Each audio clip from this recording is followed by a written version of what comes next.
Howdy, howdy, howdy. Happy Saturday, day before Easter. Happy Easter Sunday or happy Easter to those that celebrate Easter. Um haven't seen you guys in a few days. Needed to take another little break. It's hard to really want to get into this, a lot of the stuff that's going on every day. It starts to take a toll on you. So sometimes you need to take a sit back. You just take a little breather, watch everything from the outside, and not instantly making opinions, and be able to form new opinions so you don't get stale. So I had to take a little break. I'm back though. Crazy stuff's kind of been happening. We got some fraud in California, dude. This fraud story in California is absolutely nuts. They were, and we'll get into it. I'm going to show the press conference, but they were attacking the elderly people in nursing homes now. They're using them as fraud, and people that are completely healthy, they're labeling them as hospice and taking $300 a month from them or more that they're pocketing. And it's added up to over $60 million in just fraud in California alone. So that's something to look into. We had a airplane that was shot yesterday. There was a soldier that was ejected and is lost in Iran right now. Got that. Philadelphia, there was a major drug bust. Obviously, a lot of stuff going on in the United States or in Iran. And then you've got the fires in California. Moreno, California. Last night, when I first started putting the show together, there was 3,500 acres. Now it's over 4,500 acres that are on fire. So we'll figure out what's going on with that here at some point. And then I just got stuff in between. If we get to it, I've got the one rapper Gucci Mane was arrested or kidnapped and taken advantage of. There's a lot of stuff. So we're going to get into that right now. I'm going to go ahead and jump into the DOJ. Is there anybody? Let's see if I got the comments popping. But I'm going to go ahead and pop into the DOJ now and see what's going on with California. And I'll be back. Hit the like, share, sub. Much love, much love, much love.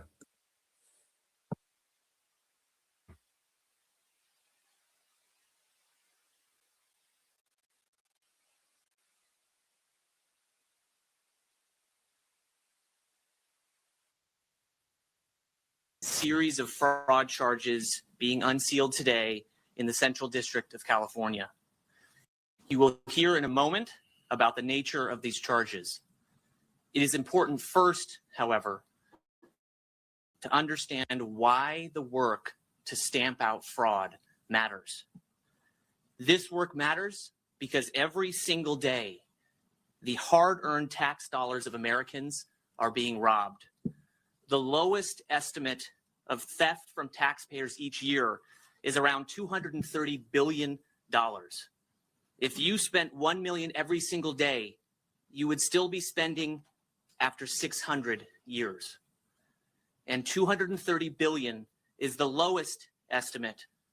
Some models estimate far higher annual fraud amounts.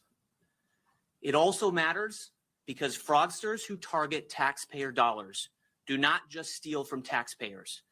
They also prevent critical benefits from reaching those in need and sowed seeds of distrust in government institutions and civil society. No more. No more. The whole of government, including all of the great partners on this stage, is focused on unmasking the criminal actors who are exploiting the American taxpayer. The president's whole of government anti-fraud task force, led by Vice President Vance, is already urgently on the move.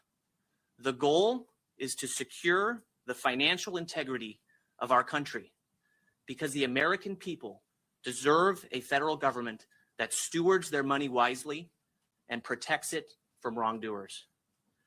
As for the Department of Justice, Under Attorney General Bondi's leadership, we are laser focused on investigating and prosecuting every culpable criminal actor in the chain of culpability, all of those responsible for defrauding the America. With that, let me introduce the First Assistant United States Attorney for the Central District of California, Bill Asaley, to highlight the enforcement actions from today. Thank you. When life's a circus, Teladoc Health can help you juggle it all. Your doctor's visits can now happen in the middle of the care. Good morning, everybody. It's been a busy morning here. Once again, I'm Bill Asaley. I'm the First Assistant U.S. Attorney for this office. Last month, President Trump appointed Vice President Vance to lead the White House task force to eliminate fraud. Just yesterday, Vice President sworn in Colin McDonald to be our new Assistant Attorney General for National Fraud Enforcement. We're excited to work with him, and I know that I speaking regularly with Attorney General Bondi. Nothing is more important right now than rooting out the corruption and fraud that's happening with the tax dollars, not only in the United States, but particularly here in the state of California. And that's what we're going to focus on today. This morning, we executed Operation Never Say Die. Federal agents from multiple agencies descended on fraudsters throughout Southern California, executing multiple arrests and search warrants. We arrested 8 defendants, including medical providers such as nurses and doctors. We are announcing charges against 15 separate individuals who engaged in healthcare fraud, resulting in losses close to $60 million. The individuals targeted this morning were committing a variety of healthcare frauds in the greater Los Angeles County area, including operating fraudulent hospice care facilities. You're going to hear a lot about that this morning. Medicare reimbursed these companies for services that were intended to go to patients dying from a terminal illness. Instead, as the complaints and the indictments charged in what's been unsealed today, these defendants recruited beneficiaries who were not terminally ill and paid them to pose as patients receiving hospice care. Medicare then paid millions of dollars, hundreds of millions of dollars, on false and fraudulent claims submitted by fraudsters. This happens often way too much, particularly here in LA County. And again, the losses for the hospice fraud we are staggering. I think Dr. Oz will have some numbers for you. For example, let's talk about one of the defendants that was arrested this morning, Lolita Minerd, a 65-year-old woman in Anaheim. She ran a company named Topanga Hospice Care. She billed Medicare for more than $9.1 million over a 5-year period for the care of supposedly terminally ill patients. This company had a death discharge rate of 85%.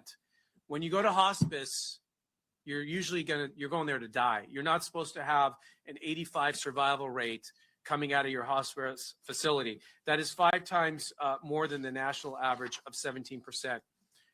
So you want to know how these schemes work. I'll tell you how she did it. One of the beneficiaries are the people whose names are being listed as the patients at the hospice. One of the beneficiary couples we spoke to said that she approached them at a market, or that they were approached at a grocery store about signing up for her hospice care. Minerd and 3 other Topanga employees visited these individuals at their home and promised them if they signed up, everything would be free, and that they would each receive $300 in cash per month. The money was delivered in an envelope, again in cash, so this couple got $600 a month to allow her to use their names on these fraudulent invoices that are then sent over to Medicare.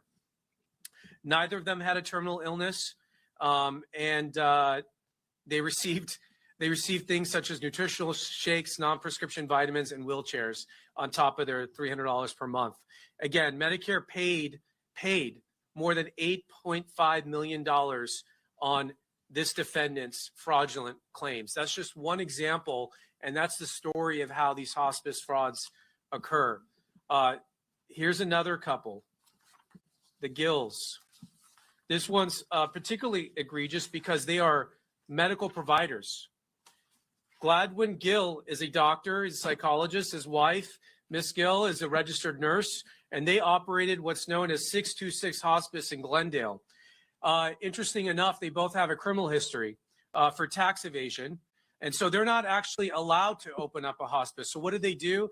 They use their daughter's name to open the hospice. So they're operating this fraudulent hospice under their daughter's name. And the nurse would fabricate and add things to the medical file to make it look like the beneficiaries were terminally ill when they weren't. This particular hospice submitted more than $5.2 million in fraudulent claims, and Medicare actually paid out more than $4 million. And so again, it's another fraudulent hospice. Their discharge rate of survivors is above 70%. All 22 beneficiaries that we spoke with had no terminal illness. They did not qualify for hospice care. And so what's interesting about this case is it's been on the radar of the federal government for a while. I was talking to Dr. Oz about this. Search warrant was actually executed in 2022, but nothing.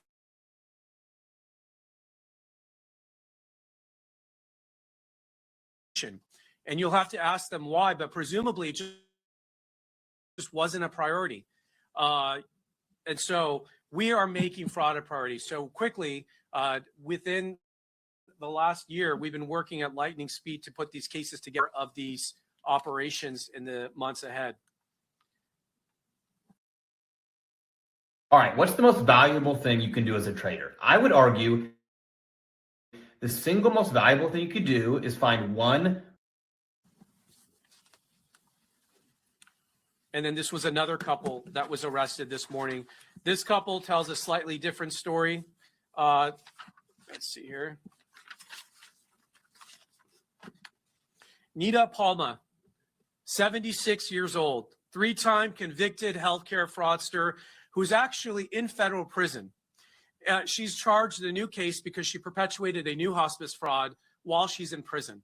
That is how egregious and bold some of these fraudsters are. She's charged with opening and running a hospice care company with her husband in Glendale. She did so despite being legally barred from running a hospice facility and being a convicted felon. Her husband, Adolfo Katbagan, was arrested this morning.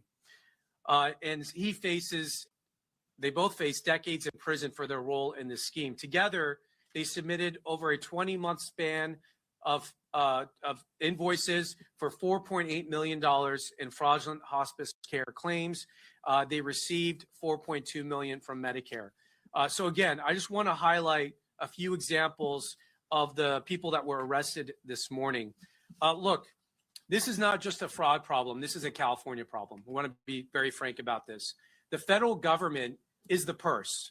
All the money comes from the federal government, but it's administered through the states. California is responsible for issuing hospice licenses. They're responsible for regulating doctors and nurses. And the problem that you see in California is that there is no vetting and there's no checking. They do not care because it's not their money, is the way the state of California looks at it. And so in California, I call California the kingdom of fraud, and Gavin Newsom reigns over this kingdom here. You have hundreds of billions of dollars in fraud. If you look at the EDD fraud, the SNAP benefits fraud, the health hospice fraud, the homeless fraud that my office has done, one thing is in common: no vetting, no checking. Money goes out the door with no questions asked, no receipts, no checking up on them. In fact, and maybe Dr. Oz will talk about this, California's own auditor said they need to put better regulations in place so they can have oversight over the hospices. They were required by January 1st of this year to adopt emergency regulations cracking down on fraudulent hospices. That deadline was January 1st. They did not pass the guidelines. You'll have to ask the governor, Governor Newsom, and the Department of Public Health why they refuse to issue proper guidelines and have proper oversight on hospices. So when the state says that they are taking fraud seriously, it's a bold-faced lie. They are not taking it seriously. They're not passing the regulations, and they're not sending people to prison. And that's what we're doing here today with this task force. We're providing the oversight that's been missing from California for a very long time. All right, with that, I want to invite Dr. Oz to come up and say a few words. Thank you, Dr. Oz. Thank you, Billy. So I spent the morning together with a SWAT team that met at 5 a.m. and went after, in our case, the Gills at 6 a.m. with a carefully choreographed effort to shut down fraudsters who have been at it for an earliest recollection from law enforcement around 2018, indictments in 2022.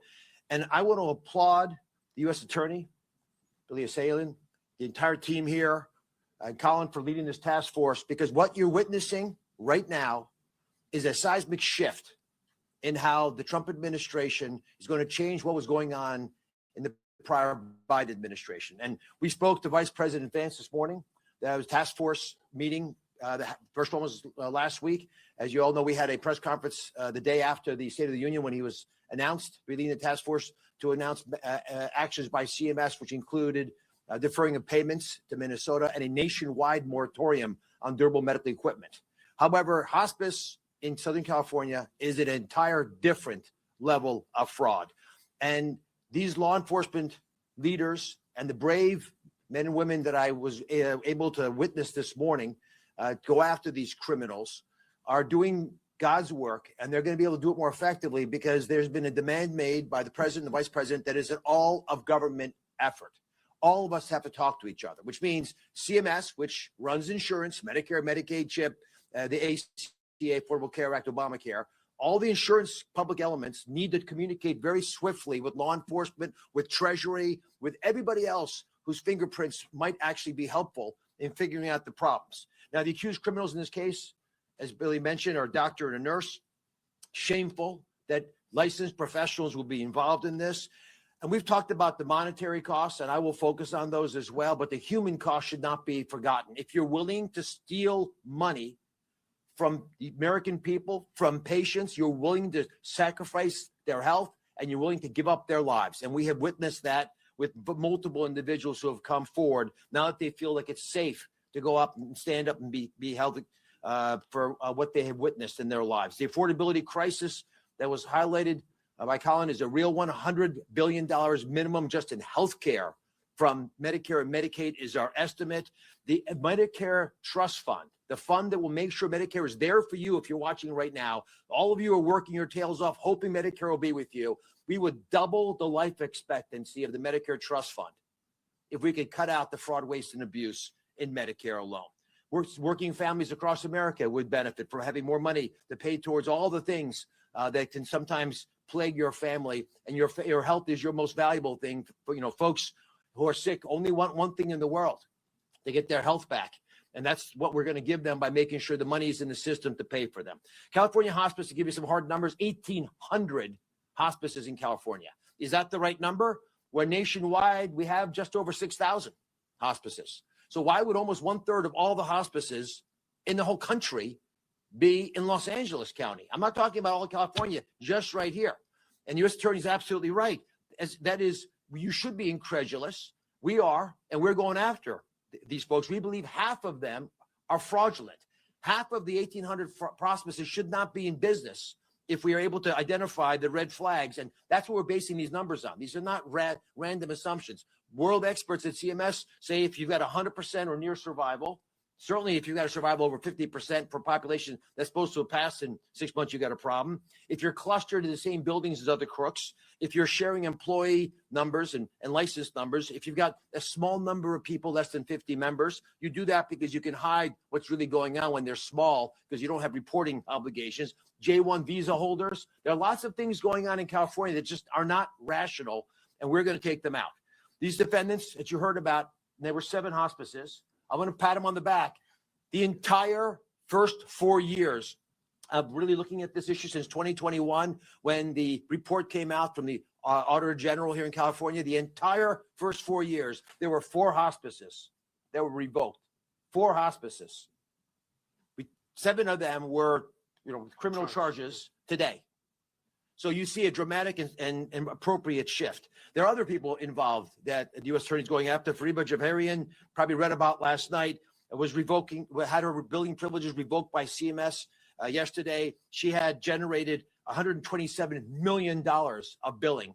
And for some reason, although everyone knew that there was a problem there, her 113 agencies that she worked with, 113 agencies, one doctor is working with, had built over the last 3 years $127 million. CMS is going to suspend payments to stop money from leaving the U.S. That's our goal. We're going to review every single hospice in California announcement today because I want to throw the gauntlet down for Governor Newsom in barking how bad our issue it was in 2021. He responds by saying that he's been responsible for taking out 280 of these hospices. In the 10 weeks since we first were together in front of you, in the 10 weeks, we have taken out 221 hospices already.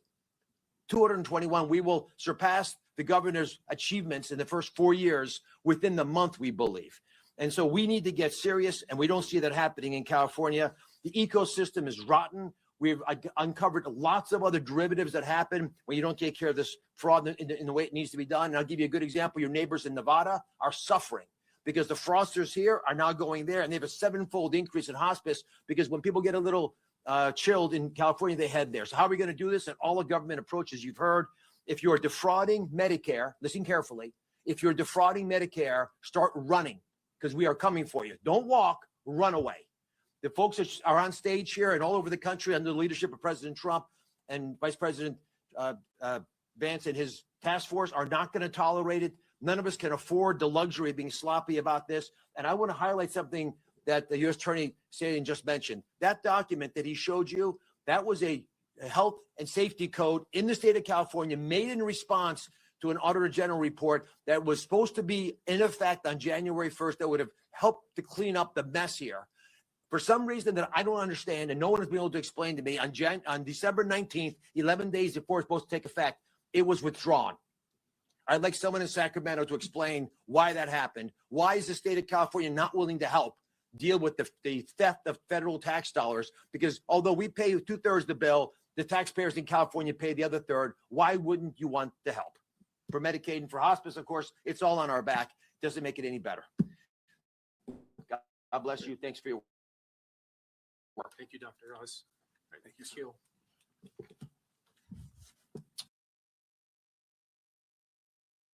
ChatGPT, can I make money online with $0?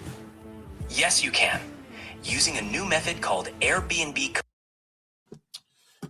Good morning. My name is Akil Davis. I'm the Assistant Director in charge of the FBI's Los Angeles Field Office. As you've heard already, early this morning, the FBI and many of our partners up here served a series of arrest warrants throughout the Southland, covering cities such as Covina, Anaheim, Glendale, Lakewood, and even as far away as Coeur d'Alene, Idaho, as part of Operation Never Say Die. In all its disturbing forms, fraud historically does not get the attention it deserves, so I'm glad to see a national spotlight on this pervasive crime problem. The reality is that everyone, all of us here, everyone pays for healthcare fraud. As health insurance premiums, co-payments, taxes increase, our benefits decrease. The FBI has recognized the Southern California region as a high-risk environment for hospice-related healthcare fraud. So while it is not a new problem for us, I'm thankful to have the support you see here today. Many of these defendants, some who you've heard of already, are nurses as well as psychologists, not only violated the respective oaths they made, but stole money intended for people who are terminally ill. One defendant I want to highlight again, I know that you've heard of many of them. One I want to highlight, Nita Palma, convicted 3 times, is alleged to have brazenly operated 3 fraudulent hospice facilities while free on bond and awaiting trial in a separate fraud case. Many of the defendants used the proceeds for their mortgage payments, car payments, international travel, luxury items, or they sent money overseas.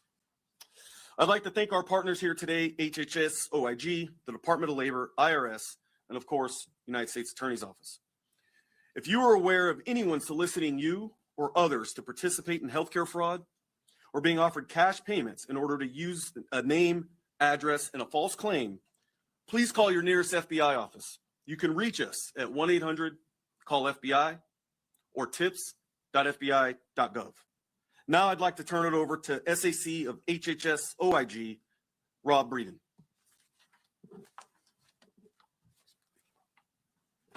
Thank you and good morning. Our investigators at HHS OIG and our analysts work tirelessly to expose wrongdoing and protect the Medicare program and its enrollees. I'd like to thank them for the service and recognize them for their efforts. I'd also like to thank CMS Administrator Dr. Oz for bringing national attention to this problem, and the U.S. Attorney's Office, Mr. Saley, for fully backing our efforts. As demonstrated today, we will continue working with our law enforcement partners to pursue aggressively anyone who unlawfully profits from federal health care programs. Thank you.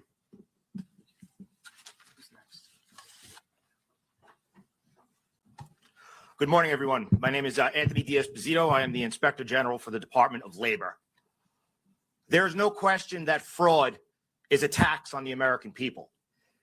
And I think one thing that hasn't been mentioned this morning is the fact that many of the law enforcement agencies up here, including inspectors general offices throughout the United States of America, have consistently investigated fraud. The difference today is that we have leaders.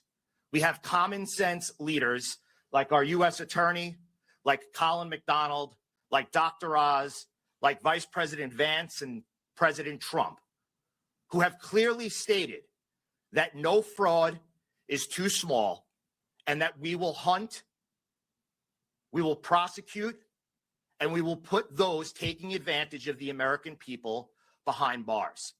And there is no question that in places like here in California, in my home state of New York, in Minnesota and Illinois, failed leadership and broken or no guardrails has led to individuals taking advantage of these resources. One of the things you hear over and over again from our partners is the fact that these people have been convicted over and over again. It is a revolving door of justice. But now we have leaders who are willing to listen to law enforcement professionals, who want to prosecute these cases and want to hold people accountable. That's what the American people should want. It shouldn't be a Republican or Democrat issue. This is an American issue.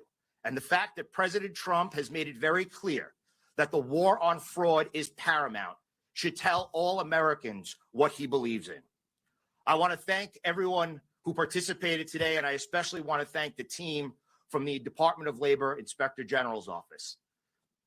They was out this morning in hunt of two perpetrators, arrested one who not only took advantage of health insurance resources, but also violated the trust and took money from labor unions for well over $10 million.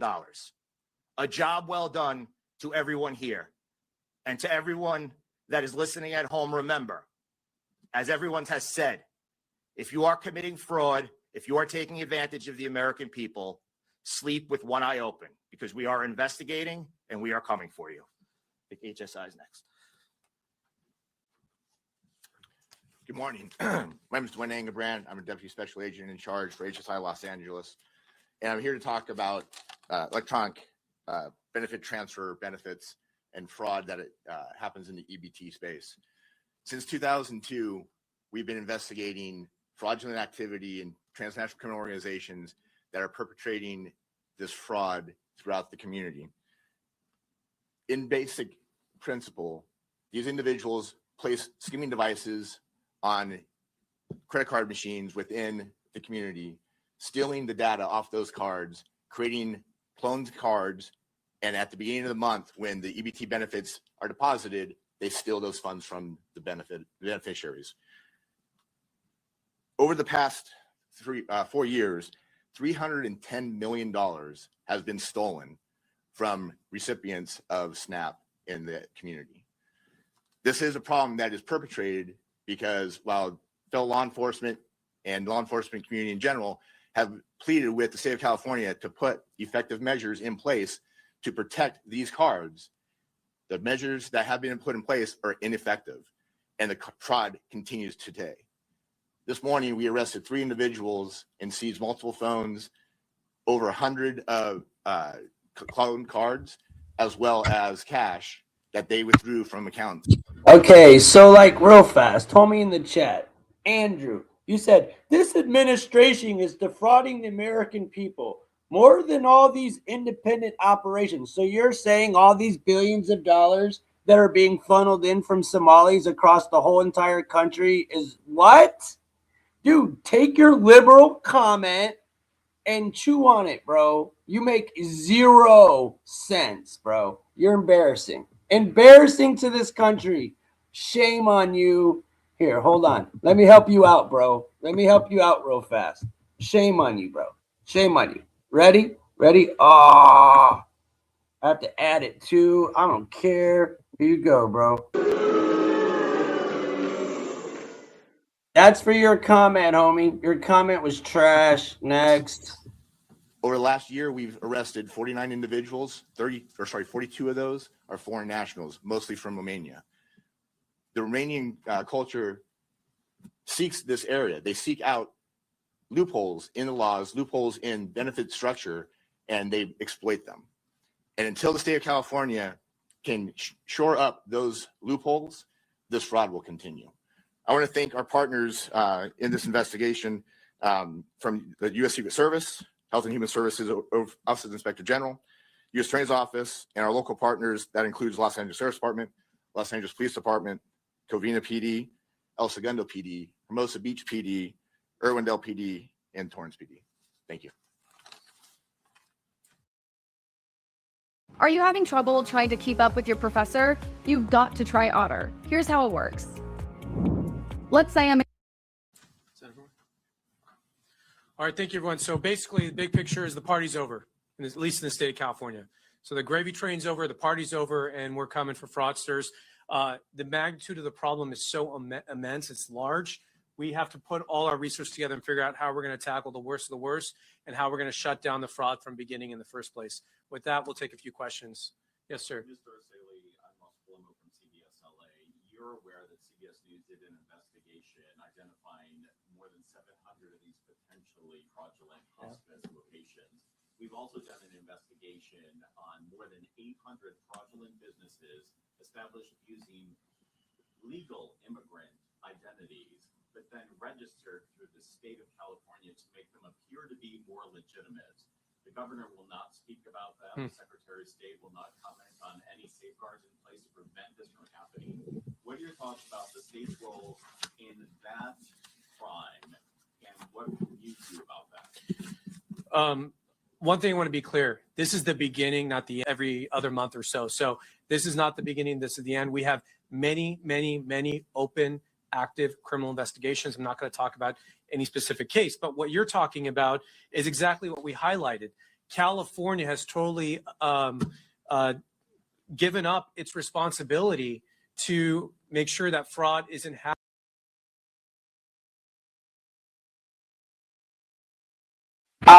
Again, I gotta address the chat. Bro. So, Gary. Hey, Gary. Great comment, buddy. Why didn't Trump do something about this in his first term? Don't blame every damn thing on Biden. Well, you got to understand, Trump only had about 3.5 years his first term, and he did do a lot. But guess what he didn't have in his favor? The House and the Senate. Now he's got the House and the Senate and the DOJ. He is now able to go after the Democrats. He wasn't able to do it in his first term. Remember what they did in 2019. Yeah, they hit him with that little Fauci ouchie sickness. You can't forget about all that stuff. Are you okay? LOL, was Clinton and Obama also? What? Fraud? Yeah, absolute fraud. Absolute fraud, dude. And Trump absolutely went after it. He called out the Somalians. He called out them all. Remember when he called them S-hole countries? He was calling them all out, but he couldn't do nothing because he couldn't get the votes. So a lot of you people just don't know politics. You just don't like Trump. You just don't know politics. I understand, but it's time to learn politics. If you're going to comment and say things like, what's his name up here?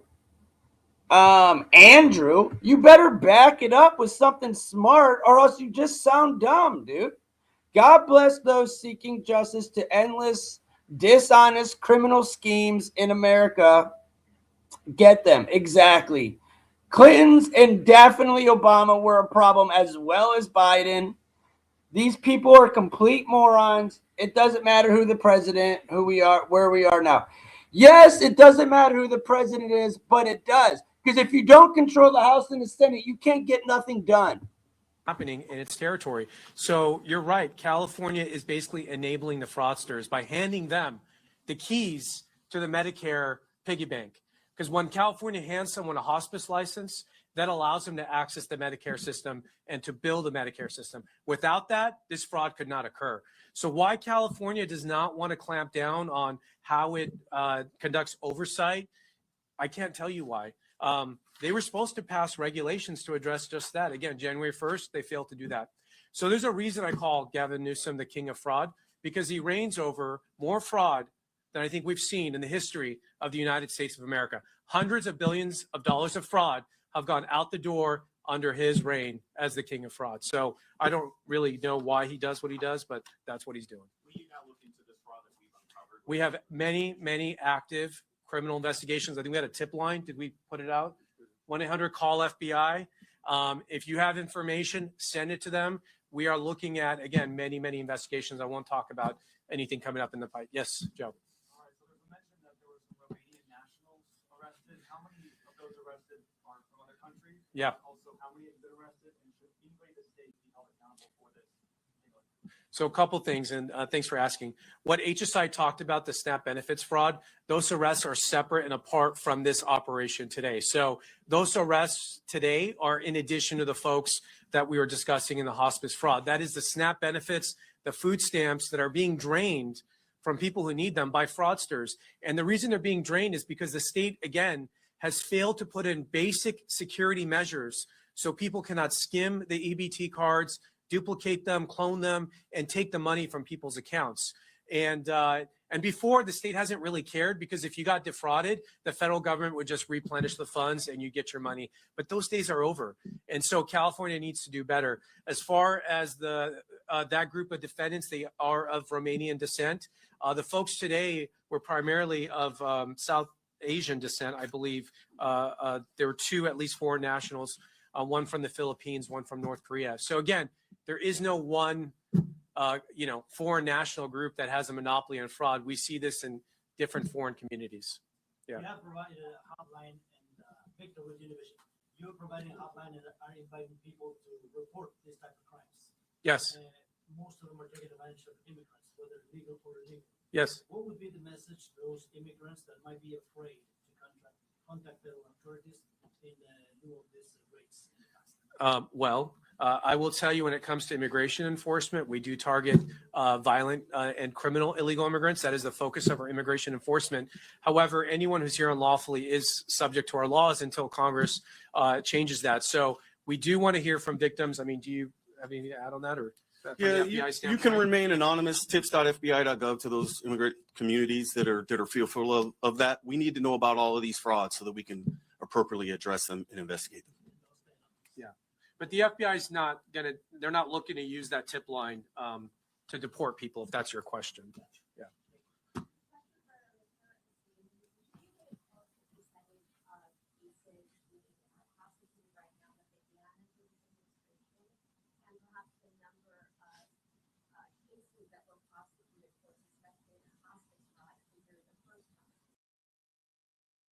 Imagine being able to build anything just by thinking about it. Meet Base 44. Yeah.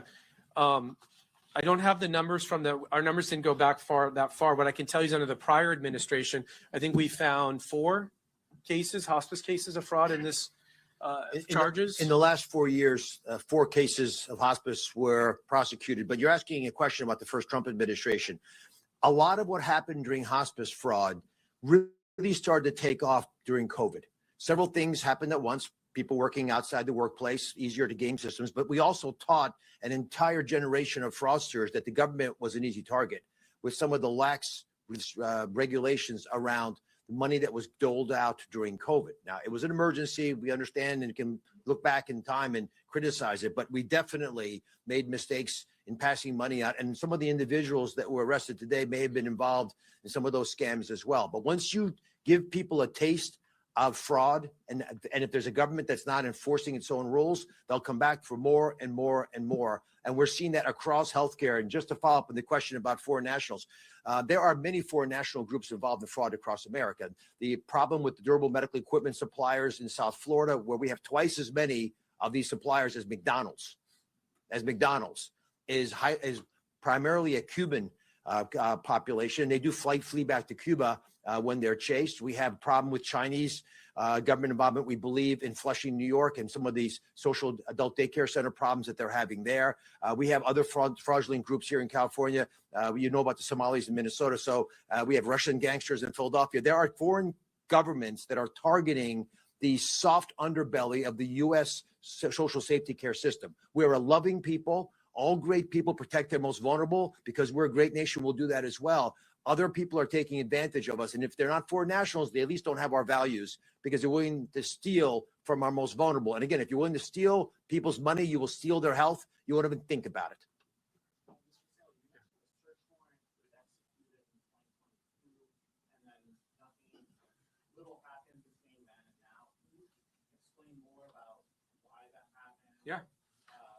Yeah, it's really simple. It comes down to one word. That's leadership. Leadership matters. And so when you have, the president, the vice president have said, focus on fraud, then we reorient our resources to do that. So unfortunately, I can't tell you why, but under the prior administration, fraud was not the focus. Government fraud was not a priority.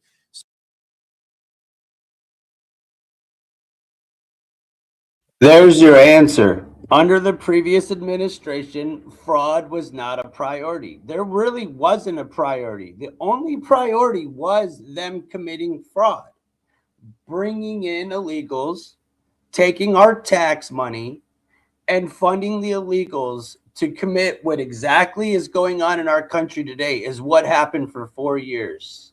Straight up. Nothing more, nothing less.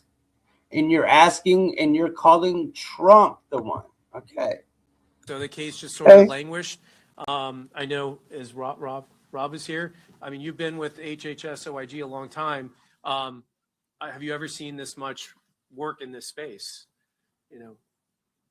I can tell you cases have their own personality. They progress at their own speed. Every case is unique. So I can't comment on one case versus the next case. I can tell you we're vigilant. If we see something going on, we act, we don't hesitate. But you don't always see that from the public side. But behind the scenes, we are acting on every tip we receive. Thanks. Yes. With Fox News here in Los Angeles, Fox 11 News. Yeah. I don't know if you want to comment on this. We're just getting word and we're live with the president letting Pam Bondi go, effectively firing her. Would you like to comment on that? I don't know anything about that. Sorry. I've been up here with you. Yes, Joe. But sir, you mentioned her in the press conference earlier. Is yes. it a blow to you that now she's I don't know anything about it. I'm not going to comment on anything the president may or may not have just done. So, yes.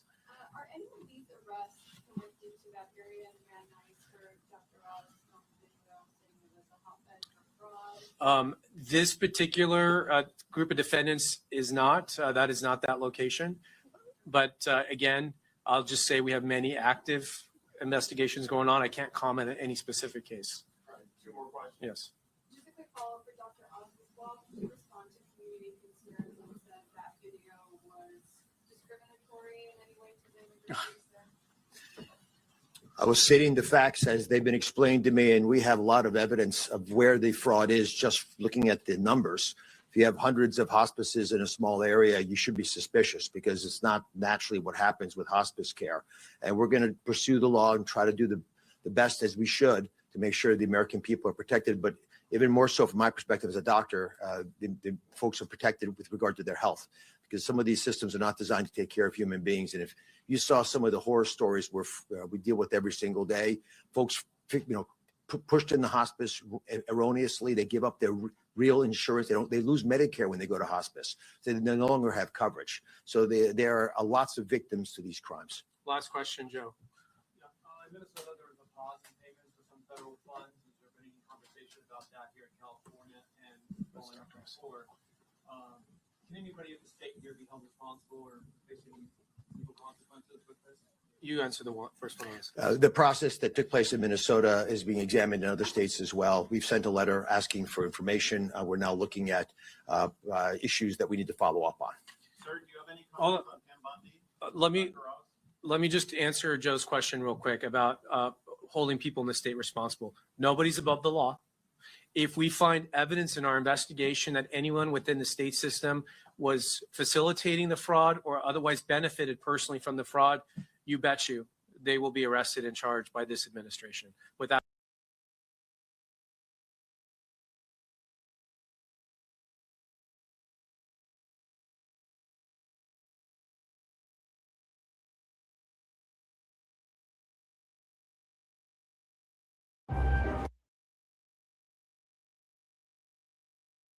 First off, we're talking about one fraud. We're talking about, and I want to get it back to the picture of, but we're talking about one type of fraud, and that is with hospice elderly patients. Now let's go down the list of heart's fraud fine. in the past. I'm only 40. I don't know. Ignoring your heart health risk. Let's just go And 6 so years, when you have- right? Let's just do 6. We have other fraudulent. In the last 6 years, we have had COVID fraud. We have had, just with Somalians alone, they are attacking our children and using our children as fraud. And then let's just go ahead and go, we got children they're using as fraud. They're using the elderly as fraud. They're catching stuff on fire, which we will get to that. The fraud is way deeper than what you people in here with this low IQ comments think like, no. Do you understand how much fraud and how many programs are being investigated right now? California is a asshole, bro. Remember when it was on fire and Gavin Newsom refused to get water out of the ocean because it was going against the Green Deal to put the fire out? They're corrupt. It was an insurance scam. It had nothing to do with green energy. So, like, y'all don't know anything. Like, please, you guys, do your research. Biden absolutely knew about all this fraud, did nothing about it but contribute, as well as Obama. Trump was stuck in the middle. He could only do so much. I'm not defending it. I think it all needs squared away, but Trump could only do so much. And remember, everything that Trump did, the Democrats undid. And then they hit him with the pandemic, which was a whole nother case of fraud. And we're uncovering billions and billions and billions of dollars in fraud. And I read a really good comment. And it said, people are not divided. The Democrats keep crying and whining and causing division. That's the problem. No, that's not the one, but I agree. You got Newsom at Davos. Exactly, dude. He went up there and embarrassed the country. Joe Biden and Kamala Harris said, if Trump tells me to get the V, I'm getting it. Yeah. That's just not the case. Fraud's going on all across our country. It's being addressed as we speak. So all you crying liberals that are going, and this is liberals that are crying, because most base people, whether you're not a liberal, whether you're not anything, can see what's going on. But for some reason, just one group of people want to just complain and blame everything on one thing. When you can't see the big picture, can you not see the picture? Or are you guys just that slow and dumb? I don't think you're that slow and dumb. I think you guys don't want to see the truth at all. You want to talk about fraud and scam? What about Ukraine and Russia? What about us funding Ukraine in the trillions of dollars and billions of dollars? We put our country into debt to fund a proxy war. But it's okay to let these people put our elderly people in hospice when they're not even in need of it? That's a crime. That's criminal on top of fraud. You're taking away the best years of somebody, the end of somebody's life, and making it miserable for $300 a month. You're disgusting. You're disgusting. You're putting up false leering centers to teach children, and you're not teaching them. That's disgusting. There's in California alone, billions of dollars were extracted from the prisons just in PPP loans. Fraud, disgusting. All of this under Biden administration. Do you understand how much fraud there actually is in this country? How can you get it all? You can't get all the fraud. We finally, for 1 year, it has been 1 year that we've had the House and the Senate, right? But we still can't even pass the Department of Homeland Security because there's 4 Democrats that don't want to play ball. So that's why our government was shut down. It wasn't Trump. And remember that. It's not just Trump. And we could blame Trump for a whole lot of stuff, and I'm with you guys. But when it comes to this topic, it's a clear blue city, not state, city fraud ring. I'm in Columbus, Ohio, the second largest Somali community in the country. Do you know how much fraud we have going on here? What about Maine and Rhode Island? What about Colorado and Washington State? Fraud is bad across the country, and you're blaming the wrong people with your TDS weirdo talk. All right, let's get off of this topic. Next topic, dude. Yeah, come on. Come on, guys. You're better than this. You're better than this. To blame Trump for every single thing is fine, but it just shows like low IQ because our government works in a certain way. You know what I'm saying? It just does. So now we're going to go to Philly. I'm kind of going to reverse it. I'm going to get into the politics stuff after some of these news stories today. Now we're going to go to Philly. There was a big bust.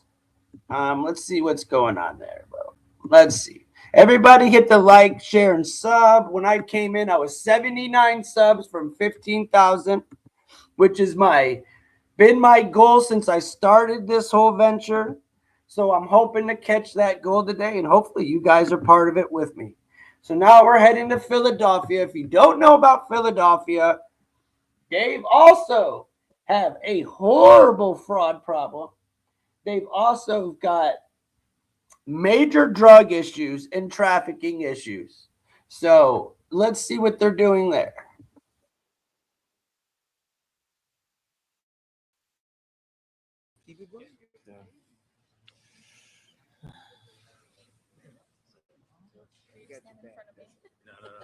You guys are great.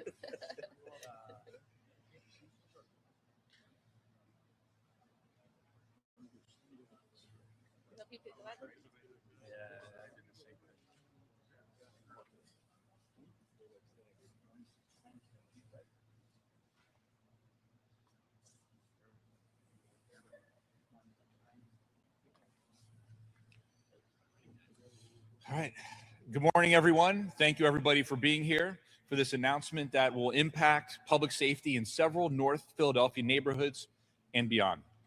For law-abiding citizens in North Philadelphia, today should be a time for celebration as it marks a new day. A permanent fixture in their neighborhood, a violent drug trafficking organization. I will answer your question real simple. Donald Trump was a billionaire before he ever took the White House. The man had and has many business ventures. He handed them over to his family. What billions of dollars? Please explain to me what you're talking about. He increased his wealth because he's doing business as a president. His family is. Obviously, he's the #1 trending person in the world. Of course, you're going to increase your value. Explain to me how Bernie Sanders is worth millions of dollars on $174,000 a month or a year salary. Please explain that to me. Explain to me why Pelosi's a millionaire off of $174,000 a year salary. That's the real question. They're not business people. They're scammers. See, you got to get your stuff right, buddy. They're actual scammers. Remember Trump Towers. Remember Trump has casinos in Vegas. He's got so many he was a multi-billionaire before he started. Remember these things. He doesn't need to commit fraud. He's not the one funneling money from Ukraine. Who was doing that? He called it out. Remember? Russia, Russia, Russia, Russia. He called out the fraud in Ukraine. He called it out. And he got taken to court for it by Obama, your buddy Obama. They literally used the DOJ to try to attack our president. Because they were committing fraud and got caught. Sorry. So if you Democrats don't know this by now, go do your history. Go back and look at what happened in the world. Because I know the world moves so fast that you're caught up in today's cycle. But don't forget how we got to where we're at. Don't forget it. Because we got to where we're at because of horrible leadership. You can't blame one man. You can't do it. If you blamed everybody, I would not say anything. But when you're blaming one person for everything, it shows how delusional you are when it comes to politics. You may be a great person in real life. You may be cool. But you should just stick to not, comment in the politics. Just watch, listen, and take it in. Or go to your little CNN and regurgitate your crap to some dumbass that doesn't know what they're talking about. But me and the people that sub to me and watch my channel, we know what's being told because I show it every day. So you can't come in and play us with your stupid comments and lies. You can't do it. You can't do it. You can't do it. That's just that. And you know what? MAGA has nothing to do with this, bro. At all. MAGA has nothing to do with any of this fraud, you weird, Trump deranged weirdo. At all. Has been eradicated. This criminal organization has considered areas around North 18th and West Cumberland Streets their turf for many years. The criminal organization has outlasted many businesses in the area that have opened and since closed. The criminal organization has remained like weeds as families and homeowners have moved in and out of residences in the area. Well, today, North Philadelphians, the Louis Alexander drug trafficking organization, they have a new turf, and it's inside a correctional facility. That's where many of the 17 members of this organization who were arrested in recent days are now residing after arraignments on very serious charges, to include felony, corrupt organizations, drug trafficking, and illegal possession of firearms. The partners you see standing with me today, we formed an alliance, an investigation that we call Operation Cocaine and Coffee. We took a stand against these violent drug traffickers whose daily activities included cooking and packaging drugs, selling drugs, stockpiling firearms, and otherwise serving as a menace to to law-abiding citizens and law enforcement whose neighborhoods were infested by Louis Alexander and his conspirators.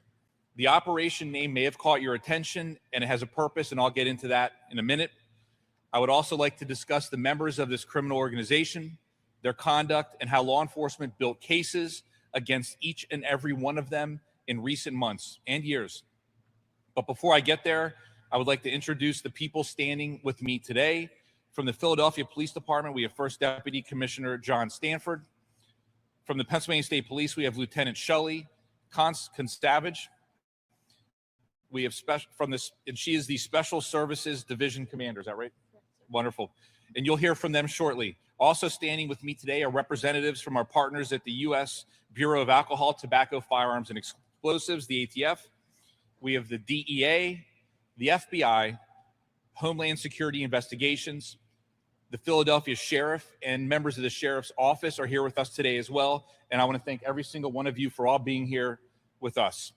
So over the past week, all of these agencies collaborated to formally shut down the Louis Alexander drug trafficking organization.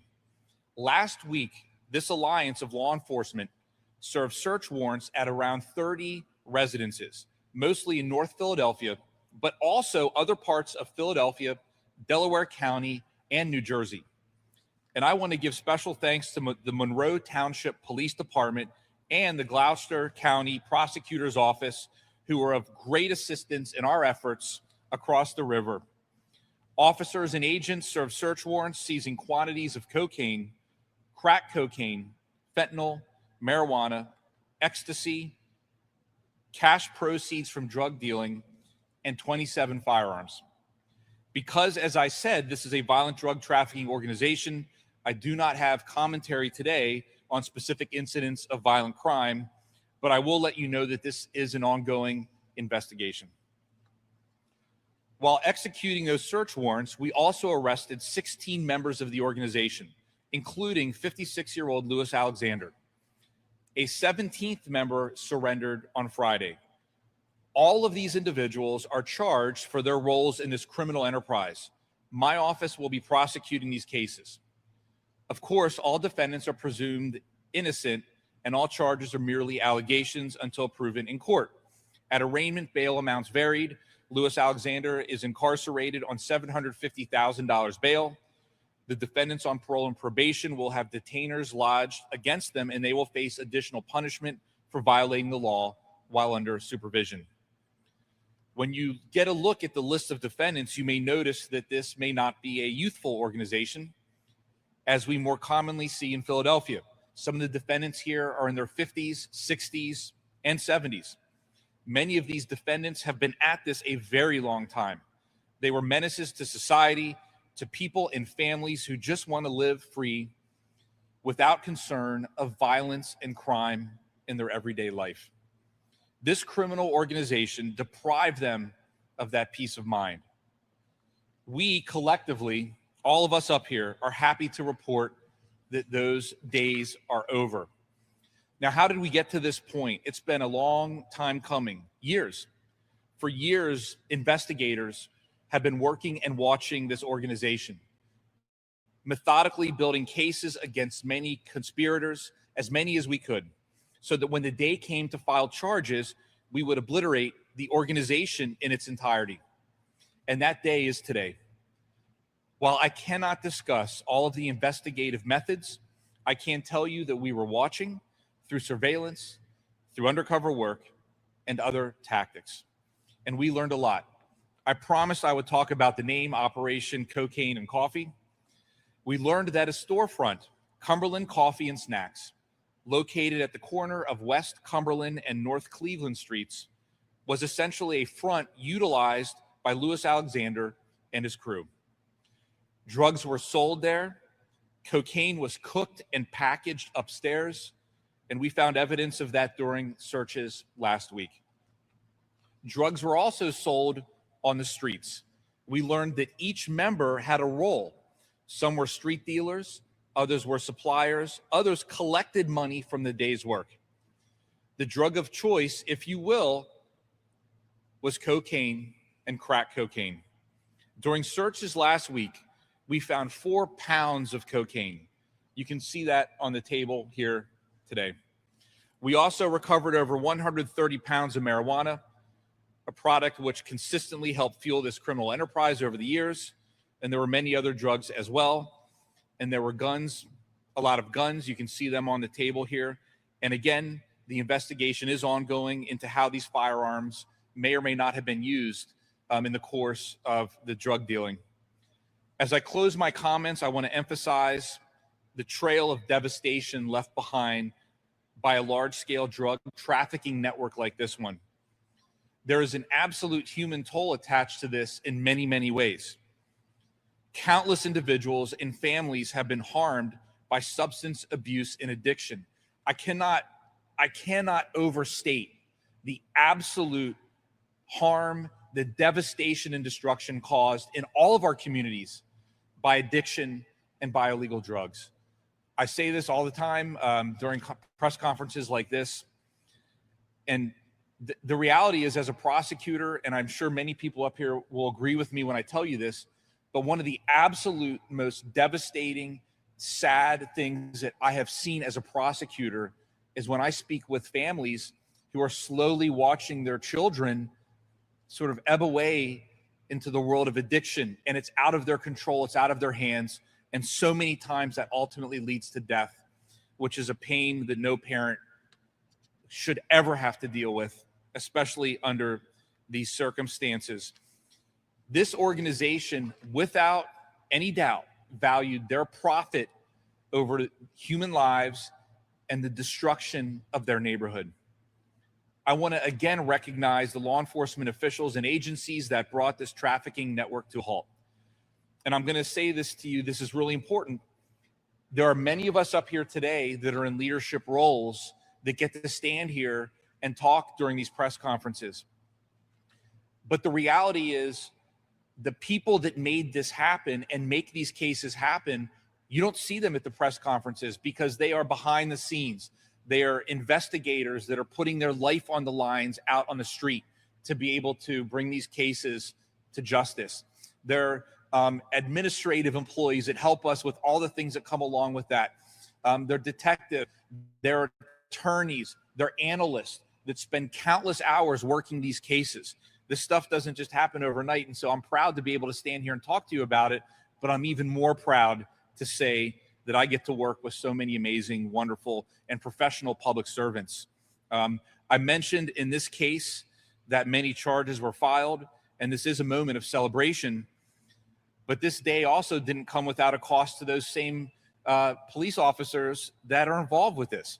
These agents and prosecutors made sacrifices to track this organization for years, meticulously building cases. There are many, many long shifts and long days. There are late nights returning home to their families, missing birthdays, missing holidays. And that is not uncommon in this line of work. Sacrifices are made every single day to keep the community safe. And because we all know that if communities aren't safe, literally nothing else matters. I applaud law enforcement, not only in this case, but across Philadelphia, across Pennsylvania, for their commitment to service and to keeping us safe. Every single day when they put on the uniform, they sacrifice. Let us not ever forget that. Now, at this point, I would like to turn it over to First Deputy Commissioner Stanford for a few remarks. Let me get this out of your way here.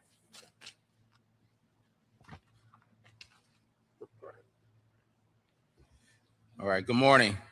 Thank you for having me. I'm First Deputy Commissioner John Stanford, Philadelphia Police Department. I oversee field operations, which is the day-to-day operations of the organization. On behalf of Commissioner Bethel and the men and women of the Philadelphia Police Department, I first want to thank Attorney General Dave Sunday for all of his support that you've given us since coming into this position. And I also want to thank all of our law enforcement partners for their continued collaboration and leadership. What you're seeing today is the results of a long-term coordinated investigation into a violent drug trafficking organization in North Philadelphia and beyond. These cases are very complex. They often take time and they require a lot of focus. I want to take a moment just to acknowledge many times we have information that comes in through community members about narcotics activity and illegal activity. And many times it may feel as though that your complaints aren't being acknowledged immediately because you don't see the uniformed men and women that are out there.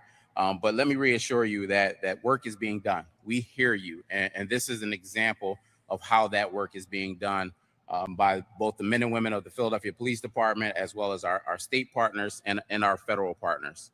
I want to take a moment to recognize the men and women of the Narcotics Bureau of the Philadelphia Police Department, which is led by Inspector Anthony Washington. He's off to the side, and many times, as the Attorney General alluded to, we are the ones that stand before you presenting many of this information and the strategies, but the real work is being done by the leadership that's running the operations down on the ground each and every day. And so I want to take a moment to acknowledge that because this kind of work doesn't happen overnight. It's built through surveillance, intelligence, and strong coordination with our partners across all levels of law enforcement. This investigation is a clear example of why partnerships matter. This organization didn't just operate within one neighborhood or even within one state. It takes a unified approach to disrupt this type of illegal activity. In Philadelphia, this is part of our broader strategy under the leadership of Mayor Parker, who has been focused on prevention, intervention, and enforcement. And as you know, enforcement is a critical piece of that work, especially when it comes to targeting those who are fueling violence and illegal activity in our communities throughout the city. Beyond the arrests and the seizures, this is about lasting impact. It's about improving quality of life, restoring stability for our neighborhoods, and making sure all of our community members feel the difference that's taking place each and every day. We are grateful for our continued partnership with the Attorney General's office and all of our partners that are involved. This is, as you will often hear Commissioner Bethel reference, it's about the work. And this is a proven demonstration of the work that we are committed to and the work that we are committed to doing together to bring results. And so, again, just want to say thank you for the partnership. And at this moment, I'd like to introduce Lieutenant Kunsavage from the Pennsylvania State Police.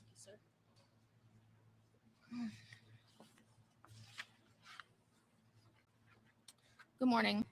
The Pennsylvania State Police, in partnership with the Office of Attorney General, remains steadfast in its commitment to drug enforcement efforts. We will continue to collaborate with federal, state, and local agencies, working together toward our shared goal of enhancing the quality of life in our communities. Those who engage in drug trafficking will be held accountable for their actions. The successful completion of this complex investigation reflects the unwavering dedication and coordinated use of resources in combating drug trafficking throughout the Commonwealth. Thank you. Thank you very much. At this point, if anyone has a few questions, we'd be more than happy to take them. If we can answer them, we will. And remember, this is an ongoing investigation, so there's certain things we can't. So go ahead, yeah. What is the connection? You said to Delco and then New Jersey. But I didn't know what exactly the connection is. Right. I mean, very simply, without going into great detail, I can say that the reach of this organization, it reached into those places. So there were search warrants that were executed. There was one that was executed in New Jersey, and there was one that was executed in Delco as well. The homes of the defendants, or? I'm not sure specifically what those specific search warrants were, but they were obviously tied to the investigation. We can provide that information, and you should have the affidavit as well. Can you talk a little bit more about the connection to the coffee shop, and then also there's some blue dots on the map. Can you talk about what those are, what those represent? So what I can say with regard to the coffee shop is through the course of the investigation, it was determined that upstairs in that coffee shop was essentially a front for the organization. And it was determined that on the second floor, there was cooking of crack cocaine being done up there. And it was part of the entire logistics network for that organization, because these organizations, they obtain the supply somewhere. Oftentimes, they'll take powder cocaine and they'll cook it into crack cocaine, and then they will separate it, and then it will go to the other individuals that will be sold in the street. As I stated during the press conference, there are members of this organization that were part of literally every single part of the logistics chain in this case, all the way to include retrieving money from individuals in the streets. And so that's the nature of the coffee shop. Selling out of the shop? Like, could a customer go into a coffee shop and buy cocaine instead? My understanding is that was part of this investigation, yes. Yeah, sir. On your little graphic there, you see the little dots there. Does that indicate where people were supposed to be positioned to sell this stuff on the street? Or what specifically is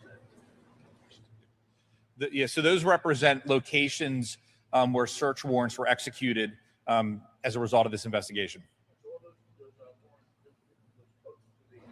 Some of those did, yes. There were some, like we said, that's the breadth of this organization, stretched into New Jersey, other counties, and then obviously very close as well to the location of the coffee shop. I noticed the seizures indicate a lot of $1 bills. Was that money seized from the cash register of this coffee place, or was that these people paying for drugs with $1 bills? You know, There's no cash register at the coffee. Yeah. So there's no cash register at the coffee shop. So thank you for sharing that with us. I appreciate it. How do people pay for their snacks? You know what? I don't have that answer. I'm sorry. But anyways, I mean, it's clear that this place, I mean, through the investigation was a front. Obviously any cash that was seized was seized during the course of executing the search warrants in this case. People in the neighborhood, legitimate people, know to stay away from there, or did they go in there to get, to buy things, like snacks? You go ahead. Yeah. These agents actually spent a lot of time watching this neighborhood. And generally speaking, the people you would see going into the coffee shop were somehow related to the drug trafficking organization. We were out there the day the warrants were searched. There was no coffee pots at the coffee shop.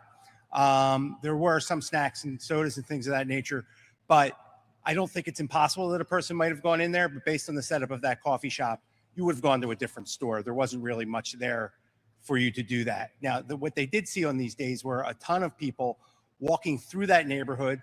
There was a bar across the street that was also searched as a result of this. There was a barber shop about a block away that was also part of this operation. What you'd see was neighbors walking past that to go elsewhere. These weren't really the places they would have gone, which I think is some indication that they knew what was up there. A barber shop was involved in this too, you're saying? There was a shop, I think it might be labeled a mini mart, but it had the setup for a barber shop at Garnett and Cumberland. Yes. I'm Mike Barry. I'm one of the prosecutors that handled the case. Sure. You mentioned their ages. You mentioned they've been at this for a long time. Do you know about how long this operation was going on or this organization was working? I mean, yeah, I can also say there was a period of time where I supervised the neighborhood where this took place at a different office, the Philadelphia District Attorney's Office. People have been looking at this operation for over a decade. Our office, I know, has been concentrating on this for years. I could search through old documents I have talking about 18th and Cumberland, Cleveland and Cumberland, and this drug trafficking organization going back to. I just want to make something else really, really clear to you guys. You do know that the state they're talking about, North Philly, which is right over the bridge from Delaware, because it's Delaware, North Philly. You do know that's where Biden's from, and that is his district, right? You do know that this has been going on the whole time he was president. Why didn't he stop it then? Why did it get so much out of control that you can't really stop it now? Did you guys forget about this? Delaware is literally his hometown, literally where his son Hunter does his laptop deal. 2012, 2011. They've been a blight on this neighborhood for well over a decade. And you mentioned you called them a violent group. Have you been able to tie them to any violent crime at this point? Well, with regard to violent crimes, I'm going to say that because this investigation is still ongoing, at this point, we're not going to go into those specific details. What I will say, it's clear that when you have a drug dealing organization that's stockpiling arms, which we have here on the table, that those arms are used in furtherance of the drug trafficking organization. But with regard to specific acts of violence, that's for future conversation. And I just want to say one other thing real quick, and that is going back to the point that was made by First Deputy Commissioner Stanford about when these calls come in. You know, these calls come in, and it's important for people to recognize that our goal is not just to go arrest the one person who they caught dealing that day. The goal is to do it right and to be able to remove an entire organization, because the impact on the community will be vastly greater. And that's what you're seeing happen here. And I just want to say one last time, you know, just my appreciation for the partnerships that you see here today. No one can do any of this by themselves. It takes a team. We either win as a team or we don't. And I'm grateful for everything from our federal partners to the Pennsylvania State Police to the Philadelphia Sheriff's Office that is always there for us during these investigations when we need them. The Philadelphia PD has been outstanding, and I would be remiss if I didn't reemphasize that. So thank you. It was Cumberland and Cleveland? Cumberland and Cleveland. All right. Thank you, everyone, for covering this. I appreciate it. I hope everybody has a wonderful day. Thank you. So clearly we have a drug problem in this country. Clearly we have a corruption problem in this country. Clearly there's a lot going on, and the war on drugs is losing. Okay, Philadelphia, North Philly is losing. We need to pay attention to this more. This is a big topic. There's people that are unaliving by the dozens daily in North Philly. And that is, we got to pay attention to that. Like literally, it's a big deal. And I agree. Somebody had to tell. And when they said they caught like 3 pounds of cocaine, that's like nothing. So where's the rest of it, guys? If you're really doing a press conference in North Philly over 3 pounds of cocaine and 120 pounds of marijuana, where's the rest of it? Because that's nothing, dude. That's literally stuff that people throw away. When we cover Florida and we cover these other states and they make their busts, Ohio, Florida, they catch 165 pounds, 265 pounds, 300 pounds. What is 3 pounds? What's 3 pounds when the whole entire area is drug infested? Nothing, which kind of says you're not trying to do anything in my book. But hey, let's it's Easter weekend.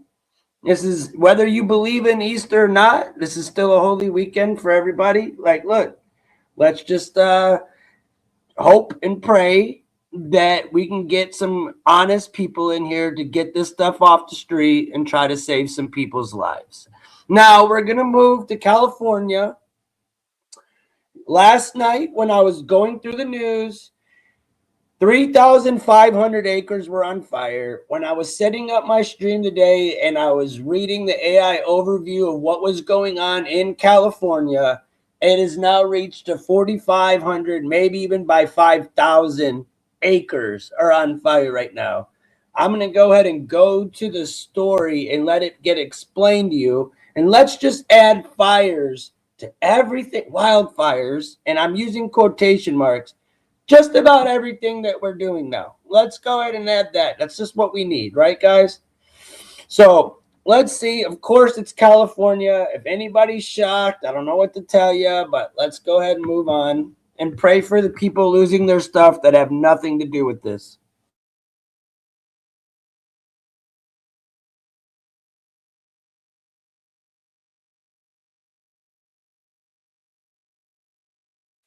It's a sad thing. It's really sad. Here, sorry, I'm pulling it up right now. I like paused it a little too soon. All right, let's go. So here's Riverside County. This is like the live news feed. They were covering it in California. Here it is. Let's go. Conducting some interviews right now. It looks like you're done. I want to make it clear to those joining us that there are mandatory evacuation orders in place, and then also warnings in place as well. And I trust you're in a neighborhood where those orders are in place, Nick. Absolutely, Marla. In fact, you might be able to hear bits and pieces of it. I just heard the sheriff's vehicle sending out another announcement saying, hey, this is a mandatory evacuation area. But here you see people listening to them, packing up their belongings, getting in their cars, and finding a place to go. We've got photojournalist Gino Arias behind the camera here, going to give you a look at these sprinklers. This is, what we typically see people do when they know a fire is close by. This one certainly is put those sprinklers on in an attempt at maybe that'll deter or put out any embers that come near their home here.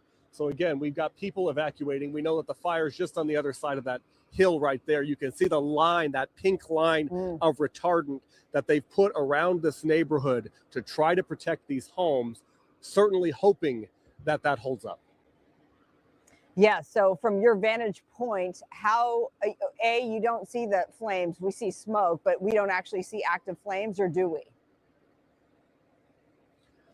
I saw some active flames earlier. Currently, I can't see them. They are on the other side of these hills right there and right there. You can see the smoke billowing up, that darker smoke billowing up to the east of us here. Again, that's closer to where this fire originated off of Gilman Springs Road. We don't see active flames, but it could be any moment, especially with these intense winds, that pushes those flames over the hill here. Yeah, I mean, we were warned, and our meteorologist forecasted Santa Ana winds today. So paint a picture of how strong those winds are there, Nick. Oh my goodness. You know, Marla, I was driving into the Inland Empire earlier, and it pretty much as soon as I hit Riverside County on the road, I could feel the winds gusting, pushing my car. And when we got here to Moreno Valley a couple hours ago to start covering this fire, those wind gusts were so intense, just blowing so much smoke and so many ashes and embers every which way that you look. So these are at least 30-mile-an-hour gusts. I'm not a meteorologist, but they've been pretty strong wind gusts out here, which is super concerning for the crews trying to fight this fire, not only on the ground and worried about the spread, but also we know how much these strong winds can hinder an air attack, which certainly they need to get a handle on here. Yeah, right. So there are some air resources up, which is always a godsend when it comes to these brush fires. I mean, having covered extensively the LA County wildfires, oh my goodness, almost a year and a half ago, as Gino gives us a shot of the smoke that's billowing behind this neighborhood here.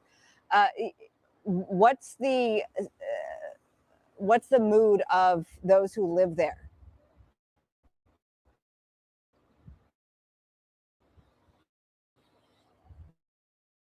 You know, over the last 45 minutes to an hour or so, I would say it's gotten into a more of a panic mood. People were, you know, kind of worried this I should leave. I've made up this Costa Alta drive. The people are really heeding those warnings, trying to get out of here as quickly as possible, certainly concerned for their homes here. Yeah, so I'm just getting caught up on the details on this fire here, jumping on after Sandra Endo has been covering it. So here's what we know so far as Gino gives you a look at this one home where the sprinklers are on. I understand that Nick interviewed that gentleman, and he is packed up, getting his valuables to head out and heed the evacuation order. Started at 11 a.m. It's now up to 1,500 acres. There are mandatory evacuations. There are evacuation warnings in place.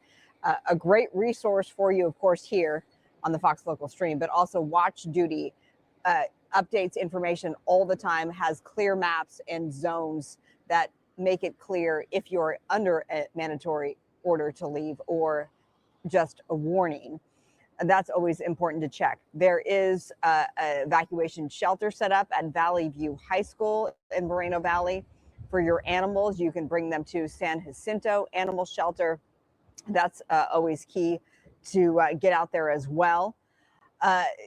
You know, Gino's giving us a shot of the palms that are flowing about pretty quickly given the wind speeds there in the Santa Anas. Is this highly populated, this particular area? It looks more, you know, remote given how much land and they're up against the foothills, Nick? Yeah, Marla, it is pretty remote. It's a bit rural, but there are some good-sized neighborhoods tucked right up to the foothills here. Certainly, as you go west from where the fire is burning, there are more and more homes. So these houses all, you know, certainly potentially at risk here. But for the most part, these are the bulk of the homes are right here, and people are moving out. You see this couple is getting out of the area right now. We were speaking with him earlier. You know, he said this is not how he was planning on spending his Good Friday, but he's certainly leaning on his faith in this situation, you know, saying a prayer. You saw their home with the sprinklers going here. They've got a sign for Easter. So they're certainly making probably different plans for their Easter weekend, but really leaning on their faith that that their house will survive this. Yeah, I'm glad you brought up the fact that it is, in fact, Good Friday, a holiday for so many, not us in the news business. And this is exactly why. I mean, we're 24/7, 365, simply because incidents like this can happen and we can be a lifesaver, a lifeline to so many people who need this valuable information. So that is our job. He talked about, he mentioned a couple of the P's that you're supposed to pack. I caught that portion as this woman is running to maybe her vehicle to get out of that neighborhood. The P's you're supposed to pack if you're in a warning zone and you're thinking, what do I grab? Obviously, people. I mean, this is absolutely insane and scary. Could you imagine living in an area that has mass earthquakes and fires and the government doesn't care about you? Man, I'm watching this and I just feel so horrible for the people that have nothing, that are doing nothing wrong. They pay their taxes, they go to work every day, they're good people. I feel horrible for these people right now. Horrible. People and pets, your prescriptions, your papers, as in your important documents, personal needs, bags, food, water, and then priceless items like photos, family heirlooms, mementos. If you can grab those and get those items in a go bag, please do so if you are in an evacuation warning. We just heard more of an official announcement on the ground below. What was that announcement? I'm sorry that I was talking over it, Nick. No, sure, Marla. In fact, every few minutes that sheriff's vehicle drives through here, playing that over the loudspeaker, just reminding people this street is under an evacuation warning, order, go now. Leave now, do not wait. And so we have seen some people wanting to wait it out and see a flame come over the ridge there. It's just too close to even wait it out. You want to get out of here. And that's what the sheriff's deputies are here, reminding people and helping them as they need help. But certainly people, grabbing whatever they can to get out of here. I'm glad you mentioned the important things to grab, because that is what a lot of people who we've spoken with, they didn't have a go bag, but they knew to grab their prescriptions, their paperwork, their photos, and some of their prized possessions here. But if you live in a warning area that's just a warning right now, we know how quickly it can change from warning to order, and then it becomes a really serious situation and a race against the clock to get to safety in a timely manner. So if you're in a warning area, like you were just saying, Marla, pack that go bag now, get things ready to go, and know where you're going to head. We spoke with a lot of people who aren't sure. Oh my goodness. Critical item right there. She just said she grabbed her mom's ashes. That's why she had to run back into her home. Certainly would not want to leave that behind there. Yes. So if you're watching now, thinking about that, if you've got ashes of a loved one, make sure you grab that and take it with you. I see the pup is back there as well. You got your pet? I got my pets back there, yes. Got your medication? Got her medication. And you got your mom, most importantly. And I got my mom's ashes. Oh, gosh. You get to safety, okay? Yeah. You know where you're headed? Yeah, we're going to my son's. Okay. Yeah. How far is that? He's in Corona. Where at? Corona. Corona. Okay, so you're far enough away from this. Okay. Hopefully this won't be too long. All right. Hopefully we'll be back. I hope so, yes. Take care. Drive safe. So they're heading to Corona now, to their son's house. So certainly getting away from the area here. But you could tell, people get emotional when this happens. You don't know what you're coming home to. If you leave your house, it's such a scary situation. You just don't know if it's going to be standing. And the fire crews are certainly doing all they can to make sure that it is. But Mother Nature sometimes has a different plan. Yeah, I mean, this takes us back to January of 2025 when so many people thought that they'd be back to their homes, and it just wasn't the case. So let's pray. After all, it is Good Friday for those who celebrate it. Let's just keep good thoughts and prayers that they will be back and that the crews can get a handle on it and beat Mother Nature as it relates to this fire. This is the Springs fire in Moreno Valley. Skyfox is back up. It has refueled. So now we're seeing the ground shot from all right, so let me correct myself. This is video from earlier, the aerial shots from our chopper. Chopper's on the ground right now refueling. So let's be clear that that is not a live picture. The live picture is the smaller box, upper left of your screen there. So a lot to think about as a lot of people, even in Riverside County, watched what unfolded in LA County almost a year and a half ago. So I'm glad to see, because we've seen a lot of that. She sort of stole my thought. I was going to say, they still are addressing what happened to Malibu last year. They haven't even recovered from the Malibu fires. And here we are again. Let's add on to the destruction of our country, y'all. Again, mad prayers go out. Mad prayers go out. But yeah, prayers to you, California, whether, just take out the politics. Prayers to you. In our time covering fires where people just don't heed the call to evacuate. They think that, oh, it's okay. I'm going to save my house myself. And you do not want to be that person because you could end up with nowhere to go and it's just too late. And another thing, if you're told to evacuate because of a fire, now look, I'm one of those people that if they tell me to evacuate, for example, last year there was a tornado that just decimated my area. I didn't know it was that bad. I was getting phone calls from family going, go to the basement, go to the basement. Instead, my ass was hanging out the window with the camera videotaping it. I didn't realize the massive destruction that it caused. I got lucky. We're talking tornado, but with a fire, dude, you can't contain nor control a fire. Like a brick building could possibly stop a tornado, but you can't contain or control a fire for the most part. When they say evacuate now, you don't sit around and wait. You get what you need and you go. As a matter of fact, if you live in California, this is my opinion to all you people in California. If you live in California, you should already have a bag ready to go. You should already have an escape route. You should already know what you're going to do way ahead of time. This shouldn't be a shock to you when it happens. It happens every year. It happens multiple times a year. It should not be a shock whatsoever. You guys should be prepared. And that's just that. That makes me think, Nick, of the ingress and egress as it relates to this neighborhood and this surrounding neighborhoods. Easy access in and out, because we know that certainly wasn't the case in Pacific Palisades.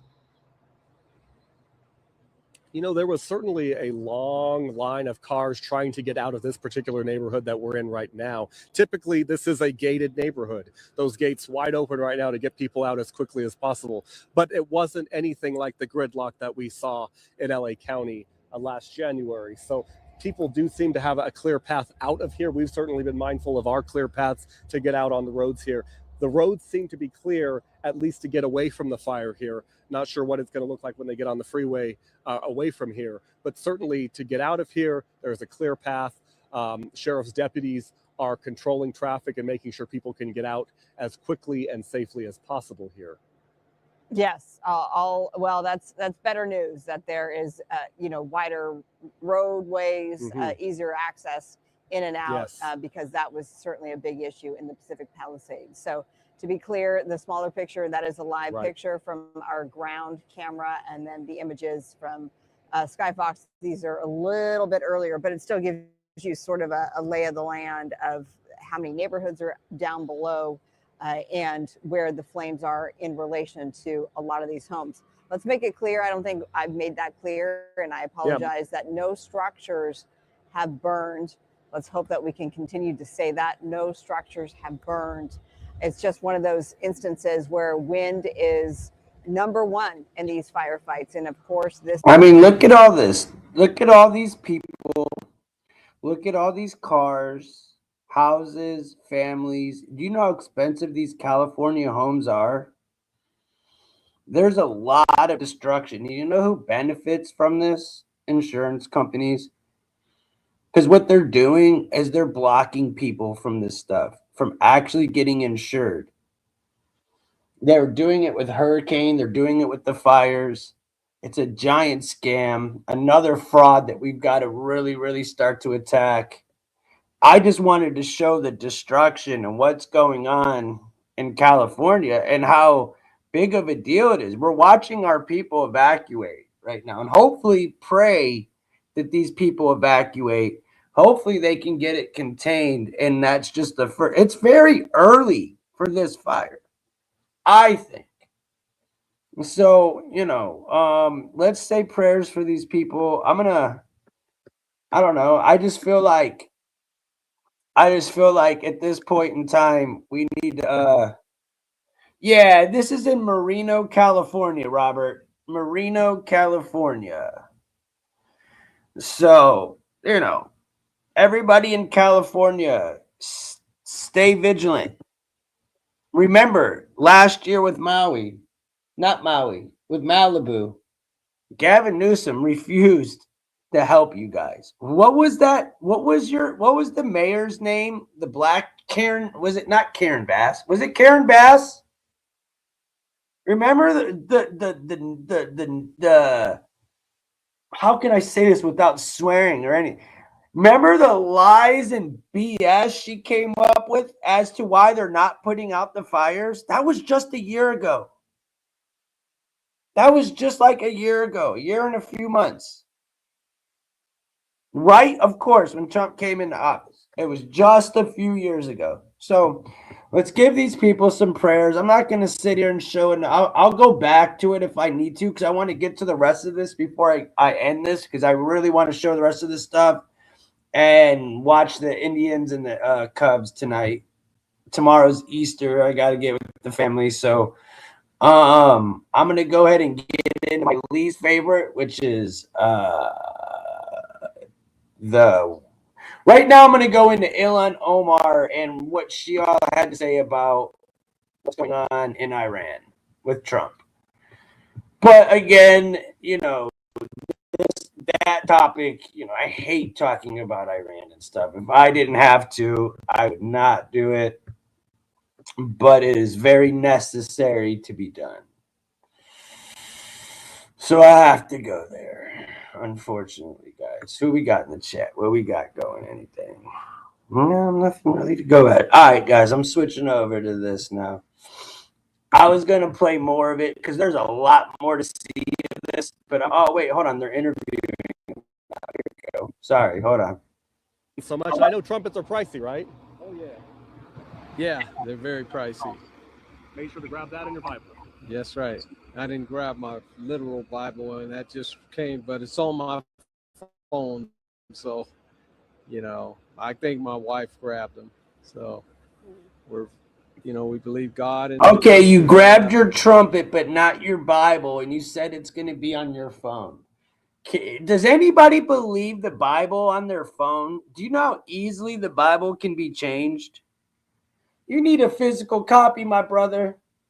It's Easter weekend. You brought up the Bible. Brother, if you're a Christian, go get a physical copy so you can always have it. If the grid goes down, if you have no lights, no internet, what are you going to do? Come on, man. Everything's going to be okay. Certainly scary seeing that smoke right there. Yeah, it is. And I can see it as, but thank God we don't have no thick trees or anything. So that we just got to trust God. Wow. All right. All right, Mr. Green, you get to Corona safely. Thank you for speaking with us. As he mentioned there, it really isn't as thick of vegetation as we have seen in other areas where fires have burned. Certainly there's brush, obviously that's the vegetation. That's what's burning here. That's the fuel for this fire, but it could be worse. This grass could be overgrown, which would be for a really, really scary situation. Yeah, I mean, we'll take what we can get, right? We've got a drop right there. Oh, yes. See some retardant coming down right there, Marla. Always beautiful to see. Yep. The pink retardant there. Yeah, it's great to see that bright pink, isn't it? It is. And so now there's a line that has been drawn and that there. is because you can see the dark smoke right there Uh-huh. billowing up, that dark smoke, especially as it moves faster and we see it going so quickly, that indicates that the flames are right there. And that's certainly why they're trying to do a drop right there to keep the flames at bay, back away from these houses as much as possible. I know that a couple of air tankers are involved in this. It's always great to be able to catch those fire retardant drops as well. So glad that we were able to bring that to you. You know, there comes a point. Have you talked to, and I'm sure you have, the fire crew who's on the ground there? Is that Cal Fire there, or is Riverside Fire the engine there? Riverside County Fire. Riverside County Fire. And when it gets to a point where you need County to leave as well, I mean, I know we have a little greater access, but obviously your safety is paramount as well. Absolutely, Marla. You know, as I was mentioning before, Gino, photojournalist Gino Arias behind the camera here, he and I have both been covering wildfires for many years, and we know we want to get as close to give you the best picture and give you the image and get to the action as much as we can, and certainly show you the hard work that these men. All right. Well, God bless everybody in Cali right now. We will come back to this at the end if I'm still alive. But we're going to move on to the next topic, which is going to be boom, boom, boom, boom. Ilhan Omar. She's always an interesting topic. Let's see what she has to say about Trump. This should bring in all the snowflakes, guys. So if you're ready, get ready, because they're probably going to start pouring in. I did the other news first.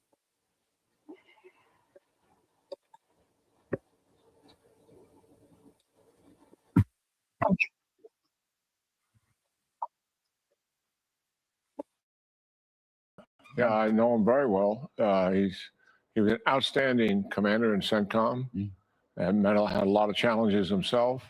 And he's reflecting something that we're very much aware of. This actually, our planning and dealing with the regime actually started when they took over. And when they first killed over 300 of us in 1983, when Reagan was president, blew up 2 embassies and blew up our Marine barracks, we realized we had an adversary on our hands. So it was in even those early days that Central Command began to plan for a war with Iran, given what they had already done to us. And then they continued to kill us. What President Trump is different from those previous 7 presidents is while many of them had to deal with Iran, who has killed Americans, all 7 of them had to deal with their overall aggression and destabilization.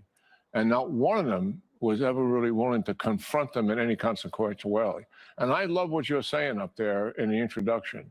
President Trump is trying to put an end to this 47-year experience. That is the purpose of what is taking place here. And what's the motivation? There's intense motivation that came out after the 12-day war to include our taking down their nuclear capability. What Prime Minister Netanyahu and President Trump recognized, based on their intelligence services looking at this, that Iran recommitted to all of their goals and objectives. And that was missile development, Chinese helping them, more drones, recover their nuclear program. And then the fourth thing is they began to continue to funding the proxies. They used different banks to do it, passed it through Istanbul, hundreds of millions of dollars, and nothing had changed. If anything, they were recommitted to all of those goals. And they realized we have got to do something about it. We can't wait, because they're developing longer range ballistic missiles, more lethality, recover a nuclear program with the potential, obviously, to use it. And that created a sense of urgency. And then they looked to the central commander, they looked to the IDF commander, and they are dusting off plans that already exist and have existed for years. That's the thing. I just, what General McKenzie said is so important, because you've got these Democratic senators and House members. We hear about it every day from somebody, and the legacy media. There's no planning. Of course there's planning. They are insulting the military, and they are using falsehoods. And that's why I think you've said this a lot. Now you've got company with this General McKenzie. I mean, it's something that needed to be said. It needed to be put out there. Of course there's been planning. They've been planning for almost 5 decades. Yeah, and they don't only just put a plan in place, then they go out and practice it. Yeah, in tabletop exercises, CPXs, and then they adjust the plans, because the enemy always has a vote. And what we do, so our audience can understand, we organize a red team to oppose us in those computer exercises, and we give that red team all the resources that Iran has, and they're operating completely independent. There's no coaching by anybody, and they put huge pressure on a blue force. So as a result of that, all the options that Iran could possibly come up with are exercised. I mean, it was a revelation to some people when they imposed their will on the Straits of Hormuz, and they said, "Oh, Americans weren't prepared for the Straits." You got to be kidding me. When I was a division commander, 2-star general, a corps commander, 3-star general, and a 4-star general decades ago, we knew that. We knew that would be one of the first things that they would do, and we have worked against that. We know exactly what these guys are doing and what they can do to interfere with us if we begin to impose our will on them, which we will do. Yes. Our military plans call for us to open the Straits of Hormuz and use military force to do it, and to secure it and keep it open, to recover the nuclear, whatever that is left there, and finish off their ballistic missile program as much as we possibly can, to include drones. And we will have accomplished our assigned missions. That's a fact. On Hormuz, General, there's been a lot of talk about this Pentagon final push, more troops coming into the Persian Gulf theater, the Mideast theater in general. Can you comment on that? What does that mean? I mean, we will reopen Hormuz. And in the next segment, we're going to talk about the Venezuelan model of who's going to run the money and the oil. But in terms of the military side of this, as you say, it will be reopened. A lot of people think this new addition to troops are part of that reopening. Do you think they are? Well, the president has options, and certainly the Straits of Hormuz, Cargill, and what it truly represents, 90% of their oil distribution is sitting right there on that island. And he has options to exercise here. In the war games that we've played in the past, we have used ground forces for short-range missions, in, out, maybe stay a few days, depending on what the mission is. This is not an invasion force, to be sure. Anybody that wants to put that out of your mind, we're talking about 10,000, 20,000 troops at most here. An invasion force would be something north of 100,000. So this is give a very specific mission. It has a certain time duration associated with how long does it take to accomplish that mission, and then they're out of it. And I'm just going to guess our Air Force has been planning this anyway by taking out various Iranian, whatever they have, missile sites or drone sites that are in that neighborhood, either on the cliffs of the Hormuz Strait or someplace. But there are, I'm just guessing, but I'll ask you, has this been in preparation already? We have been working on this probably ever since they imposed their will. We began executing that war plan. And what does that mean? That means taking down anti-ship missiles at distance, long-range ballistic missiles at distance. The Shahed drones can go almost 1,000 miles, so we're going deep into Iran that can access the Straits of Hormuz, and then we're working close in to deal with what close in? Mine layers, small boats that could be suicide boats to interfere with shipping. They could fire drones from that small boat as well, or fire other kinds of short-range missiles at a boat. All of that is being exercised. And then the other thing is, do we have to control a piece of ground there in addition to having what overhead? What we have right now in the area are Apache attack helicopters, very effective, move slower than a jet fighter. We have A-10 Warhogs, which is an Air Force airplane designed with a single purpose. It's the only airplane in the entire Air Force, Navy, or Marine Corps inventory who's specifically designed to provide close support for troops on the ground. So they are operating in there right now. And as convoy came through, we would have drones up in the air supporting it. We'd have counter drones on those convoys, even on the merchant ships. We would have Apaches. We would have those close air support aircraft as well. There would be plenty of opportunity to suppress whatever they're going to throw at it. It doesn't mean, Larry, that they can't fire at us. They likely will be able to. It does mean, in our judgment, it's an acceptable risk, and we can minimize that risk. Well, as you say, on this and other things, you're going to take out Iran's capabilities. I love that word, capabilities. I think that covers a lot of ground, and I think it's important that people hear you on this subject. Let me ask another thing.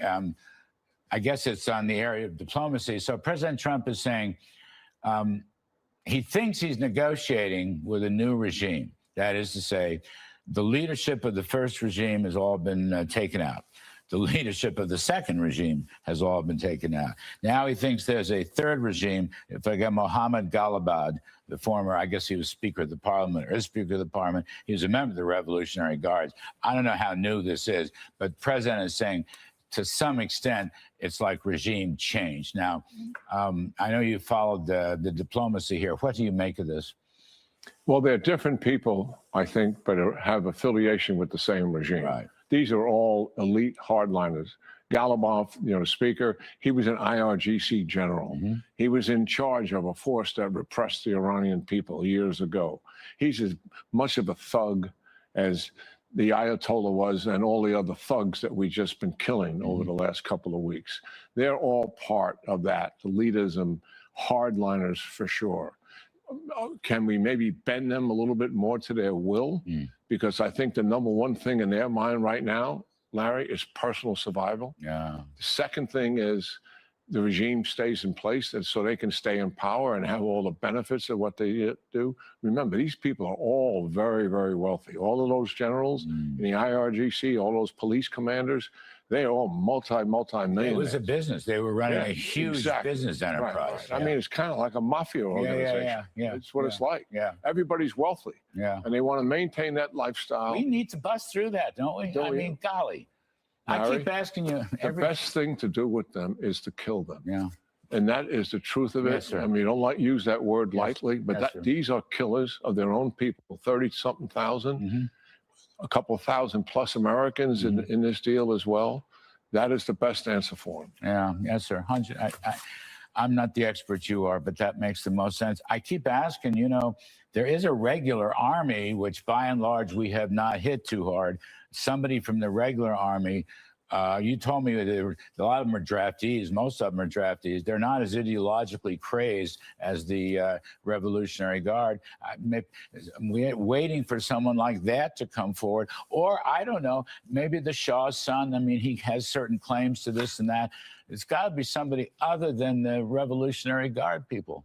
Yeah, I think we have a ways to go yet, because if we end it, my preference is a military end to this, because I think we can force the economic collapse of the country, particularly by seizing, not destroying, but seizing their oil distribution point at Carg Island.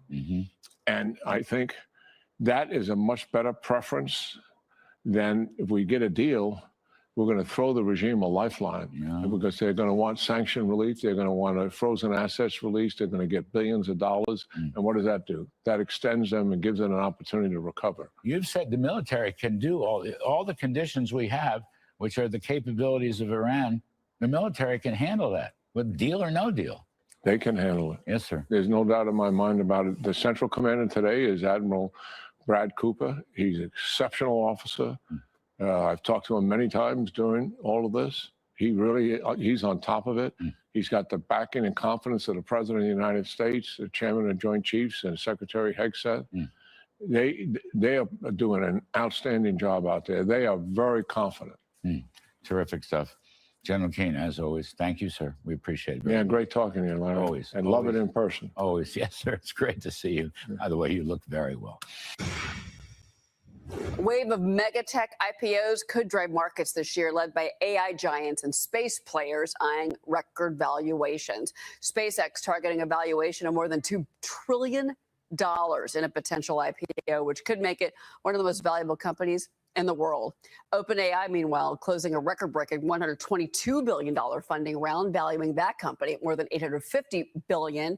The ChatGPT maker also eyeing a potential IPO as it looks to scale and compete with rivals like Google and Anthropic, which is also considering a public debut of its own. I want to bring in Sandbox AQ CEO Jack Henry. Jack, what are your thoughts in particular?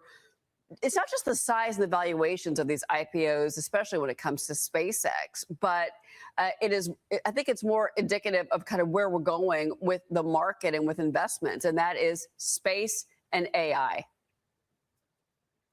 Cheryl, yeah, absolutely. Good morning. Good to see you today. The second half of this year promises to be very different than the first half. As you mentioned, I think we're going to see the IPO of SpaceX.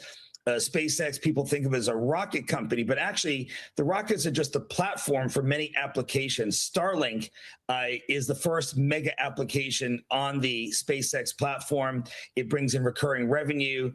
It's growing by leaps and bounds and gives SpaceX a unique position in the market and a global reach. And so we expect that to be a very successful IPO. 5 major banks are going to be doing that globally. But as you said, also OpenAI and Anthropic most likely to also file and go public, if not by Q4 this year, then certainly by Q1 of the coming year. One of the reasons for tapping the public market, Cheryl, is to also access those retail investors.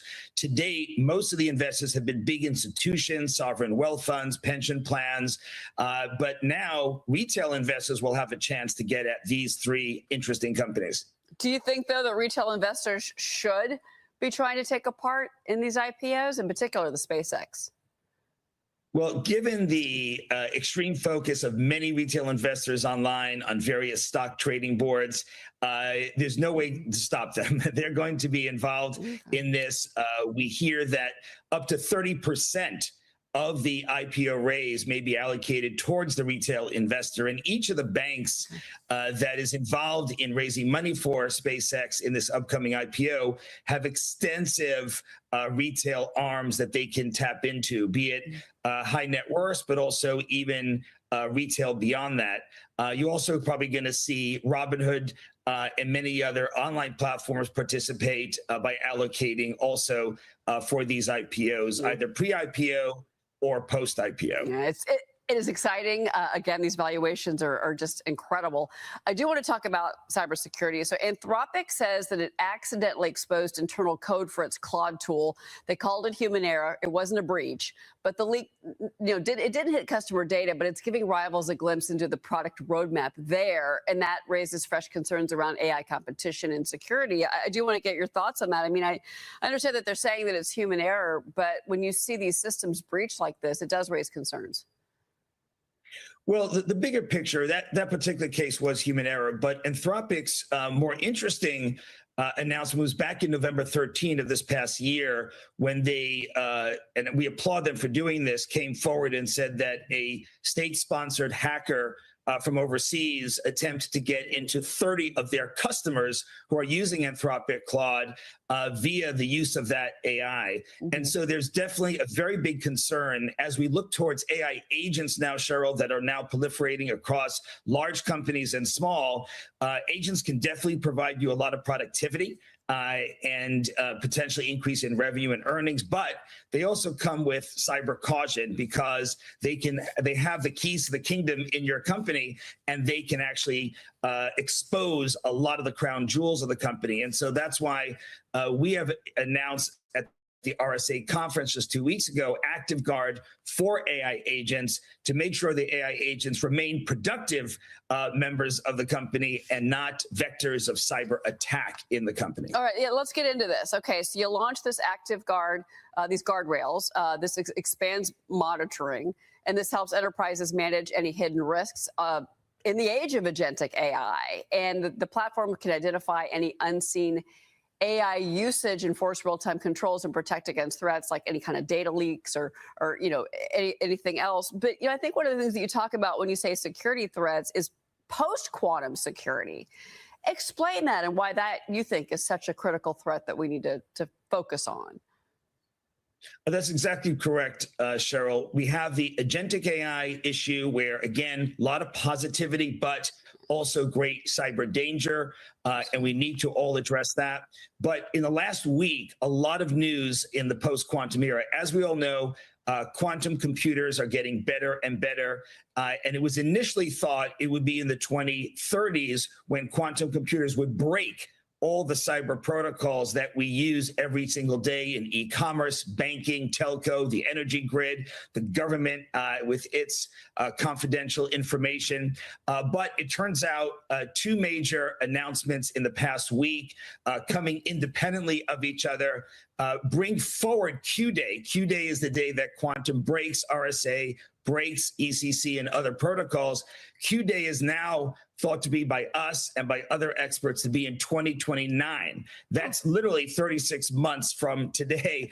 And so there's really no time left, Cheryl, to really start getting going in moving over to the quantum safe protocols known as PQC, post-quantum cryptography. So exactly correct. These are two twin cyber threats, one on the AI agentic side, but also, of course, now with Q-Day moving forward to 2029, this is the time to protect ourselves. You know, when you hear so many people moving ahead to quantum, I thought that was very interesting that you were flagging that now, and that the time frame is shorter than originally thought by many. And I don't think enough people are talking about it. So I'm glad you brought it up. Jack Henry, thank you so much for being here. Manhattan Institute senior fellow Chris Rufo has been investigating widespread. I don't know if you guys caught that, but he was literally talking about AI and quantum AI. And the reason they're doing this, and I was talking about this yesterday, is when they're building these data centers, they're building quantum computers such as CERN and D-Wave, but on a different scale. And they're doing things that we can't comprehend. And they just told you that, but they told it you in such a roundabout way that if you don't know what he said, you don't know. But I suggest everybody go look into quantum AI and look into D-Wave and Kindred and CERN and figure out what they're doing, please. Fraud in California. In a new report, he found that fraud losses during the Newsom administration totaled at least $180 billion. California Governor Newsom responded to that report, saying it relies on, quote, guesses.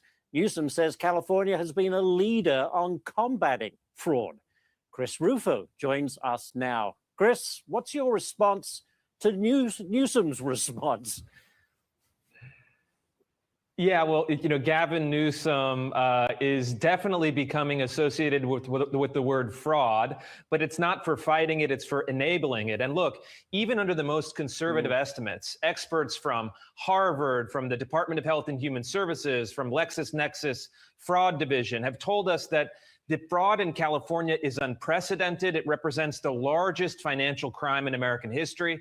And scammers have been stealing billions of dollars per year. Some estimates say as high as $50 or $60 billion a year from the state of California, from federal taxpayers who actually send money to the state. And so, look, this reputation is catching up with the governor. He's going to try to run away from it, but the facts are not on his side. Okay, to the person that just came in with the real smart comment, and I know you think you're being intellectual, but let me explain something with those laughing emojis at the end, because I'm laughing at you and it made me stop. It's funny that they could track every American taxes, but they can't track the fraudulent money being stolen. Do you understand that the people that are committing the fraud are politicians and people that are controlling the paperwork, controlling the government? Like, example, Timothy Waltz, billions of dollars. Do you understand he's the one that's approving the paperwork and putting all these projects to go through, that's allowing all this fraud to happen? What does that have to do with them tracking taxes? There's something called the damn IRS that specifically tracks taxes. They're never going to let taxes slide. But when you got crooked politicians, they know the loopholes. They do the paperwork and they funnel the money. So what you said was so low IQ. Why don't you reevaluate your comment, come back, and give me some real talk, Bubba? Because what you just said is low IQ. I'm just telling you. Very low IQ.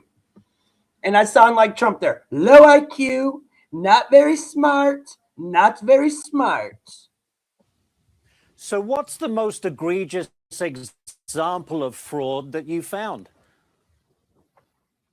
Sure. Well, really, Medi-Cal is the 100-pound fraud within the system. And HHS officials told me that they estimate that the state of California is now losing up to $50 billion a year to fraud. So wait, repeat that again, bro. Hold on. What did you say? So you're telling me when politicians get 100 million in a year, yeah, they're corrupt, like Bernie Sanders. Yeah. Yeah, he's worth $3 million. Not 100 million, 3 million. 4 million, not 100. And the taxes won't show it. They won't show it. They've got loopholes, bro. Absolutely. They've got loopholes. How do you think they're getting away with it and have been since time immemorial? Are you kidding me? Do you think that fraud is just a new thing? You don't think fraud's been being committed since the day this country came to be? Are you kidding me? You joke? And Ryan, you've been a horrible mod today, bro. I love you, buddy, but you're just not doing your job. I don't know what to say, bro. And what I've noticed in the reporting is that it seems like every criminal enterprise from around the world has looked at California as a vulnerability. They're seizing. In our reporting, we show that neo-Nazi prison gangs, Romanian fraud scammers, death row inmates, and foreign fraud gangs have all been ripping off the state of California to the tune of hundreds of millions of dollars. And we're just looking at the tip of the iceberg. You know, the buck stops with the governor, clearly, but how many people are dropping the ball on this? Because if it's that easy to steal money, there's got to be a lot of failures along the chain. Yeah, well, what's happened is that essentially California is operating many of its public programs, in essence, on the honor system. There's very little oversight. During the pandemic, when California was distributing tens of billions of dollars in unemployment insurance, there were only 2 state employees in charge of guarding against fraud for the entire system. And even worse, some of those employees that were in charge of guarding various programs were committing fraud themselves. Right. We've seen this through criminal indictments, and it goes all the way to the top. It's outrageous. Wait, what did he just say? Oh, the people in charge of overlooking the corruption and fraud were the ones committing fraud themselves? Oh, okay. Yeah, exactly. And this isn't just for politicians. Remember how many damn Somalians got away with it, not just in Ohio. Do your research. Outrageous. And that's a good place to leave it. Outrageous indeed. Chris Rufo, thank you so much for bringing this report to us. We do appreciate it very much. Welcome back. House Speaker Mike Johnson and Senate Majority Leader John Thune working on a new 2-track plan to end the record-long partial shutdown of the Department of Homeland Security. It would affect all of DHS except parts of ICE and Customs and Border Protection. The funding would be handled later through reconciliation, bypassing the Senate filibuster. The president endorses the plan, writing on Truth Social yesterday, "I am asking that the bill be on my desk no later than June 1st. The Senate convening earlier this hour for a pro forma session, sending their bipartisan deal to the House for a second time. The House will also meet later at 8:30 a.m. Eastern, all in an attempt to pass the measure with a vote later today. Joining me now is Wisconsin Senator Ron Johnson, a member of the Senate Homeland Security Committee. Senator, good to see you. Thank you so much for being here this morning. Can you tell us a little of your expectations of how this plays out today? Good morning, Maria. Well, listen, I think this is the only thing, unfortunately, that we can do with the Democrats being so obnoxiously obstructionist in terms of funding the very agency that we need to keep us safe after they threw open our borders. So this is what we have to do. In terms of the second step, the reconciliation, I think we need to keep that as narrow and as focused as possible, or that could potentially get out of control as well. So again, this is really, I've been supportive of this approach since last week. It's the only thing we really could do. I'm glad that the Speaker and the House is coming to understand that point and really looking at the wording of that legislation. We didn't defund CBP and ICE. We made sure we had that funding through the reconciliation. Now we're going to have to use a second reconciliation to fund it in the future, so that Democrats can't use this as a bargaining chip. But they literally are using the security of our homeland as a bargaining chip in their sick political games. It's really disgusting. Well, that is incredible. I mean, look, you say you want this reconciliation plan to be narrow and focused. Otherwise, it could it could be vulnerable, and I understand that. But you know, what do you want in it? I mean, what are your most important things? CBP and ICE, and then what else? What else goes in the reconciliation then? Well, actually, I'd want it more expansive than that. I know that's what they're talking about right now, so that's really narrow and focused. I would want to fund all of Republican priorities within DHS, which is pretty much all of DHS, through fiscal year 2029. That's what I've been talking about. That's what I'll be pressing for. Again, we can't allow Democrats to use the security of our nation, of our homeland, as a bargaining chip in their, let's face it, their game plan to turn America into one-party nation. That's what this is all about, opening up the borders, flooding this country, people that have been completely unvetted, putting America and American citizens at risk to turn this into one-party nation. So we need to stop them at that. We can't allow them to use DHS as a bargaining chip. Well, I mean, what about defense spending? I mean, the Pentagon's asking for $200 billion to pay for the war in Iran. The president wants a $1.5 trillion defense budget for 2027. Then you've got the SAVE Act, right? There are colleagues of yours who have made the case on this program that that could be a budgetary item because you have to, outlay money to the states for secure elections. I mean, Florida and Mississippi have just signed laws requiring proof of citizenship to register for vote, allowing the removal of voters who do not provide documentation. Florida's law includes checking voter rolls against state and federal databases while tightening acceptable voter ID rules effective January 2027. These actions come as the president's SAVE Act is stalled. So, Senator, what about that? Would you consider? I know you want it narrow and focused. I know you want DHS and all the way to 2029. But what about defense and what about the SAVE Act? Well, narrowly focused on something that can get all Republican votes and elements of the SAVE Act, we certainly do that. So there are things we can do budgetarily. For example, provide grant money to clean up your voting rolls. Provide money to pay for voter ID if that's a big issue. So there are some things. Again, if we insist on policy changes, I don't think we'll be able to do that through reconciliation. I think you understand my stance on ending the 60-vote threshold and filibuster so we can literally save this country. But again, that's going to be a little more difficult. Right now, we've got to focus on funding DHS before June 1st. So we need to keep it as focused as possible so we can get all Republican votes. Okay. All right. So June 1st, and you feel that all of those things can be in there for June 1st. What did you make of the president last night? He addressed the nation, providing Americans with an update on Operation Epic Fury. Here's what the president said also to our NATO allies. Watch this. Buy oil from the United States of America. We have plenty. We have so much. It'd be easy. And in any event, when this conflict is over, the strait will open up because of our drill baby drill program. America has plenty of gas. We have so much gas. Under my leadership, we are #1 producer of oil and gas on the planet without even discussing the millions of barrels that we're getting from Venezuela. Because of the Trump administration's policies, we produce more oil and gas than Saudi Arabia and Russia combined. Think of that, Saudi Arabia and Russia combined. And that number will soon be substantially higher than that. I mean, I was really struck by that, Senator. Your reaction to the president's speech? I had two main takeaways. The first is exactly what you were pointing out there. President Trump was asking our allies to step up the plate. They're the ones that use the oil. They need to get in there, open up the Strait of Hormuz. Give us a hand here. Let's end this regime that's a menace to your security. So that was the main takeaway. But the other one that really perked up my ears, I haven't heard much about, when he talked about talking to the families of the 13 fallen service members, how to a person, they also make sure you finish the job. He made a real point of that. First of all, I was glad to hear that. I think that's the biggest mistake we can make, having made this very tough decision. And we see why it's been a tough decision. This is not easy.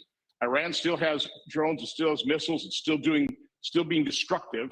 We need to end that, but we need to end it for good. We can't leave that regime or a regime like that in place that will continue to threaten the region, threaten world peace. So I was glad to hear the families who have sacrificed more than any of us told the president, finish the job. Yeah, for sure. Senator, let me get back to the filibuster because you know, and you've told me many times that you do believe that when and if the Democrats return to power, they will remove the filibuster. Is that how you feel? Yeah, again, good people can disagree on that point, but I think that's the split in the Republican Party. There are those of us who are firmly confident that that's exactly what they do. And so we better move first, particularly with the things we want to do. We want to secure our elections. We want to further secure our border. We want to provide prosperity. If Democrats do it, it's all about consolidating their power. Turn Puerto Rico, D.C. into states, pack the Supreme Court, with 6 more Ketanji Browns. Now, we need to act before they do. We've got 3 years. We have 3 years of President Trump in office to try and save this nation, to prevent Democrats from putting America on an incredibly destructive path. Yeah, well, it's true. And I just wonder how you're going to feel if you don't do that, when, in fact, the Democrats return to power and do that. So I understand that, you probably don't have the support to do that right now, regardless. But how are you going to feel if, in fact, your colleagues get back to power and they do it? Well, we would feel like schmucks, okay? And we would deserve to feel like schmucks. Again, I keep pointing out to my colleagues, I've been there 15 years. We passed 6 out of 180 appropriation bills on time. 6. Yeah. That's a 96% failure rate. How much more broken can this United Senate get? So look at reality. Look at the reality of what Democrats will do. Step up the plate. Let's make sure that we can, again, save this country, secure our elections, secure our border. I was disappointed the Supreme Court, the justices there. I mean, this is using the Constitution. It's not a suicide pact. And unfortunately, the justices, maybe their ruling will be on the law and on the Constitution, but you have to look at the bigger picture here. What is happening with China, with the tourism, birthright citizenship tourism. This is going to destroy this country, creating all these, millions of voters that will obviously not be voting in the best interest of America. So we have to understand exactly what the left is doing, what Communist China is doing, and we need to act now to prevent that.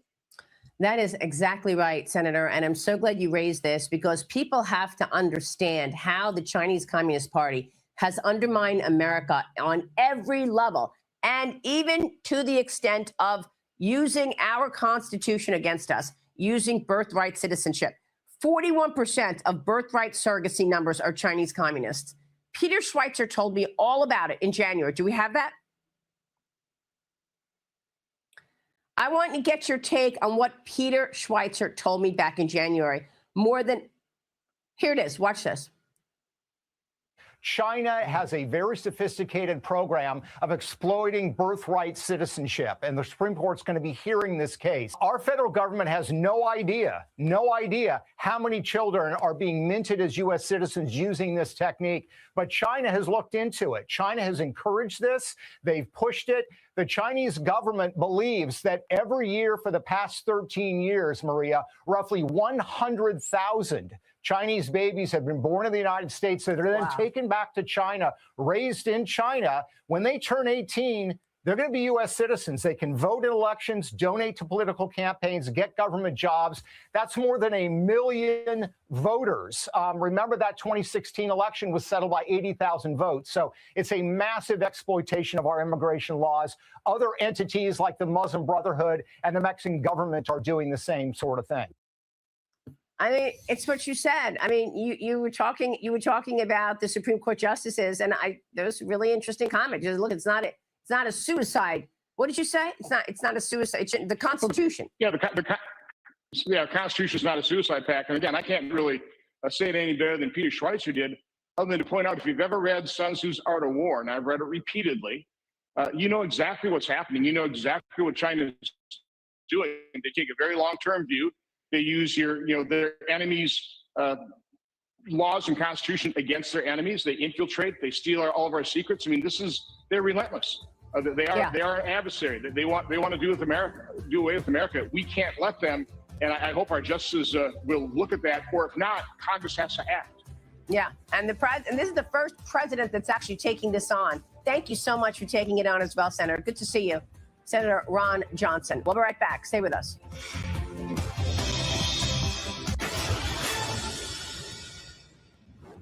Tonight, Iran's Navy is gone. Their Air Force is in ruins. Their leaders, most of them, terrorist regime they led, are now dead. Never in the history of warfare has an enemy suffered such clear and devastating large-scale losses in a matter of weeks. Escalation or exit? The president says that the military's objectives in Iran are almost reached and that we could see an end to this conflict by the end of April. But he's not done yet, and that is driving stocks lower today. The president also left the door open for a knockout blow, energy-targeted strikes that would cripple the Iranian regime once and for all. Welcome to Big Money Show, everyone. I'm Jackie DeAngelis, along with my co-hosts Taylor Riggs, Dagan McDowell, Brian Bremberg, and with us for the hour, Making Money host Charles Payne. The message last night was pretty clear. America did the heavy lifting. Now the rest of the world. The president calling NATO a paper tiger after allies refused to join the Iran campaign and is proposing a new world doctrine. America will not pay and provide security while our allies sit on the sidelines. So while the administration says that Iran's military is essentially finished, they're still openly preparing for a next phase. It's a negotiation, but investors, they don't like mixed signals. And Charles Payne, you see the market is lower today and oil prices really spiked on this. Again, he let us know the duration yesterday was going to be another 2 to 3 weeks, but that sort of uncertainty is definitely hitting this market. It is, but I think it's a chain reaction. So if you look at oil, if you look at the oil short ETF, they had $977 billion in buying. That's about 1 million times more than ever before. So some of this, I think, is short covering. And then, of course, just we've already twice gone positive, twice already today's session. Okay. Massive intraday reversals, massive, bam, just like that. So don't panic right now. I felt like he gave us a timeline. Hopefully 2 to 3 weeks is the timeline. It's ironic that in some ways it feels like the market is okay whether we walk away from the strait or not. Just the market itself, not commerce, not businesses, not countries, not nations. And I thought the most pointed thing, obviously, was for two things, two audiences. China, our military has done extraordinarily well against your defense systems that you sold to Iran that didn't work. We wiped out all your air defense stuff. Everything you sold to them did not work. Any other nation that's buying from you probably should think twice. And Europe, listen, you know what? From the Marshall Plan until now, the budgets, our defense budgets, keep the free world free. Our technology keeps the free world free. All they do is tax our technology, but they don't have their own. And the lack of gratitude. One thing I can tell you from knowing President Trump, I don't think he hates anything more than people being ungrateful. Yeah. So and this is what's probably frustrating him more than anything else. Listen, we know the UK isn't going to send an armada. They may have a ship. If they send a rowboat, we'd be okay with it. We know France isn't going to send. We know that these countries have let down their defenses. That's why Russia was okay invading Ukraine, because they knew there would be no pushback from the nations that are most vulnerable to the next wave of Russian attack. Not America. We have to come in there. We have to write the checks. Right. We have to send the know-how. So listen, we all should be fed up with that arrangement. It's not a good arrangement. I think a lot of Americans are, Charles, to your point. Dagan, we were talking about this yesterday when he said the 2 to 3 week extension of this, that it would cause more market volatility. Perhaps we're seeing that. We didn't really hear anything new from him. We didn't hear that we were making some sort of offensive, although he left the option open, said the talks are ongoing. We don't really know what's going to happen in the next 2 to 3 weeks. And so this volatility could continue. I mean, that was our forecast yesterday. Right. The market, this is why the market is reacting to the speech the way it is. The market only really cares if the U.S. leaves and does not care as if Iran is getting rich off of selling oil, as long as the oil is getting out of the region and economically important commodities. If the U.S. is staying and blowing targets to bits, that's not good for the broad markets in the following ways. It raises borrowing costs, although the 10-year the yields pulled back a little bit. But we're so deeply indebted, we, the United States, cannot afford $1 trillion war, or even anywhere near close. It raises borrowing costs because we've been completely profligate prior to this day and $39 trillion in debt. It cuts off commodity supplies and oil coming through the Strait of Hormuz if we stay, And it also causes broad-based inflation. And I just bumped into somebody who works at a major trucking firm. All of these trucking companies have automatic fuel surcharges that are built into their contracts. And this is gravy for them because business is decent. And they just, every week, they get the diesel numbers from the Department of Energy, and they just hike this fuel surcharge week after week after week. And as long as the demand is there, these companies are doing fine. The small truckers, screwed. But my point is that when you have costs at a trucking firm that are being passed on to all of the customers, that's how you get a broad increase in prices across an economy. And you will see that in the coming weeks. Okay. Also, Taylor, in the speech last night, he talked about NATO. He bashed them, to Charles's point, but I left that for you. Well, Austria, just the latest, I think an hour ago, saying that they've denied U.S. military access to their airspace. No surprise, because NATO never shows up when we need it. And I think we're actually proving Trump's point that if NATO needed us, we would show up. I think it was the German defense minister a few weeks ago that secretly said, we know that Israel's doing our dirty work for us because they won't do it, but then won't show up when we need them to come and help. And so I think, unfortunately, this is proving the point that NATO is sort of a toothless, spineless thing that doesn't really have teeth anymore. I think what's interesting is there was a report a couple hours ago talking about Iran and Oman were coming up with protocols for the Strait. Yeah, what's that about? So here's my take on it. Now, protocols, is that like charging an official fee? Okay, so people think, well, that's like an additional cost. My hot take, and I heard this from someone, is once Iran got a nuclear weapon, they were probably going to close the Strait and charge this fee anyways. Of course. So we're just going to have them maybe charge a little bit of a fee. But the good news is, like, maybe they won't have a nuclear weapon, right? And so I guess my thing is we're getting to the same endpoint of maybe this fee in the Strait. And again, we don't really know what that protocol is. I'm just sort of spitballing here. But we're going to get to the end point with, hopefully, without them having a nuclear weapon. So that's sort of the good news. And I think the market then did a massive swing down 1 or 2% up to try to pop into positive territory, because that shows if there's enough pain for everyone. We need the Strait open. Iran needs the Strait open. China needs the Strait open. Japan, everyone needs the Strait open. Once there's enough pain, I think eventually people are going to come to the negotiating table and figure out a protocol or something to open up the Strait.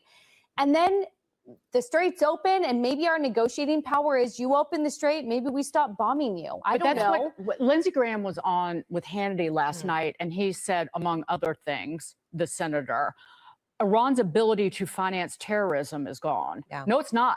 Actually, they're shipping oil. We're allowing them right now to try and keep oil prices in check, to sell oil to, well, even India for the first time in 7 years.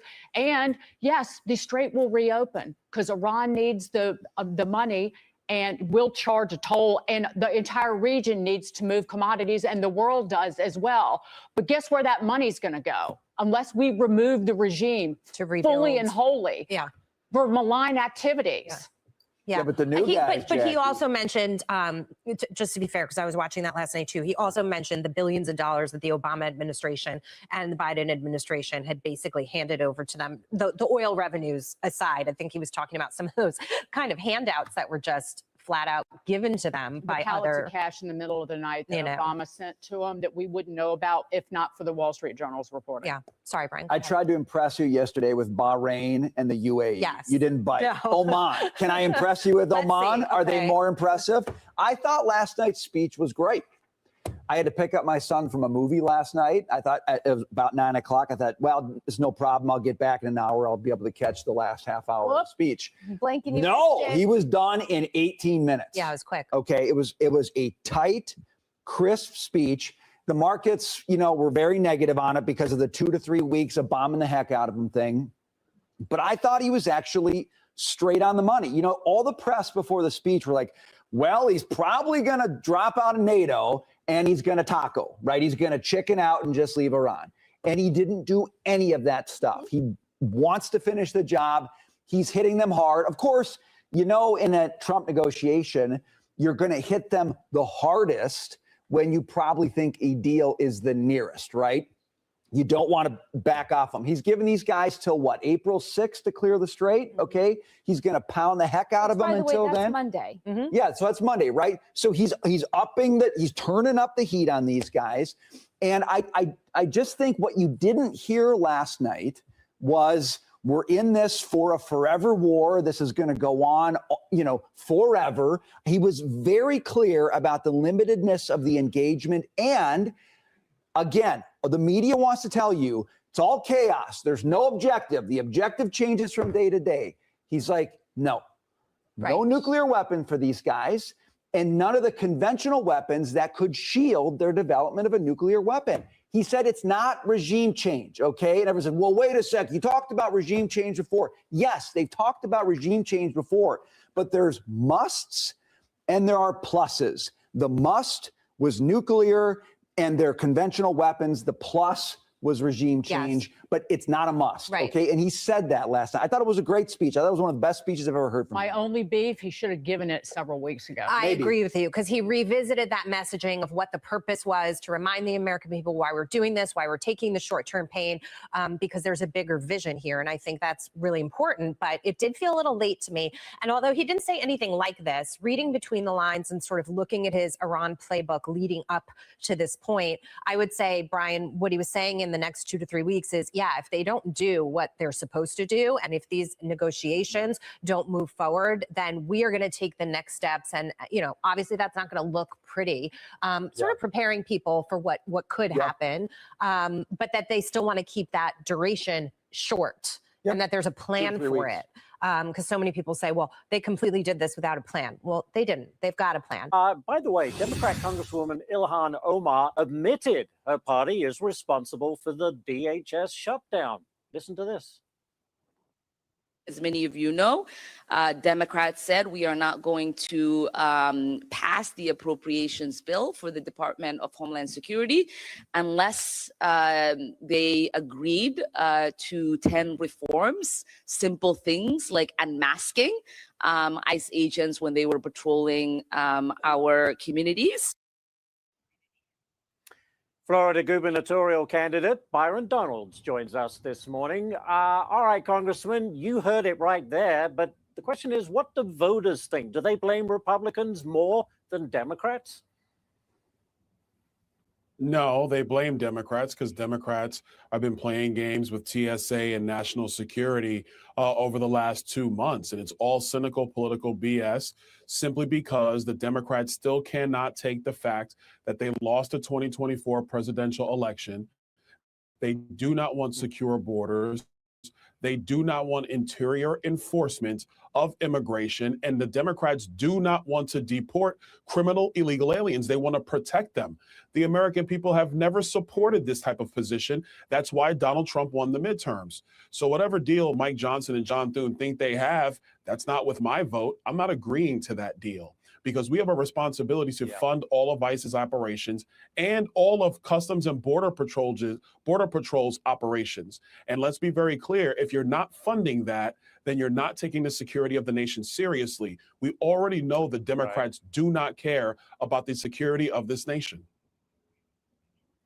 Next one for you. Governor Ron DeSantis in Florida signing the state's version of the Save America Act. That's the voter ID bill. Almost immediately, a coalition of voting and civil rights organizations sued. Why is voter ID so controversial? I don't get it. It's controversial to Democrats because this is the only way they have a chance to win elections if you don't have strict controls on elections. And what you have to do in elections, which what we do in Florida, and we thank Governor DeSantis for signing this piece of legislation, is only going to make things even more secure in our state, is that we treat our elections incredibly seriously. We make sure that ballots are carefully handled as like evidence in a criminal trial or a civil trial, because you want to make sure that you're protecting the ballot and the franchise of the American people. So the Democrats, they sue, and quite frankly, they sue all the time on all kind of ridiculous reasons, but they sue because they want weakness in the controls of our elections, so it helps them find votes to win elections. That's why they sue. Crazy. Very quickly, 30 seconds, new polling shows healthcare is the number one worry about among Americans. This is voters apparently less concerned about inflation, crime, and immigration, which used to be top issues. Is that what you're hearing from voters? Yeah, healthcare is a real problem, and let's also understand this. Healthcare inflation is out of control because of the Democrat policy which governs healthcare in the United States, the Unaffordable Care Act, aka Obamacare. It was designed to increase the cost of health insurance in our country to force all Americans into a single-payer healthcare system. That's how it was constructed. It is not working. The Democrats refuse to make any concessions because they want to protect their policy framework that would drive people into higher costs, higher premiums, and higher deductibles. It's insane policy. We need to change it at the federal level, and states need to be focused on price transparency, making sure people have a clear view on the prices that they're going to pay, and then also lowering prescription drugs the way President Trump is doing with Trump RX. We'll have to leave it right there, but we covered a lot of ground. Thank you so much. Congressman Byron Donalds talking to us this morning. Thank you, sir.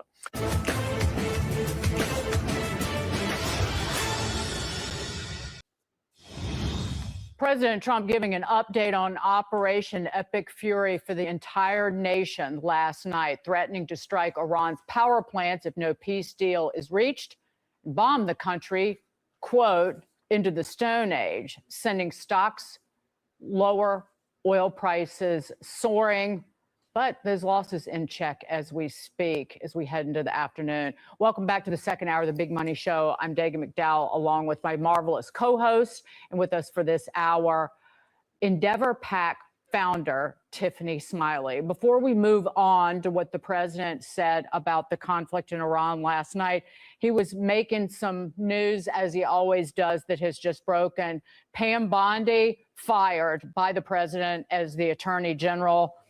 And the reports are that Todd Blanche, who has been his longtime counsel, is going to be replacing her as the Attorney General of the United States. As we dig into this, Jackie, you were reading about it as we were in the commercial break. Yeah, I'm dying to know what happened.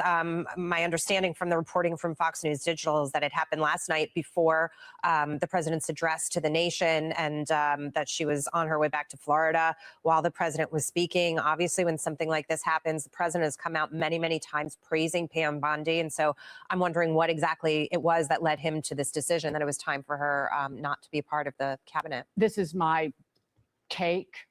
She, from the get-go, royally fouled up the release of the Jeffrey Epstein documents. And it was just such a rolling disaster all year and was handled so poorly that was one of the biggest problems, despite her obvious loyalty and her background. But she met with President Trump, according to Fox News Digital, in the Oval Office on Wednesday night ahead of the speech to the nation on Iran, and she was reportedly informed of her ouster. She was with him though. Yeah, at the in front of the Supreme Court yesterday. Oh yes, sorry, she was. And then she got the you can go. She was supposed to be deposed by a House committee later this month, wasn't she? Wasn't she subpoenaed by a House committee on the Epstein files? I think so. I don't know if maybe that doesn't happen now. Maybe it does if she's not in this role. The Epstein files are not my issue du jour, but my sense watching that throughout was there were these big promises. Tiffany, maybe this is something you watch more closely, big promises of information. And then it always seemed like it was a dud. Yeah. Nothing happened. And people were like, wait a second, we thought we were going to get transparency. It feels like we're just getting obfuscation. Maybe I read that wrong, but that was my perception of it. Yeah, and I mean, it's a tough job. Pam Bondi was in a very, very hard position, and you have to wonder what was actually going on behind the scenes. Yes, she is the leader. She's the face of it. But what was she being directed to do, and what information did she have access to? I will commend her. She's a patriot. She has been on the front lines for many, many years fighting for America and has extreme loyalty. So I thank her for her service and stepping into that role and doing the best that she could in the time and in the moment that it called for. And it's a tough job, and it's President Trump obviously feels like it is time to move on and bring in someone else for the administration. I was just going to say, so Todd Blanche, who is the Deputy Attorney General of the U.S., previously a criminal defense attorney, worked very closely with President Trump in 3 of the criminal cases, the legal warfare that was targeting President Trump. Todd Blanche will be the interim Attorney General based on the reporting. We will see who potentially is nominated for the job full time. But the Attorney General role for the president is so personal and critical, not just for the nation, but given what happened with Jeff Sessions, which opened the door when he recused himself, idiot, and opened the door for the Mueller investigation, the Russia collusion, hoax, all of it. That's one of the most important jobs. And also for enforcing the laws of the land and fighting crime and righting all the wrongs of the Biden administration and just the bad cops who are still living and working inside. Well, my thought goes to the whole fraud push too right now, and how much people are asking for prosecutions on that. That's the AG is going to help push that, along with Vice President J.D. Vance's task force. I just wonder on the Epstein side of it, like you, Brian, I wasn't in the weeds of it because there was so much other stuff that was happening news-wise.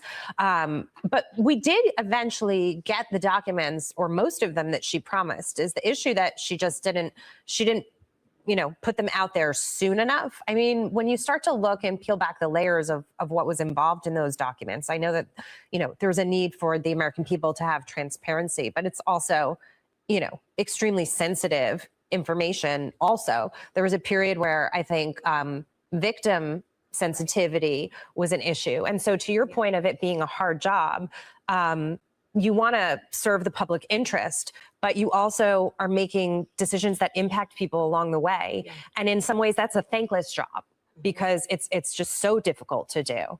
Yeah, and they were scouring thousands and thousands and thousands of records. That takes time, and it takes precision, and it takes absolute perfect execution. They couldn't just openly release it. There are victims in there. There were other people in that needed to be protected, and so she was doing that, exactly to your point. And maybe the public just didn't understand. They want it now. If they want it now, they want it now. And the Democrats were, pushing it and going hard and saying Trump's going to be in there, and they're covering it up, and they made it a whole thing. Narrative. But so did Republicans, because the committee that voted to subpoena Bondi included Nancy Mace, Lauren Boebert, Tim Burchett, Michael Cloud, Scott Perry. So it was a bipartisan issue. And I wonder if she was supposed to testify or be deposed, I guess it was April 14th. I think that was sort of a gathering cloud that maybe that Trump didn't. Maybe it's still going to happen. I don't know. I don't know if the subpoena doesn't go away, but it was becoming a big bipartisan issue in some ways. The Attorney General role is critical from a business perspective, and you mentioned the fraud investigations for a nation that's so deep in debt.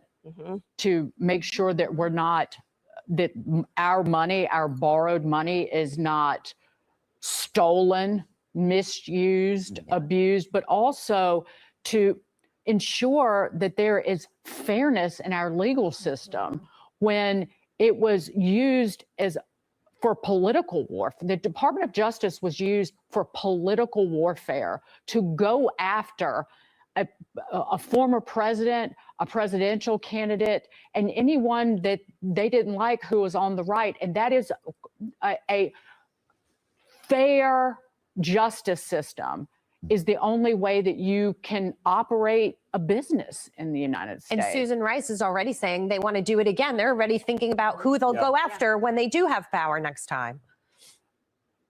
There are reports, several reports from different publications that President Trump on Tuesday met with Lee Zeldin, former congressman, currently boss of the EPA. He was discussing last year's California wildfires, and he also just discussed, according to reports, the potential for tapping him for the attorney general role. That's according to reports. And our own Aisha Hasni on the news channel actually spoke with Pam Bondi just a short while ago. She said she was working in Florida filming a PSA involving about abducted children for the NFL, and she flew into Tampa this morning and went straight to work. So no comment on the firing. Let's go to Edward Lawrence, who's at the White House with more. Hey, Edward, what do you know? Yeah, hey, Diggy, I can add a little color to this. I was actually in the office there when President Trump spoke with our Peter Doocy on the Fox News side related to this. Now, the president wanted to stress basically there's no bad blood between the two of them. They just decided, or he decided, that Pam Bondi would be better in another role on this. She is okay with the decision as far as the president has said on this. And as you know, Todd Blanche, the number 2, currently will be the interim attorney general. There's no decision yet. The president did not decide who permanently will replace Pam Bondi, but at the moment, Todd Blanche will be the interim member of that running the attorney general's office. So again, the president's stressing this is just moving to another role within the administration. He felt that it was time to do that. She ended up taking, as much incoming bad press as he did on a number of the subjects, especially when you talk about the release of the Epstein files, when you talk about some of the other things that she did. But she was in lockstep with President Donald Trump with all of his agenda items going forward from the moment she took office as Attorney General. But again, this is being described now as just moving her to another role, but there's no bad blood between the two of them. As you reported there, Aisha Hasni saying that Pam Bondi is back to work today, down filming a PSA for the NFL. Back to you guys. And Edward, but any other, just you're covering the White House so closely, why now? Why send her out of the AG role now? And to your point, Kristi Noem, not the head of DHS any longer. That's Mark Wayne Mullen as the secretary, but she's still within the fold in the administration, just in a new position that the president created. But why now for AG Bondi, former AG Bondi? And this has been talked about for several weeks or so, is my understanding, about possibly there could be a move in role related to this. Is there a trigger that it's why now? I don't think that we have seen one as of yet. And you'd have to ask the president, which he did not indicate why exactly now is the time. But this has been sort of talked about to move her into another role related to this. Again, not a firing. The president's describing this as just moving her to another role. So she's still within the fold, as you mentioned, of the administration. But there wasn't one trigger that did it. Now, we know with Kristi Noem's situation, there was a lot of hubbub behind the scenes, and she had some issues, publicly issues with some of the folks on her staff related to getting upset about a pilot leaving a blanket or someone leaving a blanket on a helicopter. So there were triggers for that sort of removal from office. This one, there isn't just one trigger that said, okay, now is the time. But this, again, it had been talked about. Oh, and with Noem, you left out the more than $2 million that she spent on a ad campaign. And then when questioned by Senator Kennedy if the president knew about it, she said yes. And that was the final straw with that one. But there's more to come on that as I think Congress looks into where that money went. Ed, great to see you. Thank you so much. Thanks, Daggy. Who wants him? I'll just quickly point out, I think what I liked that I heard from Edward is that there isn't bad blood. I think Trump and the president in the past has said Attorney General Pam Bondi, former, has been a wonderful person and is doing a good job. And so I like to see sort of those positive words continue. Also, as I sit here and I think that we're 14 and 15 months into the second term, I've said this before, I went to the polls for Doge. I went to the polls to cut the crap. And I think a lot of people feel, Brian, to your point on the waste, fraud, and abuse, need to see more prosecutions when it comes to all of the fraud. Need to see more rule of law come back, and potentially it just felt like maybe the progress wasn't moving fast enough. But I'll just say this one thing, and I agree with you on all the fraud stuff.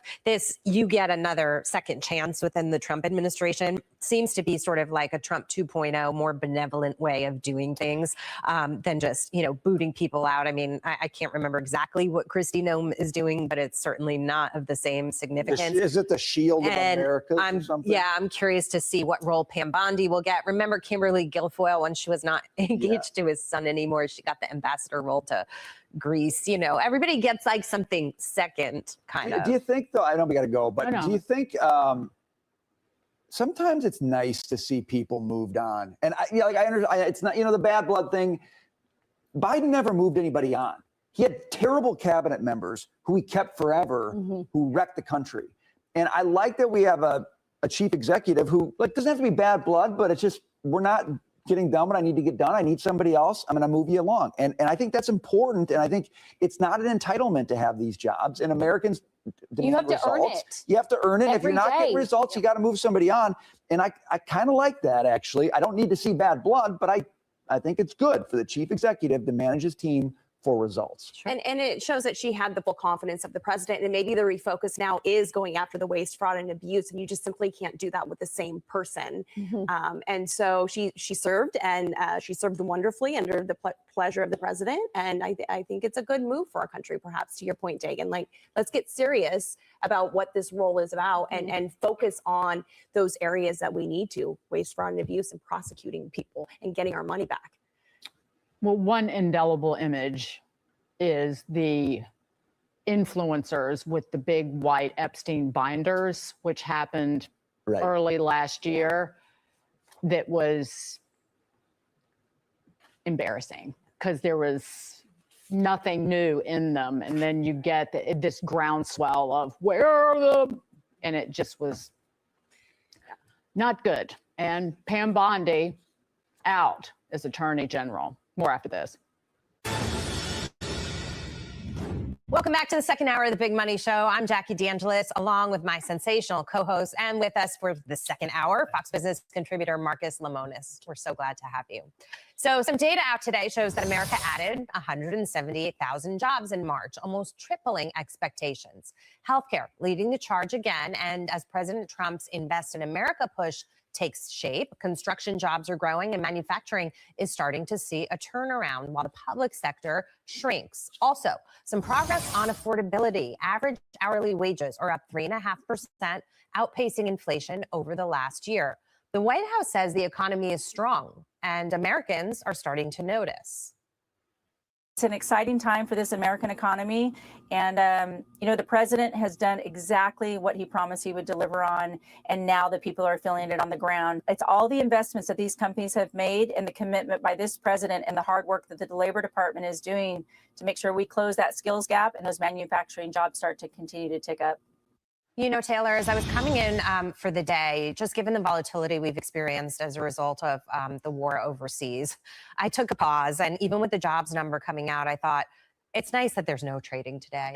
No, Jackie. No, it is. Yeah. It is. How am I supposed to read the report when I don't know how equities are It's trading? nice to just take a deep breath and let everybody get grounded, given everything that's going on. But if the market had been open today and you had your crystal ball, how do you think investors would have looked at this? Because there's a couple of things that you can consider.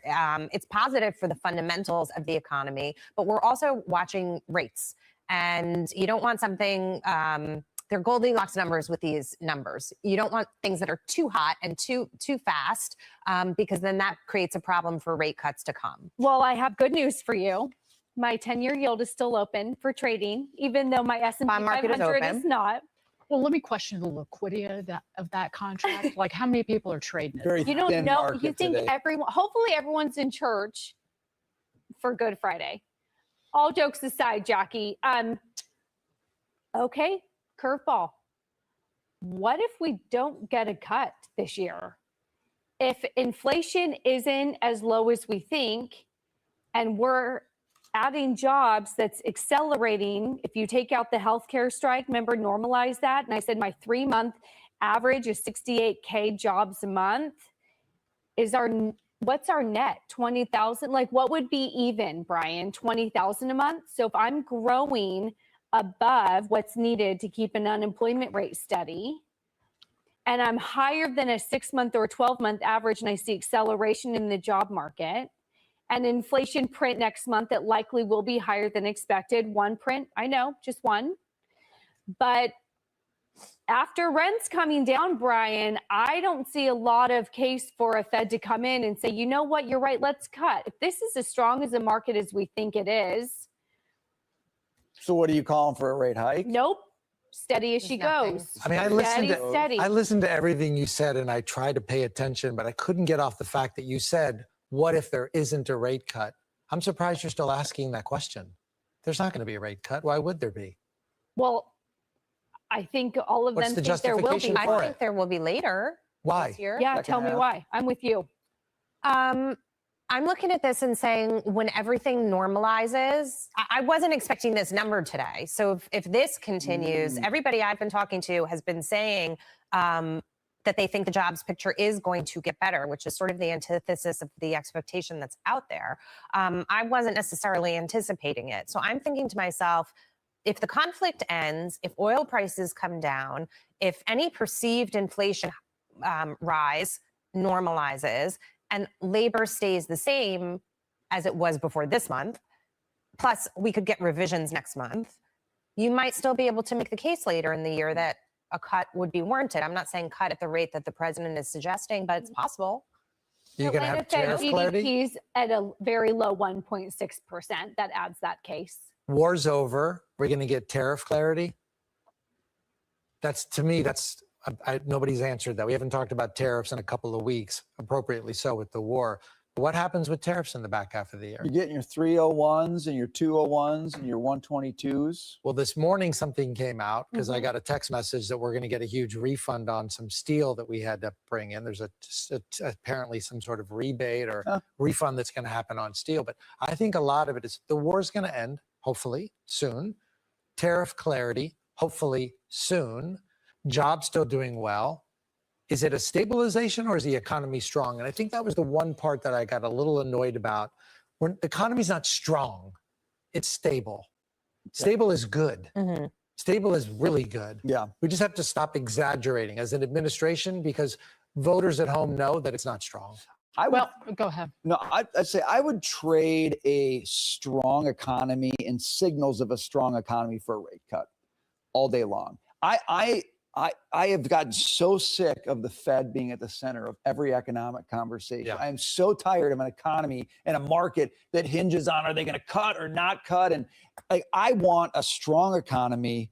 I want to finish this war successfully, see energy prices come back down. I want to see the government get a handle on its spending. And I want to see the 10-year come down where it needs to come down because you've taken risk out of the market, but not so far that it suggests you've got a weak economy, right? A strong economy is going to give you higher yields. And I don't mind that so much, but I really, really want the Fed to not be the focus of this economy because that is not the real economy. Rates do impact growth. So the borrowing costs for these companies, it will impact how quickly they can expand and grow when the rates are higher. Presumably they can borrow less. There is, we've talked about a sweet spot of being able to have, the company prosper, the interest rate on your mortgage kind of be in a sweet spot. We're not saying it's got to be zero because that's artificial and not really realistic long term. But don't you think we've gotten into that? Like part of my I don't know. We could be there. It's like that context that we had for so long of 0% rates, 3% mortgages. Like that was so unrealistic. That historical benchmarks for things like mortgage rates are not 3%, right? And that's like fixed in our heads. I'm not saying I want it to be high, but I'm saying we are not in crazy land on interest rates right But now is with a it 6 strong and economy. change, right? If it was somewhere in the 5s. That's what I'm saying. There's this wiggle room that I'm looking at. Which we touched the other day. We touched high 5s on mortgages, and then the war and then the worst. Right. So I mean, we're not far in my view. Sorry, Dave. Now we're, what was it yesterday? So we're like now 6.5? it was close to 6.5. Yeah. The Fed needs to cut rates and will have to cut rates because of U.S. borrowing. That's why rates have to go lower. Because our interest expense is becoming out of control. That's not one of the factors they consider. Well, absolutely they do. They will never admit it, but a third of our debt has to roll in the next year, roughly. And to keep borrowing costs in check.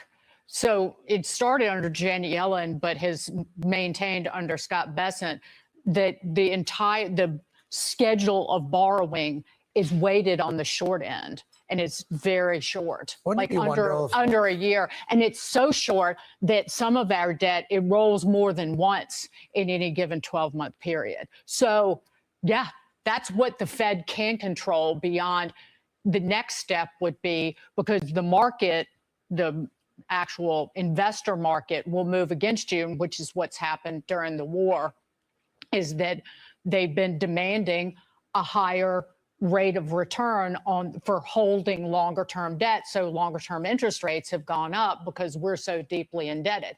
And they're expecting investors more supply from the US government to fund said war and defense spending, if you look at Trump's budget. So first, the Fed lowers rates to finance the debt on the short end. The next step would be, and they already are buying about $120 billion in expanding the balance sheet. The next step would be really blowing out the balance sheet to buy our debt, because we can't find actual natural buyers in the private market at a decent rate. Doesn't it make the independence of the Fed then laughable, that you could spend too much, borrow too much, and then, you know what, I'm going to adjust my rate to make it more affordable for me? Well, that's why I call Jay Powell the other day a Tony Fauci-like spotlight-seeking clown show.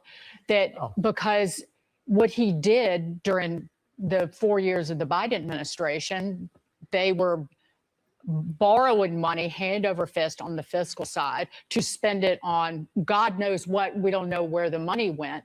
And then Jay Powell blew out the balance sheet by $5 trillion to sop up that debt. So there's no independence.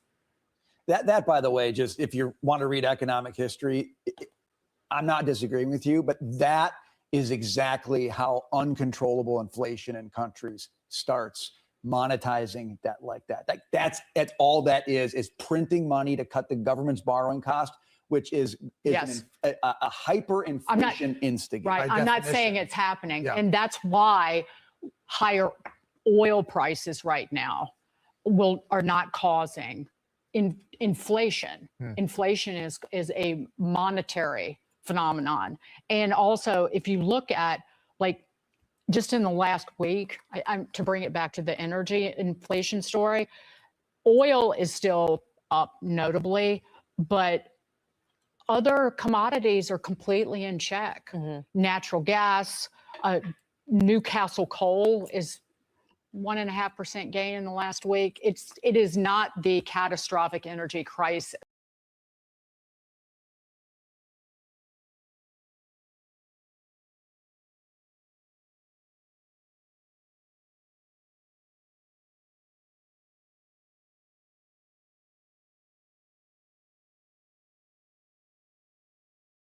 That part of the story live from Tel Aviv. Good evening, Mike. Good evening, Brett. A couple of things we have from the Israeli. One is that they have halted all strikes, particularly in the area where U.S. personnel are searching for that missing flight crew member. Also, that Israel is sharing intel with their American counterparts, as they have been throughout the entirety of this war and before the war. An Iranian television anchor with the state-controlled media has put out the call for the locals to take custody of any U.S. personnel found on the ground for an unspecified reward. And this quickly went into the Iranian propaganda machine, with the spokesman for the Revolutionary Guard saying it disproves the claim that air defenses have been destroyed. Following false claims by the U.S. president about the complete destruction of Iran's air defense system, an American hostile fighter jet was shot down in central Iranian airspace by a newly developed advanced aerospace defense system operated by the IRGC. And the area of the search is scarcely populated. It's mountainous and dry, and you're talking about 6,000 square miles. It has been dark in this part of the world for better than 6 hours now. Brett? Mike Tobin, live in Tel Aviv. Let's go now. Breaking news now. A senior White House official telling Fox News that President Trump's national security team is inside the West Wing right now as the search for a second jet crew member downed over Iran continues. Let's get back to the chief national security correspondent, Jennifer Griffin. She's live for us in Washington with the latest. Jen. Trace, well, since we last spoke, we have confirmed that there was enemy fire during that search and rescue mission after the downing of the F-15E Strike Eagle fighter jet. One crew member, as we've mentioned, has been rescued. There's still a search underway for that second crew member. That's why details are very sensitive at this point. And there are some details we know that we are not putting out because of concern for the security of that downed pilot, the weapons services officer, systems officer, who is still on the ground in Iran. So those search and rescue operations are taking place. It is now dark in Iran.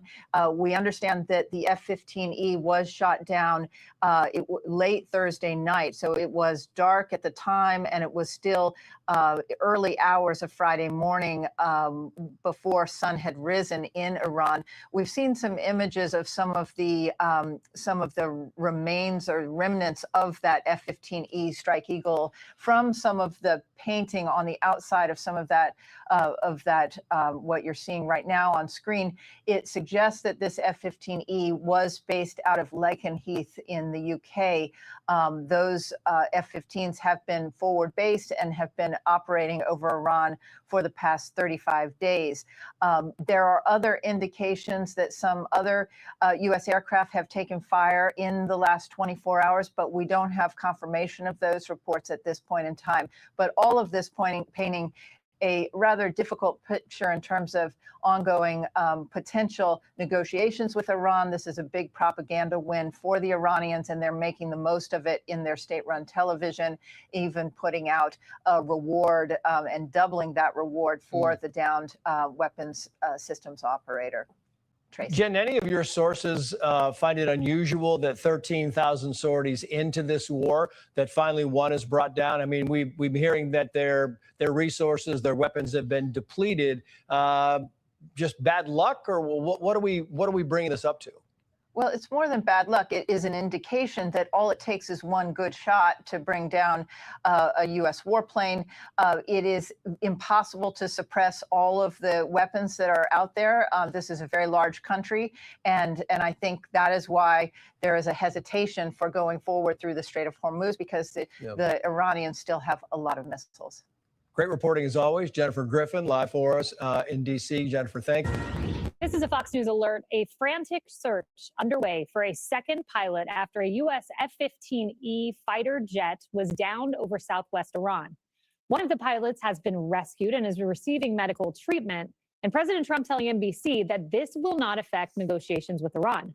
Let's go right to Jennifer Griffin in Washington. Jennifer. Kaylee, it's not clear the condition of that crew member who was rescued. We've seen the harrowing images of the wreckage from the F-15E Strike Eagle fighter jet, which was shot down in the Khuzestan province. This is one of 31 provinces. It's a remote area that is in southwestern Iran, along the Iraqi border, but the Zagros Mountains go through this area. It is a remote region. And we understand that the search and rescue for that second crew member, the pilot, is underway, and it is obviously of the utmost importance. Those two crew members for the F-15E would have been given very serious SEER training. That's survival and evasion techniques to avoid being captured by the Iranians. The Iranians have put out a reward for the captured pilot if the pilot could be captured, and have doubled that reward since we first started reporting on this earlier this morning. We do understand from well-placed sources that the rescue aircraft that came to the rescue of one of the crew members, that there was enemy fire, and that it is possible that those rescue helicopters were hit in the process. We are getting details. We're keeping some details that we are trying to confirm because of the sensitivity of the nature of this search and rescue mission. There are other reports of other aircraft being downed in the region, but we've not been able to confirm those yet. Kaylee. Jennifer, thank you. Meanwhile, Democrats are wasting no time attacking the president, accusing him of committing war crimes and threatening, well, you guessed it, another impeachment. He's kicked the hornet's nest. He's gotten his foot stuck in it, and he doesn't know how to get out. So what is he doing? He's resorting to war crimes. It's an embarrassment. He should be impeached now. I mean, he's taken us into a disastrous war. Democrats will impeach him once we take back the House, and should impeach him for all the things he's done. And depending on the Senate, he may face conviction. I mean, that's pure insanity, and we will get to that in a moment. So do not worry, the Democrats will not go unaddressed. But I want to start with the most important point we are learning, Emily, and that is, of course, the downed plane, the one search for the pilot continuing. We are told that President Trump's been in the Oval Office all day, the Oval Office dining room. The national security team is there, and he's been monitoring. Indeed. There is no more primary mission right now for the entire United States and our commander-in-chief than the rescue of that second pilot and retrieving our treasure. And that's what it is. And I want to talk for a moment about the valor and the safety as well danger that faces the search and rescue personnel that are going after him. We all remember the Vietnam War and the POWs there. And Colonel Tom Moe was at the controls of an F-4, also an Air Force jet, when he was shot down. And in his inverted tailspin, had the wherewithal to radio back to the airbase and talk about it was actually their own munitions, saving their lives. And he evaded capture for 3 days. And during that time was in constant radio comms with the search and rescue personnel of the Air Force and more. And he was on the radio with then Colonel Bob Wilkie, who was at the controls of a Sky Raider when Colonel Wilkie was shot down. So Colonel Moe, who was escaping capture by the Vietnamese, heard his rescuer shot down. And then he went on to be captured. He was a POW for almost 6 years. And the first question he had when he was returned to the Americans was, what was the name of that pilot that died saving my life? That is the brotherhood, and that is the danger that faces. But they are undeterred from having it be their primary mission. And secondary point quickly, Captain Barry Butch Wilmore, who wrote the book Stuck in Space, talks about the amount of preparation required and that they engage in for any kind of scenario. 10,000 hours in simulators and in real world scenarios, rehearsing, essentially preparing for not only the absolute worst, but any kind of scenarios. The scenarios that might take 1/2 an instant, that might last a duration of 6 minutes. But the point is you prepare for every type of that scenario. So I have no doubt that the pilot and the Wizzo, as it's called in the Air Force F-15, he were properly prepared. And so too are their search and rescue teams that are going out there, and that will not stop until they find the second one. You know, Paul, President Trump has issued pretty clear warnings to Iran about what will come. He talked about Iran looking like the Stone Age should they continue this. And you have the Iranian foreign minister who came out and said striking civilian structures, including unfinished bridges, will not compel Iranians to surrender. Yeah, so look, one of the things that we are reminded of today is that, as we say in the intelligence game, the enemy gets a vote. Okay, yes. And war is not antiseptic, no matter how you portray it and how it looks on television. Okay, this is the inevitable result of doing what we're doing. But let's review the facts here and let's understand the two sides of this quite accurately, because I want to respond to these allegations of war crimes, which I think is the kind of hyperbole that is really why we don't trust Congress these days and why their ratings are what they are, because that's way over the top while we have people in theater fighting this war. Look, reasonable minds can disagree about whether or not going into Iran was a good idea, okay? I had ambivalence myself as well, confronting this when we had the aircraft carriers off the coast and by the Persian Gulf. But I would say two things. Number one, let's understand the stakes. If you believe that a nuclear-armed Iran with ICBMs would not attack America because of some theory, let's say, of mutually assured destruction, which is what was always in place with us and the Soviets, If you think that that would work, then sure, I get the idea of saying this was a complete miscalculation. There was no reason to do it. They weren't a threat to us, because if we just leave them alone, they'll leave us alone. And that has to be the calculus, because they're going to get a nuke. That's at this point irrefutable. And number two, we know they had a missile that could go 2,000 miles that they weren't supposed to have. We also know they have an ICBM program. In a matter of time before they can hit, forget our allies in Europe, never mind them, I should say, but the east coast of America. Never mind allies in the Middle East, not just Israel, but the Sunni allies. So the point is this: if you believe that the mutually assured destruction, the balance of power, would have held all of that together, then I'm compelled by that argument that, we should have left it alone. But the truth of the matter is that I worked against these people. And I know how to mull this thing to the extent that anybody sitting on this side of the divide can know. And I don't trust them. And their messianic mission, their single-mindedness to get this nuclear device, when their economy sucks, their people are in open revolt. We know 30 to 40,000 of them have been killed. Then I say to myself, if you're going to accuse our president of war crimes, you better have an alternative to what we do about the fact that you're going to have a nation with nukes that can reach us at some point relatively soon, and has a messiah complex and practically has death to America written on their currency. So from where I sit, those are the stakes, and we should understand them before we start throwing things around like impeach and try our president for war crimes. Because frankly, I find that disgusting. Yeah, I do too. And, reasonable minds can differ indeed, but the war crimes language, Kat, that is like literally Iranian talking points. Well, a lot of times for politicians, war becomes political. It's not political for me at all. It never has been.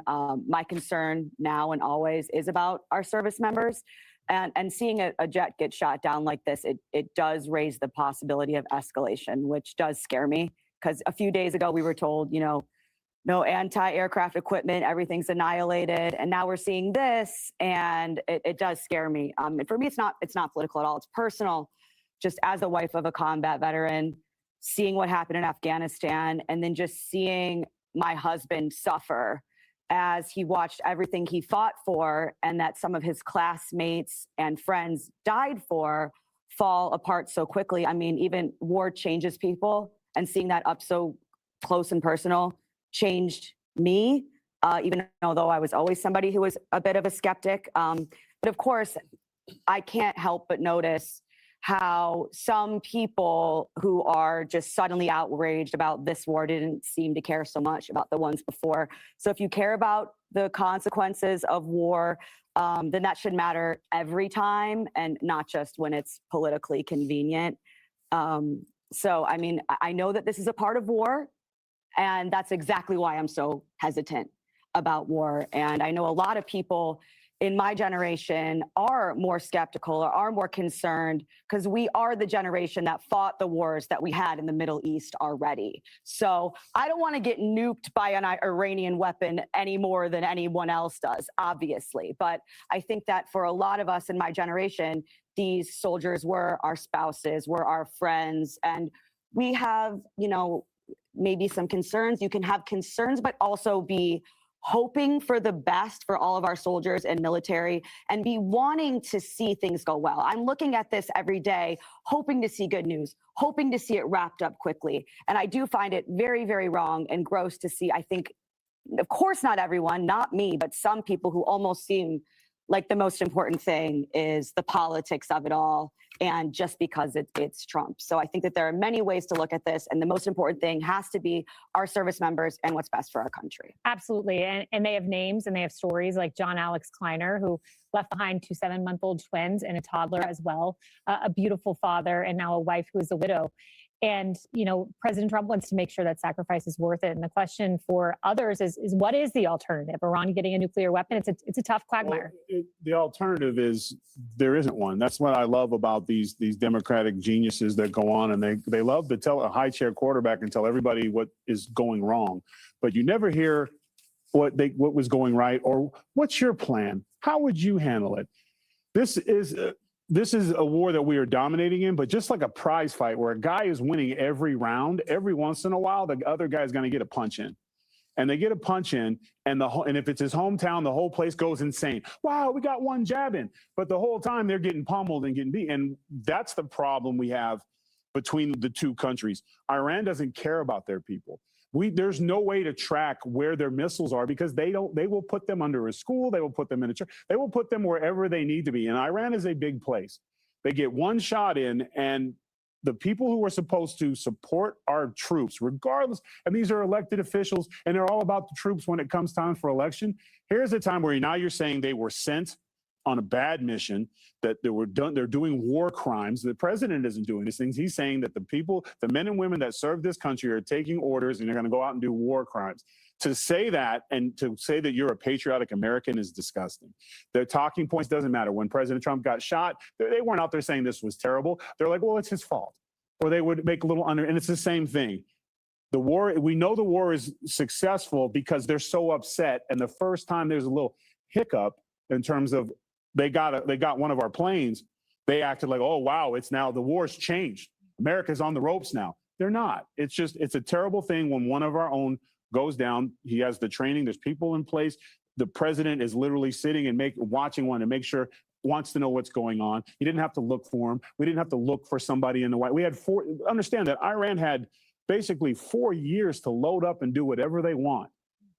And now, and even with all the stuff, the timing that they had, we have crippled them so much to where they're reduced to they got one time and they want to have a parade and they want to, I feel very bad for the leadership that's left because just their reactions from all of this, we're going to see a very powerful response from the American government and our boys.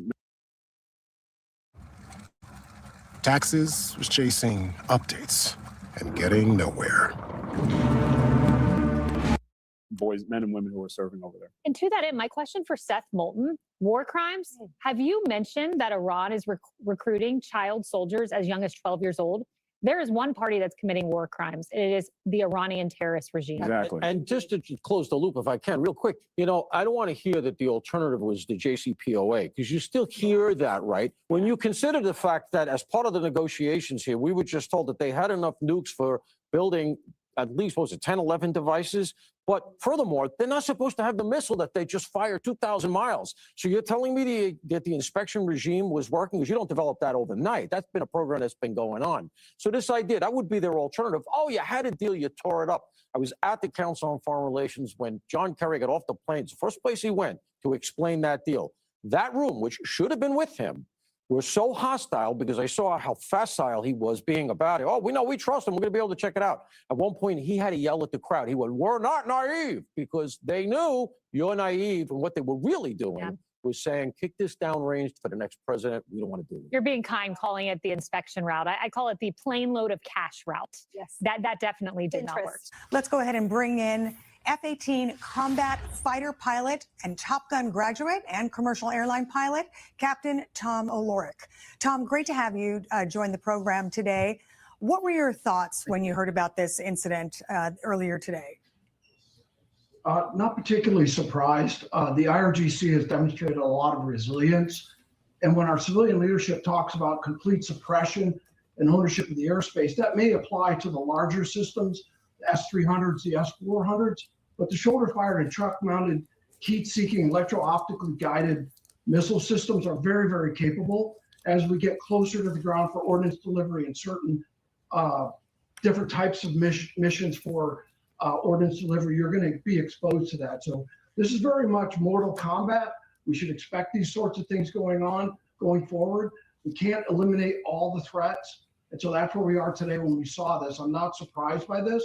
And I think your viewers should be ready to expect more of this. And our air crews are well aware of this. They're going to fly appropriately. But the most important thing to realize is the IRGC is not done fighting. We can't seem to stop their hypersonic missiles, nor can we completely stop their drone swarms. So there's still a lot of fight left, and we need to proceed accordingly and adjust our expectations accordingly. Well, Captain, if this was a lower level air defense system, can you talk perhaps about some of the evasive maneuvers that a pilot might have to take if they were fired upon? That's a great question, John. So, yeah, so assume you're being shot at, and when you come off target, you're going to have to operate the aircraft at appropriate tactical speeds. You're going to have to maneuver in 3 dimensions constantly under high G forces, and you're going to have your countermeasures ready to go or deploy them preemptively based on the threat. Now, I will tell you that the heat-seeking threat is easier to defend against than the electro-optical, and these smokeless motors coming out of these new technology missiles make things a lot more difficult for the crews. So they just need to assume they're being shot at, and we've seen the losses adding up. So this is a very real fight. This is Mortal Kombat. People need to understand we're not done with this. The IRGC is not done either. Tom, do you expect that this second pilot will be rescued in the next, say, day or two? That's another great question, Sandra. As your previous guest pointed out, the special operations forces that go in and do this combat search and rescue, they're geared up and ready for it. But they have to be careful because now with all this media attention, with where the other, and there's even video, citizens on the ground, local population are videotaping the H-60 aircraft that are in the search and rescue mode. So they know the area, they know where they're going to be looking. There is the bounty that's posted. I think the pilot would be worth more to the IRGC or the weapons system officer if they're alive. So at this point, the pilot or the weapons system officer, whichever crew member it is, they're doing their best to escape and evade. They could be injured. They may have to go into hiding. That's kind of mountainous terrain or even urban terrain. If you land in the wrong spot, you hit a fence, you hit a rock, you break your leg. We don't know what's going on. So as a previous guest pointed out, we keep these crews in our thoughts and prayers, but recognize we are at war. This is combat. There will be losses, and we need to adjust our expectations with the understanding that we're doing the best we can. But again, keep in mind that the enemy or our adversary in this case gets 50% of the say on any of these problems. And I would like to point out that the IRGC is stating that the shoot down was over Keshem Island. So that's it. So Keshem could be, no telling where it's at. Yeah. Well, Captain, thank you so much for joining us today. We really appreciate it. And thanks for your expertise. Top Gun pilot right there. Thank you here today. Also with us, retired Lieutenant General Mark Wetherington, former B-1 and B-2 pilot who served as Deputy Commander of the Air Force Global Strike Command. General Wetherington, it's great to have you on as well. I'm wondering if General Breedlove missed something that you'd like to expand upon. I thought I needed to inject TRT to raise my testosterone, but I was wrong. These are the top 3 ways to restore your testosterone, ranked by a world-class urologist. All right, and in 3rd place in the bronze medal is enclomiphene. Enclomiphene is a great option because it boosts your natural production, so you don't lose any of your natural production of testosterone. This is personally what I take, and I got my wife pregnant a month after starting to take it. And in 2nd place, we have testosterone cream. This is the most accurate way to take testosterone cream, which maximizes the benefits of TRT and minimizes the side effects with these unique unidose applicators. All right, in 1st place, we have testosterone injections. The half-life of testosterone cypionate is about 8 days, which is why at Fountain, we recommend most guys take their injection twice per week. This keeps your levels as steady as possible, and we also recommend subcutaneous or into the fat layer. No, I think absolutely, Trace. General Breedlove hit all the notes very well. I think I would stress the courage and professionalism of our combat rescue forces who have already made one save today in daylight in an area where we had an aircraft go down. So incredibly dangerous mission. They put their lives on the line, and great to see. And I know they're working hard to bring that other crew member home safely. Yeah, I'm sure they are. And I'm wondering, the hours, does the hours play a factor for you in this whole thing? Because Jennifer Griffin was saying this happened, Thursday night, East Coast time. So we're ticking as the clock goes by. We're at, maybe 15, 16 hours that this weapons systems officer has been missing. Trace, so much of this is really speculation. I don't think we really understand, the terrain that these individuals went down in, how separated they were. Is there enemy or local activity going on in the area? Is this person hidden well but unable to communicate effectively at this time because of what's going on. And so I'd be speculating in a lot of cases. I think it is good news, as General Breedlove highlighted, that there hasn't been an appearance in the Iranian media of this individual. So it does give me hope that we'll get a mission in there and get them out of Iran as quickly as possible. Yeah, we can keep this map up here, General, because I think this is key. You look at the Khuzestan province that they're talking about. This is the area where it happened. It is, as you can see, adjacent to Iraq. It is also have kind of right in the Persian Gulf. There's a possibility that this Wizzo, for lack of a better term, is in fact did land, maybe the possibility in the water. And I'm wondering if the fact that this is, for the most part, relatively unpopulated, a large province, relatively unpopulated, if that bodes well for the missing weapons systems officer. Trace, my understanding is it is relatively unpopulated. I think that does bode well because there's likely less activity by the local population or the adversary in that area. It's also relatively close to our forces, whether that's in Iraq, whether that's in Kuwait, or whether that's in the Gulf. And so I think, as opposed to being that aircraft being down deeper into Iran, where it'd be more difficult to get a rescue package in that deep and out, it's probably a better location for them to have gone down. Yeah, it looked like there are some good signs in this case. General Mark Wetherington, great to have you on the show. Thank you for your time and your expertise. Well, he's a former F-16 fighter pilot. And Dan, you were with us earlier on today. I wonder if you can tell us if you have any updates or if you've learned anything since we last spoke.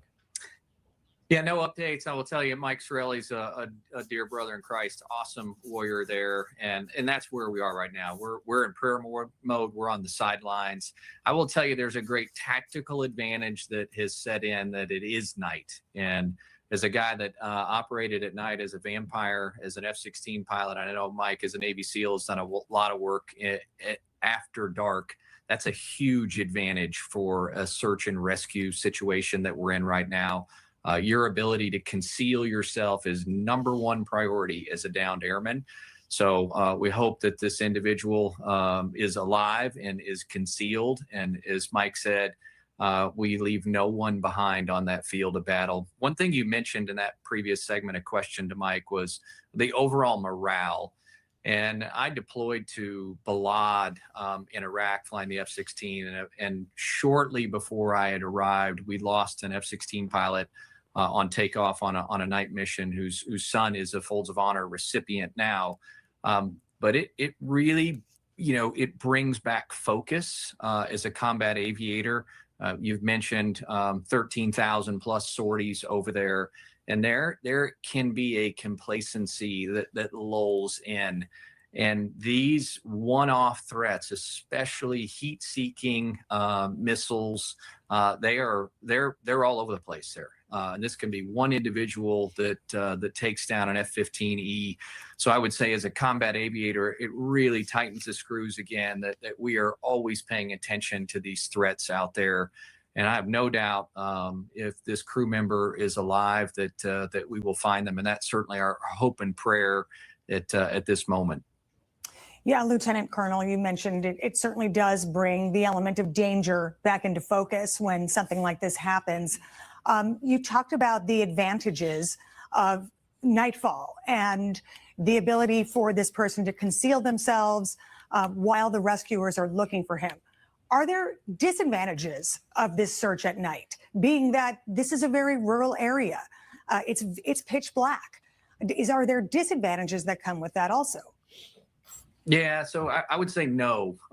We fight at night for a reason. We have great tactical advantage through our NVGs.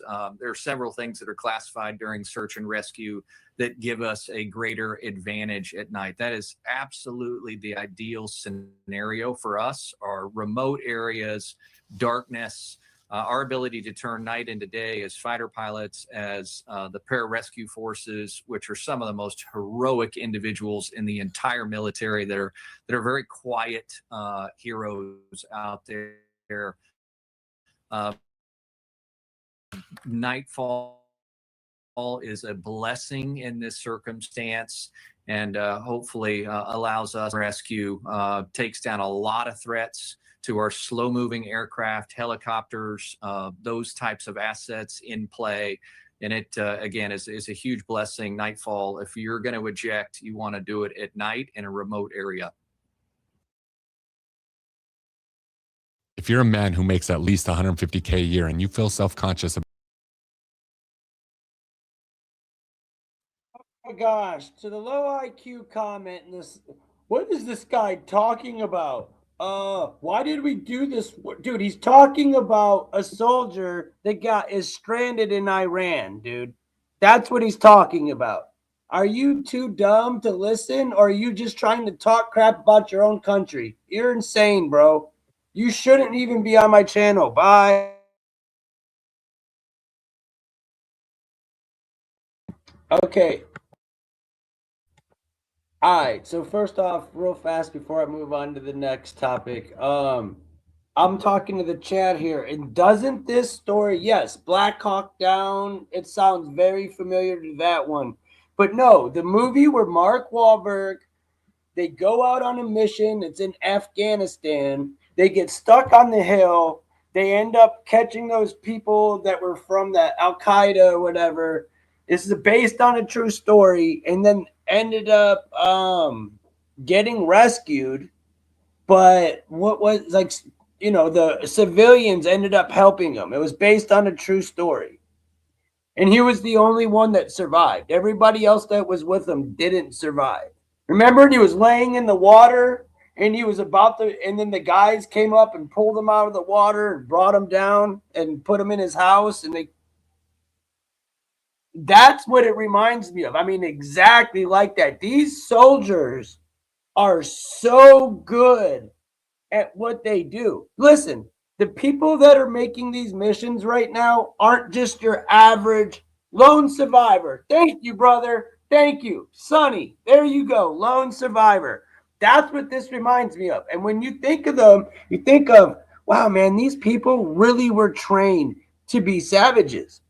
Now, very smart, very, very smart, very tough, and very brave. I mean, listen, man, to even think about being caught as a U.S. soldier in Iran right now, when they were going over their Iranian TV saying, we are in search for this soldier, like they wanted him. They want him.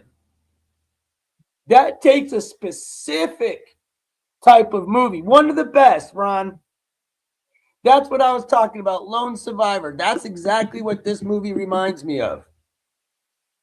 And they did end up getting him. You know, eventually they ended up getting him. So hopefully they can find this guy. But again, the people that are going over there right now are the best of the best. Like, these aren't like your ground local troops, man. These are gang. The dude was able to get hit by a missile, eject himself out of a plane, float down to the bottom on his parachute, and survive.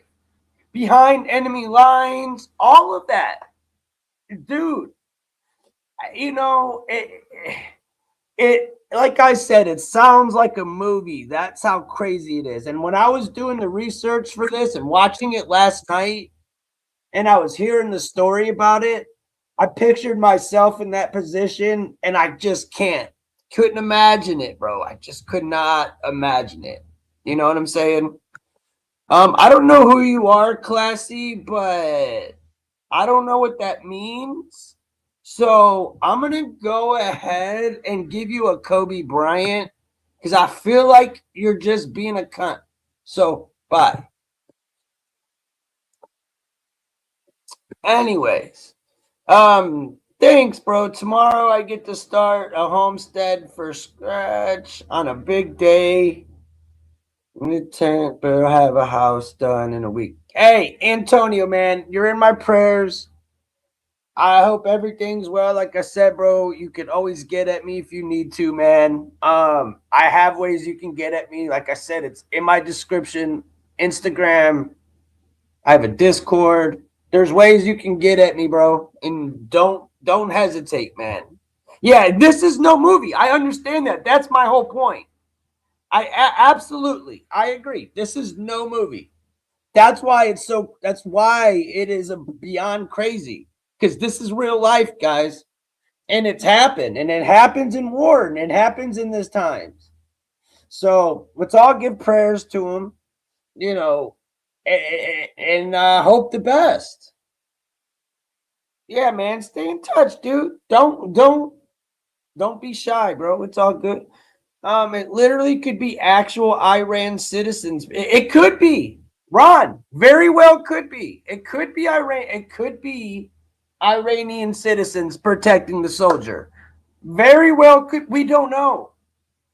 We don't know. But you know, hopefully they're able to keep this guy safe. Hopefully the guy is able to hide until people. I'm just wondering how they're gonna get him. Like, this guy's going to have to get to a base outside of Iran.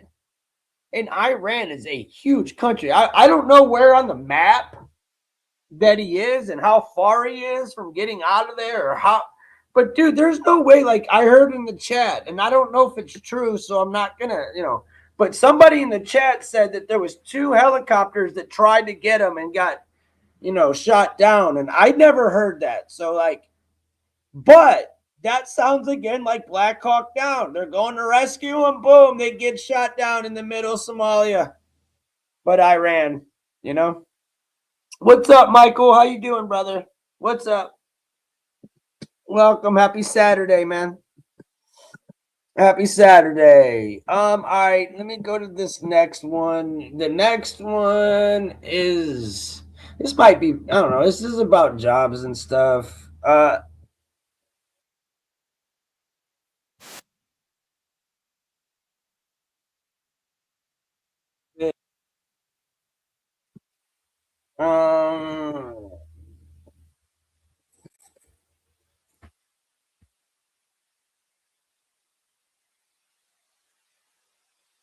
It's about jobs in the stock market. It's not, we'll see. I have not seen it, so we'll see how it is.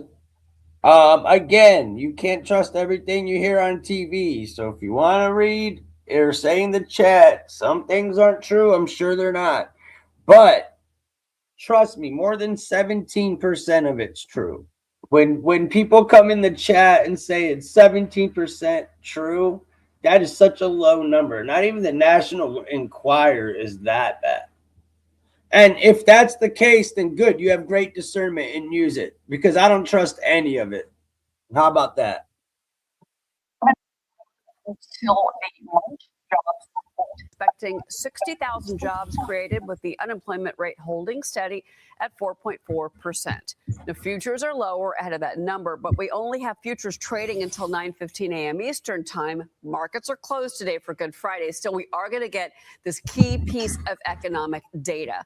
I want to bring in former Trump economic advisor Steve Moore, Piper Sandler chief global economist, wasn't on live chat. For Economic Advisors acting chair Tomas Philipson, and Job Creators Network CEO Alfredo Ortiz. Also with me, John Lonsky and Mohammed Al Arian. Good morning to all of you. It's great to have you here. And Steve Moore, to you first. What a day this is going to be, with so much happening around the world, and of course with the U.S. economy. We've got a jobs report.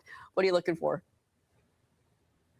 Well, look, the most important thing that's happened in the labor force over the last year, I was just looking at the numbers, we've had almost no labor force growth over the last 12 months. And that's a problem, because for an economy to grow, you need productivity, but you need additional workers in the labor force. So we need to find ways to push more people into the workforce. The other thing to pay attention to is, look, there's no question that a higher oil price will lead to higher inflation. And so the question is whether people's the wages that we see, and that will be announced just in a few minutes, whether those are going to be keeping pace with the higher inflation we're seeing because of higher oil prices. Yeah, average hourly earnings, the estimate is 0.3%, year over year, 3.7%. So we'll see.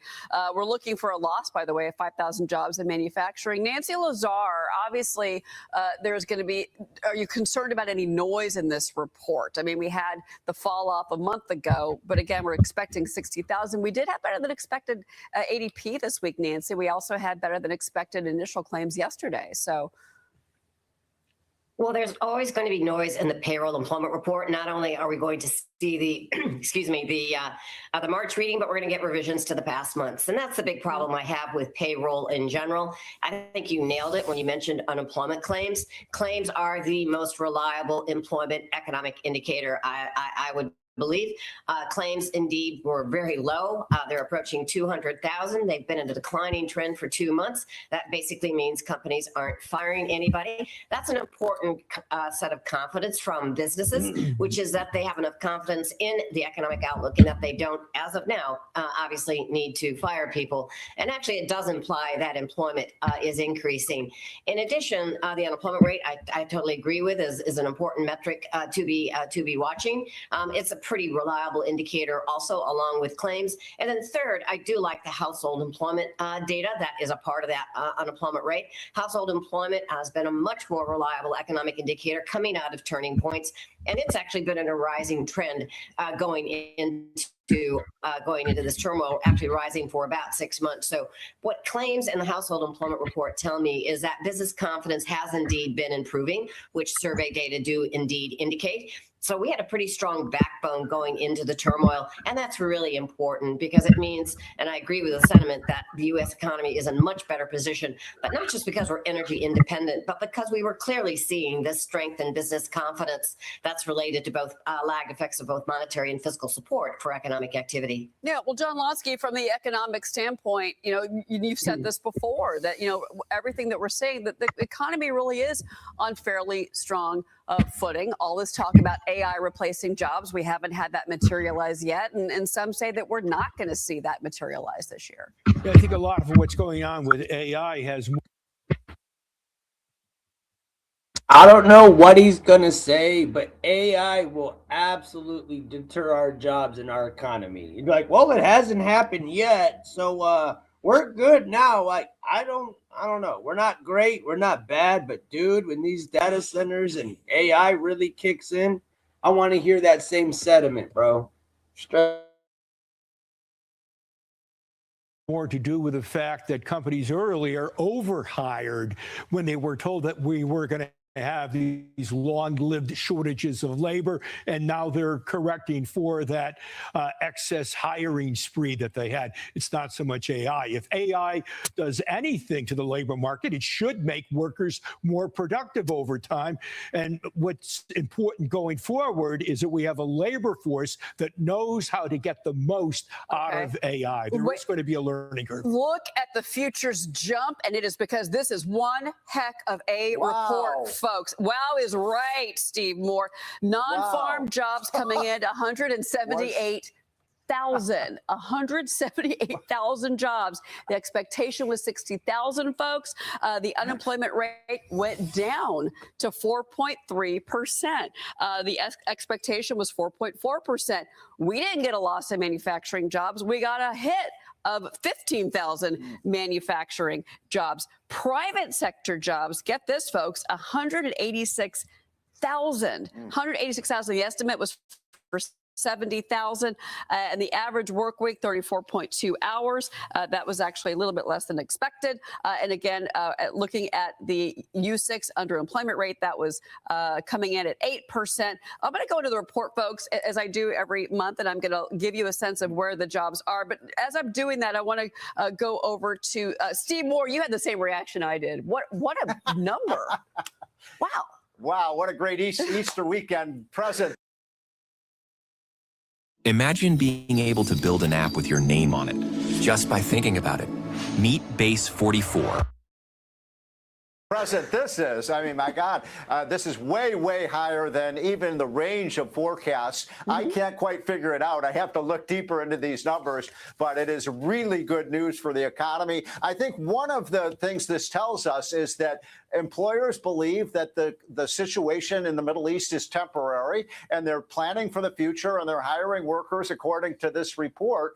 And so it appears that employers and businesses believe that Trump is right, that we'll get the Straits of Hormuz open, that this is a temporary shock to the economy, and that we've got sort of smooth sailing ahead. And by the way, the fact that, again, we're seeing more private sector employment and a fall in the government employment is a very positive thing. It's been a trend we've seen so far. I didn't see what happened with the I'd love to see what happened with the wage rate, but overall, wow, this is an amazing report. The government jobs was a loss of 8,000. I want to bring that up to everybody's attention. And also, I'm in the report now to kind of see what they're saying as far as where these jobs were. Really quick, just to give everybody the earnings data for month and year over year. We came in, average earnings month to month was a gain of 0.2%. The street was looking for a gain of 0.3%. And then as far as earnings year over year, 3.5%, which is less than expected. We were looking for 3.7%. I also want to say, and Tomas Phillips, and I do want to bring you into this, that the president actually was just posting on True Social moments ago about the Strait of Hormuz. Tomas talking about that, if we easily, and we can open the strait, take the oil, make a fortune, it's a gusher for the world. That just moments ago from the president. But Tomas, your reaction to what you're seeing in these numbers? Yeah, I mean, I think I'm very curious what happened to February as well, because this looks like February was just weather and strikes, which people kind of were speculating. In addition, also I'm concerned with February because of the BLS data. You never know, even when data is out, what's going on until the revisions come, essentially. So I think it would be. I'm very curious what happened last month, because we had a very strong January, right? So this is enormously strong. I've actually got the revisions. Last month was a blip. Yeah, Tomas, let me give those to you because I usually do this with Maria as well. So February, we had a loss of 41,000 jobs. So we really didn't see a big change for the February number because remember, we had gotten a loss. Actually, I'm sorry, I take that back. We did see a big change. We had 92,000 jobs lost for February. My apologies. The revision is now a loss of 41,000 jobs. So the February number got cut in half. Nancy Lazar got cut in half, and then January was revised to 34,000. So net 7,000 fewer jobs created than expected between the 2 months. But again, Nancy, that was a big revision for the month of February. So it's one of the reasons why payroll is not the key number in this particular report, the fact that the unemployment rate went down to 4.3%. In addition, as I mentioned, the household employment report, I'm looking at that data, that data right now, that was a little softer in March, but employment has been an improving trend. And I would go back to what I mentioned earlier, which was both monetary and fiscal support. In particular, on the fiscal side, the full CapEx expensing is lowering corporate cash payments, corporate tax payments, and that is also another incentive for businesses to actually hire, to reinvest in their business. And if you reinvest in your business, not only do you pay lower taxes, you are incrementally also going to improve your productivity and your profitability, and that gives companies the ability to hire. So I would go back to the unemployment claims data that doesn't see the big revisions that the payroll employment data do, and they've been in a clear declining trend for the past 6 months, reflecting both the fiscal support for the economy and also the Fed has already cut rates 175 basis points. It takes roughly 12 to 36 months for changes in Fed funds to work their way into the economy. So we're still in the sweet spot of that, also to boosting economic activity. And so even though bond yields have ticked up a little bit recently, bond yields have actually been flat for the past 3 years. I know if you're a bond trader, you don't feel that way. But as an economist, when I take a step back, you've been in a narrow trading band for the 10-year yield now for 3 years. So interest rates are still supportive. Fiscal policy is still supportive. And it's not just full CapEx depreciation. Obviously, it's also deregulation, which is a huge support for small businesses, where a lot of this job creation comes from. And then last, also these tax refunds are timely. To be sure, they could be used to pay higher gasoline prices, but at least we have it. And that is also a buffer for consumers as we deal with these higher energy prices. Yeah, and John's also watching the yields, and I want to get to that in a second. But Alfredo Ortiz, I want to read this to you because I was digging into the report about where the job creation was. The government is citing, Alfredo, healthcare, construction, transportation and warehousing. And then they also talk about the fact that federal jobs, government jobs have continued to decline. Alfredo. Yeah, absolutely. I mean, overall, Cheryl, I mean, I think small businesses actually continue to be the engine of growth for the economy. Remember that 2/3 of new job growth is actually in the hands of small businesses. and they're feeling pretty bullish about the economy overall. Look, the gas, the spike in gas prices and energy prices, I think they realize, shall I say, is transitory. This thing, do these things. Want this thing, do these things. Want this thing, do these things. And they know that that's going to go away hopefully soon with the resolution of the Iran conflict. But overall, they're feeling great. They have major provisions from the One Big Beautiful Bill that they're benefiting from this year.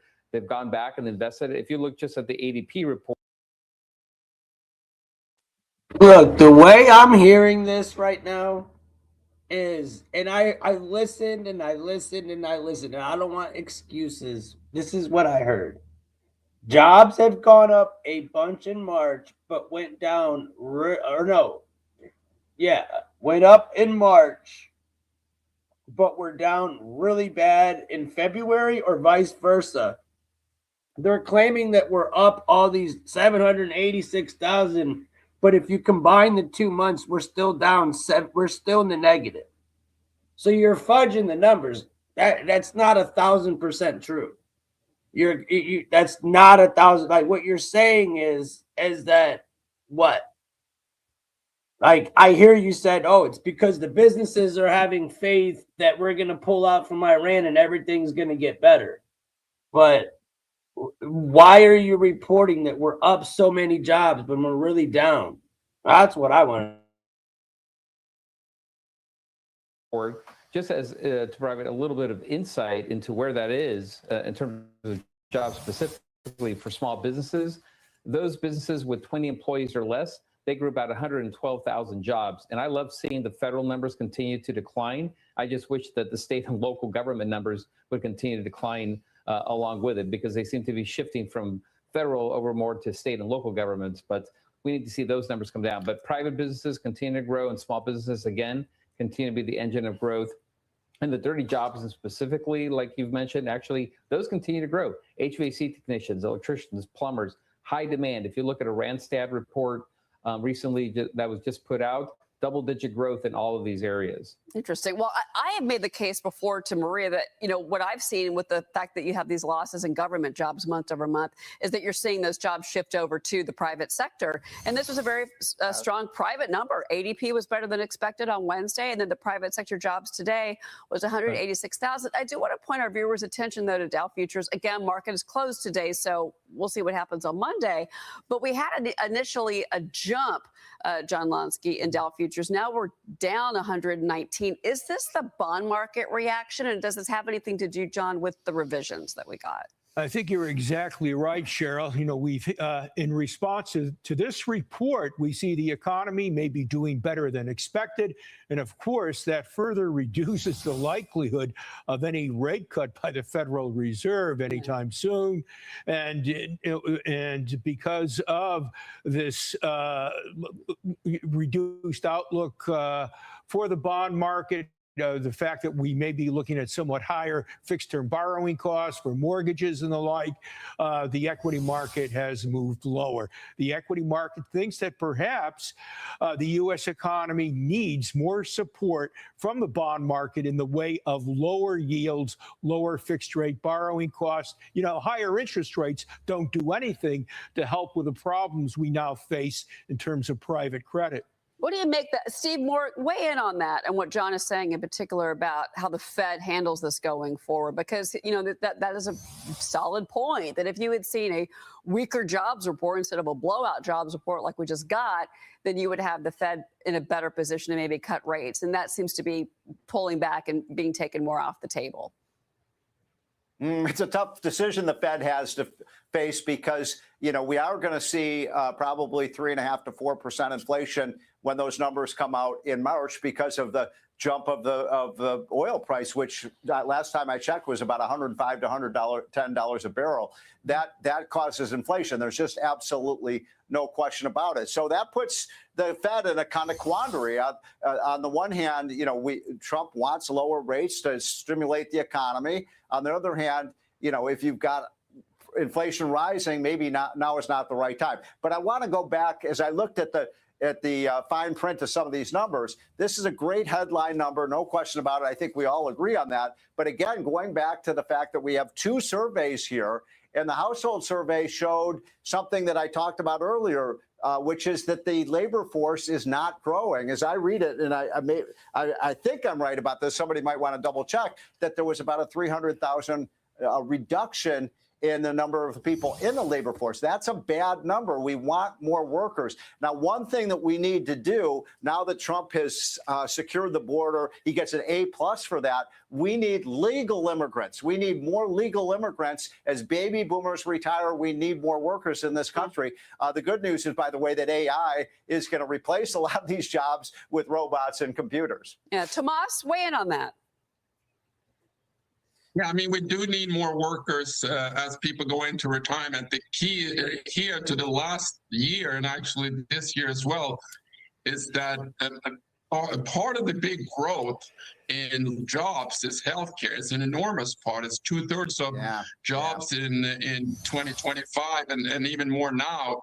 And we keep talking about manufacturing, et cetera, but we live in a service economy. It's 80% of GDP, that's services, and healthcare is the biggest service sector in our economy. But healthcare can't carry this alone, essentially. It's going on, essentially, because aging is taking place. And there's a lot fewer people to take care of, a lot sicker people when the age distribution shifts to the right, essentially.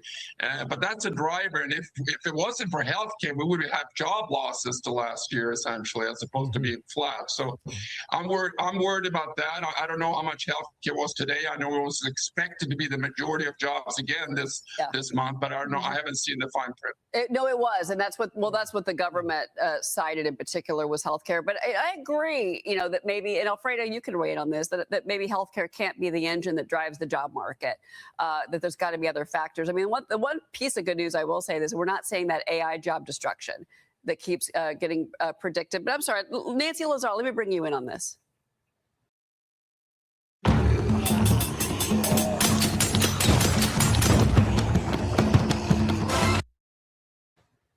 So I hear you on the healthcare, but what's encouraging in this report, and it was echoed earlier this week with the ISM and in construction spending in general, we are getting goods producing jobs back. So what excites me about going forward is that we're going to get more blue collar jobs, which we have needed more because obviously we have a very, very diverse population and not everybody wants to go to college, can go to college. And so we need these trade jobs and they are coming back. You're seeing that obviously in manufacturing again this month. We saw it, as I mentioned, in the ISM. We're not only building data centers, we are also building new factories. And so that's going to be positive for construction jobs. So no question, up until more recently, the labor market's been lopsided. Again, they said, oh, well, we're going to be building data centers now, so that's going to be great for construction workers. Well, guess what? What's going to happen once those data centers are up? Do you know how many jobs we're going to lose? Because it only takes 100 people to run a super mega data center. It takes thousands to build it, 100 people to run it. So yeah, you're gonna have temporary ton of jobs. But once those data centers are built, you're gonna lose all your jobs. The programmers and the people that run the AI are the only ones that are gonna be there. So again, this is the AI data center stuff. Fox and the people that push that, they're leading us the wrong way, straight up leading us the wrong way. There's no way that they could be telling us that's good for us. They're like, well, the data centers haven't hit yet, so everything's good yet. Wait till they do. Wait till they do. Toward the service sector. That's where we've been. The question is, where are we going? And I think we are going to paying jobs. And so I'm excited about, Stephen mentions the weakness in the labor force participation. I've been watching the prime age labor force participation. And so what you've seen is as you're starting to see more sectors of the job market increase employment, you're seeing the prime age labor force participation grind higher. I did not see what it did in the March report, but it's been in a rising trend. It is historically high.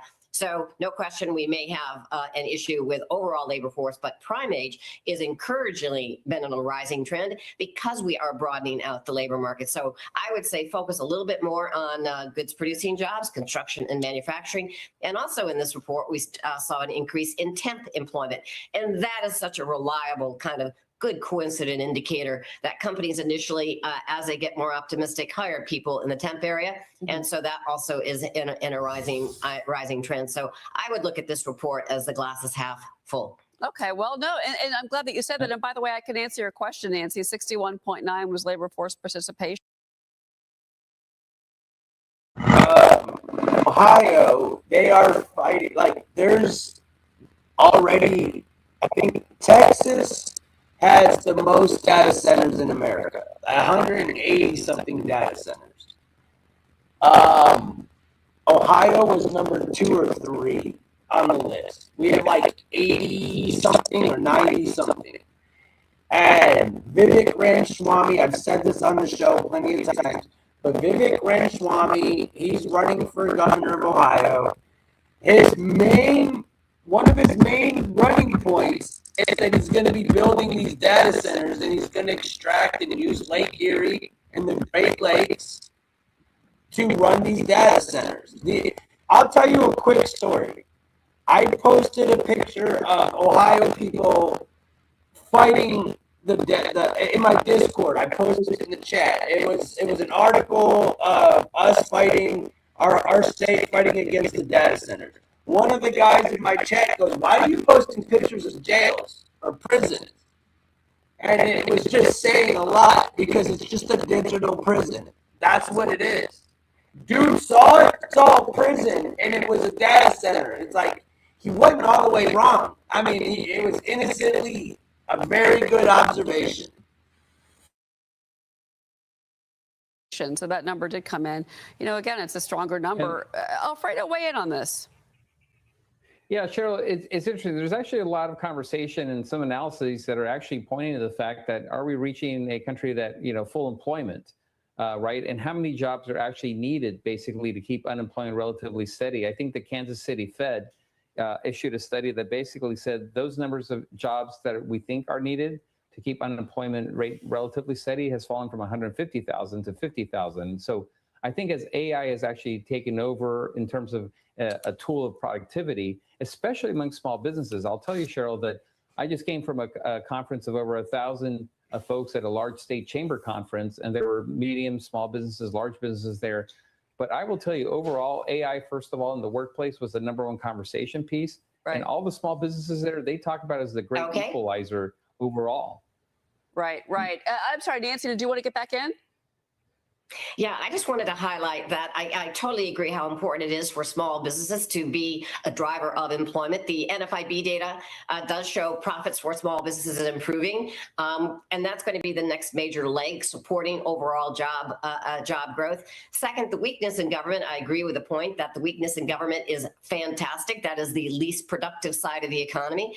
And so what's so stunning is you have had a very sharp drop in government employment, not just this month, but over 135 federal government jobs, I believe, have declined over the past year. And those people are we're moving into the private sector, and they're much more productive jobs. So I think AI is indeed a huge support for corporate profits, and therefore it is a huge support for jobs. We always have creative destruction when it comes to new technologies. We had that with computers in the 80s. We had that with the internet in the 90s, and we're going to get it again with AI. But the Is my mic better, Ryan? Ryan, is my mic better?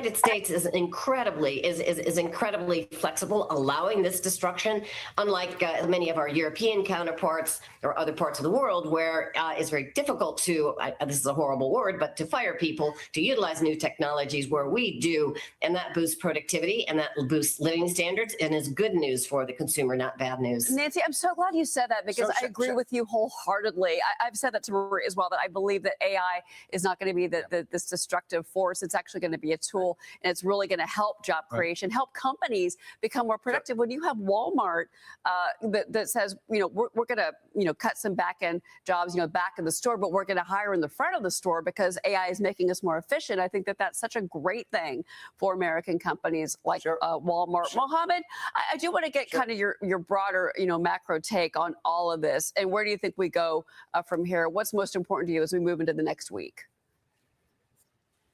So my 4 summary takeaways are: 1, this is great news for Main Street. That's the sound of an American oil company hard at work. Want to be a part of it? Listen up. Hello, my name is Adam Ferrari, and I'm the CEO of Phoenix Energy. I look forward to you joining us at our next webinar where you can drill deeper into our bond offering. We currently offer 2 investment opportunities. We have an economy that's creating jobs. It's led by the private sector. And yes, we do have a labor participation issue, but our economy is dynamic. 2, we have this contrast that Steve spoke about between a very resilient real economy and increasing inflationary pressures. And at some point, we're going to ask the question, is this a stable mix or is this an unstable mix? So keep an eye on that. 3rd, this is not good news for Wall Street. It is pushing up borrowing costs at a time when borrowing costs are already harming mortgages. And we are seeing quite a few of the lower quality companies having refinancing issues. And finally, to link back to private credit, it is also not a good news for private credit because the last thing you want is a credit issue in addition to a liquidity issue. And that puts the Fed in a really difficult position, as Steve rightly said. And this notion that we are in a good place with monetary policy, they've got to revisit this. They've got to take an approach like the ECB, like the Bank of England, to be much more intellectually agile in thinking about how this economy is evolving. Steve Moore. So, Cheryl, can I add something to that, Cheryl? Of course, yeah. Yeah, just 2 quick points. Number 1, when you were talking about the construction jobs and unions, the one area where we're seeing a lot of growth in construction, you know what it is? It's building data centers. And the irony is there's this kind of revolt around the country against data centers when in fact they're huge job creators. And a lot of the unions are saying, hey, we want the data centers. And Bernie Sanders is out there saying we don't want them. We don't want artificial intelligence. The other point I want to make, and I think Mohammed is right about this, if we get that oil price back down to $60, we are going to see the biggest economic boom we ever saw in this country. It so much depends on bringing the oil price down, getting the straits open. Trump said he's going to get this done in the next few weeks. I'm here to tell you, if that happens, the economy, U.S. economy is primed for a big boom. I'm so glad that you brought that up, Steve, because President Trump has been busy in the last half an hour or so on True Social, and he did post about the Strait of Hormuz. And I want to show our viewers this post. I mentioned it earlier, but I want to kind of read you the full context of what the president is saying about the Strait of Hormuz. And this means that this is where his mind is right now. With a little more time, we can easily open the Hormuz Strait, take the oil, and make a fortune. It would be a gusher for the world, with some question marks there. President Donald J. Trump. Nancy, weigh in on this because, again, from a global economic, perspective, we've had, concerns about, a global recession. Obviously, we're going to see inflation numbers that are going to be hot because of what we're seeing in the energy sector, Nancy. But at the same time, the president continues to say, when the strait is open, as he just did, when this conflict is over, which he has repeated, that means that the story will change. So first, energy is not inflation. It is a one-time shift up in price. It is a tax on the system. I would also argue, as were the tariffs a year ago. So what you're going to see is as oil prices go up, and I certainly hope they do come down sooner rather than later, is that you're going to see downward pressure on other prices. Net, yes, inflation, as it's reported, is going to accelerate. But I think it's really, really important. This is not the 70s, where we had egregious monetary fiscal policy supporting OPEC, supporting higher prices. We've had much more responsible monetary fiscal policy. You don't have rapid money growth. You don't have rapid government spending growth. Net. So this is a tax on the system. Certainly the Fed should not react to it. Obviously by raising rates. I was in Europe last week. That they are talking about raising rates in Europe. I think that is a mistake because this is not inflation. It is a one-time price shock. In addition, I disagree that the Fed needs to cut rates. Why are we getting these stronger numbers? Let's take a step back. And it's not just this particular number. There's been a batch of economic data that's been on the stronger side. Retail sales, the ISM, construction spending, overall construction spending driven by factories and data centers. And at the end of the day, why is that happening? Well, because the Fed has already cut rates 175 basis points. And so I think the economy is actually in a good position. I agree near term, we could have a growth scare if prices of oil stay about go to 150 and stay there as we move into the back half of the year. But as of now, it looks like 1Q GDP could still be about 3%. I was getting ready to raise our GDP forecast to 4%, and then the war happened. Obviously, I'm not going to do that. But would we be willing to do that? I agree. As we can move out of this tension, we will be most likely revising up our forecast. So no, I think the economy is in a good spot. The data show it, not just today, but over the past several weeks. And watch unemployment claims going forward. It's weekly data. It's reliable data. And they tell you business confidence is actually pretty elevated.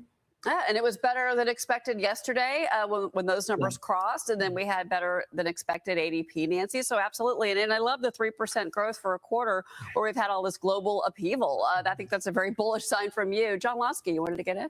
Well, the only problem I have with that assessment is that the consumer and the voter doesn't necessarily agree. My goodness, I mean, the biggest issue facing the Republicans in the November midterms is the economy. They think the economy's underperforming. And I think this also goes beyond just inflation.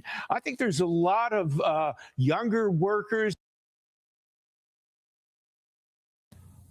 ChatGPT, can I make money online with $0? Yes, you can, using a new method called Airbnb co-listing. That are dissatisfied with the job opportunities that are available. Consumer sentiment is at a recessionary low. We're not in a recession, but my goodness, it's ridiculously low, as is consumer confidence, given that we have almost a record low unemployment rate. So putting this together, the bigger picture tells me Americans are not totally happy.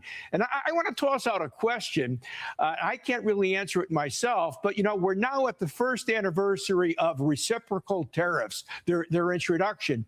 And I'm wondering whether or not the overall economy was made better off, worse off, or the same because of the introduction of tariffs. I can't help but think myself that globalization is actually a good thing for the young people, for a lot of workers in this economy, whereas this movement towards a more isolationist economic policy would prove to be a bad thing. I think Steve Moore's a good person to answer that.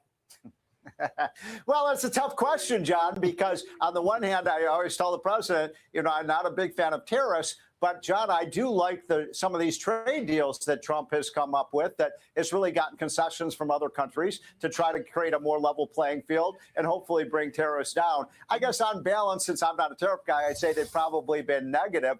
The big issue, by the way, as you all know, is what's going to happen, Cheryl, with these what's the number, $150 billion or something of refunds and rebates that are going to be coming to American companies, we'll see the impact of that. I don't know if that might be inflationary or not, but that's a big number, Cheryl, $150 billion. Well, I think it's going to take some time. I think that the courts are going to have a lot to say about that. And I don't think that's going to be anything instantaneous, to be clear. I think it's going to take... well, by the way, they've already, a lot of these companies are already suing to get the money. And so, there are going to be a lot of lawsuits. But at some point, I mean, the court has basically said that if the tariffs were illegal, the money has to be returned. It seems pretty clear about that. I will say the Treasury Secretary has told Marie that there are other avenues. Those avenues are being pursued. Pipe in on globalization. So, yeah, there you go. Exactly, Nancy. Go ahead.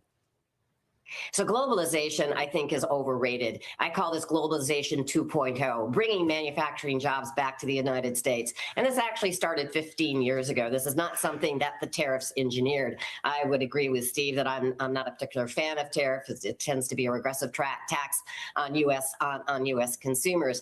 But bringing manufacturing jobs to the United States is, again, good news for middle America, good news for blue-collar jobs, good news for increasing labor force participation. So to the extent to which that's happening. So globalization 1.0 gouged out middle America. Those jobs went to China. I've been a huge advocate for that for over 15 years.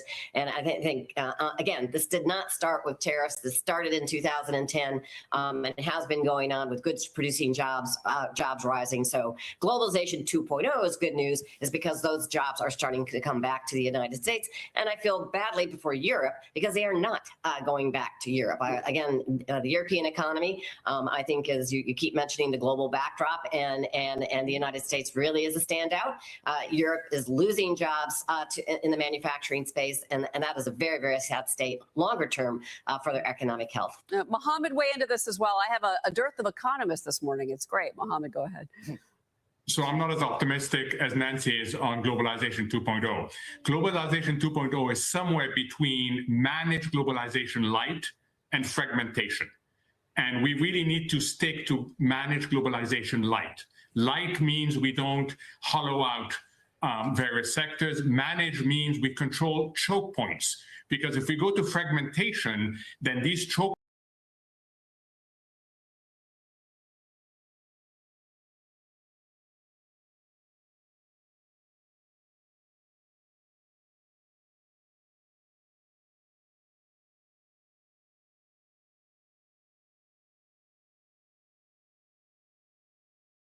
He wasn't. Thank you. He's letting his work speak for itself. But I think the president has admired him for what he's done at the EPA. More importantly, what he has succeeded in doing. That is, you've had a lot of cabinet members that have drawn fire, drawn a lot of litigation. It looks like we do have an update coming directly from the president. The press secretary just retweeting his Truth Social, saying, quote, Bondi is a great American patriot and a loyal friend who faithfully served as my attorney general over the past year. Pam did a tremendous job, says the president, overseeing a massive crackdown in crime across our country, with murders plummeting to their lowest level since 1900.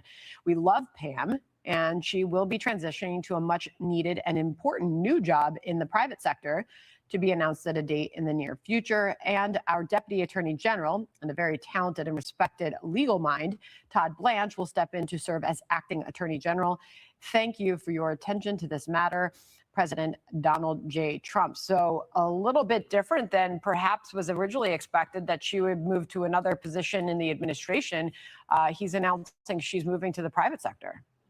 Yeah, the thing to keep in mind about this is there's no bad blood that any of us are aware of between Bondi and Trump. Now, we can't speak for a relationship, obviously, that we're not part of, but I can't imagine that the president has not found her service to be really the pinnacle of loyalty. And she's literally the first one there whenever trouble starts.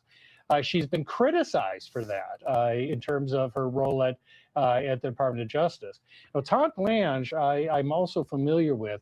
He's a very good lawyer, and he's a no-nonsense guy.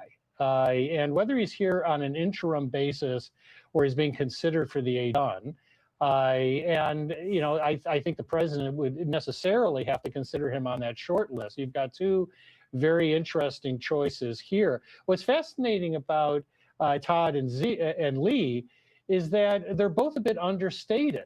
They're two individuals who are often heralded in private among people for what they are able to do to get things moving. It's not that they choose the path of least resistance. There is no path of least resistance in the Trump administration, but they tend to be successful in what they have done. Todd's put out his own statement now as well, Jonathan. Pam Bondi led this department, he said, with strength and conviction, and I'm grateful for her leadership and friendship. Says Blanche, thank you to President Trump for the trust and the opportunity to serve as acting attorney general. We will continue backing the blue, enforcing the law, and doing everything in our power to keep America safe. So confirmed on all fronts there. Yeah, and also the thing to remember about Bondi is she has, we talked a little bit about possible critics, even in the GOP on the Hill. She has a great number of fans, including the police unions, the police organizations, law enforcement generally. She's viewed as a lifetime champion of law enforcement. They trust her. And I think that, those groups are going to want to see someone with that same record. But I expect that anyone you'll get in the Trump administration will do that. Like you, I'm a little surprised that she's not moving laterally to a different position, that, the president's saying she's going into the private sector. But I wouldn't assume that there is bad blood here. The president has a record of personnel changes when he wants to mix things up, try to move things forward. And, he is looking in the next couple of years as sort of close combat when it comes to legal issues. These cases are going to increase. If the Democrats take the House, you're going to have really the Democratic leadership come back with a vengeance. They've already said that they're going to investigate anyone who has been a key loyalist to Trump. They're going to impeach him again. All of that has been stated openly by the Democrats if they should regain power. And you were saying earlier that, if it were to be Lee Zeldin, perhaps, or someone who really understands D.C., is that a reason why, President Trump has always liked sort of outsiders, people who sort of are against the D.C. establishment, but moving into the next stage, is it because someone would understand D.C.? Does that seem like a really important connection to have? I think it is a good connection because even if the Republicans keep the House, it's going to be razor close, and things are going to get even more aggressive. Zeldin is someone, and I've had the pleasure of meeting him, and I've seen him work in the Congress. He is someone who you just cannot fluster. I mean, it's like just a flat signal coming off that EKG. I mean, he does not really, you don't get him to jump. He's someone who is a very steady hand on the wheel. He's outcome oriented. At EPA, he really sank every shot at EPA. He has had an incredibly successful run there. And I think that the president tends to look at figures like that and ask, I wonder how I can get him to a position to gain even more from his talents. Once again, that's not necessarily a condemnation of Bondi, because I just can't imagine that the president is critical of her performance. Yeah. Well, Jonathan, thank you so much. Would you stand by? Thank you. We'll pick up the breaking news from there. This just into the Fox newsroom. Pam Bondi has been fired as Attorney General. She was informed last night by the president. This as the Deputy AG, Todd Blanche, will be taking her place. Hello and welcome, everyone. I'm Sandra Smith. As the news breaks, we'll have more details for you shortly. We'll get straight back to Peter Doocy live at the White House in moments. Absolutely. Right at the top of the hour now. Big news coming out. And I'm Benjamin Hall, and today I'm in for John Roberts, and this is America Reports. All right, let's get straight to the White House again. Peter Doocy is standing by. Peter, what are you hearing was the main frustration of President Trump's when it came to Pam Bondi, obviously making it very clear that the relationship was still intact, but he no longer wanted her to run the place?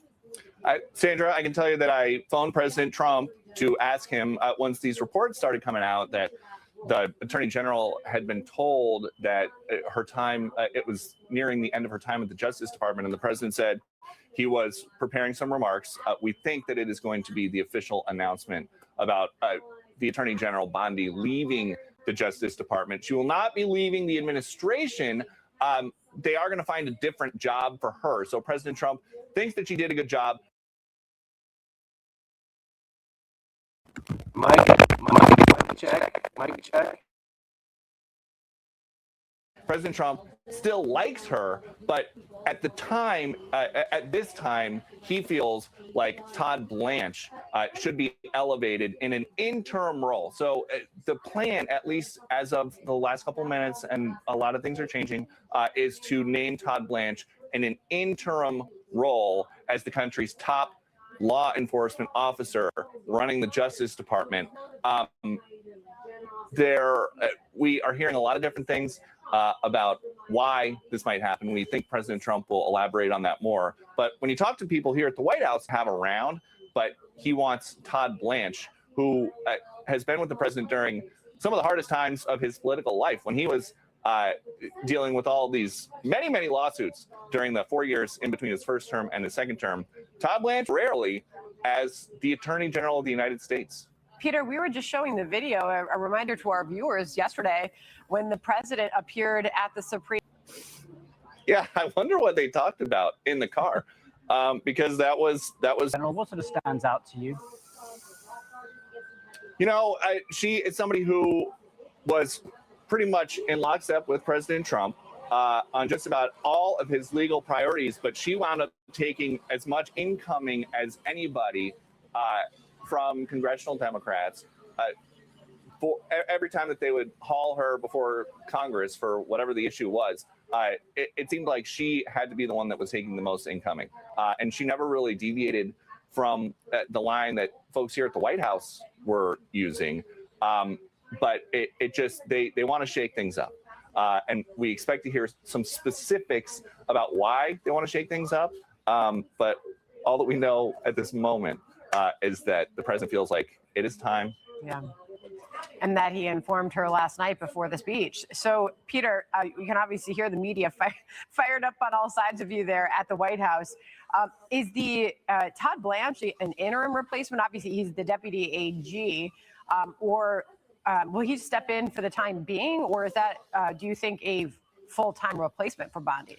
I am told that Todd is going to be the temporary replacement, the interim replacement. There are some names that are out there. The New York Times is reporting that Lee Zeldin has talked to the president about the possibility. We know that there are also a bunch of former state attorney generals who are serving as Republicans in the Senate right now. We don't know how seriously President Trump would look at any of them, or if there's somebody from outside the administration, not an elected lawmaker, who the president might like for this. But it is an important job. And the president's going to have some time because he is elevating Todd Blanche, somebody that he has known for a long time, somebody that he really trusts, at least temporarily. And as for what comes next for Bondi, we don't know. But she's not just going home to Florida. She is going to have some other job within the administration. We don't know what that is, and we don't know if she knows what that is, because this is all happening just in the last couple minutes.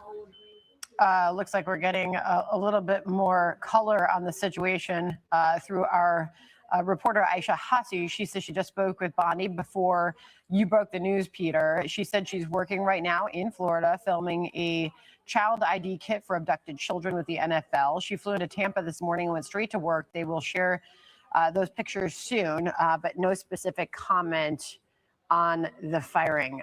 So we'll see what comes from the president here shortly. Peter, stand by with us on the breaking news. Yeah, thanks, Peter. And for now, let's go to Fox News Justice correspondent David Spunt. Hi, David. What have you heard? Well, we knew that Pam Bondi, the former attorney general, was on thin ice for a long time with this administration, though she has a personal close relationship with President Trump. She's known him for years. She was the attorney general in the state of Florida. He's a resident of Florida. She was his attorney during his impeachment trial in the Senate during his first term. So President Trump and Pam Bondi have a good personal relationship. But we know administration officials were not happy with the way the Epstein files were handled. This is something that has really hurt the Attorney General since she came into office in February of 2025. Just some history there. She comes into office February 2025, and then a few weeks later, in an interview with John Roberts, I believe it was during this hour on Fox News with John and Sandra, said the Epstein files were on her desk, or the files were on her desk when she was asked about the Epstein files. She later clarified and said that she meant the JFK files, the RFK files, the Martin Luther King files, as well as the Epstein files. But there were so many more questions just about the overall handling of the Justice Department dealing with the Epstein files. And the Epstein files story really never went away from Attorney General Bondi. Over the summer, DOJ put out a release and they said that there would be nothing further warranted from the Epstein files. No charges would be filed. The case is essentially closed. And then Deputy Attorney General, now I guess we could call him Interim Attorney General Todd Blanche, met with Ghislaine Maxwell, Jeffrey Epstein's former girlfriend and co-conspirator, convicted co-conspirator. So the story never fully went away. In fact, Bondi was supposed to testify before Congress in a deposition about Epstein on April 14th, in just a couple of weeks. So she clearly will no longer have to do that. The video on the other side of the screen, as I look right there, that was her on St. Patrick's Day, March 17th. That's after coming out of a closed-door briefing with members of the House to talk about the Epstein files. But members of Congress, they were not satisfied with the answers they were getting from the administration, and Bondi ultimately had to answer those questions when she came out and would have had to answer during a deposition. Guys. David Spun, thanks so much, David. We appreciate it. Thanks. All right, let's bring in our chief legal correspondent and host of Fox News Sunday, Shannon Bream, is here on the breaking news as well. She joins us by phone. Shannon, your thoughts as we learn more details?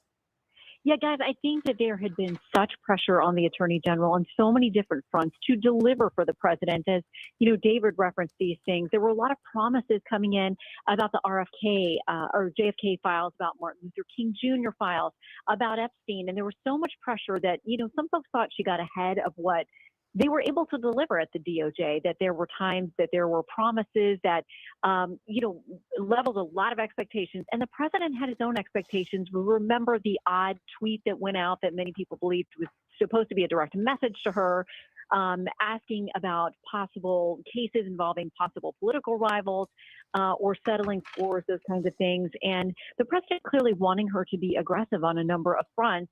And maybe that's why some of the promises that she made felt like they were getting ahead of what DOJ was able to deliver. But you know, she's got a long, deep experience in Florida as Attorney General there, and as being known as a very effective prosecutor, but also just very loyal to President Trump.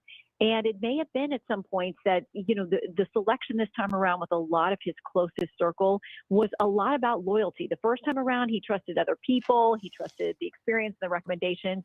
He wanted people around him like Pam Bondi, who he trusted to have his back. But I think he felt so much pressure on so many fronts to deliver, and getting a number of issues very important to the president in his private life and in other places before he joined the DOJ. He's also someone seen as very hard-charging, very loyal to the president, somebody who may have different experience than the outgoing Attorney General Pam Bondi when it comes to litigation and the ways that he's been linked to the president's legal efforts.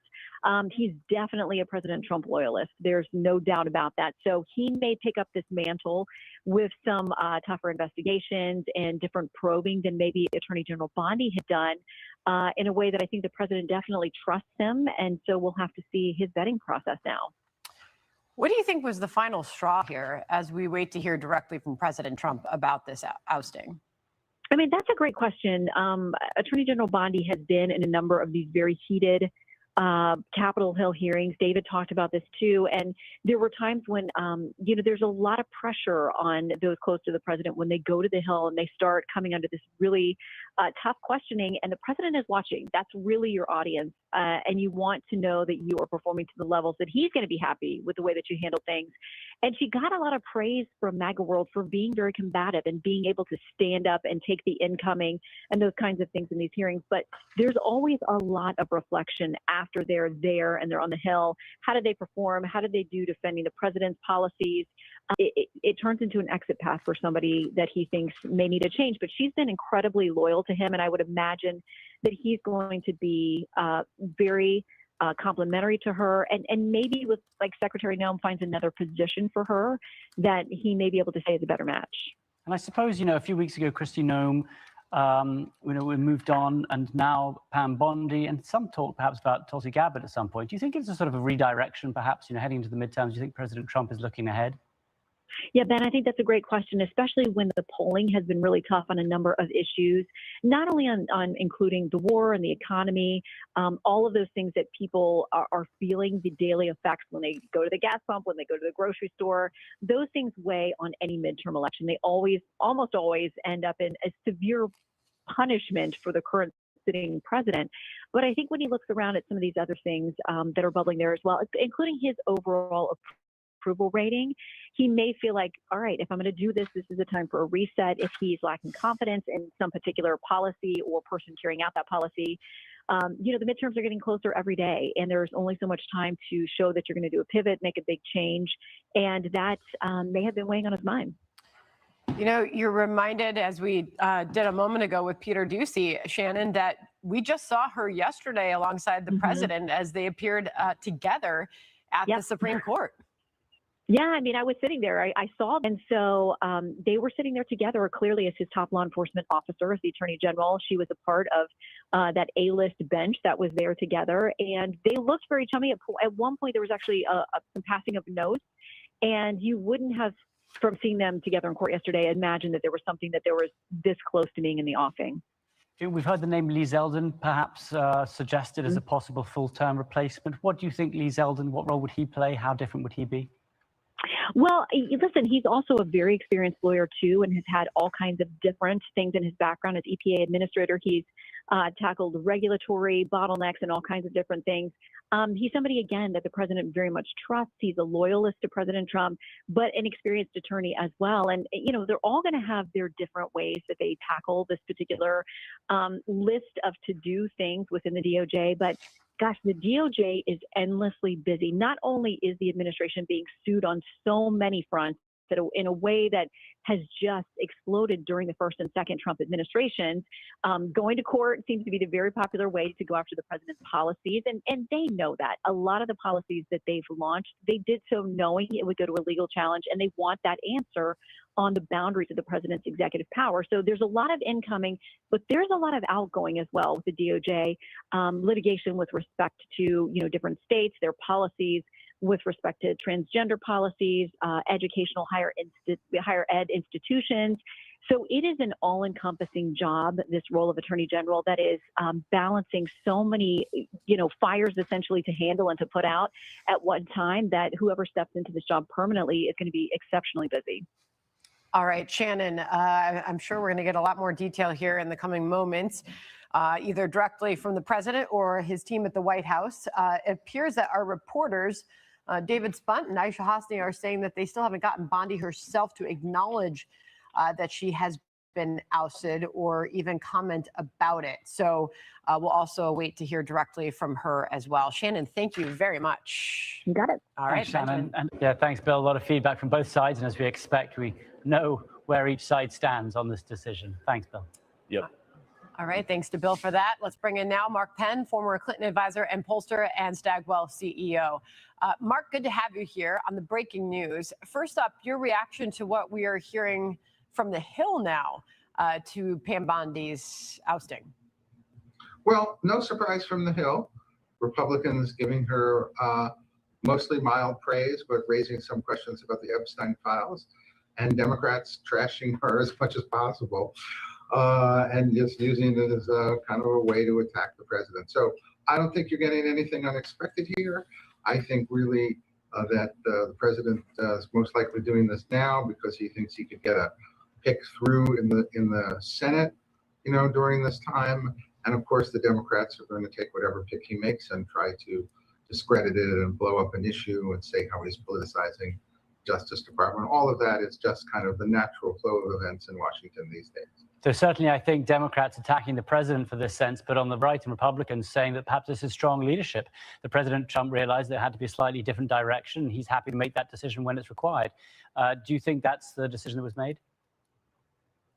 Look, I think probably the Epstein hearings were coming up. Probably it was not a good thing to have the Attorney General have to explain, how that was happening. It seems like from other media reports, the president has been thinking about this for quite some time, and so I think all of those factors came together.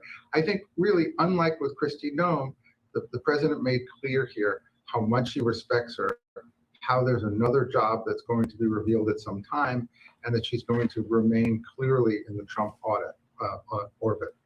Let's talk who now. Who replaces her? Todd Blanche stepping in as the interim. That confirmed by both Blanche and President Trump himself. We don't know if that's the long-term pick. It's obviously being floated. Lee Zeldin could be one of those names. As we are expecting, we might be seeing and hearing from him live any moment now, as he's due to speak at this microplastics conference with RFK Jr. What about Lee Zeldin? Would be an interesting pick. I think he's generally the kind of pick that I think would go through without a tremendous amount of trouble. As you know, trying to predict President Trump's picks is probably a hazardous profession.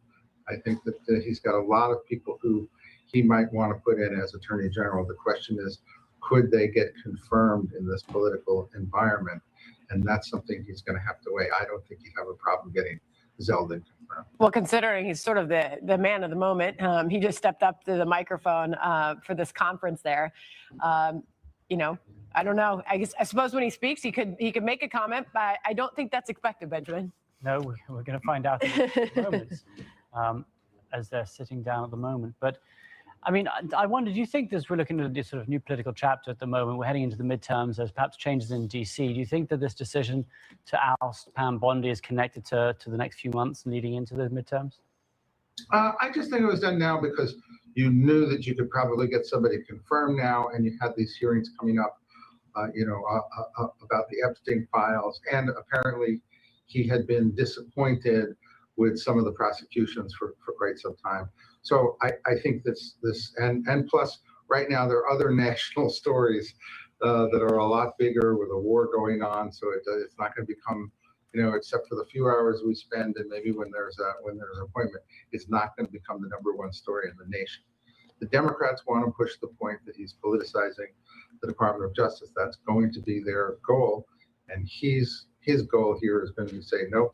He's trying to get in the strongest, most professional head of the Department of Justice so that it could continue to reduce crime and make for a more secure America. All right, Mark Penn joining us on the breaking news. Appreciate you joining us, sir. Thank you. Thank you. Job. Ponyo. Catch me and my co-hosts Harris Faulkner and Kaylee McEnany on Outnumbered every weekday at 12 p.m.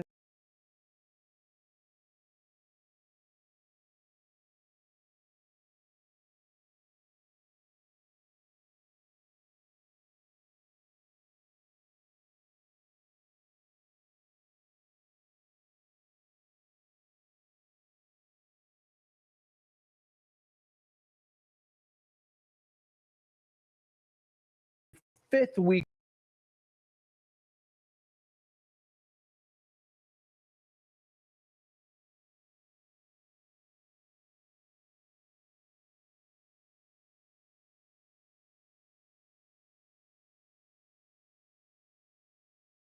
Thousand troops, and Israel drafted 300,000 reservists immediately following the October 7th attacks. Now, as far as size, Iran is nearly 4 times the size of Iraq, with an estimated population of 93 million people. As President Trump looks to open the Strait of Hormuz, possibly seize Iran's enriched uranium, U.S. troops could land at limited entry points to accomplish these goals. Again, it's possible. Possible landing spots and zones include Iran's southern coastline, along the Persian Gulf, or strategic islands like Karg that we've talked about, and also activity here as these ships go through the strait. There were 6 crossings yesterday, slight increase from previous days, even more today.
Are you telling me there's no sound at all, or can you hear me now? Can you hear me?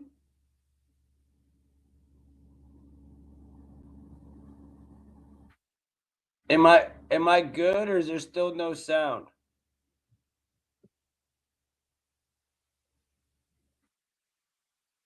I'm good. And not the video. All right. Well, dude, it's sitting here telling me my mic wasn't working, and now all of a sudden, what? There's no sound on the video? That's so crazy, dude. What just happened? Wow. Yeah, this is it's almost impossible to try to say hello to everybody in the chat, try to mod the chat, and do the tech stuff. And you know how corny it sounds when somebody's saying, hello, subscribe to my channel, hi, hit a like. Like, dude, it's beyond crazy to me. But I haven't had a mic for part of the show, which was like, well, a lot of the stuff I wanted to talk about, which was the data centers. They're sitting there talking about when they were doing the Fox Business. They're going, oh, yeah, the U.S. produced all of these jobs. We've got tons of jobs because they're building all these data centers. And these Americans are just not on. No. They're temporary jobs. Temporary. Like, example, if there's a chain of McDonald's that need built, once those chain is done, you're out of a job. When they're done building the data centers, there's no more jobs. It's just for the techs, just for the people controlling the AI. That's it. So it's going to be very minute. So they're stretching the truth super hard. Super hard. I've been wanting to get that out for the last hour. I'm like, yo, my mic now works, but my sound doesn't. Alien, stick around, man. Let me see if this works. Tell me if this works now.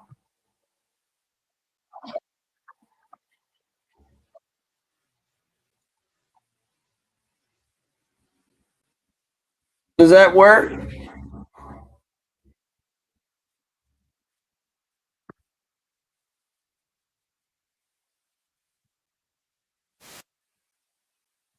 Was the sound of the video no audio on the video? I wonder how long I was just going with no audio on the video. What's up, Charles? How you doing, brother? I wonder how long I was just going with no audio. Thanks, Ryan. You're a really good friend, bro. Good friend, Ryan. Good friend, dude. I honestly just disappointed in everything, bro. You've let me down for the last weeks now, and it's embarrassing. And I'm gonna call it out because it's the truth. You need to get yourself together, bro. This is crazy.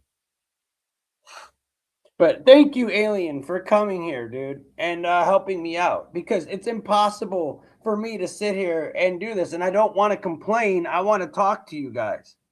But I'm so over here.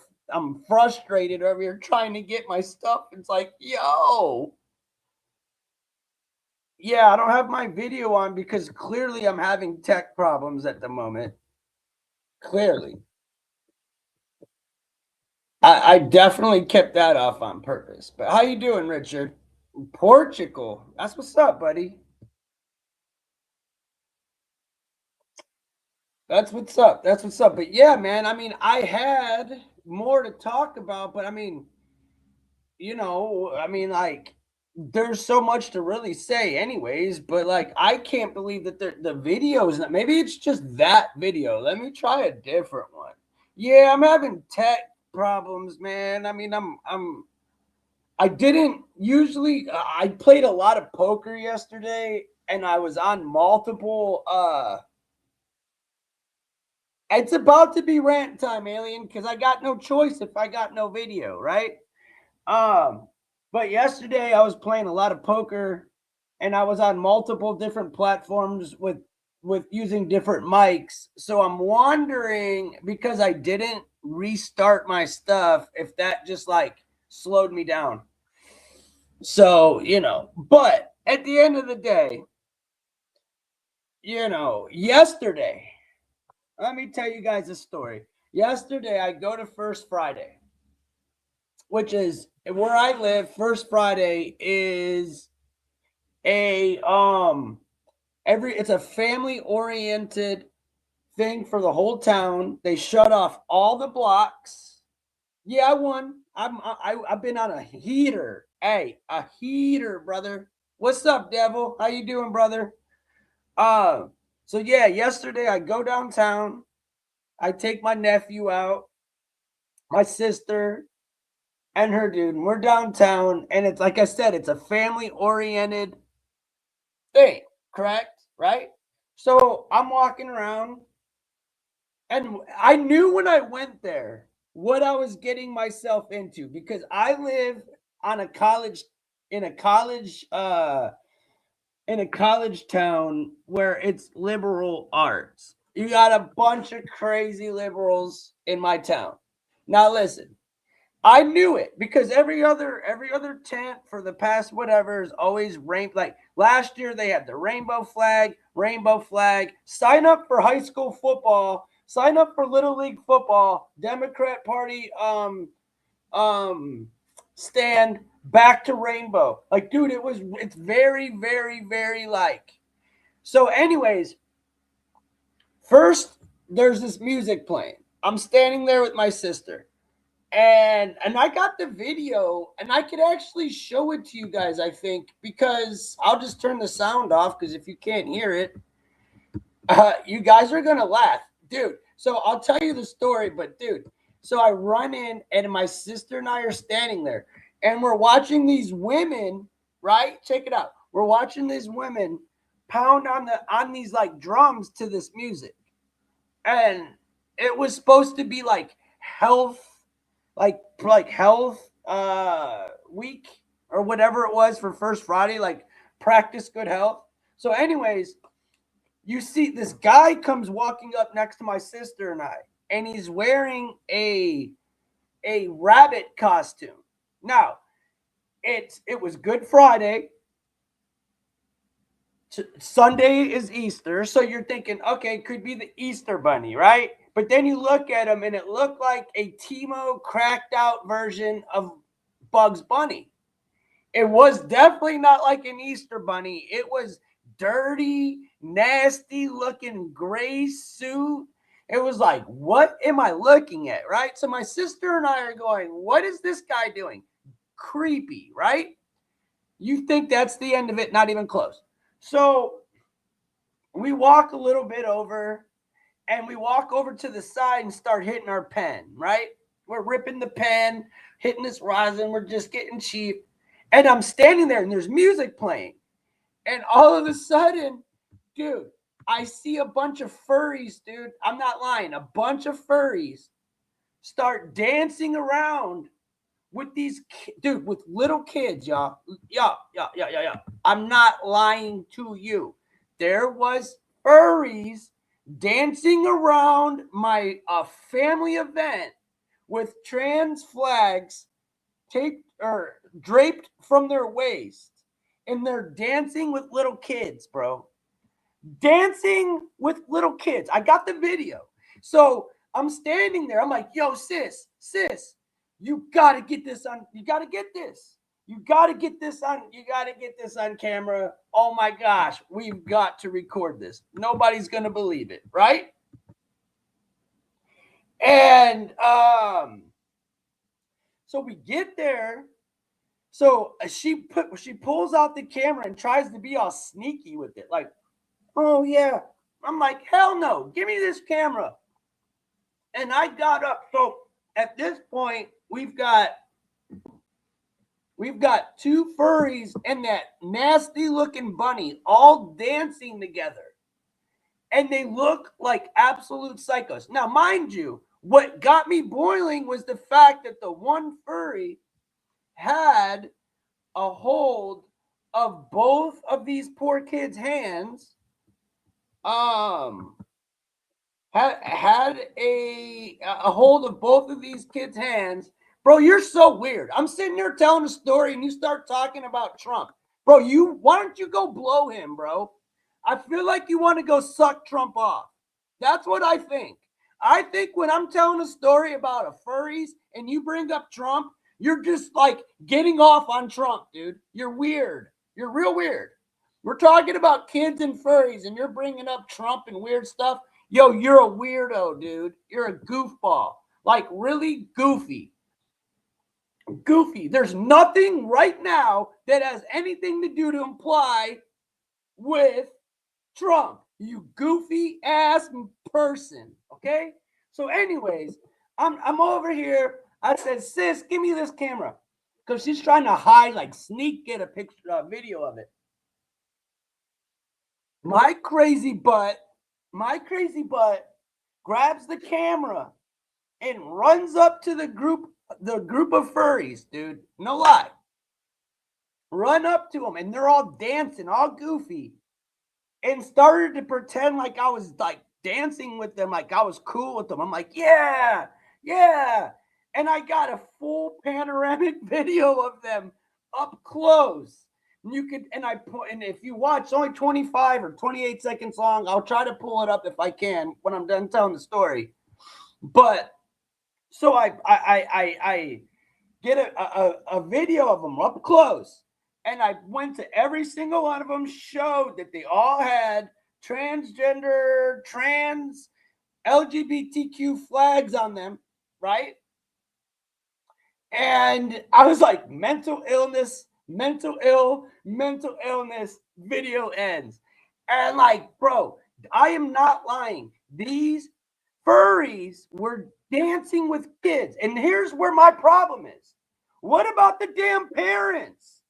There was parents standing around watching and letting a furry, which is a groom their kid right in front of them.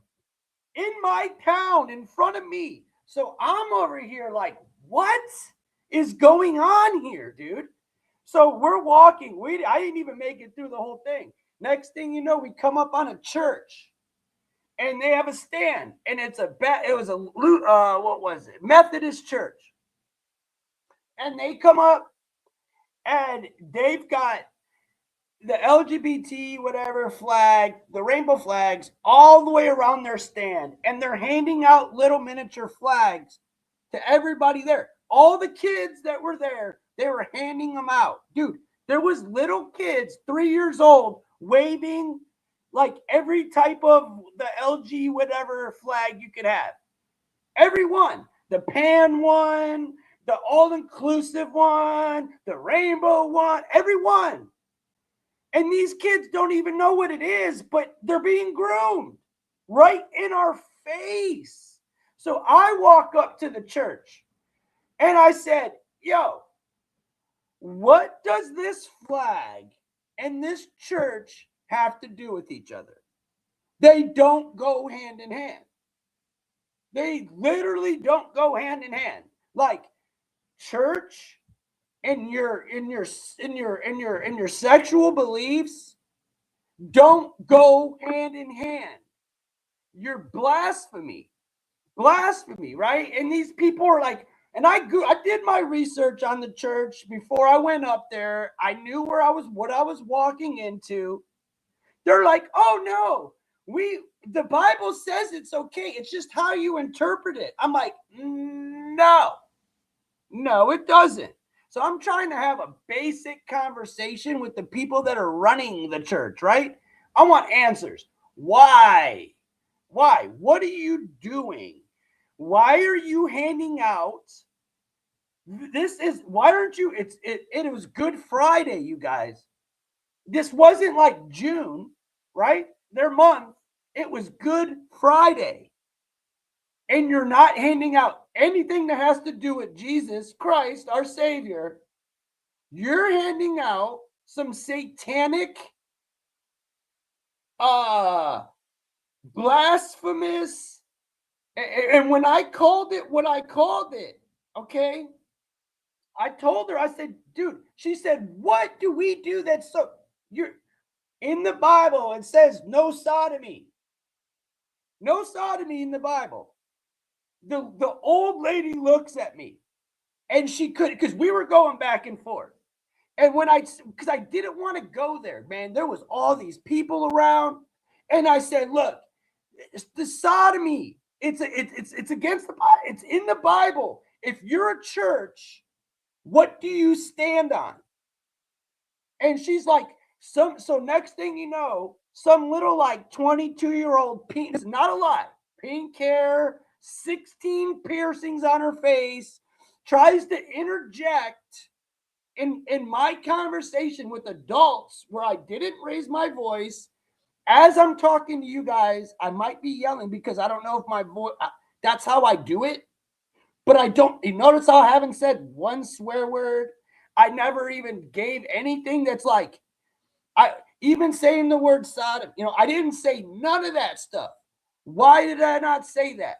Because I want to be able to get my point across to you guys in an intellectual way where when people don't turn their heads because you drop F-bombs or you say real sexual explicit things or you do real, those things take away from your point, especially prayers to you, by the way. I can't read your name because my eyes are horrible, but I see the T there. Prayers to you. So, I say, this girl starts giving me her Rachel Maddow, playbook of how, the 10 talking points of a liberal. I don't even know what you would call it, right?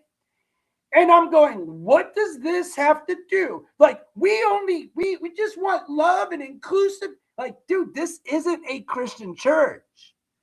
Then go ahead and put in front of your church, we are inclusive with pride, da-da-da-da-da-da-da. They don't do that in the city. They're false. What they did was lie to the people. They lied. So as I try to confront this, I'm talking to them in a debate matter. This chick gets involved. And I kept telling her to be quiet. I don't want to hear your liberal talking points. I don't care about your talking points. I've heard them all. I've heard it all. I want to know because I don't care what you do with your life. But I do want to know what is the incorporation of church and your sexuality. Okay? Where does this flag and the church go hand in hand? They don't. So what they were doing, and it was clear as day what they were doing, they were hiding behind the mask of the church to groom and to spread their agenda. And that's sick, sad, and disgusting. On Good Friday, in a small, bro, it was on a family night and Good Friday. Now, mind you, if we were at an adult event, I might have just walked by it and shook my head. But the fact that they had dancing furries with the kids, they were handing out these flags, and there wasn't very many stands. So it stuck out. It stuck out to everybody. Everybody saw it. Like if you were there, you saw it. Okay? You were part of it. And I was very ashamed. And I'm going to find the video and try to play it for you guys. But I was very ashamed at the men, the fathers that were standing there watching a furry walk up to a child and grab their arms in unison and dance with your little 3 to 5-year-old. I would have knocked him out if he touched my nephew. If they would have touched my nephew, I would have knocked them out. Cold. Done. Bye. You're done. I'm knocking you out. They're done. I got nothing to say to you. Here it is. I got it right here, guys. Hold on. I don't know how I'm going to get it over here. How can I do this? Download. All right. I think I got it, guys. Now, I'm going to have to mute it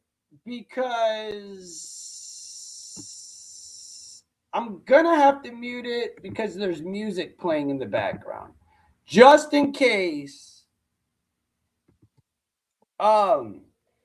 Just in case. Oh, I don't know if it's going to let me, you guys. Man, I wish I had help and would have prepared this prior. All right, hold on.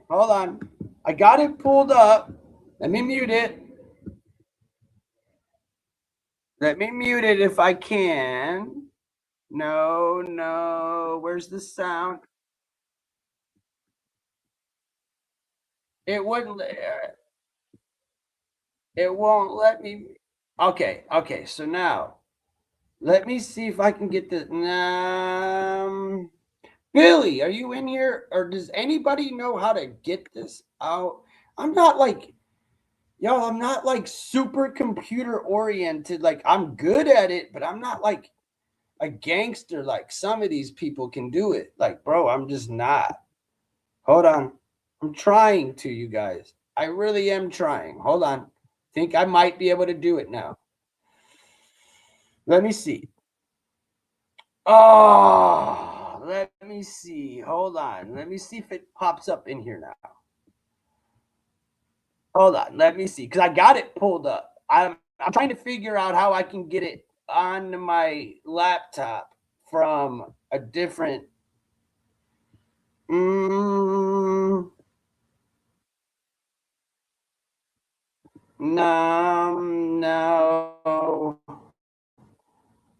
I don't think it's gonna. No. Hold on. Maybe you guys. Here we go.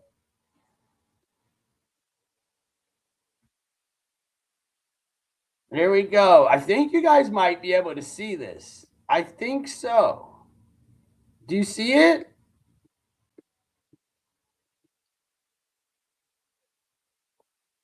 Nah. Oh, wait. I didn't bring it up. Nah, you guys can't see it. Hold on. Let me go back. One more try, and then I'll quit, and then it is what it is. Can you see it now?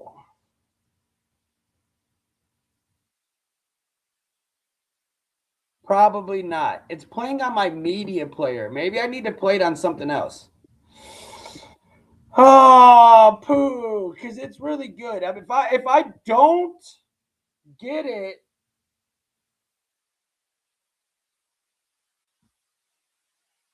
I found it on Discord, but I don't know how to share it to my laptop. Like, I downloaded it. Here we go. Hold on. One more try. Download. Boom. Nah. Let me get this out. Gone. Download. Boom. It's on media player. What does that mean?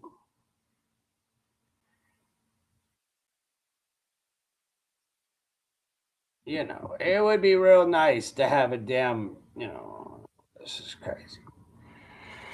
Oh, well, I will get it to you guys somehow. I don't know how I could do it.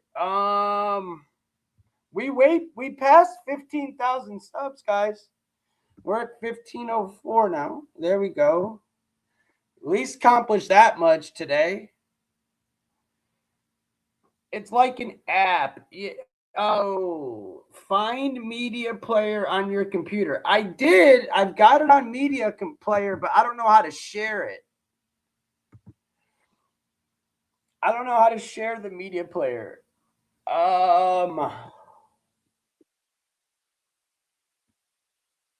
don't know how. I can't share my Discord, right? You can't share Discord.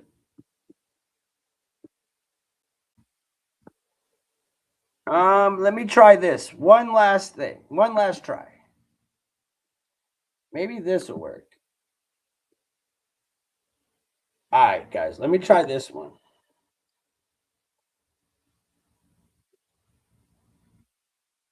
Guess what I just did? I think I figured it out, guys. Let's go. I think I got it. I think I got it. I don't know. The screen's black.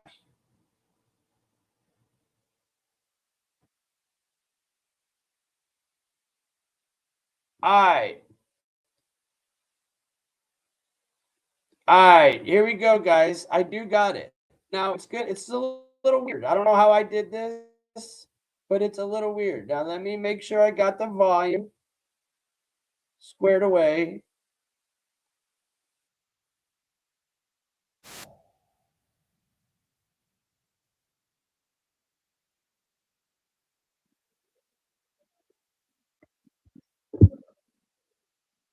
There's the volume. Here it is. All right, yo. Whoever stuck around is going to get it. I got it, yo. I got it. Check it out. Check it out, guys. I'm almost positive I got it. It took me a minute to figure it out, but I'm not as dumb as I look, you guys. I'm not as dumb as I look. Let's go. Let's go. Let's go. Yeah. Yes. I got it. You can't tell me this. Yeah. You can't tell me this is blasphemy. Yes, here it comes, guys. I got it. Yeah.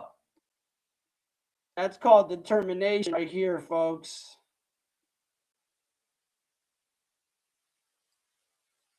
Come on, let me up a little further. A little further, guys. A little further. No, not that far. Not that far. Right here. Ready? And they are dancing. Look, the guy with the stroller right there. Look at the guy with the stroller with this kid. See all the kids and the people dancing around. Now look, there's your cracked out Easter bunny. There's your one furry. Now watch. Watch. Boom. Boom. Boom. All of them got trans things. So it wasn't about expressing your artistic ability. It was a sexual thing. When you are dressed in a furry costume with a bunch of on children's night with those flags attached to you, you have an agenda. Straight up. Look, lady. That's a dude, by the way. That is a dude. You should heard his voice. And if you look, that's a chick. The one in the white is a dude. And I'm telling you right now, if you look at them, they start to look at me like, oh man, like, see, look, you're a bunch of kids on family. This was last night, you guys. This was last night. That's not the Easter bunny, dude. That looks like a cracked out Cyclops rabbit, dude. What is going on?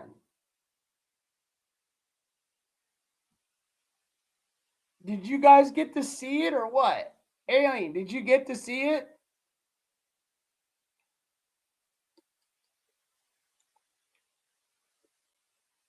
USA, they pay and sacrifice Americans. It's defend their interest.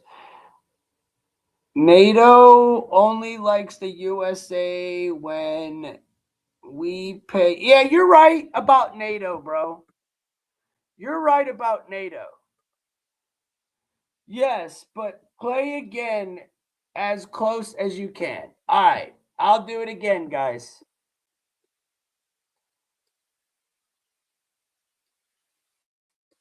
Look at her booty.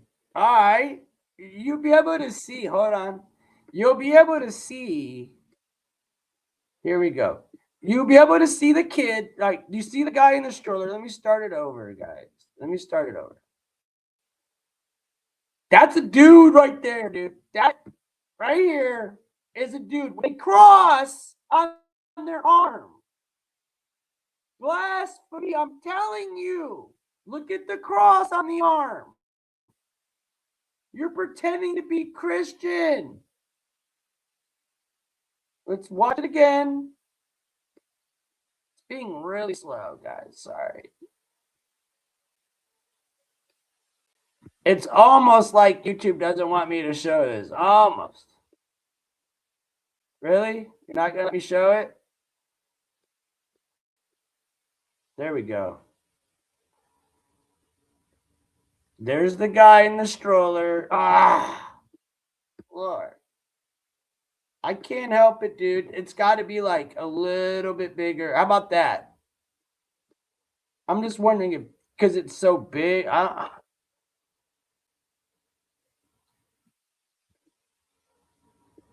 mean, you could see all the kids around. You could see the flag right here. You could see it all. I mean, it's clear as day.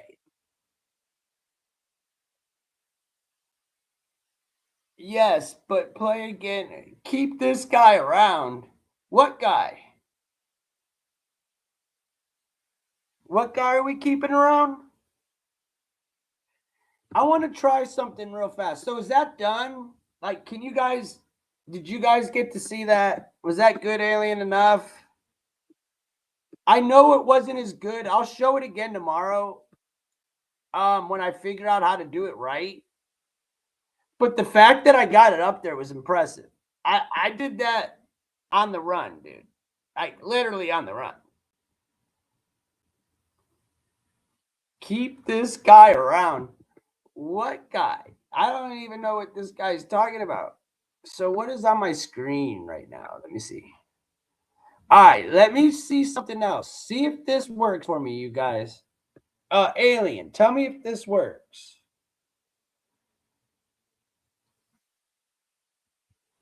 Tell me if this works.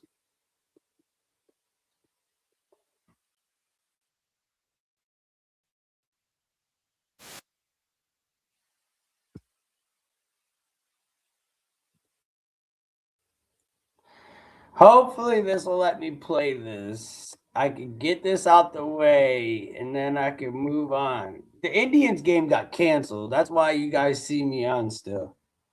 But yeah, man, I was down at the and I never got to finish telling you guys my story either.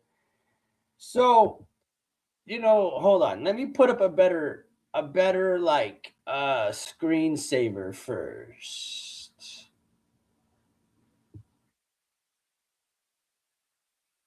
Where's the California fires? Here, let's put this up. I'll play this in the background. Wow. Play it in the background while I talk. Anyways, tell me if you can hear the sound too. I'll try to do it. So yeah, again, here there's almost 5,000 acres on fire in Florida. They're trying to contain it the best they can right now. Sketchy, but here it is. All right. I'm gonna try. So let me know if you hear it. Hold on. Yes, we are. Yeah, this is like a gated neighborhood. I'm not exactly sure of the name of this gated neighborhood.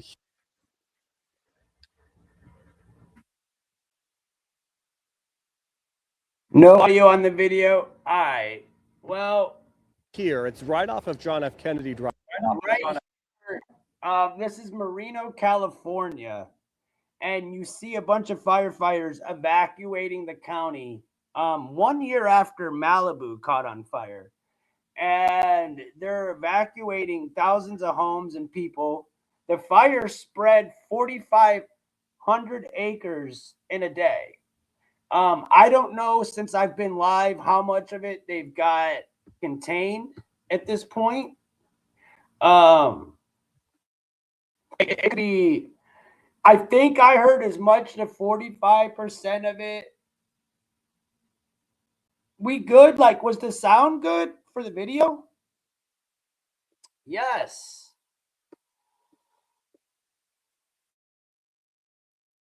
The sound is good for the video. They get out of here too for their own safety. So we've certainly seen sheriff's deputies here reminding people and trying to help them get out of here. There we've got some flames right now. I don't know if you can see it, Marla, but we do have some flames at the top of that ridge just in front of us. Gino's concern is that those flames will move right into these houses right here. The big concern, because yes, our camera lens can stretch for an impressive length. So, but we are zoomed in. Yes. Yeah, absolutely. But with that said, we know how quickly flames can run their course. You cannot outrun those flames. They will.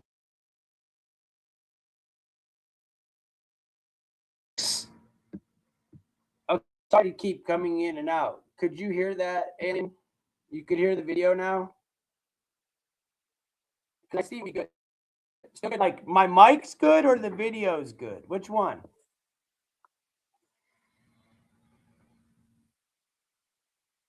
Both.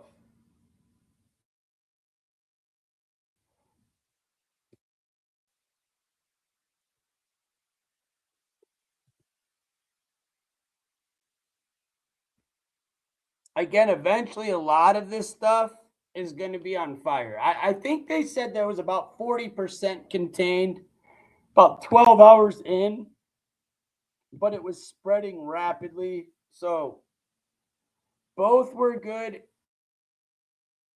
It was good. All right, let me try this now. Hold on. Let me try this. That would be dope. Because I had a whole setup. It's not in the middle of my stuff. Please tell me right away if this works.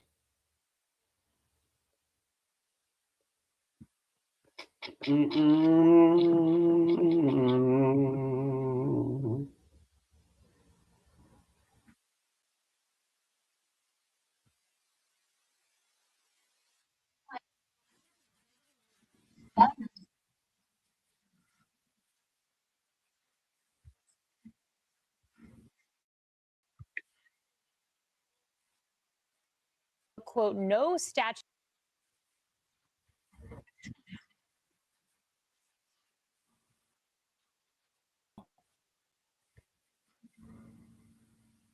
Part of his opinion, but basically he's saying I need congressional approval, and he's so wrong. This is being financed privately. It's a donation that's being given by companies, very rich people. The ballroom is a donation. It's gotten great reviews. People love it. And presidents for 150 years have wanted this ballroom to be built. It now goes to the D.C. Circuit. The notice to appeal filed in 90 minutes. Yeah, it's interesting. I don't remember federal judges striking down FDR or Teddy Roosevelt or Calvin Coolidge or Harry Truman, who all made changes to the White House on executive authority. And of course, President Trump is right that this is being funded privately, so Congress does not need to approve the funds. But I gotta say, I think he should just continue construction. At a certain point, you've got to tell these federal judges to stay in their lane, because this is clearly a ruling made out of spite against the president and has no basis in legal authority. And maybe if Congress were in town to do their jobs, they'd be able to impeach the judge. But unfortunately, it's on President Trump. Yeah, they have too much of our money. They're going to vacation for 2 weeks. Yep. Yeah, and the judge emphasized congressional authority. But as a reminder, Congress can't even pass DHS funding. Congress can't pass the Save America They're going to Act. Disney World. They're doing a lot of things. There you go. All right, well, more outnumbered in just a moment.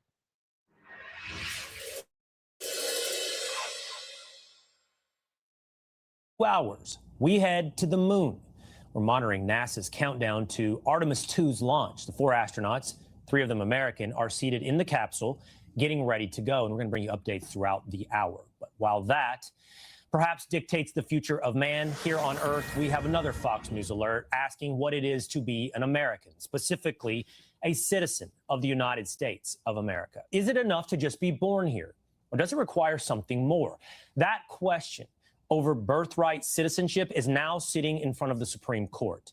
And in a historic moment today, so was President Trump, Raising the stakes in an already closely watched case, Trump stayed for a little over an hour, hearing the government side before returning to the White House, where he issued this on Truth Social. We are the only country in the world stupid enough to allow birthright citizenship. Now, birthright citizenship is an issue that we've talked a lot here about on the Will Cain Show. And it is one that hinges on the 14th Amendment of the United States Constitution. Let's get into it. The amendment reads as follows. All persons born or naturalized in the United States and subject to the jurisdiction thereof are citizens. For over 150 years, that's been understood to mean if you are born on American soil, then you are a citizen of America. The part of that amendment that we should center on is the subject of disagreement. It reads, subject to the jurisdiction thereof. Both sides agree those words matter. They just fundamentally disagree on what they mean. One side says if you're born in the U.S., you are under U.S. law, period. That means it doesn't matter if your parents are citizens. It doesn't matter if they're here legally or illegally. It doesn't matter if they're temporary visitors. The administration, on the other hand, says, hold on. It doesn't mean everyone born here is a citizen. Rather, subject to the jurisdiction thereof has limits. And if you are subject to the jurisdiction of another foreign country, how can you be subject to the jurisdiction of America? So far, though, that argument is being received with skepticism by the justices. You obviously put a lot of weight on subject to the jurisdiction thereof. But the examples you give to support that strike me as very quirky. You know, children of ambassadors, children of enemies during a hostile invasion, children on warships. And then you expand it to the whole class of illegal aliens are here in the country.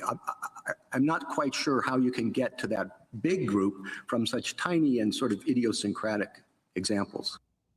Justice Amy Coney Barrett took it one step further.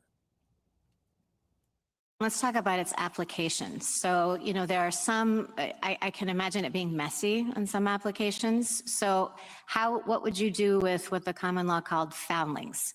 You know, the thing about this is then you have to adjudicate. If you're looking at parents, and if you're looking at parents' domicile, then you have to adjudicate both residence and intent to stay. What if you don't know who the parents are?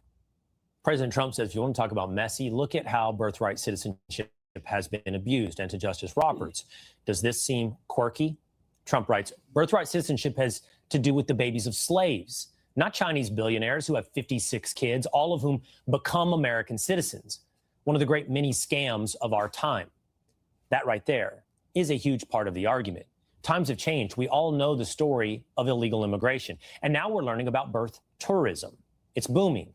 In 2023, over 300,000 babies were born to unauthorized or legal temporary immigrant mothers. Add that in total. It's 9% of the U.S. births in that given year. When we look at how that shakes out over time, a clear spike in the number of births to unauthorized immigrant mothers in the United States from 2019 to 2023. That's unprecedented. It's unforeseen. It's undeniable. But Chief Justice Roberts uncut in Justice Alito's argument the Solicitor General was referring to.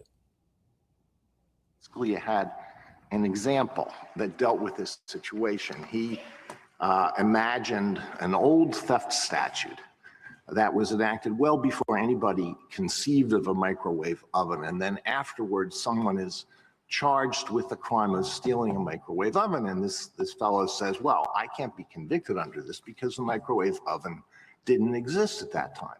And he dismissed that. There's a general rule there, and you apply it to future applications. And what we're dealing with here is something that was basically unknown at the time when the 14th Amendment was adopted, which is illegal immigration.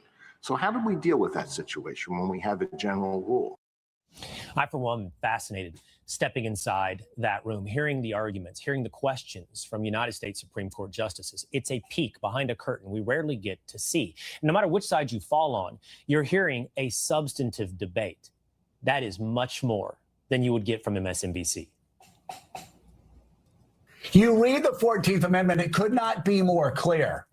Like, the Supreme Court threw out this racist argument in 1898. 1898. I will tell you truthfully, the reason I am actually excited about this is because I want to know if Clarence Thomas and Alito both decide they're going to have the guts to side with Donald Trump in abolishing the 14th Amendment. All right, we got it. You don't have to keep yelling at me. I get it. You think everything is racist. But let's talk about the case referenced there on MSNBC. United States versus Wong Kim Ark. It is from the year 1898. An individual born in the United States to Chinese parents denied re-entry after traveling abroad. Clarifying the 14th Amendment grants citizenship to almost all people born in the United States, regardless of their parents' citizenship or nationality. The ACLU says that case sealed the deal and called out the Trump administration in the process. It's crystal clear from Wong Kim Ark and from the debates that the framers of the 14th Amendment meant to have a universal common law rule of citizenship subject to the closed set of exceptions. And we can't take the current administration's policy considerations into account to try to re-engineer and radically reinterpret the original meaning of the 14th Amendment. So we know the question. Is birthright citizenship an unshakable constitutional guarantee? Or is it a doctrine that's been interpreted, like many constitutional provisions, too broadly and now needs to be reconsidered? The answer could redefine citizenship in America for generations. For the first time in U.S. history, a sitting president attended arguments in person. It was all about the legality of his day one executive order, ending birthright citizenship for the children of illegal immigrants. The president says the goal is stopping Americans from getting ripped off. 1 in 10 babies born in the United States in 2023 were born to unauthorized or temporary status mommies. But that fact is lost on liberal freaks like this guy in a pink frog costume. And check out this Democrat's foul-mouthed meltdown. You ready? Rep. Susie Lee posting and then deleting. It's a whole lot of F-bombs. She's defending her comments, saying that Trump's attack on the Constitution struck a nerve. Dana, do you want to take on the birthright citizenship, or you want to talk about Susie? Susie, I didn't even know who she was. Susie Lee. No, I won't. I'll let her go. Sounds like you after a few drinks. She's just totally irrelevant. What is relevant is a few things here. So for a long time leading up to this, people have been saying, people as in legal scholars, that President Trump was likely to lose on this. It's not that the issue isn't an important one. It's that going about it through an executive order might be the wrong way to try to achieve a policy goal.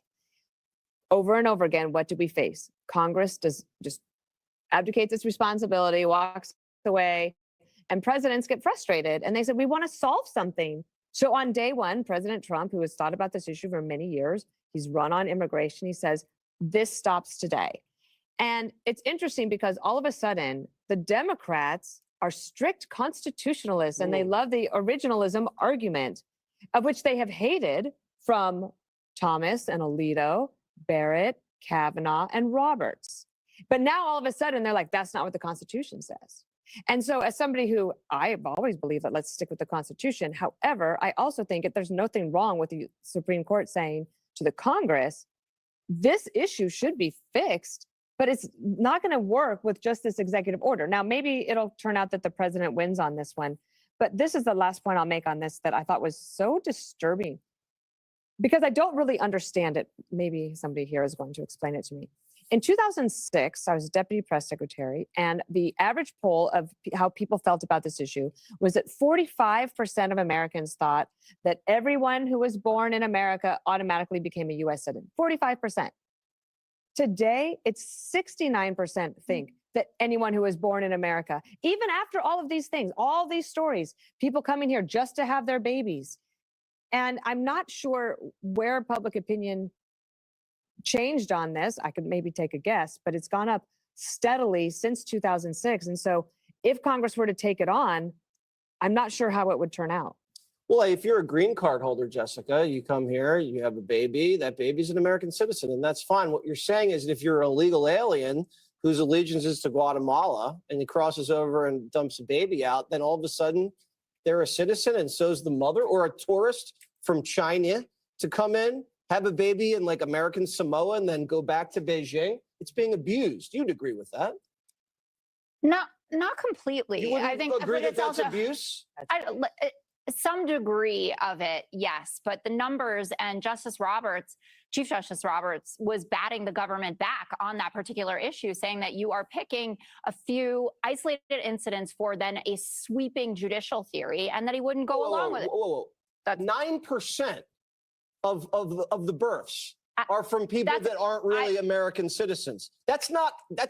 But I'm saying, which I'm not on the Supreme Court. All I can do is ingest what I saw the exchanges were and then report them. And the evidence that the government was using, talking about birth tourism, talking about how kids of diplomats don't get citizenship, so why should this be different, et cetera. Justice Roberts was poo-pooing it. That's what was happening. Dana's totally right about the close 70% of people who approve of birthright citizenship right now. I think you get into very sticky territory if you're talking about people who are on even temporary visas. If someone overstays it by a week or two, you have people in the US government right now, Marco Rubio, Kash Patel, Usha Vance. These are people who have their citizenship because of birthright citizenship. And you know that today didn't go well because Donald Trump's Truth Social post, once he left, was we are the only country in the world stupid enough to allow birthright citizenship. He didn't say the government kicked butt. He didn't say we're going to win this thing. He said, basically, I'm throwing a temper tantrum. And a couple that was a fact. Is that not a fact? It doesn't. That doesn't matter? No, it actually doesn't matter because you know how he behaves when he's excited about something. You know how he behaves. You're focusing on emotion and not the fact that he said the absolute Hold on one second. The government did not seem in certain exchanges to be prepared to come and talk to these justices. Like Neil Gorsuch is going to ask you about Native Americans. He always talks about Native Americans. Yeah. No response about what was going to happen there. Justice Barrett talking about... It's already been adjudicated. Native Americans He said, oh, I have don't think so. citizenship. No, did you hear him? Did you listen to how he responded? He said, I don't know. I don't think so. Justice Barrett, another time that happened. You're ignoring some of the facts that were laid out today. You say this is a small sliver. False. Go check out the data from the Government Accountability Institute, which they made reference to today. 1 million people, they believe, went to the Northern Mariana Islands from China and became U.S. citizens. There are 500 firms, this was listed today, in China that make this a cottage industry, inserting the Chinese Communist Party into our country. Now, what this could translate to, according to Eric Eggers, is 1 million new voters by 2030. I think we can all agree that that is a perilous state. If you have people from China coming over, giving birth, 1 million new voters by 2030, that is a big problem. And it is inconceivable to think that the framers of the 1868 14th Amendment, that's the year it was ratified, had an idea that 4 billion women in the world could come here, give birth, take a plane ride, and boom, you're a U.S. citizen. It's inconceivable on its face. Greg. Yeah, you're an illegal and you come here and you have a baby that is not a citizen. And it amazes me that by saying that, you are somehow portrayed as harsh. By saying something that is so obviously sensible, like, if you, it makes it, as Donald Trump says, and it's so mean, and I'm going to get to that. No other country does this. No other country does this. And why? Because nobody wants to do it in those countries. There's nobody clamoring in to try to game the system to have babies in Haiti. All right. So you're saying they're all coming here. What does that tell you? The system is being gamed. So how did this happen when you're talking about these polls? I don't think the polls are real, but I do think that there has been a shift due to redefining in the last, I would say 15 or 20 years, redefining common sense, patriotism as intolerant, xenophobic, but most important, mean. So if you think about every segment that we do or every position we're on, we are always portrayed as mean. So when you say men cannot be women, men cannot be in women's sports, you are, in the long run, you never know who the worst is first because you let them all in. Yes, that is so mean. You think this guy should go to prison? I mean, he had a terrible upbringing. Yes, he should go away for 25 years. That is so mean. Every single policy that the Democrats try to shove down your throats is based on the fact that somehow when you take a stand to protect your country or your family, it's somehow mean.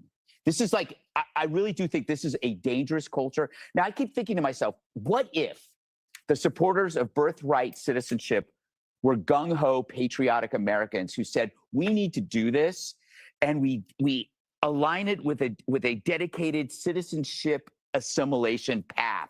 So we have the American ideal protected, valued, cherished. I'd be like, wow, that's pretty amazing that these people feel that way. But the problem is the people that are pushing birthright are the people who reject American culture, who reject assimilation, who embrace the so-called tenets of diversity and identity politics, who believe that America as an idea is not just flawed, but evil and in need of radical change. So I don't trust. This is why all the arguments about birthright citizens are what ifs, analogies. Kenji Jackson Brown, my favorite artist, was comparing it to getting your wallet stolen in Japan. They cannot live in the real world where you see the incentives and you see the actual data. So instead, they live in analogies. And then they look at you and they go, you're just mean. And everybody said so. We have this poll that says you're just really mean for believing this way. I don't care. We're right on this. Anybody's, if an illegal has a baby in your country and that makes that baby a citizen, no. But duh. Does Justice Roberts then fall into the category? I don't know. He's got. No, I just think that also He's not right about everything. And Supreme Courts have made decisions, and so have politicians that have been wrong, and we're left that way for a century. I can think of a couple of them, Jessica, that were then overturned. But we let Congress off the hook over and over again. Britain did have birthright citizenship. Mm-hmm. In the late 1800s, they changed it by law. You can do something with an executive order that's going to fail in the Supreme Court. It just takes a little gumption. Gumption. Watch your mouth. Wow, man, you and Susie. Wow, gumption.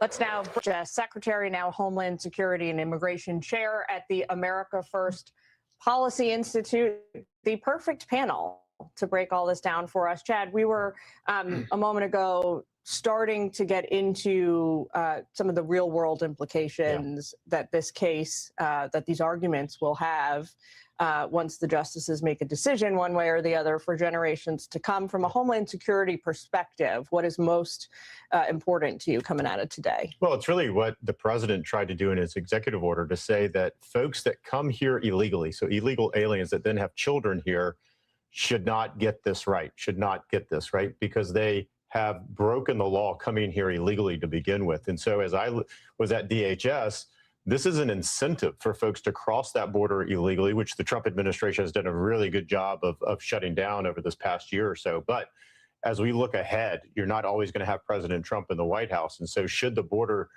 start to explode again, this is an incentive. And I saw this firsthand where women were trying to get across that border who were sometimes 7, 8, 9 months pregnant because they wanted to have their child here in the United States so that they could become a citizen. And then once that child reaches 21, they petition for their immediate family to come over into the United States as well. And so you really have to think about the long-term effects that this is going to have on the country. You also have to think, Carrie, big picture, right? It's a big world out there today, a lot bigger than when the founding fathers stood up the Constitution. Take a listen to this exchange, caught my ear, between the Chief Justice and John Zahlr. It is, and as Justice Scalia said, I think in the case that Justice Alito was referring to, you've got a constitutional provision that addresses certain evils, and it should be extended to reasonably comparable evils. He said that about statutory interpretation. I think the same principle applies here. What did you make of that, Carrie? I didn't think that comment boded well for the Trump administration. But look, what John Zahlr is getting at, of course, and it's what I think a lot of people think, is that the citizenship clause was never anticipated to be exploited in the way that it is. You know, birthright tourism, that someone can just pop over here, have a child, and that child now enjoys the rights and benefits of being a U.S. citizen. And, you know, there was a lot of... By the way, I don't know if they got into it today, but is certainly a privilege that is only enjoyed by those who can afford it. Meaning Should it only be wealthy people who are prioritized? And there was a lot of conversation around the 1898 Supreme Court decision Juan Kim Ark, which created birthright citizenship as we know it today. But the context of that case is interesting, and Justice Alito spent some time discussing that. And if you recall, this was a Chinese national who was fighting to get a citizenship here. His parents had lived here for a long time, and this was a discussion in the court today. They were permanently domiciled here. They had a child, they go back to China, he tries to come back, he's not let in.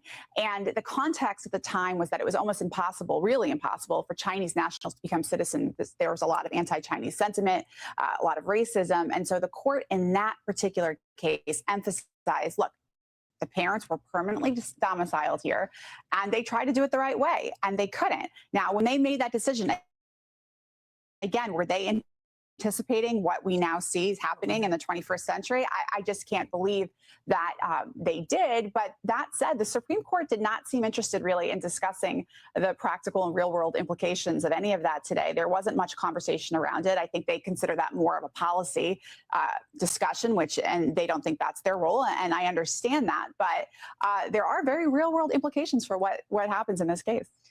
Thanks to both of you for joining us. Sure. Great to see you. Love to pick your brain on this again soon. News alert as we await the opening arguments for this discussion today at the Supreme Court on birthright citizenship. History being made as President Trump is the first president ever to go and listen to an oral argument where he has to sit quietly, cannot post truths and things like that. We'll see how long that goes. It could go 2 to 3 hours. He doesn't have to stay the entire time.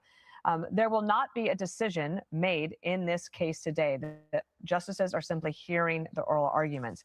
But we might get a decision later in the day. At 9 p.m. Eastern tonight, the President of the United States will also give a primetime address on the war in Iran. And he hasn't done so yet. This will be, I'm sure, a scripted speech, a very serious speech. It's a big deal when you ask the networks to break up primetime and for the president to make this announcement tonight. What has he decided, if anything? We bring in Ben Hall, of course, senior correspondent. Thank you for being here. The war is it's over a month now. Now most of the world is engaged in some way and anxiously awaiting the shifting winds here. What do you think he'll say tonight? Well, I think what's interesting is President Trump has said from the beginning that he's not going to tell Iran what he's going to do. He's not going to say whether he's putting boots on the ground. He's not going to necessarily say how long exactly this will go on, because that would give them a heads up. And so I don't think we're going to see anything specific. I don't think we're going to see an announcement that boots are going onto the ground. I think he's well aware that his words have an influence on the markets, on bringing up stock prices and bringing down the price of oil.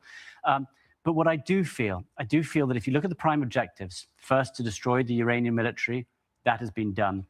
To weaken the regime, that has been done to a certain degree. But the Straits of Hormuz is still not open. That's something that I think has to be addressed. You can't allow Iran to control that waterway.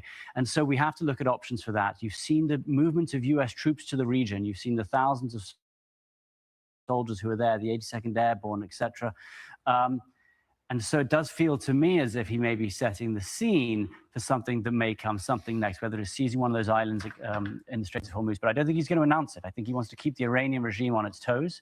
And quite often we see moves like that happen on a Friday night to give 2 days before the markets open. Just watching Marco Rubio last night with Sean, I think he laid out the objectives. And the objectives, so you could argue, have shifted a little bit here, right?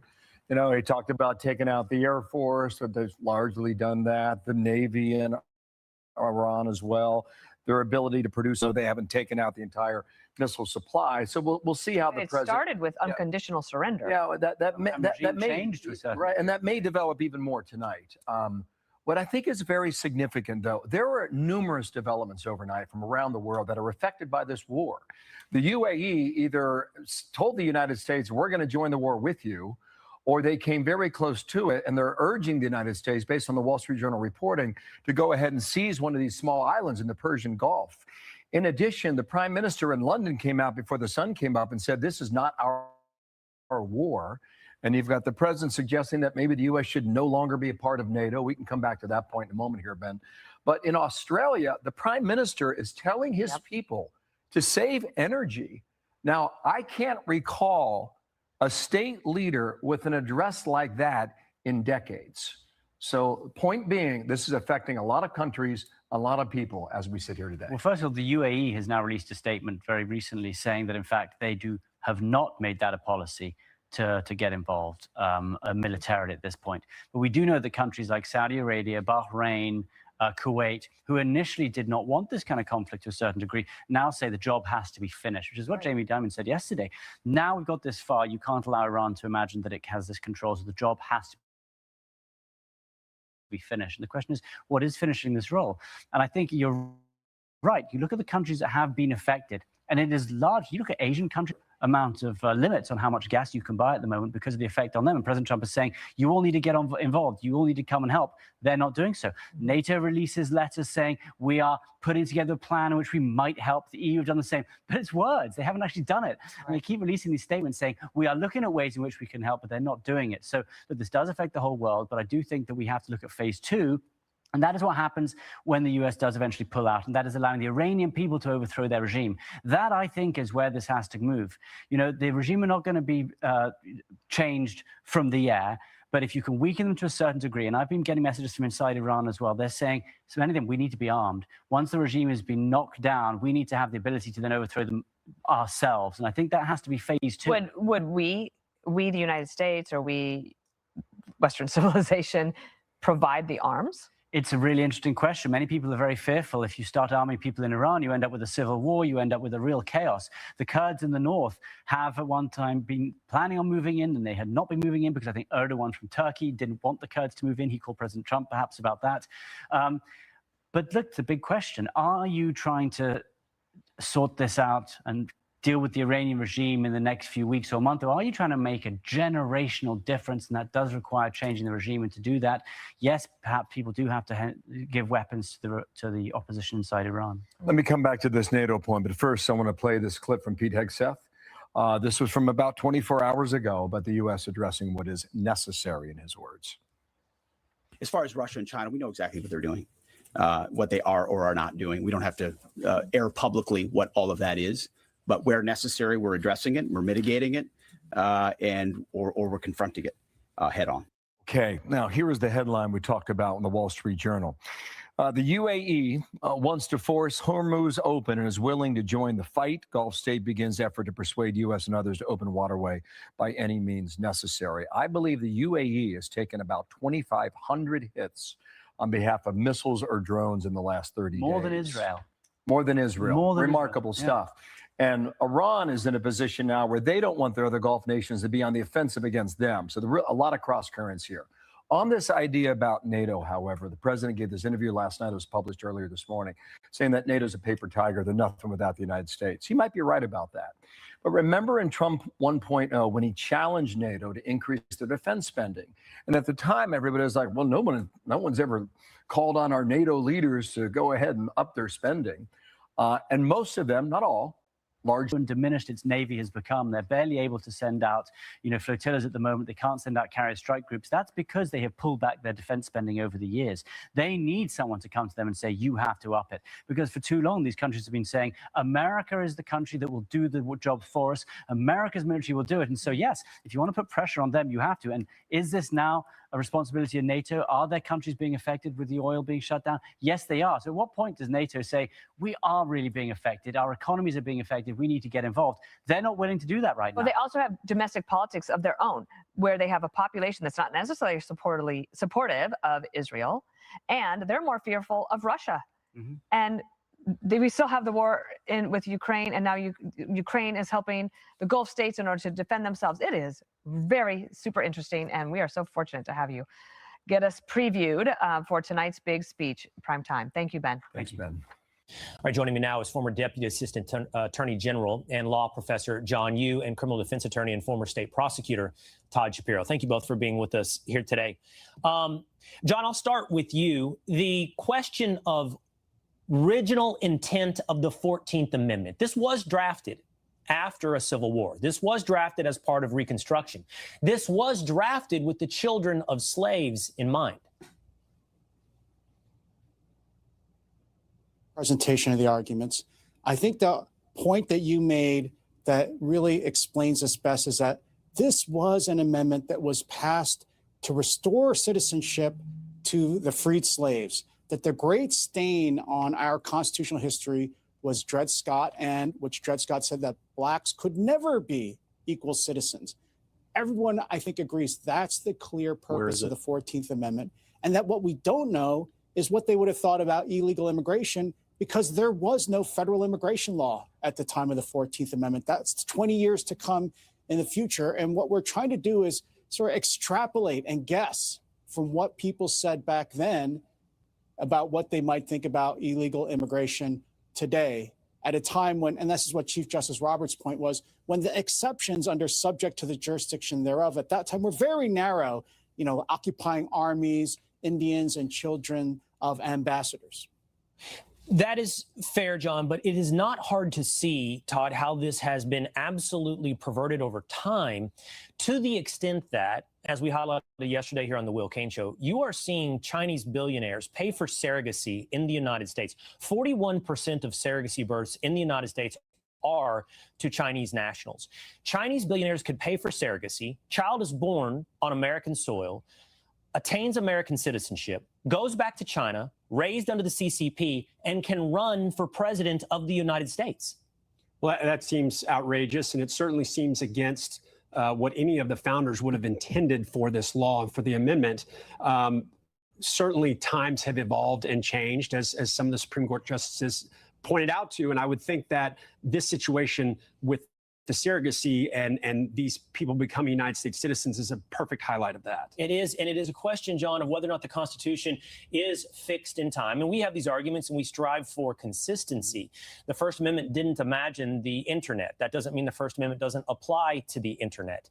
But in this situation where 9% of U.S. births are through birthright citizenship, and you have these potentials for Chinese surrogacies, the question is whether or not the 14th Amendment's original intentions should have been able to anticipate these things, or are we neutered because they simply couldn't have imagined this? And by the way, listening to the justices, I do think that they agree with what you're saying, John. I do think they're agreeing with your perspective, Todd. I don't think they're prepared to overturn 100+ years of precedent. I agree, Will. I listened to our arguments very closely. I didn't hear a sufficient majority say we're going to overturn a precedent that old. Even if they thought it might be wrong, it seems to me that they want stability in the law. I agree. I'll be the first to concede this creates poor incentives like birth tourism. And I think if we're not going to change the birthright citizenship rule, then the former prosecutor in me wants to go crack down on those companies in China. And there are companies in the United States that are doing this too, and prosecute the people who are, misrepresenting themselves in their visas, who are saying, I'm here as a tourist or I'm a student, when they really want to come here and give birth and have a child that's an American citizen and then whisk them back to China. I completely agree. That's something the founders and the people who wrote the 14th Amendment did not think of and did not anticipate. I just don't think the Supreme Court's willing to take those consequences into account. They're just, as you said, interested in what's the original meaning of the 14th Amendment. Did they see an exception to the birthright rule for this kind of illegal immigration that we're working on today? Well, the realist in me suggests you are probably right. The intellectual consistency in me makes me ask, finally, Todd, I'll say to you, what did they mean then? What did they mean by subject to the jurisdiction thereof? Well, I think it's pretty plain language, but I think that the definition of subject to the jurisdiction thereof has certainly evolved over time, where we're talking about something completely different today than what was decided back in the late 1800s as to what subject to the jurisdiction actually means. Right. And has a profound impact, not just on the citizenry of the United States, but the culture, the acceptance, perhaps even the interest in serving the United States of America. It literally can dictate the future of the United States. Todd Shapiro, John Yoo, thank you both for being with us here today. And Carrie Urbahn, Fox News legal editor. Carrie, these arguments were fascinating. John Sower saying domicile. Domicile means what you consider to be your permanent residence, was intended when this was made a constitutional amendment in 1868 and the subsequent precedents that were referenced, like Kim Ark, which was continually referenced. I want to bring up birth tourism, though. This was fascinating. We know that anywhere between 1 million, 1.5 million, perhaps Chinese nationals have come to this country, given birth. Their children are now U.S. citizens. That was a stat mentioned in the argument. But one of the justices said, That's irrelevant here. That's policy. That's not law. But we heard pushback from John Sauer saying this was not what was intended in 1868, Carrie. Right, nor was it intended, I think, by the 1898 Supreme Court, who created birthright citizenship as we know it today. John Sauer made the point that I think there are over 500 birth tourism companies in China that come over here. You know, and Justice Alito raised the context of the 1898 Supreme Court case, Wong Kim Ark, that created birthright citizenship as we know it today. And that was the people, the parents of the person who was fighting for a citizenship had been domiciled here for quite some time. They were Chinese nationals, and they had been trying to become citizens. But at the time, there was strong anti-Chinese sentiment, a lot of racism. So it was basically impossible for Chinese nationals to become. You can't come in. He goes to the Supreme Court. He wins. So different context, and certainly not the exploitation of our citizenship clause that we're seeing today, with people just crossing the border in order to have babies, or entire companies being devoted to bringing people over, pregnant women, holding them up in houses in Beverly Hills to have a baby just to fly back to their country. Now, Kaylee, I would say this: I thought there was a lot of interesting discussion around the 1866 Civil Rights Act. And that was because the language in that says specifically that if you're born in the U.S. and not subject to any foreign powers, you are a citizen. And then 2 years later, we have the 14th Amendment, the Citizenship Clause, and they put in that wonky phrase: if you're born in the U.S. and not subject to the jurisdiction thereof, you're a citizen. So the question that was posed to the advocates was, well, it's the same Congress. It's 2 years apart. Does that mean the same thing? Because that makes things a lot more clear, especially when we're talking about people who are here from other countries who are having kids. Now, the ACLU attorney did concede that it meant the same thing. But look, at the end of the day, I think this one is a closer call than all of the people who were decrying this as crazy would like to, that it's a much closer call than they realized it would be. I'm not sure where the Supreme Court justices will land. It feels like they're leaning against the administration, but I will say this: they were taking the arguments very seriously and asking tough questions to that was posed. 8 billion people in the world. So if they came here, had a child, then you were saying that all of those people can become citizens. It seems preposterous and certainly not something that was envisioned by the framers. But I'm curious, you mentioned we did hear skepticism from the justices, but you noted it was a little bit of a closer call. Is that what you discerned from their questions, which I know is always a fool's errand when trying to read the tea leaves of the court? Yeah, because Kaylee, for so long, and you know this, you and I both served in the first Trump administration. If someone even mentioned ending birthright citizenship, they were written off as crazy. That's right-wing fringe stuff. This is nuts. The Supreme Court would never take this seriously. And then two things happened. One, the Supreme Court decided to take it up, which means that they think it's worth taking up. And two, we heard oral arguments today where they were considering the arguments very carefully. Now, I will say this: there was, and I'm not surprised, though a little disappointed, there was not much of a discussion of the real world implications of what birthright citizenship result in, right? There wasn't any conversation about, well, is it fair for someone to just pop over here, have a kid, and now that child retains all the benefits of the United States versus someone, say, who was born in another country, moved here when they were 3 years old, and then say can't run for president someday, despite the fact they've been here their whole lives. None of that was dismissed more as policy concerns. But, we live in a real world, and these are the real world implications. And I think people are listening and watching this and thinking, well, is this fair? But again, we'll see what the Supreme Court does. There was a lot of conversation about what domicile means. And so we'll see. Well, John Sauer pushing back hard that those real world implications matter. I agree with him. Carrier Bond, thank you. Joining me now, constitutional law attorney Mark Smith. And Mark, obviously, I want to focus on the law throughout the segment, but we have to talk about this. What do you make of President Trump being the first president, based upon all of our research, to ever attend an argument at the Supreme Court? It's a great idea. Look, he is the party. And if you're a party, you're totally entitled to go to court and observe the proceedings. So I think President Trump should attend today. He is the party here. He is the one that created this lawsuit, and thank God he did. It was his executive order that finally got this issue of birthright citizenship before the court because, as you know, Todd, the reality was up until now there was nobody had standing to challenge this absurdity of basically anyone that comes to the United States and has a kid, they become an automatic American citizen. You could not challenge that because no one had standing to do so until President Trump wisely did this executive order. So he should attend this argument because he's the one that caused it. Let's drill down into the law. This case is challenging a long-held interpretation of the 14th Amendment, with Section 1 of the amendment reading, quote, all persons born or naturalized in the United States, and this is the key part right here, and subject to the jurisdiction thereof, are citizens of the United States and of the state wherein they reside. How should the court ultimately rule on that question? We had it underlined on the screen, jurisdiction thereof.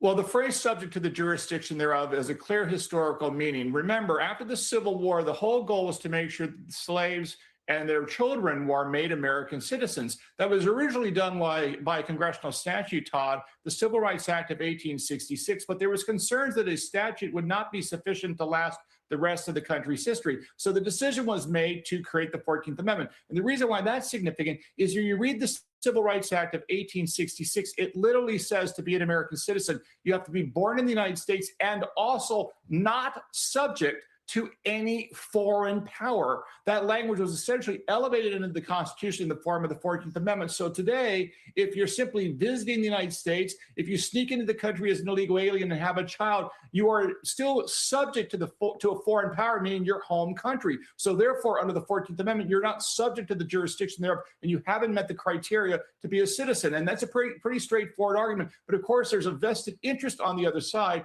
to say that anyone born in the United States is an American citizen. And the only reason why that interpretation has lasted as long as it has is because, as you know, there's been no ability to challenge this in court because the only people withstanding are people that benefited from this wrong interpretation of the law.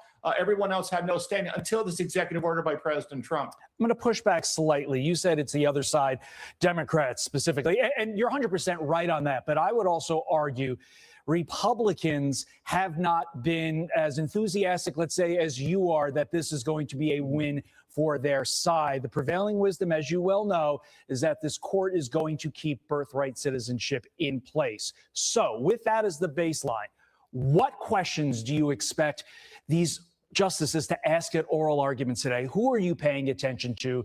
And ultimately, what does your gut tell you as to how the court will rule when they rule in a few months? Well, this court is very much an originalist court. And what that means, as you know, Todd, as an attorney yourself, is you look at the text of the relevant law, this is the 14th Amendment, and you look at the surrounding history. Keep in mind, there is already a group of people that were born in the United States at the time of the 14th Amendment, but were not made citizens because they were subject to a foreign power. And that was the Native American population. The Native American population was born in the United States in the late 19th century at the time of the 14th Amendment, but they were not American citizens. Why? Because they were subject to a foreign power in the form of their tribes. So there's clear historical evidence here, in addition to the text, as to what it means. And again, because this is an originalist court that focuses on the text and the history at the time a law was enacted, that's where they're going to be focusing on what was the understanding of Congress and the people that ratified the 14th Amendment in the year of our Lord, 1868. I am not a Supreme Court justice yet, but I think your argument really did sell me. Yeah, but the people that are also had a major ruling yesterday. The state of Colorado cannot enforce its conversion therapy ban with Colorado people that live there because it violates the First Amendment. Specifically, how vital is this ruling? An 8-1 ruling. You got a couple of very, very liberal justices to buy in. How vital is this ruling to preserve free speech protections, which, as you well know, have been under attack so much in recent years? About 30 seconds to you, Mark. Well, this is a very important ruling because Colorado basically said that therapists that do talk therapy are allowed to encourage someone to convert to a different gender, but they were not allowed to encourage someone to remain the gender that they currently were born into, let's say. This is a very big deal because if you allowed Colorado to define the ability to define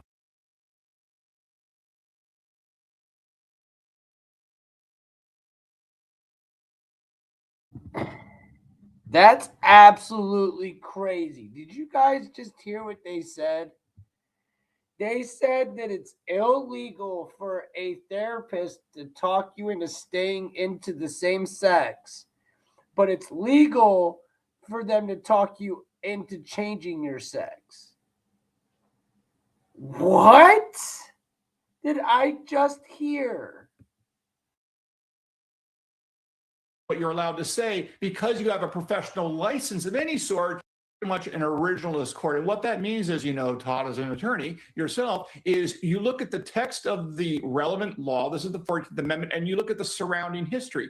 Keep in mind, there is already a group of people that were born in the United States at the time of the 14th Amendment, but were not made citizens because they were subject to a foreign power. And that was the Native American population. The Native American population was born in the United States in the late 19th century at the time of the 14th Amendment, but they were not American citizens. Why? Because they were subject to a foreign power in the form of their tribes. So there's clear historical evidence here, in addition to the text, as to what it means. And again, because this is an originalist court that focuses on the text and the history at the time a law was enacted, that's where they're going to be focusing on what was the understanding of Congress and the people that ratified the 14th Amendment in the year of our Lord, 1868.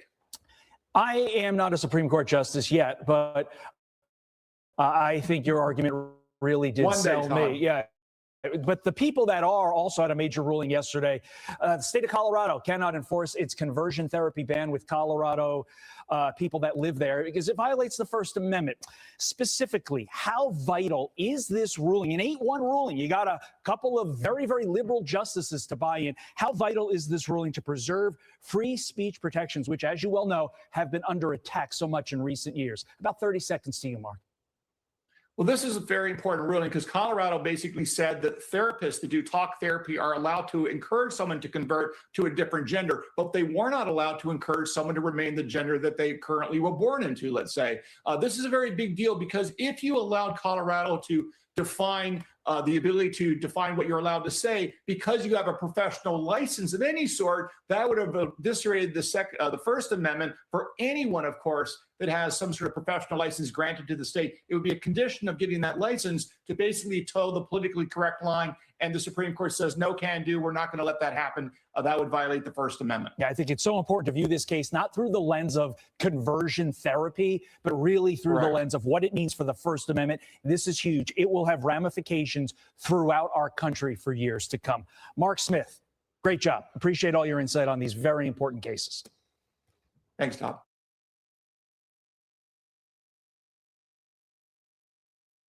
Wow. All of that talk, you guys, and I feel like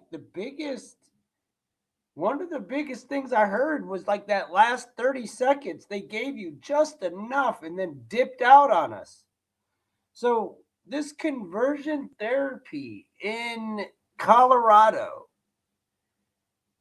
I mean, look, if a therapist can convert you, then they should also be able to talk you from doing it, because they should be doing what is the right thing. And I believe the unaliving rate, like people that unalive, it's very, very high when it comes to people with that want to change their sex. So as a therapist, if you know the stats and you know how all this goes, you shouldn't have a problem telling the truth, which is, hey, you know, the rate of you not wanting to continue with this, you know, over a long period of time is could cause, you know, how do I say this to be YouTube friendly? You know, it's not, it could be very bad for your mental health. I don't see how. Now, if I'm just trying to figure out, other than trying to just cater to their what they want to hear, I don't understand how talking them into it is going to help them. All people are allowed in the United States legally. No, they're not, dude. Not all people are allowed in the United States legally. It's super bass backwards, dude. What? No, if you're going to go ahead and say that you can do it, you should be able to say you can't. That's freedom of speech. But as a doctor or as a licensed therapist, you got to tell the truth. freedom of speech goes out the window. You got to be honest. You can't just lie. Like, a teacher doesn't have freedom of speech in class. She shouldn't. She should be teaching the truth, not her opinions. An opinion is like a, you know what hole. Everybody has one. That doesn't make it the truth. I'm confused. That's crazy to me. But I do value the First Amendment. So I need to look into this conversion therapy a little more before I really go on a full-blown rant. But I think common sense wise, it should go by person, not by just one or the other. Just like everything. Everything should be on a personal case base. You know, some people you might be able to talk, you know, sense, and like they may not want to, and they need the right person to talk to them and explain to them what's up. Or maybe they do want to, and they need someone to weigh out the options. But there shouldn't be somebody talking you into it. That's just crazy to me. And then we talk about people that are coming into and then people that are coming into our country and having kids, and then all of a sudden that kid's legal. Listen, if two people come into our country illegally and have a child, that child's illegal too. Okay? That child's illegal too. Now, if there is a illegal comes over from Mexico and meets a woman in California, they have a child, that child is not illegal because it's got a birthright parent. I think that's common sense, you guys. I think that's common sense, y'all. Like, I don't really see like the argument. Why are we even talking about this?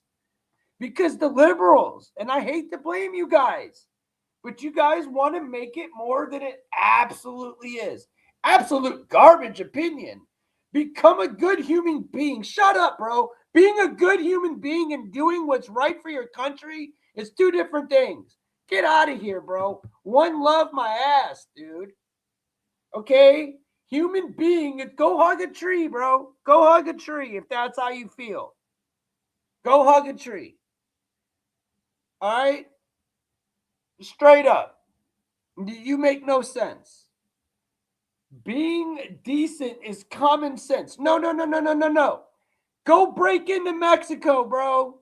Go break into Mexico and try to do that and see what happens. It isn't. Only in this country. The child didn't enter nor exit this country. Of course, the child is a U.S. citizen. Not if both parents are legal. It says it in the Constitution.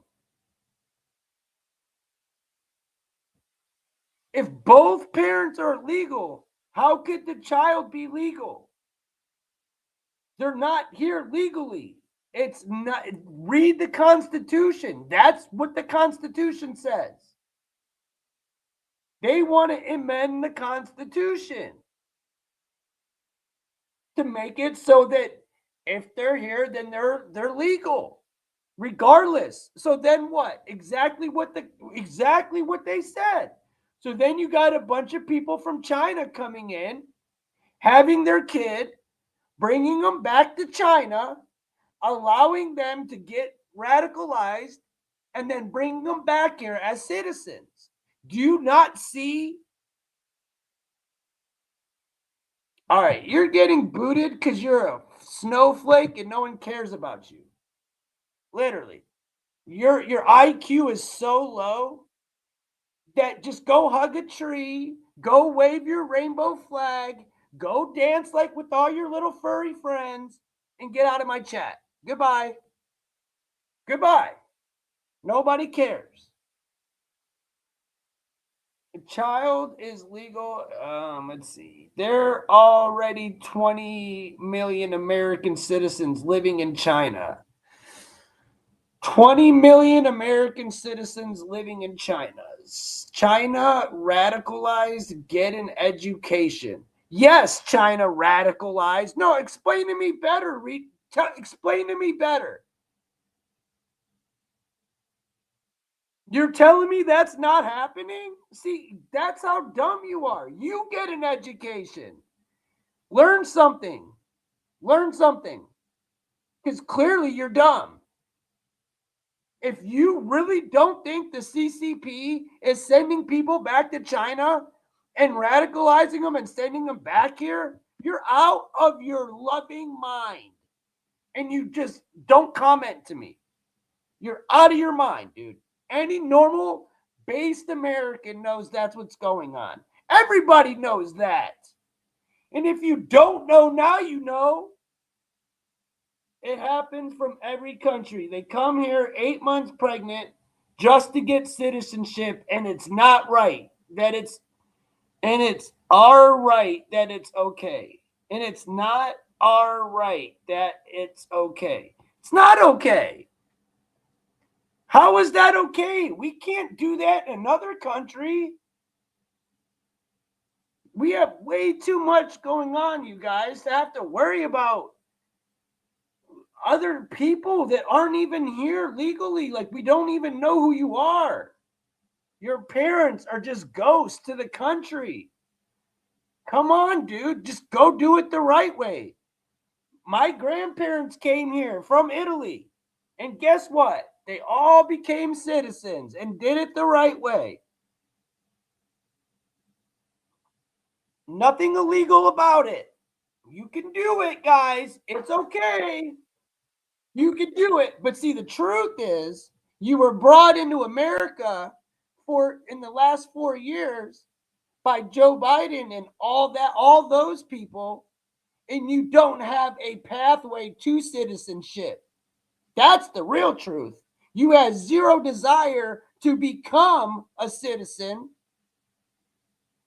because you were already handed housing, food, medical, everything you need.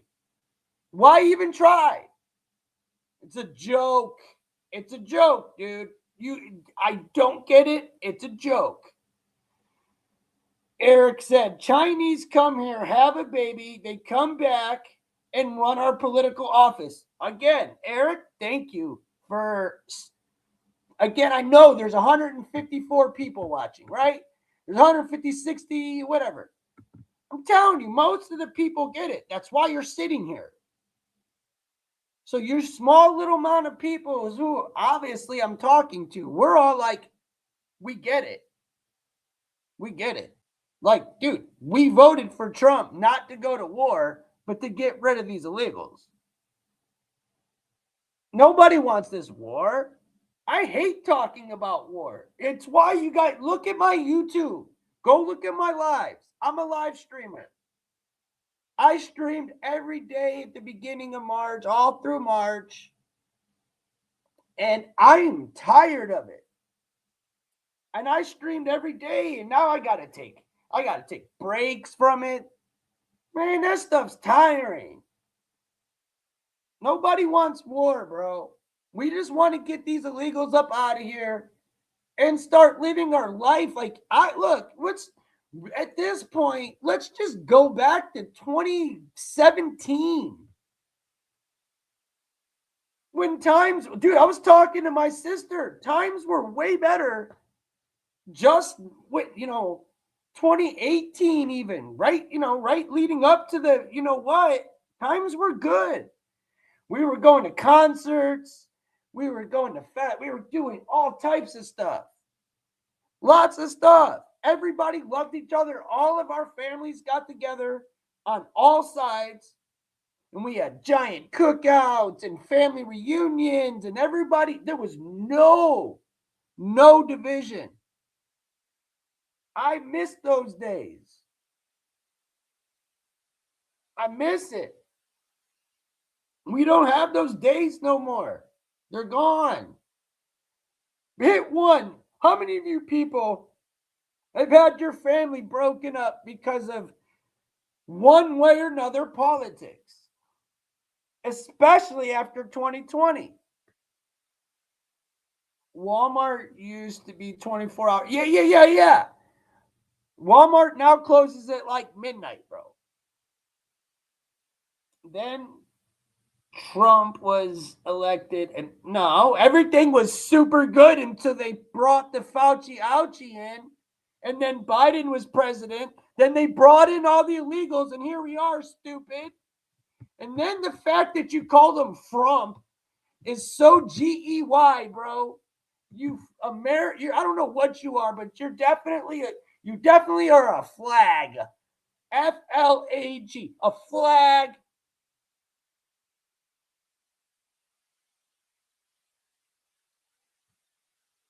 No, they close at 11 ever since. And it's not just that. Think about all the businesses that never went back. All the local businesses that closed down, they never recovered. All it is corporations came in. This all happened in 2020. Y'all keep blaming Trump. When did this happen? 2020. You keep blaming Trump. All the businesses were shut down once he was gone. Remember that. Remember the curfew. All that stuff was after he was gone. The whole Fauci coming on every day and Biden doing his little speech about, hey, we'll give you a burger. Just go get the, you know what?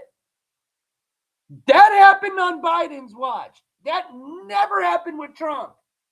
Now, he did have his share in it. I'm not making him innocent. But the damage was done 2020 through 2024. And now we're cleaning it up. No way do we need to worry about more illegals. Thank God that the border's closed. Because from what I understand and what I know from my military friends is that right now there's a problem with the cartel bringing in Iranians into our country right now. I've got plenty of video too. I got plenty of video of it. And they've been doing it for the last 4 years. Men of fighting age into our country. That's the problem. It's not like we got women and children coming in here and we're just like neglecting women and children. No, men of fighting age getting brand new iPhones, living in a hotel, getting their food paid for, getting their housing paid for, not having to work, and committing crimes. Unaliving people, stealing, doing third world country things in our country. How do you support that? How? I don't even think anybody would support that. People are saying it's not Christian. That's not true. God has a gate to heaven. Even God has a wall, dude. You ain't getting through there unless you pass the test. As should it be here, as it would be in my own house, your own house. Are you going to leave your door open for anybody to come in and say, yeah, sleep on my couch? And because they had a baby in your house, now that baby belongs to you? Do you understand the craziness of that? That's absolute lunacy. They were sneaking terrorists through Canada border also. See what I'm saying? They weren't just doing it. They're doing it through Texas and Canada. I heard the same thing. Dizzle, I heard the same thing. From not just one person. From multiple sources. I know a lot more than I'm able to present to you guys. Because I'm not technically good at presenting things yet. But when I get good at it and I'm able to pull up stuff like that, the video I wanted to show you guys earlier with the furries and stuff. Like, bro, I wish I was able to pull it up and had this great production. But it's all here. Everything's here. Just wait. I'm going to have my PC soon, and I'll figure it all out, and you guys will get the content you really deserve. You really deserve. Because I should be able to pop things up as we're talking, like, wow, here you go. Here you go. And I can, but it's so much work that at this point, man, I just want to talk to you guys. It's all at the top of my brain. I don't rehearse before I come on. I don't plan nothing out. I just do it. I just do it. Where we are. I go. And I go. Democrats claim birthright citizenship has been going on for 100. Dude, listen. I understand. What do you guys think? I didn't ask it in the chat because, tomorrow's Easter. I really didn't feel like dealing with TDS today. Like, do you support birthrights? Like, however I would word the poll. But I didn't want to go there, you guys, because I'm just like, dude, let's make it as chill as possible. What's the question? Do you support U.S. citizens? And I'm really proud. We're about 2 hours in, and it's about 80%, which is really high. See, I had to reword it because a lot of times I'll just put, do you support USA? And when I put USA minus the citizens, bro, it's not looking too good. But I added the citizens to it because I wanted to make it clear that our government isn't us. The citizens and the government, dude, you would love Americans. Like, normal based Americans are great. We're not what you see in the movies. We're not the politicians. We are very, and I hate to use this word because it's so lived out, but we're very diverse people. We got a lot of different music, lots of different music, and culture all around us. Every type of culture you could think of, we have in America. So, like, dude, if you don't think that us Americans support the world, you're crazy. But we are America first. Don't forget it. We are America first. I just want to make that clear. We definitely are American first. So don't think for 1 second, But, I support our citizens and our veterans. Yeah, man. For sure. Democrats claim, I read that one. Left logic. You come to America, they want to have your baby here, care about the rights, but then they want Americans to have, and don't care about unborn rights then. Yeah. I like how you worded that for me, and I appreciate it. I'm still gonna go ahead and get rid of it because I hate the Asian word because, like, I learned from the great. No, not you. I didn't mean to delete you, bro. I'm gonna unhide you. Sorry. I just meant to delete the message, dude. Sorry.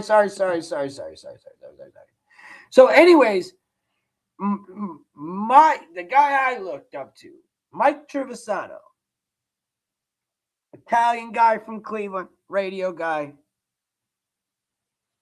I'm a big radio guy. I didn't really watch TV. I listened to, radio and podcasts my whole life. I got into podcasts, whatever. But my favorite radio guy always said, certain things you don't talk about if you're trying to talk to a crowd of people. And one of them is that word right there, which is unaliving the children, the abortion stuff. Yeah, dude, I don't like to bring that up because you can't win that argument. And it's Easter Sunday. But I agree with you. I don't care if you're, gay. Just don't push that on me. That's how I feel, dude. I feel the same way. Foreskin citizenship. I have a birthright to this foreskin. How dare you take it away from me? Of course it would be the Jays too, right? The Jays are the ones that take away. Like, hey. That's pretty funny, bro. That was funny. I'm not gonna lie. That was pretty funny. All right, I'm gonna go ahead and play some more stuff, and then I'll get back on and talk to you guys again. I got a little bit left in me.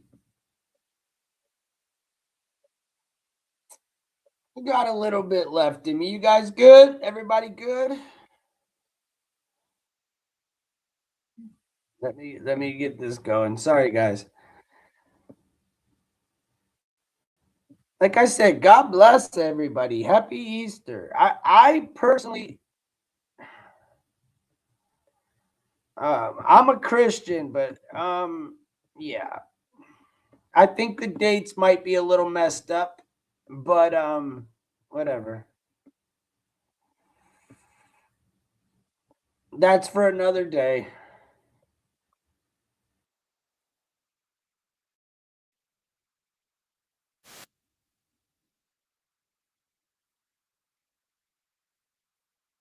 Now, this is president at the Supreme Court oral arguments. The next day, you're packing your office. It's brutal. In the interim, until a replacement is picked, Bondi's deputy, Todd Blanche, will serve as acting AG. On X today, President Trump called Bondi a great American patriot and a loyal friend who did a tremendous job overseeing a massive crackdown in crime across the country, with murders plummeting to their lowest level since 1900. For her part, Bondi said it was an honor of a lifetime to serve and that she was proud of the work she's done and vowed to continue supporting the president. Now, Bondi stuck with Trump, let's not forget, during the most difficult, high-stakes battles of his political life. She was a key figure defending him during his first impeachment, and she was a stalwart surrogate on the campaign trail. She battled Democrats and the media, defending Trump when many others ran. And at DOJ, there have been major wins. The crackdown on cartels, gangs like Trend Araba. They've helped bring that group down nationwide, and that's meant safer cities. And now U.S. attorneys are aggressively going after the massive fraud that we found in California and Minnesota and beyond. But President Trump, nevertheless, had grown increasingly frustrated by other headlines, like this: mistakes and redactions in the Epstein files, and then a supposed mistake in information turned over recently to Hill Democrats. But perhaps the most scathing criticism of Bondi was about her handling of the Epstein files. During the campaign, the president made a clear promise to voters that those files would come out. And when he won, he handed that responsibility to Bondi. One of the things that you alluded to, and this is in a directive by President Trump, I'm reviewing that. I'm reviewing JFK files, MLK files. That's all in the process of being reviewed. Now, months later, the Justice Department and FBI said that no such list existed.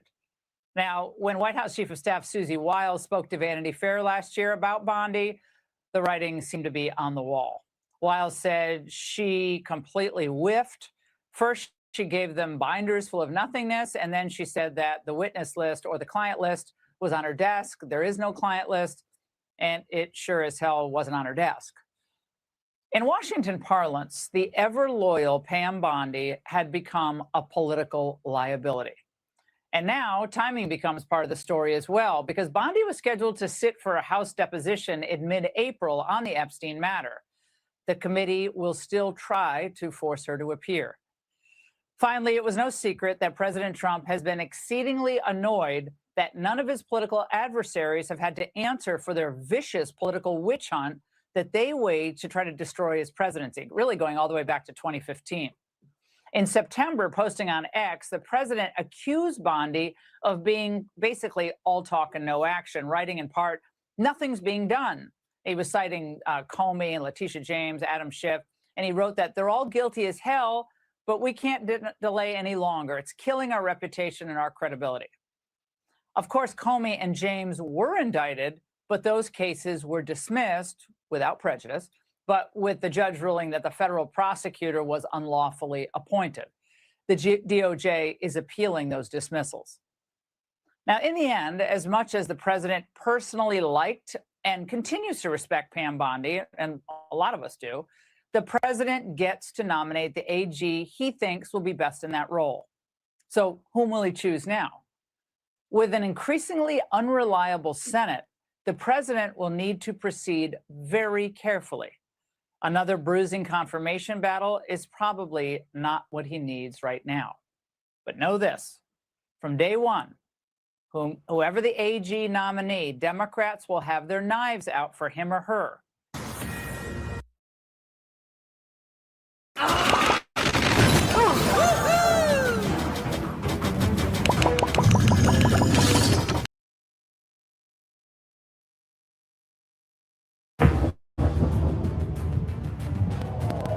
The Borg found new ground to.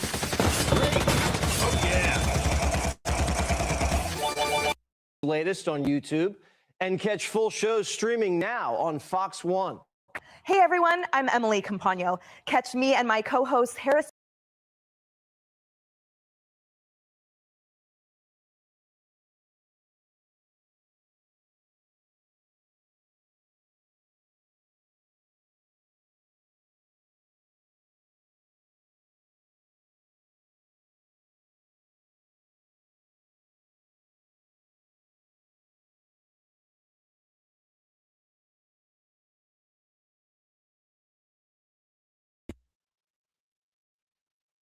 I loved it. President Trump attends the Supreme Court oral arguments in the big birthright citizenship case this morning. And this underscored the stakes involved. And the liberal freakout was telling. It seems like there's a potential he was trying to, intimidate this U.S. Supreme Court. He decided to go sit and watch the Supreme Court. It does feel that way because it's an intimidation. If you look at, ooh, he's sitting, ooh, watching. How ridiculous. But if there's any oral argument for President Trump to attend, it was this one. What constitutes citizenship? Is it found in the anecdote described by author Peter Schweitzer in his book Silent Coup? As we sang Auld Lang Syne in the early morning of January 1st, 2025, the first American newborn of the year arrived to much fanfare and celebration. But this time, the baby was the progeny of Chinese citizens, and the mother had intentionally traveled to give birth on American soil so that the child would automatically be granted U.S. citizenship, a practice known as birth tourism. When such children turn 21, they can also apply for resident status for both of their parents. Now, although birth tourism data is not tracked by the feds, it should be, a Pew Center analysis found that in the year 2023, a staggering 320,000 babies were born to mothers of unauthorized immigrants or otherwise not U.S. citizens. So 9% of the total number of babies born in the U.S. So the birthright citizenship foolishness has also spawned a growing surrogacy scandal nationwide, where wealthy foreign elites essentially use domestic wombs to birth American citizens. One egregious case involves two Chinese nationals living in California who are creating their own little army of commies. So far, 26 and counting, all born to surrogates on American soil. The couple, by the way, owns $100 million in U.S. real estate holdings, and all the children will get U.S. passports thanks to so-called birthright citizenship. There are also allegations there of physical abuse. Police in California raided the home of Gojun Shuin and Sylvia Zhang over allegations of possible child abuse. The couple's 21 children, mostly surrogate born, were taken into state custody as an investigation began. Then they found there were 5 more over in Virginia. It's totally insane. Another Chinese billionaire exploiting birthright citizenship is said to have 100 kids by surrogacy. Zhu Bo is a video game exec, but this is a dangerous game for the United States. Since long before he became president, Private citizen Donald Trump railed against the logic of this, conferring U.S. citizenship on those who are the children of illegal aliens or non-citizens. Crazy town.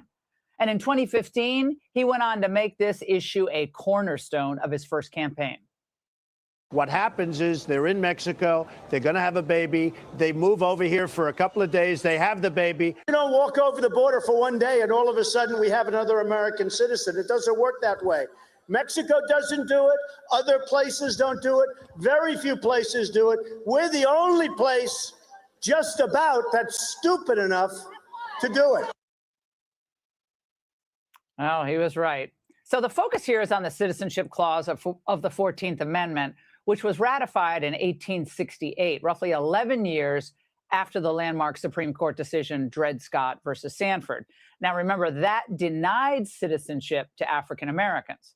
So the relevant part of the amendment reads as follows: all persons born or naturalized in the United States and subject to the jurisdiction thereof are citizens of the United States. So the key phrase is subject to the jurisdiction thereof.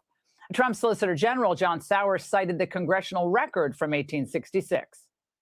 One of the strongest statements of this is Senator Trumbull's statement that I quoted at the beginning, where he says, he's asked, well, what does that mean, subject to the jurisdiction thereof? And he says, it means not owing allegiance to anybody else. That is what it means. Another interesting note, Senator Jacob Howard, one of the other co-sponsors of the Citizenship Clause, clarified what categories of people would be covered, saying that this will not, of course, include persons born in the United States who are foreigners and aliens. Now, that would seem to help the Trump administration's case here, but nevertheless, a majority of the justices did not seem inclined to limit or circumscribe birthright citizenship. Now, remember, there was no immigration law when the amendment was ratified, so there was no concern about illegal immigration back then. But now the abuses are widespread, and they're potentially catastrophic for the republic. This was Zahlr sparring at one point with the Chief Justice. It is, and as Justice Scalia said, I think in the case that Justice Alito was referring to, you've got a constitutional provision that addresses certain evils, and it should be extended to reasonably comparable evils. He said that about statutory interpretation. I think the same principle applies here. Now, a critical point also, the administration is not asking the court to overturn the 1898 precedent in the Wong Kim Ark case, where in that case, the court held that a child born in San Francisco to Chinese parents was a citizen. But instead, the administration wants to limit birthright citizenship because, again, in that case, this is key. The parents were both legal permanent residents or domiciled in America. But Justice Barrett did not seem convinced. If you're looking at parents, and if you're looking at parents' domicile, then you have to adjudicate both residence and intent to stay. What if you don't know who the parents are? I think there are marginal cases. That one, I think, has the benefit of being addressed in 1401F, where it talks about. Yeah. But what about the Constitution? Under the Constitution, it's look, domicile is a constitutional standard in all kinds of other situations. Well, and it's hard. But then, well, it's hard. A lot of things are hard. Yeah. But then there were questions or comments from the most junior member of the court, specifically about the legal status of the parents. Let me just ask you about why we wouldn't see in the 14th Amendment anything about parental allegiance. Several of my colleagues have talked about the fact that your view of this turns on what the status of the parents are and not the child, as would the born in the United States view of it. Can you help us understand why we wouldn't expect to see a mention of parents in the text of this amendment? I think it was well understood that, for example, children cannot, newborns cannot form domiciles. Okay. I hate when my kids say duh, but duh. I mean, does Justice Jackson even read the briefs? Or has she even read the Constitution, for that matter? Regardless of the ultimate outcome here, I'm glad that more Americans are seeing or hearing how our government really works or fails to work on these issues. Because as it stands right now, there is not a core base of elected power in our country that thinks your children have any more rights or any more protections than the child of a migrant born here the day after she crossed the border, her mother crossed the border illegally. A Congress that cared more about preserving the value of American citizenship, it would have clarified the citizenship clause long ago. Obviously, our forefathers did not anticipate that our government would be stupid enough to allow America to be invaded by hostile or fraudulent forces. So now, well, it's probably going to be up to the state or the federal government, Congress. Oh, good luck with that. The DOJ do everything in their power to crack down on these birthright abuses in any way they can. So if someone's intent in traveling here is to have a baby here, it's not for tourism and it's not for business. That should always be prosecuted as fraud. And obviously, it's imperative that the president not back off deporting as many illegals as possible, as fast as possible, because unless the court upholds his executive order, there will be tens of millions of new citizens born to the illegal immigrants who are here, who will then be entitled to all our benefits, schools, healthcare, et cetera, including voting rights. And we all know that's the holy grail for the Democrats. And that's the angle. Hey, Sean Hannity here. Hey, click here to subscribe to Fox News YouTube page and catch our hottest interviews and most compelling analysis. You will not get it anywhere else. Like and subscribe for all the Fox News latest on YouTube and catch full shows streaming now on Fox One. Be sure to like and subscribe for all the Fox News latest on YouTube and catch full shows streaming now on Fox One.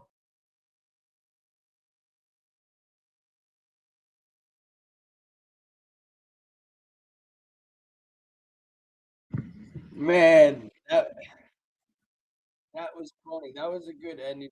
All right, here's some Sheriff Grady. We'll get a couple of him in, and then I'll talk to y'all, and we'll get up out of here. But here you guys go. We've got wild stories. This is triple. Okay, hold on. I gotta start it over. All right, guys. Here we go. Hold on. There we go. Let me do this. For being with us today. There you go. Ask that you come here so that we can give you an update. I'm going to first and foremost tell you that we have simply the best homicide team, I believe, in the entire nation. In 11 years, we only have 2 unsolved homicides. And quite frankly, if some friends of those victims would talk to us, we would have 0 unsolved homicides. But apparently their friends had rather these folks be dead than help us find out who the murderers are. But that's a side story.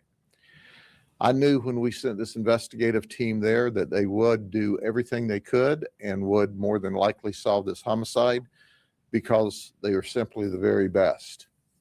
And they did on this case what they do on every other case. They investigated this homicide as if our victims, Damian Tillman, Kevin Springfield, and Brandon Rollins, were their brothers.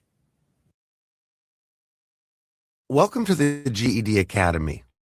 My name is Leonard, and I'm going to be your personal teacher. My job is to help you pass. That's the energy and enthusiasm. They work 24/7 around the clock along with all of their colleagues, and they have solved the case. We have locked up the 3 people that are responsible for the murders of these guys. Let me once again lay out the details for you if you missed it originally. I want you to think about this. This is Polk County, frost-proof, the very south end of the county. It's an extremely rural area. The county's 2,000 square miles. Population's almost 700,000, and all of it is from mid-Polk County north.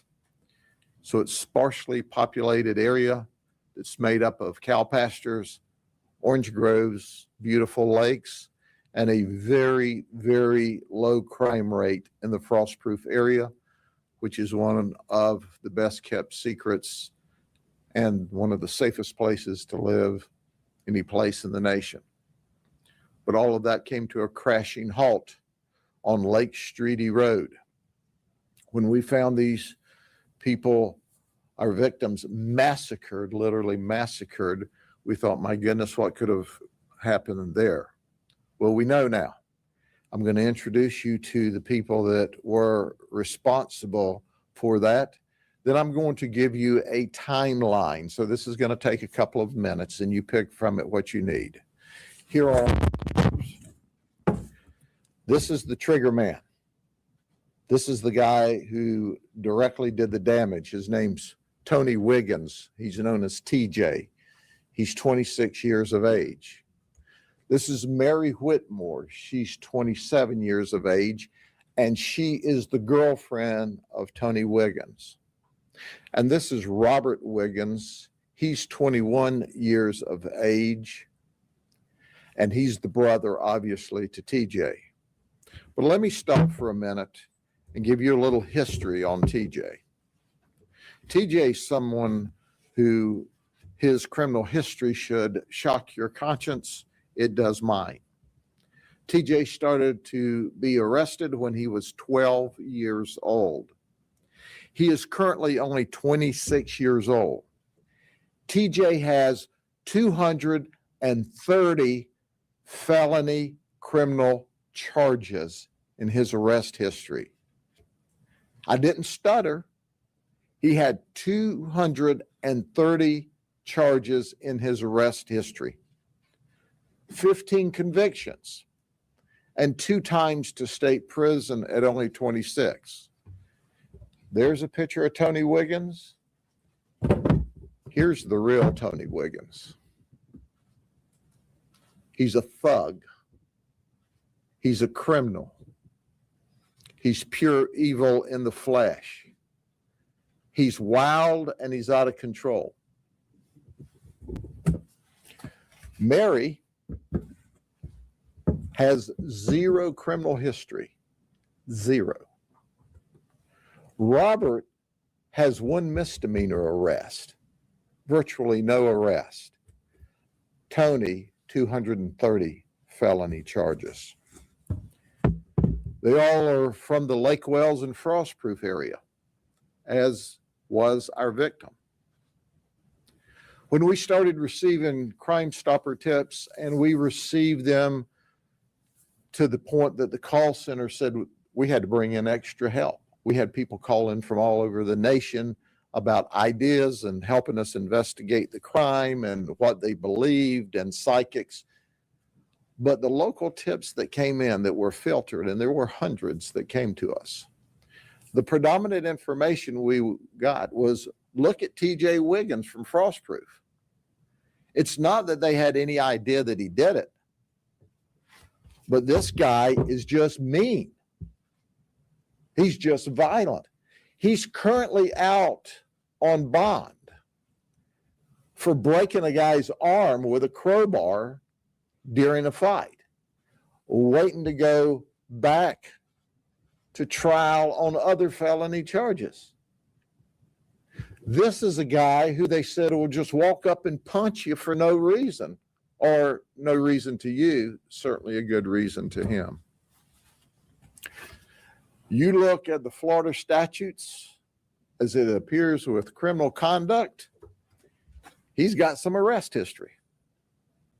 Everything from burglary and theft to aggravated battery to resisting law enforcement officers to battery on law enforcement officers to battery on people that are 65 years or older, the elderly.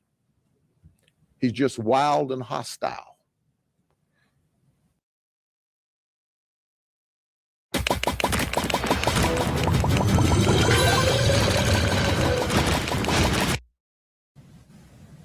And the people of Frostproof said, look at him. But let me tell you, as I introduce you to these folks and I start through the timeline, what occurred. When our crime scene folks and our detectives were working the original crime scene, what we noticed in the truck, in Damien's truck, and understand when I talk today, Damien was in the red pickup truck, and the white pickup truck had our other two victims in there, Kevin Springfield and Brandon Rollins. Kevin was driving the white pickup truck, Brandon was riding in the white pickup truck, and Damien was driving his red pickup truck. The three of them decided to go to the lake to fish. What's more wholesome than three friends, three close friends, fishing together in frostproof on a Friday night? And that's what they were doing. But first, Damien stopped at the Dollar General store. And we figured that out because we saw a Dollar General bag in the victim, Damien's truck. And there were things that he'd purchased there. So we went to Dollar General, and I want to tell you, when you look at a professional business that was totally cooperative with us, it's Dollar General. Dollar General always works well with us because, you know, they want good customers and they don't care for criminals stealing their stuff or certainly committing murders. What we saw when we pulled the videotape was Damien standing in line to check out. The person behind him in line to check out is, newsflash, TJ. The person behind TJ is Robert.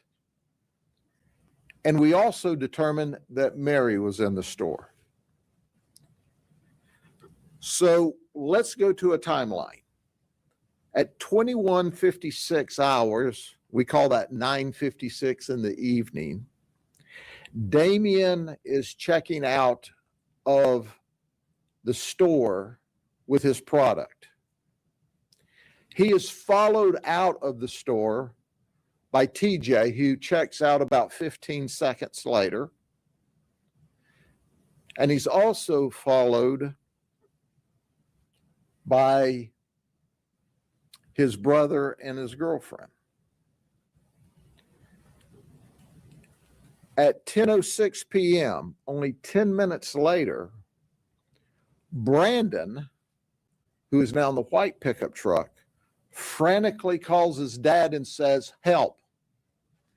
And I've already talked to you how Dad ran to the scene only to find the massacre at the scene. What we know is that Damien drove directly to the lake from Dollar General to meet his friends, Kevin and Brandon. What we know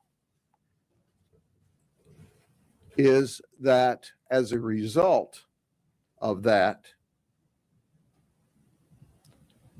the murder occurred in short order, in less than 10 minutes. So we have all three of the suspects in the store with Damien and checking out 10 minutes before the frantic call for help. So our detectives now confirm that, hey, this guy Tony or TJ that we've received tips from is standing in line with and had a conversation with Damien in the store. We don't have the conversation because there's no audio, but from body language, it was not violent or animated. It was just a normal conversation. But our detectives on Monday found our suspects. And they were living on Zahlr Avenue in a family compound of camper trailers. And this is in the woods. When you're the swim, soccer, dance mom, Meyer Pickup has you covered. Outside of frostproof, and they were living off the grid. no running water, no electricity. They had some generators. So understand that now we're talking about frost-proof in a rural part of the county. The shooting happened in a rural part of the county, and we literally have to walk the road, and we go down a dirt path through the woods that opens up into a compound off the grid. That's how far out in the woods this is. So our detectives immediately interview Tony Wiggins and Robert and Mary Whitmore. Robert and Mary consistently lie to protect TJ. Robert lies to us, Mary lies to us, TJ lies to us. They don't tell us the truth. The only common thread during their interviews, otherwise the stories are all over the place, from different vehicles to where they went to they didn't go any place, but they agreed on one thing. They went to McDonald's and ordered 10 double cheeseburgers and 2 McChicken sandwiches. That's the only thing. So on Monday, we executed a search warrant at the compound. TJ was found to be in possession of 2 shotguns and 2 SKS 7.62 rifles. He's a convicted felon. He can't possess firearms, so he was immediately arrested. Our forensic investigations team found 1 9mm shell casing, 1 at TJ's trailer.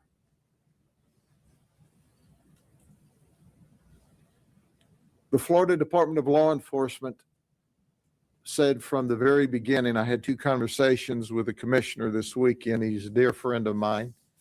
He said, Grady, FDLE's here to do anything you need. And I told you about them chipping in $10,000 to help. And he says, our lab's at your disposal. I called him Monday afternoon. I said, we need to compare some shell casings from the scene to a shell casing at our prime suspect's house. We plan to bring it over in the morning. He said, no, bring it over tonight and let's get started. They brought in people. That's the help. That's the teamwork. What did we determine? The shell casing at the scene, the shell casing at TJ's house were all fired from a Smith & Wesson handgun. And both the shell casing at home and at the scene were fired from the same weapon, the weapon that committed the massacre, in the hands of TJ. So on Tuesday, when we got the paperwork wrapped up with all of that investigation, we went back to the scene. And we asked Robert and Mary if they would join us at the sheriff's office for a clarifying interview, and they agreed to come up to the sheriff's office to talk to us. Tony had lawyered up. Mary made some admissions. She said, I bought the ammunition. TJ was with me. Newsflash, we got video of that too. That ammunition was purchased on the 9th of July. She also gave us, once again, multiple stories about being with and confirming she was in the Dollar General that night. We've got evidence to show they were together less than 10 minutes before the murder. And then when we pressed her for the details and she realized, oh my gosh, they've got me, she lawyered up. She didn't cooperate anymore. Robert, the younger brother, we talked to him.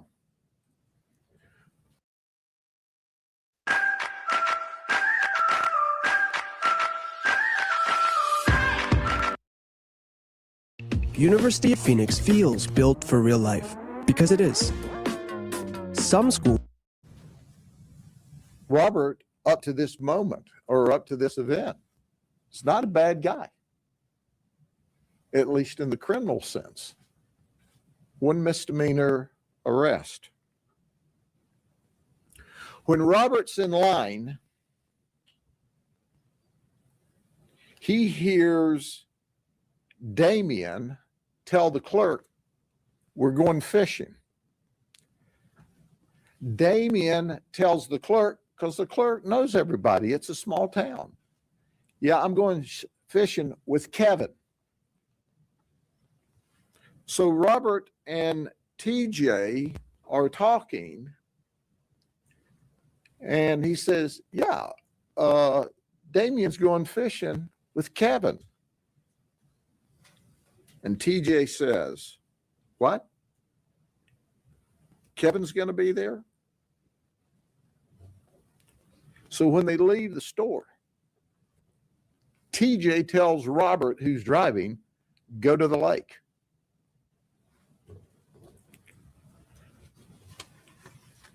Now, they had no plans to go to the lake until TJ told Robert, "Go to the lake." And they did. Damien now is at the lake, and he has met up with, during this time frame, Kevin and Brandon, who are in the white truck. And they have turned their trucks so that they're door to door into each other in the middle of the road. Robert drives and pulls up behind the white truck that's driven by Kevin with Brandon in the passenger side. TJ exited his truck. When he did, Brandon got out of his vehicle and shined a light back to see who was pulling up behind them. TJ rushed up to Brandon, pushed him against the truck, pulled a handgun out, and said, "Where's Kevin?" Well, Kevin's sitting in the driver's seat right there. And he looks and sees Kevin. He runs around, he being TJ, runs around between the red truck and the white truck. He points the gun at Kevin, and TJ says, "Where's my truck?" Kevin goes, "I don't know what you're talking about." "Yeah, you do. Where's my truck? You sold the engine out of my truck." Kevin said, "I don't know what you're talking about."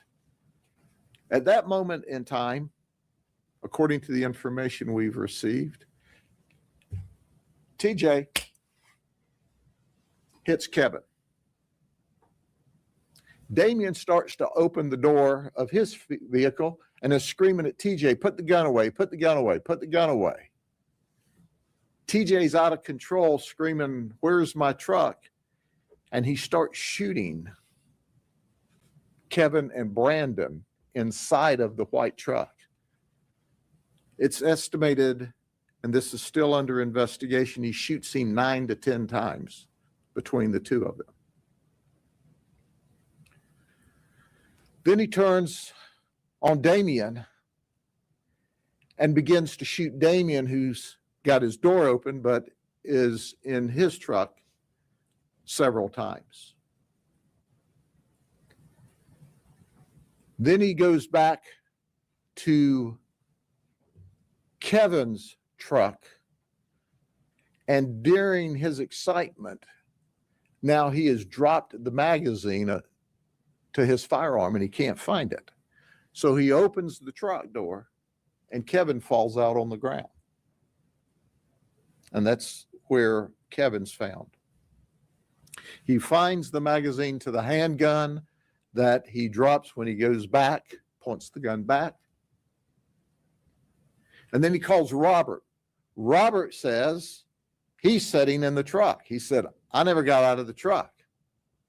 And when he pulled the gun, I started to get out of the truck. By that time, it was all over with." You can believe what of that you want to. Mary TJ's girlfriend, she doesn't know anything. And this is one mean woman. She's not cooperating. She's not talking. She becomes incensed at the detectives when they try to confirm the spelling of her last name because it's not spelled in the traditional way you would think you would spell Whitmore. She's saying nothing, but she's there the entire time. And she's lying to protect him. TJ then tells Robert, come here.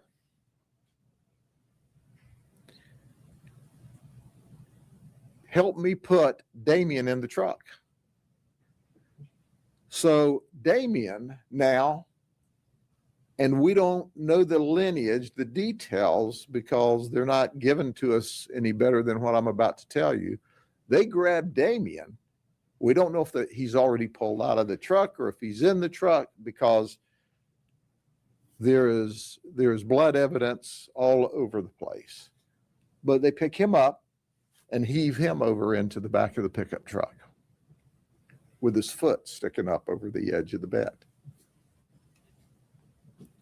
And then they leave. They go to a undisclosed location and supposedly strip down the gun, take it apart, and throw it away.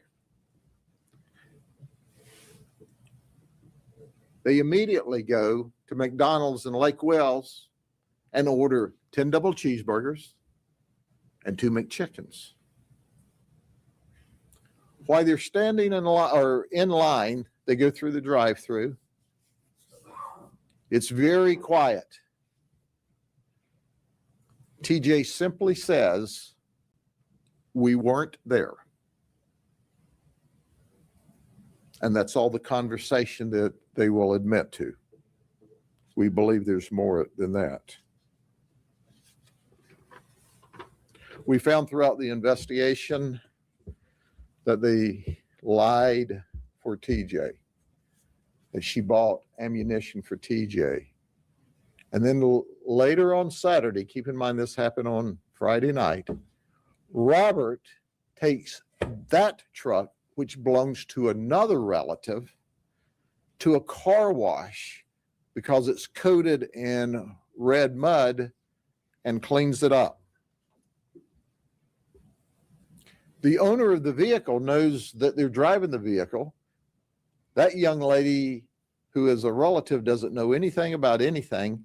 She's just throwing a fit because you said you were going to Sebring or Avon Park in my truck and you bring it back looking like this. Robert cleans it up. We asked, did you clean the inside? Oh, no, we didn't clean the inside. Well, duh, they did. We found trace evidence of blood where TJ was sitting in the passenger side of the vehicle. That's being packaged up and taken to FDLE. So at the end of the day, we've charged TJ Wiggins appropriately with 3 counts of first-degree murder. At this point in the investigation, we have charged Robert with 3 counts of accessory and 1 count of tampering with evidence. We've charged Mary with 3 counts of accessory to the murder and 1 count of tampering. The investigation is ongoing. The folks who lost their loved ones that night are poor people. What does adventure look like? This. Urban Air Adventure Unlimited. Here's the pen that erases scratches instantly. Look, no cut, no Photoshop. We've had a lot of people offer to give us more money for a reward. We don't need that. But if there's an inclination to help these folks bury their loved ones, I'm certain that would be appreciated because There's nothing worse than having to bury your child, unless it's you're having to bury your child and you don't have any money. It's important to understand, and I alluded to this the other day, I can give you more details today, that as I said originally, normally the normal murder is around drugs, alcohol, money, domestic events. No evidence of drugs in either of the victims' car. None, zero. No beer cans, no meth, nothing. In the suspect's vehicle, when we see it, there's no indication of drugs at all. The only information we have is TJ is allegedly mad over some kind of truck deal that happened some period of time ago. We've not had an opportunity, the homicide team, to dig into that civil disturbance, if you will, yet, because we're busy solving a triple homicide, but that will come together later. State Attorney's Office, which is simply the very best, worked with us hand in glove during the entire investigation, and we'll be doing the same with them as we prepare to charge, as we prepare to with them to prosecute TJ for the massacre of these three folks. Robert and Mary's charges may be upgraded. We may add charges. That investigation's ongoing.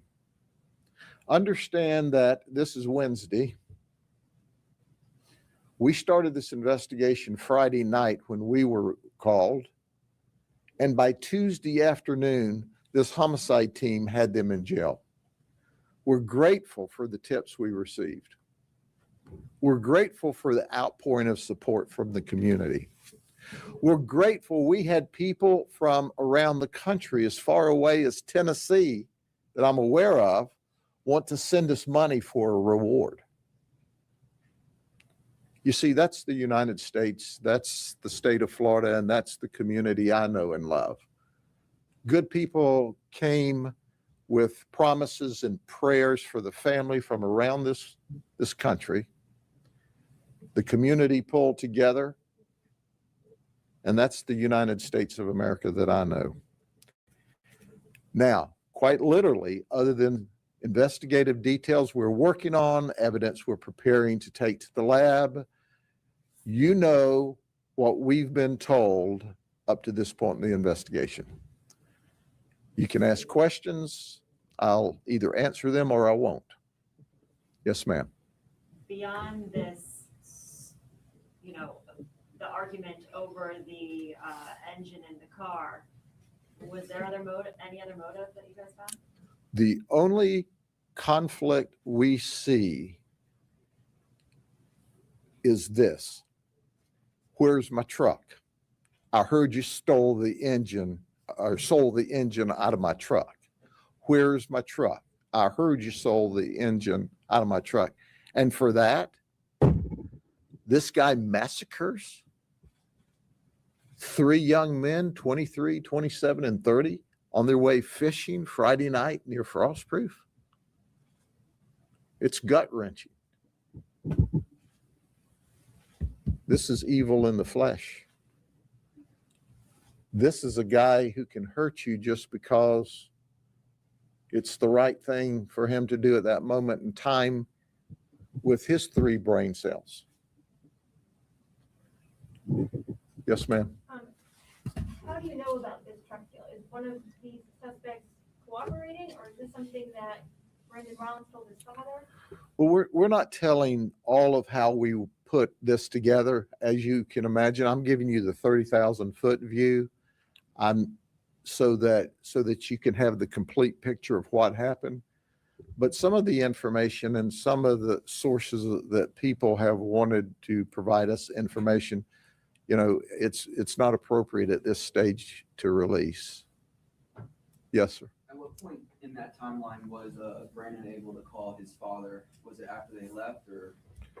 Brandon called his father 10 minutes after they left the store. So that means they left the store.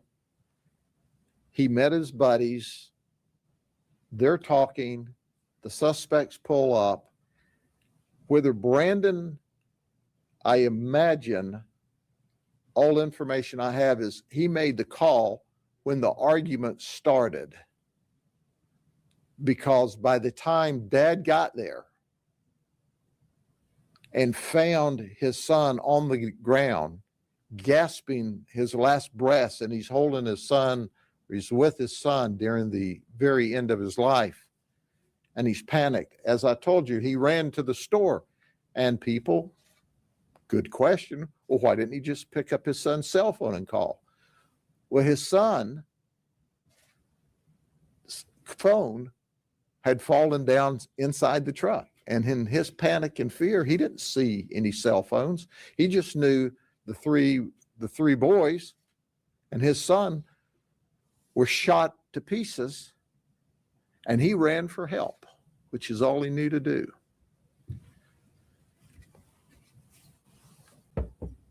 We've tried to comfort Dad. The wounds were so severe that quite literally, if an emergency room had been across the street, they couldn't have saved his life.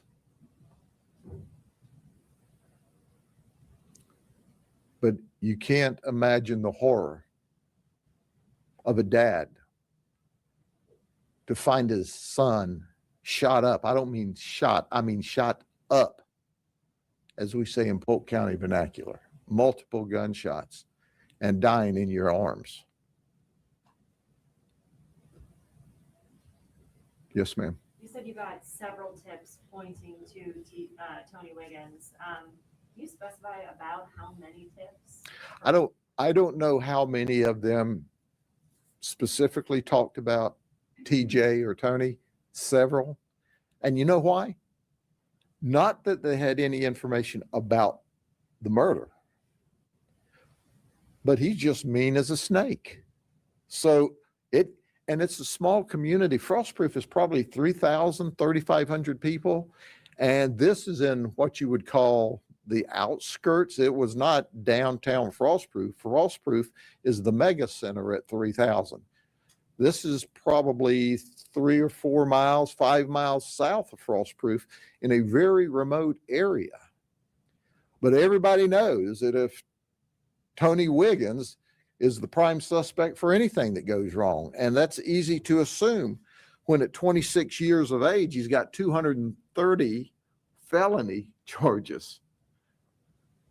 And he's been arrested consistently from the time he was 12 years old.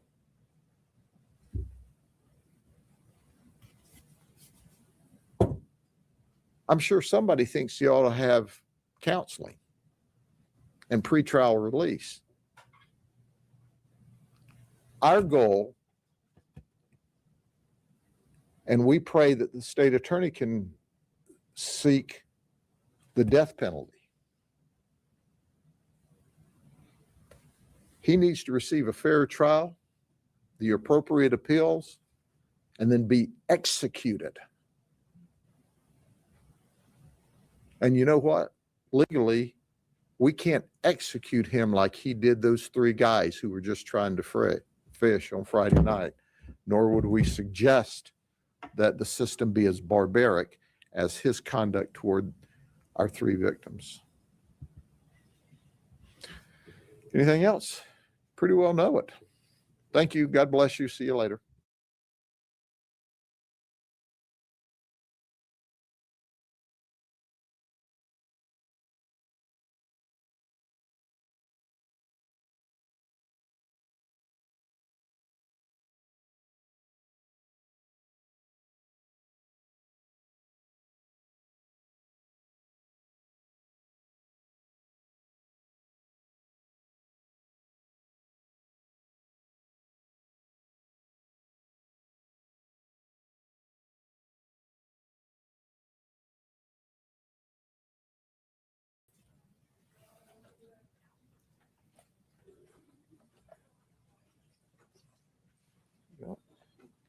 Okay, come over now. Ladies and gentlemen, thank you for being with me today. I first want to point out that this operation would not have been possible without our colleagues from not only social services, but the police departments. In this county, we are exceptionally blessed with professional law enforcement, whether you're in the cities or in the county. And this is one more example of what we do every day. We work together. I could not be more proud of my folks. And when I say my folks, I'm not only talking about the men and women that work with me at the sheriff's office, but when I talk about my folks, I talk about my friends at the police departments. We are represented today by the Deputy Chief Stewart from the Haines City Police Department, Chief Velasquez from the Lake Wells Police Department, Chief Teague from the Lake Hamilton Police Department, Lieutenant King from the Auburndale Police Department, Chief Garcia from the Lakeland Police Department, and he will also speak in a few minutes. We have with us Samantha from Celaya Freedom. We have Sarah from Children's Home Society. And of course, we have Dr. Marianne from One More Child. Dr. Marianne and I speak to you often because a top priority in this community is protecting victims, whether they be children or adults. And this was a human trafficking operation. Our team of deputies and police officers, in just a very few days, arrested 102 people. Now, I'm going to go through what I think are some of the more interesting ones, and then we're going to hear from our other speakers, and then we'll take questions after that. But first and foremost, we celebrate the fact that we believe we've identified 3 victims of human trafficking. Sometimes we do investigations, and try as we may, we cannot identify our victims of human trafficking. And they're some of the most difficult victims to work with. And that's why we bring in the experts that are here with us today. Because the moment we arrest someone or take someone into custody that came here to perform sexual conduct for money, we don't treat them initially as a suspect of a crime. We treat them as a potential victim of human trafficking. So they are immediately counseled by our experts, and you'll hear from them in just a minute. We are pleased. This is a Hispanic female. She's 17 years of age. And let me tell you a little history on her. Back in 2019, when she was only 15 years old, she met her trafficker in another country. This trafficker, she and her mother thought were her friends. They were all just moving around the different countries. May the 2021, our victim of human trafficking with her mother came here from Colombia via Mexico. The mom entered the country illegally. And that's important to understand. The mom entered the country illegally, and she was met in the United States by the trafficker who she had originally met in the Dominican Republic or Guatemala. So we highly suspect that the victim's mom may also be involved or a victim of human trafficking. We know this deal was set up by her trafficker. He's not in custody. He's under investigation. And I can assure you that we're going to do our best to locate him. Now, she came to the undercover site to perform sex for $230, and she was only 17 years old. So, as I said, immediately, we turned this child over to our experts, and you'll hear more in a minute. The 17-year-old said, well, I thought he was my friend. Well, he was her pimp, and he was trafficking her. So then we found two more human trafficking victims who were only 20 years of age. One of them was from Utah. The other one was from Mexico. They were 20 years of age. The young lady from Mexico is here illegally. And she came here with the lady from Utah to engage in sex for $550. This was set up by a pimp for this deal to occur. They don't have any previous criminal history. They're young girls, but they're being taken advantage of by these pimps. Ladies and gentlemen, what's scary about this is we suspect many more of these young ladies are also victims of human trafficking, but they would not work with us. They would not admit that they were victims of human trafficking. So as a result, we weren't able to even get to the first step with them. These three we celebrate because we were able to get to the first step. So if we'd only made 3 arrests in the entire week from all of the resources we put together, we would have been celebrating today. But there's much more to look at. As you know, I always explain to you so you get an idea about what's really happening in these operations.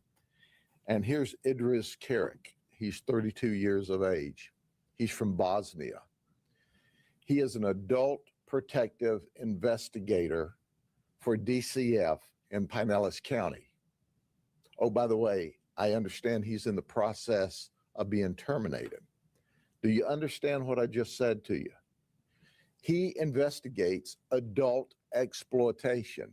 He investigates abuse and fraud against the elderly on the other end of the age spectrum from what he was actually doing himself.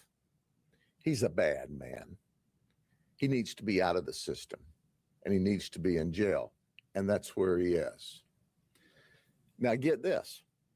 In order to get away from his wife, he agreed to take the kids to karate, and then, oh, by the way, I'll take them to their mother-in-laws.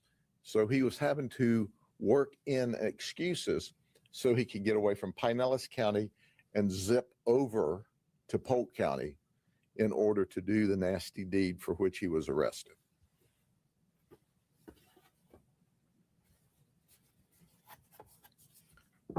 Then there's Alicia Tucker. She's 36. She's from Orlando. She was in possession of cocaine. She had an outstanding warrant for trafficking and oxycodone. She's got a long criminal history. She has 52 prior criminal charges and or arrest. Did you hear me? 52. And she's only 36 years old. She's been arrested 7 times in Orange County, in the Orlando area, for prostitution. She's a slow learner. Nothing we've done in the criminal justice system has stopped her criminal conduct. I suggest it's time she go to state prison.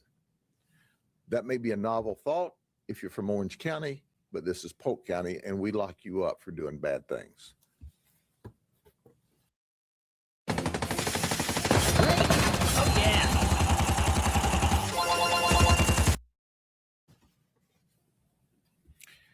And then there's Frances Hall.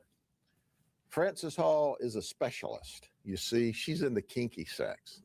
She brings like a bag full of all kinds of things that we're not going to talk about, we're not going to show you, but she's like the wild deal here. She showed up to be a dominant in a dominant submissive event. She was charging $175. Well, newsflash, she got arrested. She claims her real job is data entry. We're not going to let her enter data at the jail, but her data was entered at the jail. This lady will get you in trouble fast. Then there's Shelby Atkinson. He's 49. He's from Hickory Street in Lakeland. He showed up on his birthday and was bragging that it's his birthday. Well, happy birthday, Shelby. How did that work for you?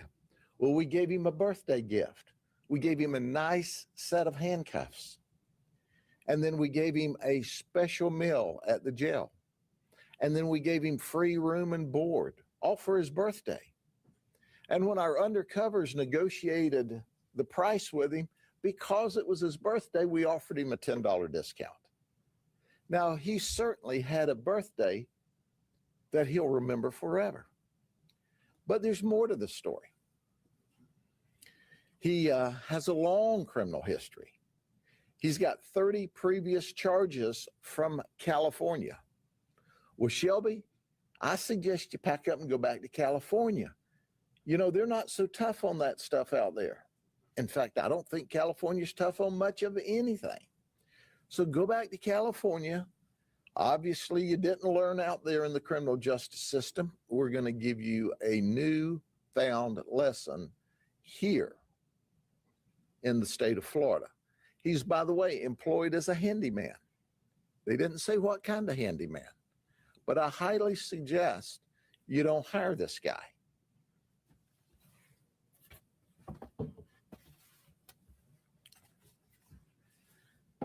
Then there's Carlos Linanos. He's 30. He lives in Lakeland. He works for Purina Cattle Chow, or he actually blends vitamins into cattle food. Well, I guess that didn't occupy enough of his time, so he decided he'd have a half hour of sex for $75. It didn't work out that way. But do you know why he said he did that? Are you ready? You know, you can't make this stuff up. He's upset with his wife, so he decided to have sex to get back at her. That's right. He's married. He's mad with his wife.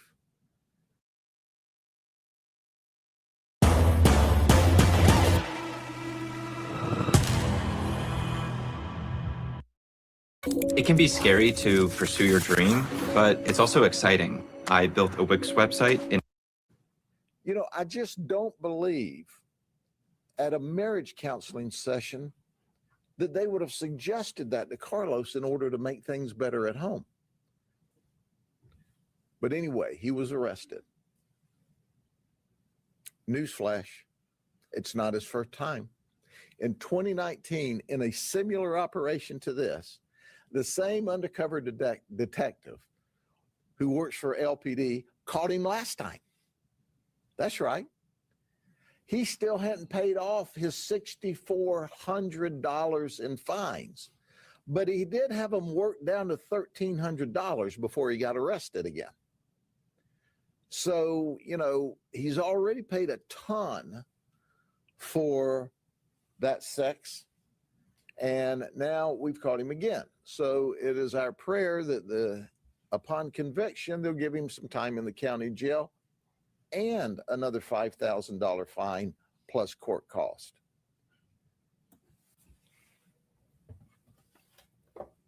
I suggest that his wife married a real loser. Then there's Antonio Young. He's 47. He works for the city of Lake Wales as a groundskeeper. He came all the way to the undercover location in Lakeland for sex, and he was carrying a firearm, but he does have a concealed weapons permit. He was not a convicted felon. This is a misdemeanor arrest. He showed up with $100, even though we told him it was $125. Antonio, you still owe us $25 for your non-sex event. He's on his way to jail or in jail. Maybe he's bonded out by now. Then there's Eric Hawkins, 43. In Marion County, they have a Marion Senior Director of Transportation, Senior Services Director of Transportation. That's what he was. They didn't like the fact that he came here to engage in sex, and they immediately terminate him, as we're told. So not only did he not get sex, he got arrested and he lost his job. Eric, how'd that work for you, buddy? We talk a lot about child predators, and you all know my number one focus in life is to find these folks that want to attack our children. So while we're doing this undercover operation, our detectives who are specialists were online cruising the different social media sites, and guess what? We found Donald Spencer. He's 64 years of age. That's right. He's been down here about 1 year from Pennsylvania, and he's already in trouble here for very nasty things. He lives in Mulberry. He traveled to the undercover location thinking he was going to have sex with a 14-year-old child, a little girl. He told her online that he was going to teach her and monitor her and help her grow into this world of sex. That's right. So we charged him with traveling and attempted lewd battery. Then, get this, we're never at a loss for quotes as long as we do these operations. Here's what he told the detectives. I knew it was probably a sting, but I had to sacrifice myself in case it wasn't. Are you kidding me? Are you really kidding me? This guy's got 5 brain cells, 3 of them aren't working, 1 of them's used to operate the BB he's got for a brain.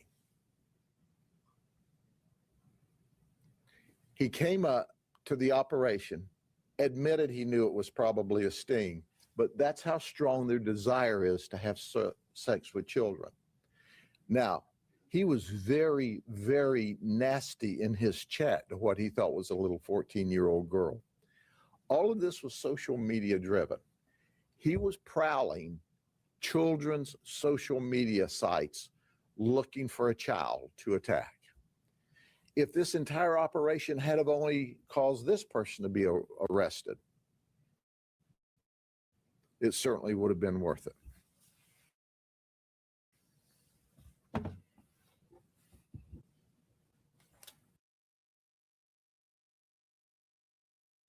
She steps in, she drives to the hoop, and boom, it's a monster dunk. Losing your hair? Tired of hiding and looking older than you really are? With Bosley, you can get your real hair back permanently. One visit, one day. Guys, it's so easy. It takes one day, and this is my real hair. Bosley, America's #1 hair restoration experts. Exclusive high-density Verigraph technology will give you a thick and natural hairline. Bosley gave me back my real hair in one day. We're giving away a free real hair starter kit and a $300 gift card to everyone who scans this QR code. Then there's Pikachu. No, we didn't arrest him. But Pikachu, you see, is a co-conspirator, not a willing co-conspirator. Because the next guy that I'm going to introduce you to, as he's grooming this child, makes the statement, we want to cuddle with Pikachu and have sex in the back of the car. Did you hear what I said? Well, I talked to Pikachu. He confessed. He turned state's evidence and said, dude, I had nothing to do with this pervert. He just bought me off the shelf someplace. Pikachu doesn't like this. You know, if you play Pokemon or you're familiar with that, it's something like gotta catch them all. Well, our detectives from the sheriff's office and the police departments, I don't know that we caught them all, but we caught a bunch of them, didn't we? Yes, we did. Who's our guy who wants to cuddle with Pikachu and have sex with children? Theodore E. Jones, 28 years of age. He's either from Kissimmee or Satellite Beach. We found addresses for each. He's a chef at the Hangar in Disney Springs. That's where we found him.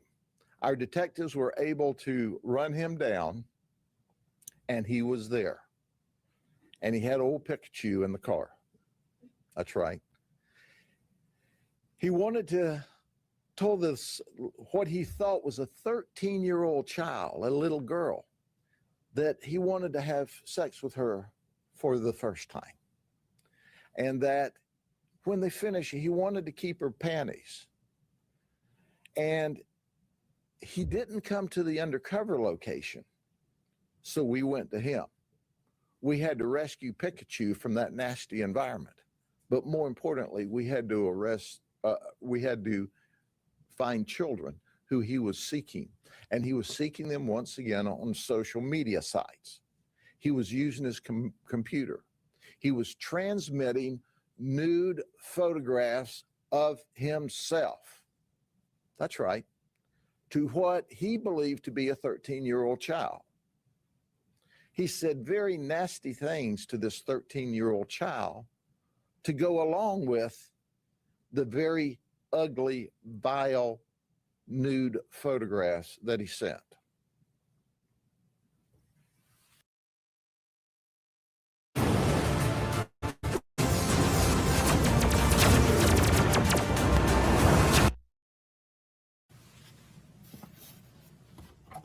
So, you want evidence that he had Pikachu? There he is, hugging him. Pikachu said, I didn't like the dude from the beginning.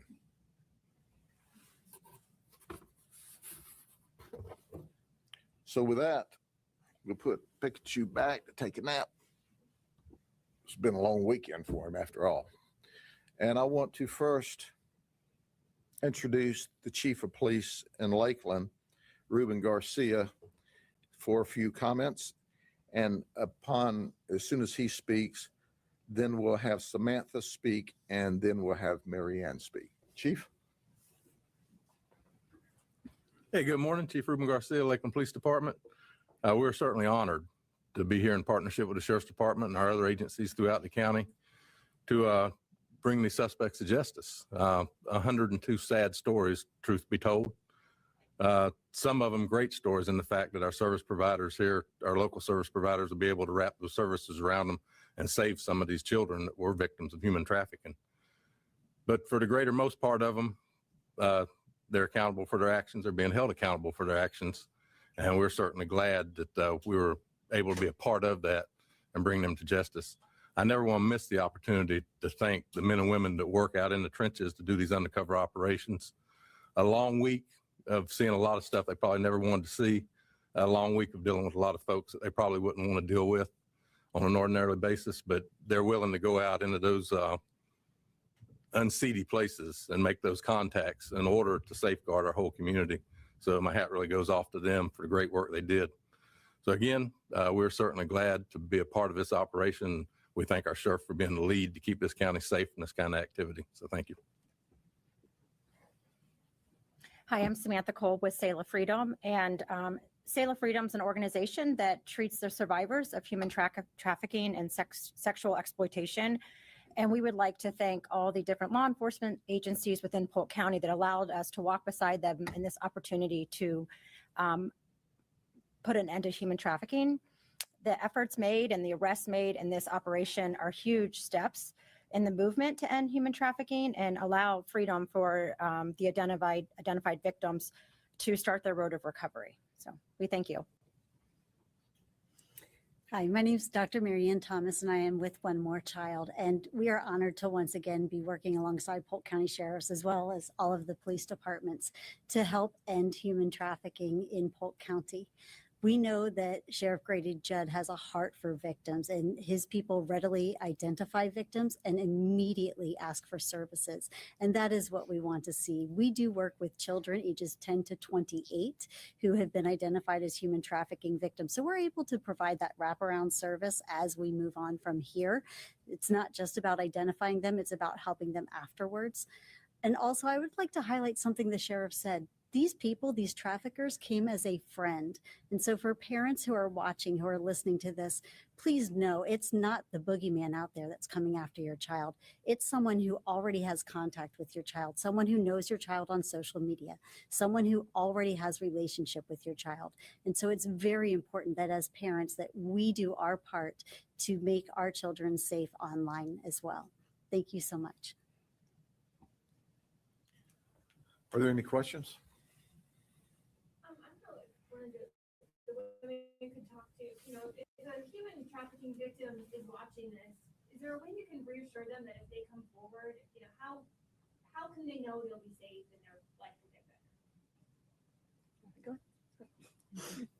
better? Well, it takes time. And so that's part of it. It's coming forward is the hardest part. Being able to stand up to someone who has abused you for so long and really has mind control over you. And so being able to take that first step is the hardest part. There are great services. Zahlr Freedom is here. We also have Heartland for Children was with us, and we also had Children's Home Society with us. There are great providers in the community who are able to step up and walk alongside them and do all of the things that have to be done. Some things might be you have to turn yourself in for something if there's a warrant out for your arrest. Some things might be you don't have housing, and so the trafficker controls everything and you need help finding housing. We can all help with that. We work in conjunction with all the service providers in the state of Florida to provide whatever that person might need as he or she comes forward. You know, it's also important to point out that we have this wonderful law in Florida that even if you're arrested for prostitution, once we determine that you're the victim of human trafficking, as you move through and receive services, and that arrest and any evidence of it by law has to be wiped out. So when we identify these folks, then and they are victims of human trafficking and they agree to the wraparound services that we're going to give them for free, then all evidence of that arrest, from the police report to the original case number to the photographs and the fingerprints, can all disappear. So there's a perfect opportunity for us, the government system, and us, the public's, the private system, to say, look, we're all in this with you to save you from this environment. All you've got to do is cooperate. Any other questions? It was mentioned a lot of these were through social media. Was it just your standard apps, Facebook, Instagram, or were there other apps like maybe parents should be looking out for? Thank you. First and foremost, it's apps where they're most likely to be able to interact with someone their age or someone interested in what they do. For example, the traditional prostitution apps you'll find in one area. You'll find our sexual predators prowling for children in apps that are of interest to children. So we are there undercover every day searching out those predators. So they need not to relax and say, oh, I got away with it. No, it's no tricks, no treats. Well, the reality of it is, this is not the last time we're going to do this until the next Halloween. No, this is what we do every day. And then we partner with our police departments. And once again, this is a banner operation. This is unbelievable. This is euphoric for those of us in law enforcement. We identified 3 potential victims of human trafficking that we're able to immediately, the second they show up and we take them in custody from the event, get services. And we found 2 child predators who are very deviant, very dangerous people for children. This was a huge operation for us. Any questions? Thank you all very much. Have a good day.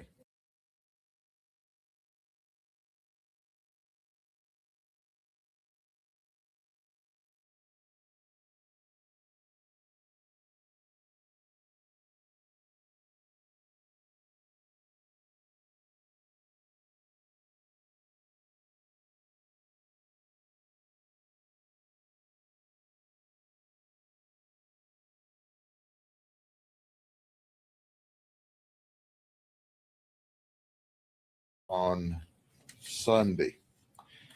Before I start, there's been a lot of interest in wanting to help the family, and quite frankly, the family needs help. As you know, an entire family was wiped out at one time, and we've got an 11-year-old that's at Tampa General, so we have hospital bills. and everything that's related to that, as well as funeral bills, as well as 2 homes that have been destroyed. And to quote one of the uncles that's working closely with a family, I never had a class in high school to help me deal with this. As you can well imagine, that we have our crime victim teams working with the family. And there are 4 sites that have been set up, GoFundMe sites. One of those is a suspicious site. We are determining whether or not it's valid at this time. And GoFundMe is a business, so they have to have a percentage of the money in order to function and operate. If a lot of people will donate a little money and they'll send it to Polk Sheriff Charities, 100% of that donation, there is no administrative fee, 100% of that donation will go to the family. And when you hit the site, when you search up Polk Sheriff Charity, it'll also give you a drop-down box that will say quadruple homicide. However, any donations that come in will go, if you happen to drop it in the wrong box,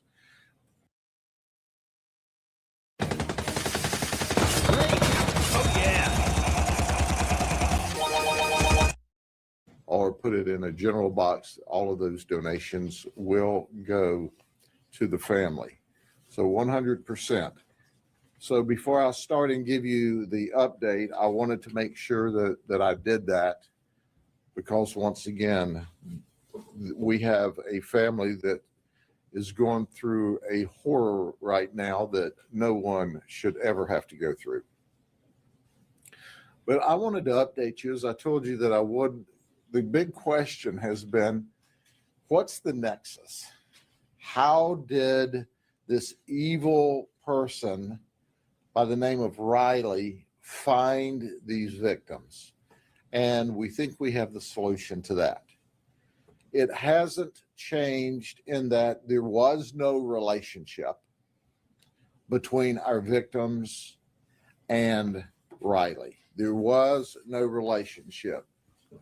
Brian didn't know them in advance, but here's what happened.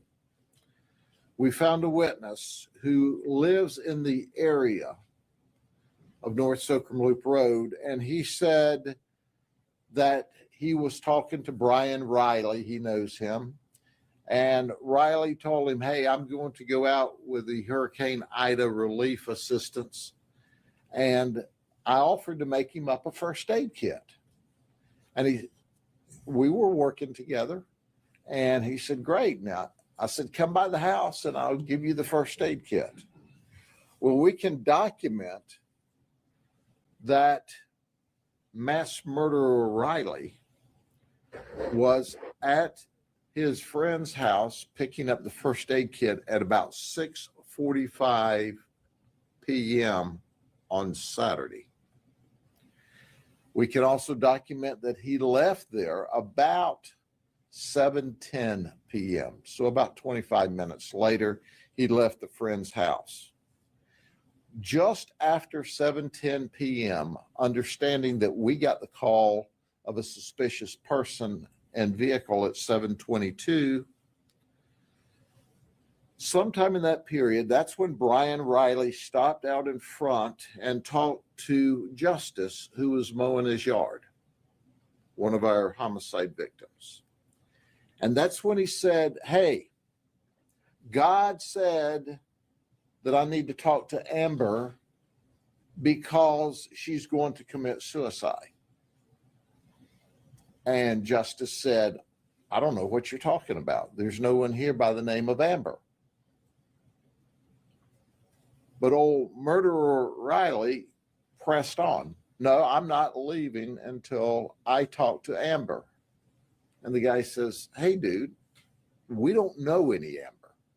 So in the meantime, the mother-in-law is called out and said, who is also a homicide victim, and says, look, mister, we don't know who you are, but we can assure you there's no Amber here. Now, during this period of time where Justice is mowing the yard and our murder suspect stops, we also know by an interview with the 11-year-old little girl who's a victim at Tampa General, she was in the yard with her dad. So our murder suspect, Brian Riley, had the opportunity to see a little girl in the yard. So Justice left mad. I'm sorry, Justice told him to leave. The mother-in-law said, you need to leave right now. We're going to call the cops. They notified law enforcement. He drove off. Mad, as we found out later. Never did Brian Riley make a threat. Never. He just wanted to talk to Amber because he thought she was going to commit suicide. Just a bizarre, irrational statement, but no threats of violence. Now we know, as I give you a compilation of interviews, that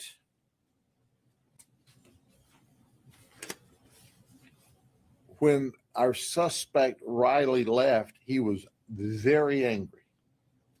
And he was very angry at Justice because he thought Justice had kept him from seeing this child, Amber, that was going to commit suicide.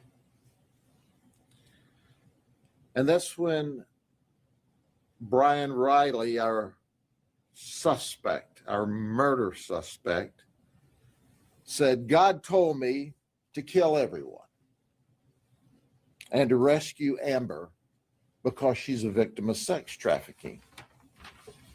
So he goes home. He decides to put an ops plan together. In his confession, he says, well, you know what that means? It means you have to kill everyone.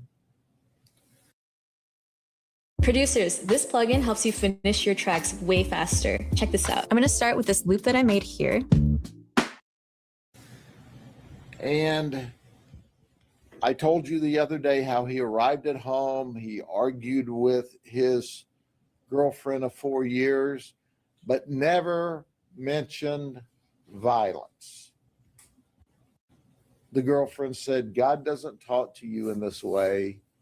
He accused her of being a non-believer. He got angry. He went to his room. She went to bed. I explained that to you. And she woke up at 6:30 and he was gone. In the neighborhood, we have found a piece of video where at 1 o'clock in the morning, he left his residence in that truck that we found at the scene, the black Ford pickup truck, F-150, with carrying a large shoulder bag, if you will, about 1 in the morning. So we wondered, where has he been between 1 in the morning and 4:22 in the morning? Well, here's a rendition, once again, of information that we were told based upon the interview with Brian Riley. He told us that when he left the residence, he went. Let me tell you a quick story real fast. I'm reading the chat and I hear Voodoo and Damage are talking. And they're talking about Cleveland and those women that were unalived. I think you guys are talking about Thomas Sowell, the guy who put them all on the wall. And the cops kept going to his house and checking the walls, or kept saying like there was a really bad smell, but because there was like a meat factory by him, that they never could really pin it on him for a really, really long time. Oh, all right. So then this is what I'm talking about. This is what I stopped the thing for. It has nothing to do with what you're talking about anyways. You guys remember Ariel Castro?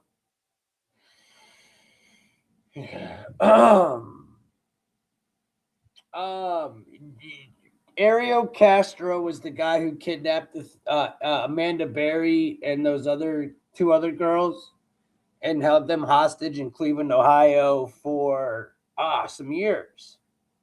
You guys remember that? And she ended up getting out, like breaking out of the house, and the black dude saved him and saved her, and so on and so forth. All right, well, here's where the story begins. Amanda Berry. When I was younger, I lived in Cleveland, right? And so did she. We lived within 4 or 5 blocks from each other. Like blocks, I mean like quick blocks. All right. So I'm in Cleveland with one of my dudes and her girl and her, and we're driving around smoking a incense stick, right? Went to the mall, we hung out. She was super cool, dude. Super cool chick. She was my buddy. Like, we would talk all the time, and et cetera, et cetera. All of a sudden, I just stopped hearing from her. You know what I'm saying? Like, I just stopped hearing from her, dude. And I'm like, where's Amanda? Like, where has she been? I thought, like, maybe I did something wrong. Like, was she mad at me? Was she okay? Because, like, where we live, bro, it wasn't, like, the nicest area. You know, did she get caught up with the wrong people? There's a million things that go through your head. Like, what could possibly happen? What's wrong with her? Well, I knew her mom, lightweight. You know what I'm saying? We used to go over there and kick it. So I knew her mom worked at Burger King. So I went to Burger King and said, yo, what's up with Amanda? What's good with her? Like, I haven't seen her or talked to her in a while. Is she okay? And how you doing there, Keith? And when I got there, I see a sign in the window that has Amanda's face on it, and it says missing, reward, etc. And I mean, my stomach dropped, and I had lived in Cleveland for about another, I would say, year or two. And I would say another year or two I lived in Cleveland, and like I always thought about her. Maybe it was like a year. And I always thought about her, dude. I always wondered like what happened to her, if she was cool. Like, bro, missing?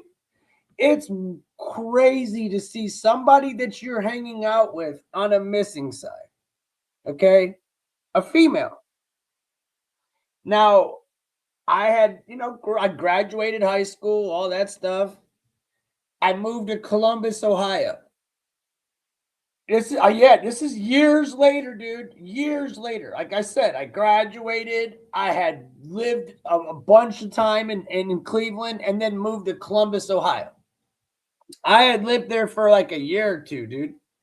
And I'm sitting there with my girl and we're watching the news and they're like, Amanda Berry, like the story came on the news, like, right, and I'm sitting there and I was just in shock. I was like, that's Amanda. Dude, you don't understand. Like, I just sat there in silence for like a minute. Like, dude, I never thought in a million years I would even see her face, and all that stuff. And I remember at the time it was like Nancy Grace was really popular and they like got really in depth with her story. And yeah, she had the baby. Dude, you guys got to understand, all this was happening within 30 blocks, which is approximately like a mile or two from me the whole time. For about 2 years of it. Right by me, right? Like where my people live, it was going on the whole time right in my people's backyard, dude. Right there. And the whole time, dude, there was police showing up to her house. He was cool with the cops, having cookouts. The whole time they were right there. But, that's a blessing of a story that they, it was such a nasty, dirty, horrible, rotten story. But, bro, she's a fighter. That's what I said. I love that girl because she was a straight fighter, and she still is. You know, I don't know if she remembered me. She probably remembered me. I don't see why she wouldn't remember me. You know what I'm saying? But man, God bless that girl, dude. When I saw her come out and like she started doing like talk shows, and now she's a newscaster in Cleveland. I think she does like inside whatever in Cleveland. Am I right, Ryan? Does she do some sort of like news stuff in Cleveland? Long story short is I'm going to go back to this. Sorry to interrupt it for the people that were watching this. I just wanted to tell y'all that story because that is some wild stuff. You know what I'm saying? For real. No, I wasn't the West Side was hot spot for kidnapping. The West Side is where it went down with her, though. Through the 80s, the FBI lived our communities. Now, who is the PO badge? I don't know what the hell this dude just said. Ryan, you read that because my eyes are too blurry. But if it's stupid, you know what to do. Back to North Soakham Loop Road, and he did reconnaissance. And I'm going to use terminology that he used. And the terminology that he used is from some of his training, some of his executive training, some of his security training. He said, I went back to do reconnaissance outside of the house in the moonlight. And he says, and that was I'm sorry, I'm not sure if he said that, but that was the beginning of his execution plan. He told us, and I'm going to read some snippets here, that he repositioned his truck 3 times so that he would have a fast departure. He searched through and spent time at the house to locate 3 entrance points into the homes. He planned out his diversions and he prepared his exit strategy. He slashed the tires on both a sedan and the pickup truck he ultimately set on fire. He set out the glow sticks from the road next to his vehicle through the backyard close to the next house. He explained that those were so he could find his way out in an emergency at night, and so if he found Amber, she could find her way to escape from this house where she was a sex crime victim. This is all fiction, all made up by him. Understand, and I underscore, when we make those references, there was no victims of sex crime in that house.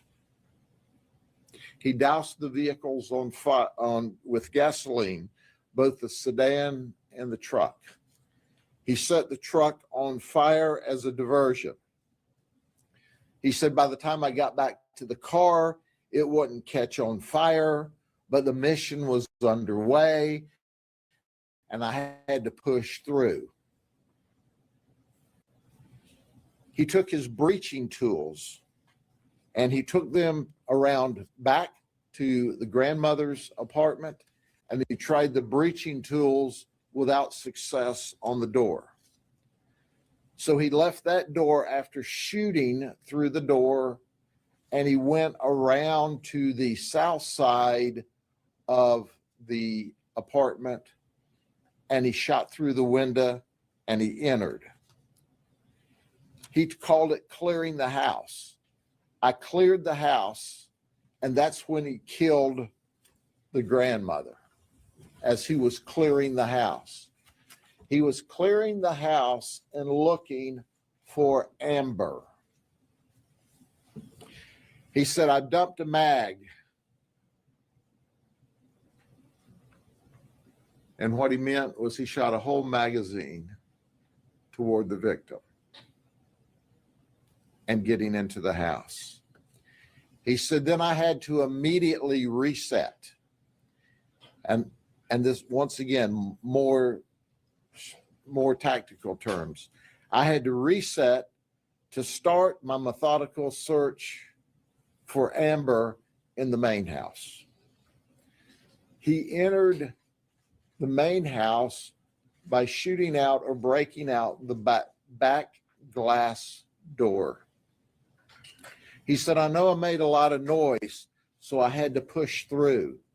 I knew that they were now aware I was there. He says, I moved down into the fatal funnel, which was not just a fatal funnel, but it was also the hallway through the house. He said, but God told me I was protected. He said, I moved into the bedroom where I shot the dog 2 times. And they asked him, was the dog aggressive? And he said, no, it was very passive. The dog created no resistance at all. He said, then I cleared the hallway. And then I went to the bathroom and I shot through the bathroom door and I tried to push in. And they pushed back and I shot through the door some more. I then entered the bathroom where he shot and killed Justice. Justice was trying to keep him out. That was the resistance he was seeing on the other side. Once he killed Justice, he shot the 33-year-old significant other or of Justice and the 3-month-old baby, killing them. But everyone was in the bathroom huddling and hiding. That's when he grabbed the 11-year-old victim, took her from the bathroom into the living room. And he asked her, where's Amber? She said, I'm not Amber. There is no Amber.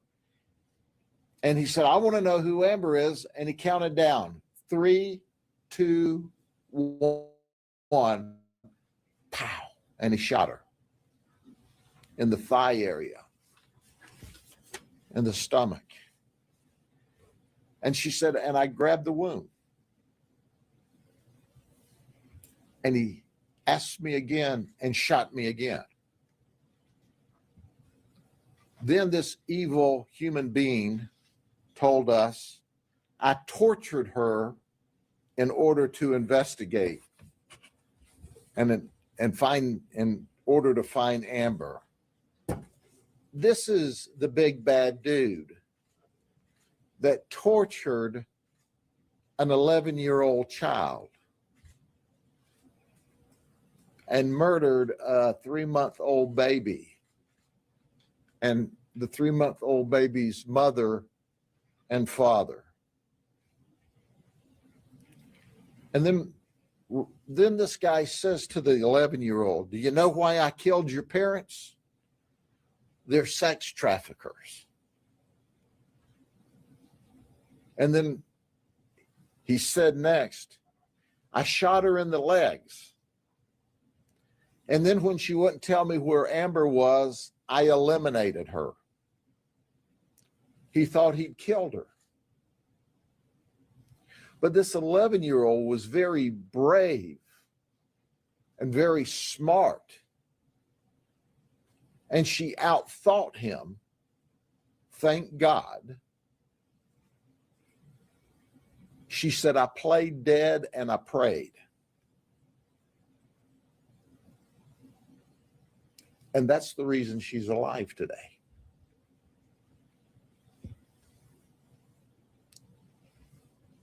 Before he shot her, thinking he'd killed her whenever she played dead, the suspect told us, I asked God if a 12-year-old could be involved in sex trafficking, and God told me yes, and that's when I killed her. After that, was when he had the shootout, the first shootout, and that one was with Lieutenant Tompkins, who came in the back door.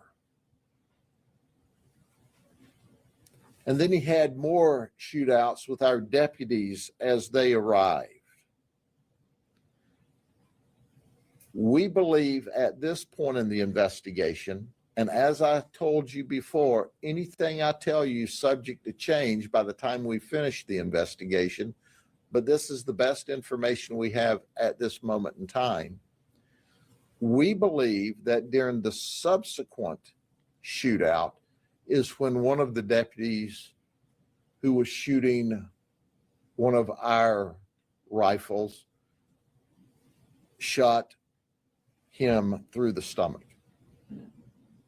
It was a side-to-side wound. It actually went through the vest he was wearing, but it did not enter the cavity. It just went through the exterior portion of his stomach and through the fat area.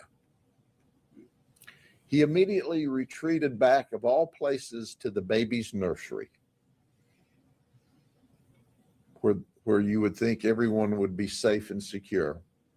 And he started putting quick clot or material to stop the bleeding.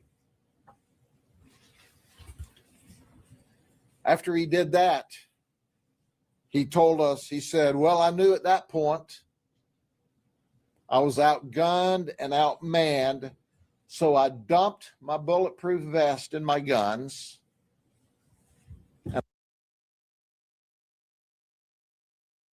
I know that we just got everybody. Hold on. Hey, to the 350 people still watching, don't go nowhere. I'll be right back. Let me just address this comment real fast because it's important. Who said this? Sleepy. They really have no authority. You're talking about sheriffs have no authority? You do know the sheriffs have more authority than anybody, right? They have like the highest authority in any county. They're the top dog. I don't know what you're talking about. The sheriff is the last. They're the last one on the top of the totem pole. If you don't have a good sheriff, you have a bad town. It's the most important position that you as a community could hire is a sheriff.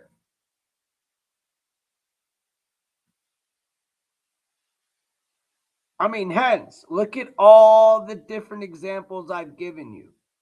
I could show you sheriff. I'll show you a different sheriff after this. It is sheriffs. A sheriff. What's higher than a sheriff? What's higher than the sheriff, dude? For real. You gonna go to the mayor and get something done? No. What's higher than a sheriff? Tell me right now in the chat. What's higher than the sheriff? Oh, you're talking about police officers. I'm an asshole, y'all. No, state police aren't higher than you would think. And I'm a dick. Sorry, guys. Sorry. Yes. Staties have authority, but no, sheriffs have the right to roam. Staties can only pull you over on a state highway. Example, if I'm riding down Route 42 and I turn off onto a side road, the state trooper cannot pull me over 4 blocks down on a state road. A sheriff can go anywhere they want. There's no jurisdiction for a sheriff. They have the most individual, highest ranking as far as commanding police or whatever you want to call it. They've got the most power, dude. Well, a marshal is federal, dude. Come on. We're not talking federal, because then if you want to go there, then the attorney general has the highest power. Come on. A federal marshal doesn't have power over the attorney general or the governor. You're crazy. Crazy talk. Anybody that doesn't know that, I don't know, you need to go back and you need to learn something, brother. You need to learn something. I know a lot of y'all already know this because we watch this stuff every day. We see it. And I've got more examples. I got 100 different examples. But they're your last resort. As a matter of fact, I'm going to show you it after this. Stick around. I might not even finish And I this. walked outside with my hands up and gave up. That's right. He didn't want to die. He didn't want to die. He consciously and intentionally decided, well, heck, they're all here now. They've engaged me once at the back door. They've shot me through the window. I better give up. He was a coward, an absolute coward. He looks like a man, but he's not a man. He's a sniveling coward. He was a big, bad dude when he had 2 different firearms and broke into a grandmother's home and shot and murdered an unarmed grandmother. He was a bad dude when armed with 3 firearms went into this house and shot and killed a 3-month-old baby in the arms of its mother and executed the mother with multiple gunshots. When he killed and executed the father with multiple gunshots. He was a big, bad dude when he took an 11-year-old child and shot her while trying to interrogate her to find Amber. He was a big, bad guy. But then when he got shot by the good guy, the mayor cannot fire the sheriff. Sorry, he has to get fired by a group of people. He has to get voted out. He was voted in by the people. And you guys don't know it. You guys don't know nothing about politics at all. Man, I'm over here smoking good incense sticks going, man, I did a dab. I didn't know if I was going to want to talk. Y'all are... Hey, bro. Hey, chat. Teach these people something. Let me let this video roll.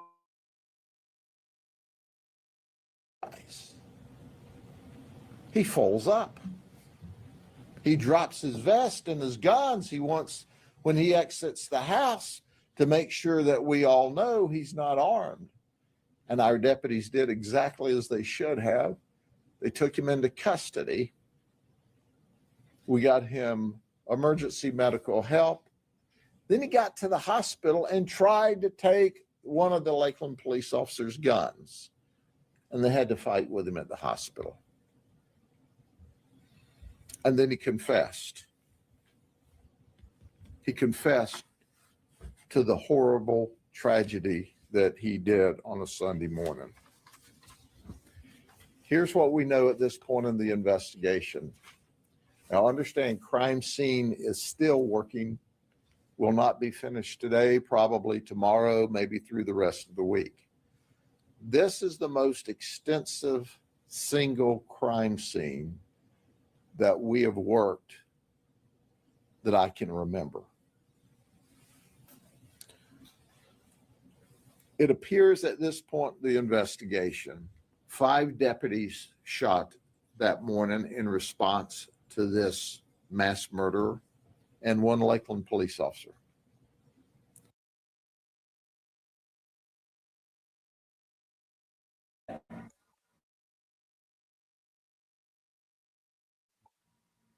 All right, this is what I'll do. This is what I'll do for you real fast before I get back to it. Sorry, guys. Let me just make a point real fast. Here's your answer. It's an elected official. I'm going to show you. He's an elected official. You can't just fire an elected official. They got to get voted out, bro.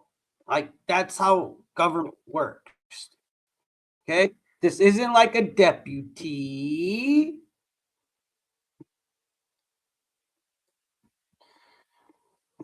In context of law enforcement, the top sheriff is typically an elected official who serves directly to the voters of the county.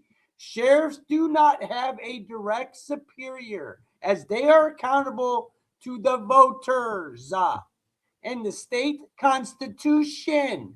However, they can be removed from office by the majority vote in a recall election if they are found to be falling in their duties or breaking the law. So again, no, the governor can't even do it. So to answer your questions to all the smarties, why don't you sit back and take game and stop trying to disprove somebody when you don't know dick? Oh, I didn't even show you. Here it is. I'll show you again. Here it is again. Damn, I even pull it up. Majority. Here it is. Majority vote in a recall election in the context of a law enforcement. The top sheriff is typically an official, elected official who serves directly to the voters of the county. Sheriffs do not have a direct supervisor, as they are accountable to the voters and the state constitution. However, they can be removed from office by what? A majority vote in a recall election if they are found to be failing in their duties or breaking the law. No, they can't be fired. The governor can't do it. The mayor can't do it. Nobody can do it because we, the people, voted them in. Take that, put it in your pipe, and smoke it. Now, where were we in this video? Come on, man. And let me read the chat real fast while I'm pulling it up. Hold on, let me get it up real fast. Let me get the video up. Told y'all, don't be talking to me like you know something. Been doing this too long. Just sit back and take your game. All right? Just take the game and then, just take it. You don't got to know everything. It's okay. We all got to learn something. That's why I'm doing what I'm doing. And you're in my chat because I want you to learn something. I'm not sitting here showing you this because I want to do nothing. There's a reason for everything. You all need to open your ears. Close your mouths. Maybe listen for once. Approximately 59 times. We know that our mass murderer shot in excess of 100 times this particular morning. We know, based upon what we've found so far, we're starting to do background work by some of the detectives, that our suspect, as you already know, had 4 years in the Marines, 3 years in the reserves, a trip to Afghanistan and Iraq. He worked in executive and private security and was well thought of and was well trained. He has 16 separate certificates in security and tactical training. He was well trained. We know from a compilation of the information from the time he had that first communication with Justice that he was seeking out Amber, who wanted to commit suicide, who was the victim of sex trafficking, and it was all a figment of his imagination. We've had the opportunity to interview the 11-year-old. I can't underscore enough her bravery. I can't underscore enough her ability to think through of how to survive when she has just witnessed her father, her baby brother, and her stepmother viciously murdered right before her very eyes. We interviewed her. And she said, I was outside helping Dad do yard work on a Saturday afternoon. He was mowing. I went in the house as he was having a conversation with a man outside. And Dad told me later that he was looking for somebody by the name of Amber, who this guy thought was going to commit suicide.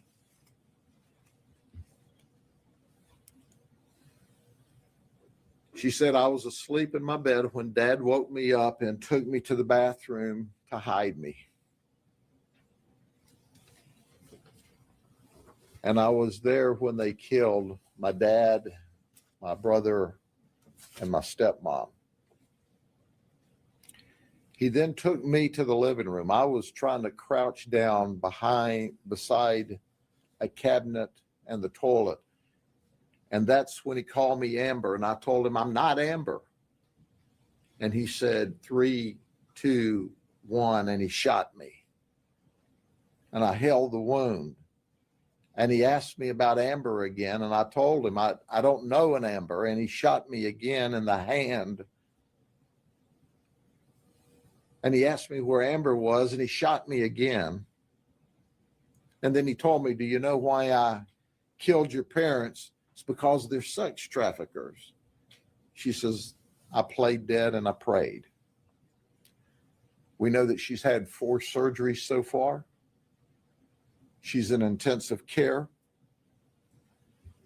She was able to give us a good statement, but she didn't even recall all the additional gunshot wounds she received at this initial interview. We know she has at least 7 bullet holes in her. And once again, because of her medical care, we don't know if it's 7 separate shots or if it's a total of 7 holes, and some of them may be in and out shots. She's shot in the hand, in the legs, in the thigh, and into the abdominal cavity.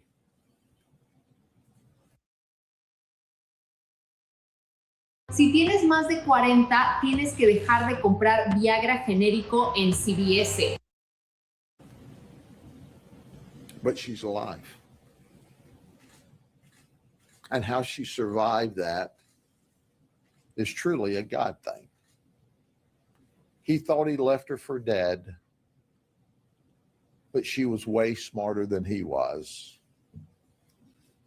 And God truly was with that little girl that evening. You know, my editorial comment is, I know my God, and my God was pissed.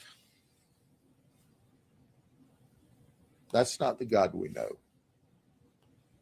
But he gave God all the reason for him doing this. God told me to do it. God told me to do it.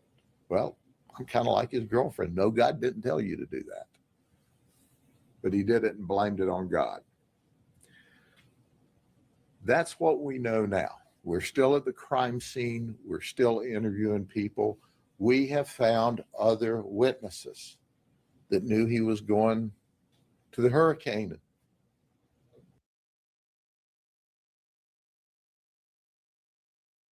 Hold on a minute. Hey, Goofy, Arnold, dude, you didn't know that until you Googled it. Bull crap, I didn't know it until I Googled it. I Googled it and showed you. What are you talking about? Why would I just be live and Google something and show you? Like aimlessly show you. Are you dumb? That's how stupid liberals are. They can't admit when they're wrong. He still denied it. I've been showing this content for a year, dude. 2 years, 3 years I've been showing this content. I think I know the law by now, bro. You're a beginner. Go back somewhere and learn, because you got a lot of learning to do. You're dumb because you don't want to listen. You just want to talk, and it's embarrassing. Seriously, you're embarrassing yourself. Recovery. No one yet has told us they knew anything about any violence. No one said that. The investigation's ongoing. As you well know, the investigation is not near over, but now we're going to witnesses and friends and dotting the I's and crossing the T's. And this is going to go on for weeks and weeks and weeks as we prepare a case against this mass murderer, against this totally evil person, totally evil, totally evil. There's not words to adequately describe the rage and that we all feel about what he did to this innocent family who's simply sleeping in their home.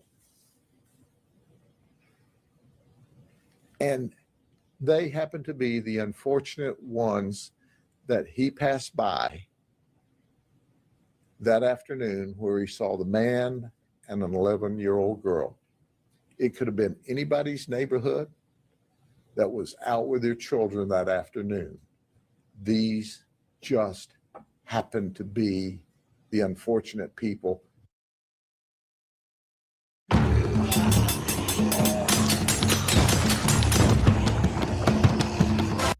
that he picked on. Now you kind of understand why I asked for a lot of people just to help a little bit, because what is remaining, an entire family with the exception of this 11-year-old child, is wiped out. And there's funeral bills and doctor's bills and all kinds of collateral issues that have to be dealt with. The family's doing the best they can. We are working with them, with our crime victims folks, but they can use help. Are there any questions I may answer them, or I may not? Yes, ma'am. You had said that Riley said he was using meth. Have you found any evidence that he was using drugs? Riley told on his way to the hospital to a Lakeland police officer, among his rambling statements, that he had used meth. That's his statements. We haven't gone back yet to see whether that's accurate or if that's some of his ramblings. We have found evidence of illegal steroid use, but obviously we'll go back and serve subpoenas on the hospital and see what they found when he got there, and all of that's yet to be determined. But he admitted it. But we have found evidence of illegal drug use, steroids. I just want to confirm, you said Riley shot through the back door to enter the home? Yes, ma'am. Yes, ma'am. How many firearms were recovered at the scene? We recovered 3 firearms at the scene. Has he shown any remorse? No, zero remorse. He's an evil human being. And I just can't get over how bad he was, why he's wearing bulletproof garb with 3 guns in a house with innocent people trying to sleep at night, none of which had a gun. There were no guns in the house. They couldn't protect themselves if they wanted to. Yes, ma'am. Records show that he was a disabled veteran. Did you guys find out that he was on internet, or he was supposed to be on internet? That will be part of the investigations. We don't have any information at this time about medicines that he might have been on or should have been on. You said Riley shot his weapon 100 times. Was that 100 plus times. okay? That was total. Victims and law enforcement? No. We know Riley shot 100 plus times And we're still counting. We're still doing our forensics at the scene and our investigation. We know we shot approximately 59 times. And I say approximately, there's a chance it might have been 60. There's a chance it might have been 58. That's still under investigation. We know he shot 100+ times throughout the evening. And Riley's girlfriend confirmed she only noticed strange behavior days before the incident. Yes, ma'am. That's correct. In our initial conversation with her, she's been his girlfriend for 4 years. She has. I'll easily stop this because I was going to save your comment for afterwards, but I'll easily talk to your stupid ass right now. The only country in the world that elects criminals is USA. What a joke. You're a joke, dude. You are a joke. Tim, show is someone who sounds like you are, scandalizing and sensationalizing something as her. See, you're disgusting, dude. You are a disgusting human being. You think that I am any way, with shape, or form? That shows where your stupid liberal pea brain's at. My brain never even went there. And yet your goofy ass has been in my chat for a grip. You are weird. You're a weirdo. Look, liberals like you are a joke.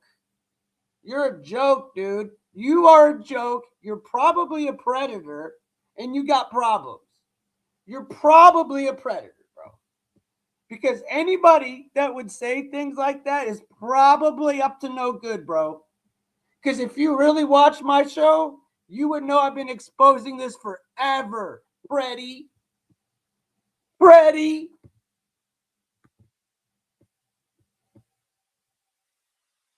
Get right, bro. Get right. You say the craziest stuff. You've been in here. Why are you here? You're sensationalizing over it. You're the one that's sensationalizing over it, dude. I'm presenting it, and you're the one that's jizzing over it. Weirdo. You are a weirdo, dude. Straight up. Why don't you get hot and over some weird quadruple unaliving, weirdo? I bet you got a blue wig on right now, too, sipping on soy milk, playing with your nips, your big old milky breast.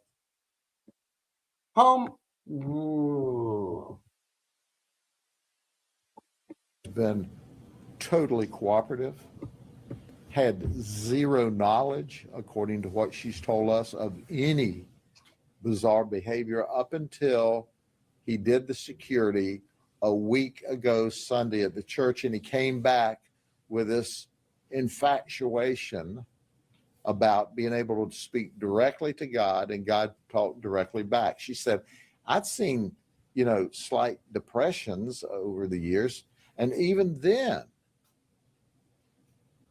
never has he been violent toward me or threatened violence. Even that week where she said, I saw bizarre conduct. No threats of violence, according to what she's told us.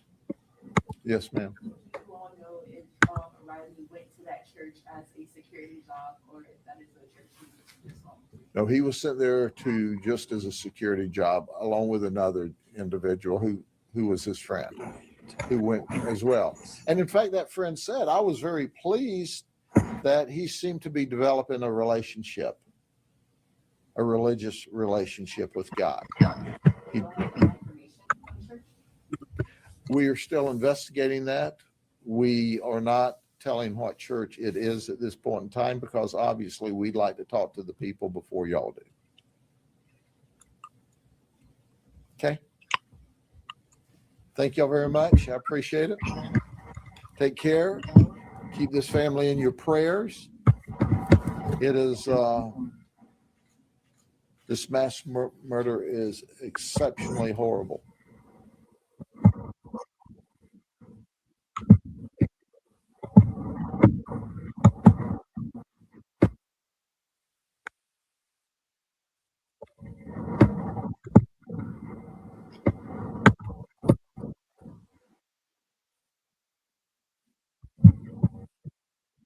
that may be in the business to rent property, have signed contracts, and I want to ask everyone to take a deep dive into their heart and their soul about, are you really running your business ethically and morally as well as you can? And here's what occurred. Stoll Mobile Home Park signed a contract with a towing company called Strapped Towing Recovery. And the purpose was so that Stoll could keep the mobile home park clean. For those of you who may not be familiar with running mobile home parks, it's easy to collect derelict vehicles, and as a result of that, people don't want to live there. So Stoll was being responsible when they signed a contract. Right off rip. Want a cybersecurity degree that leads to real results? At WGU, you'll gain AI integrated. But you can have a contract, and then you can have a contract. So on May the 15th and 16th,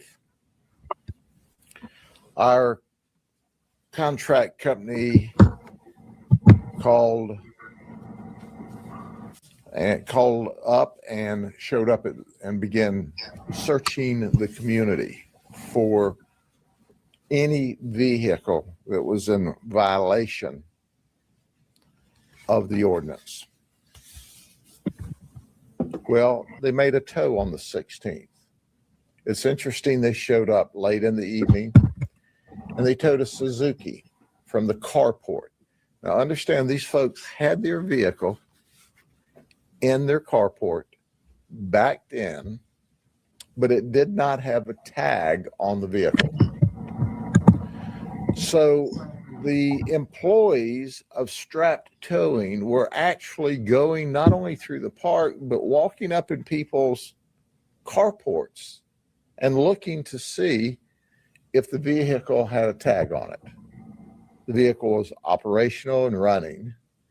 It was this particular vehicle was a Suzuki, and Strapped backed up and starts to tow the vehicle out of the parking lot. The owners come out and say, hey, don't tow our vehicle away. And they go, you sign a contract to live here. The contract says that you have to have a valid registration. They tried to bring a tag out. They asked if they could get their car back. The owner of the company and the tow truck driver, Michael Den, refused to let them have their vehicle. And he towed it away despite the consternation and request by the owners. So away the vehicle went at about 11:30 at night.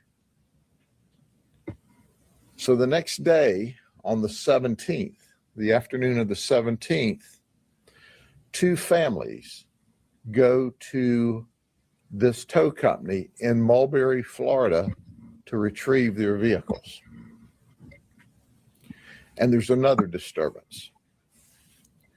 Well, it starts out rather peaceful when they tell the employee that's there, we want our vehicle. One of them paid like $265. The other paid like $300. How there was two different prices of tows from the same place, we don't know.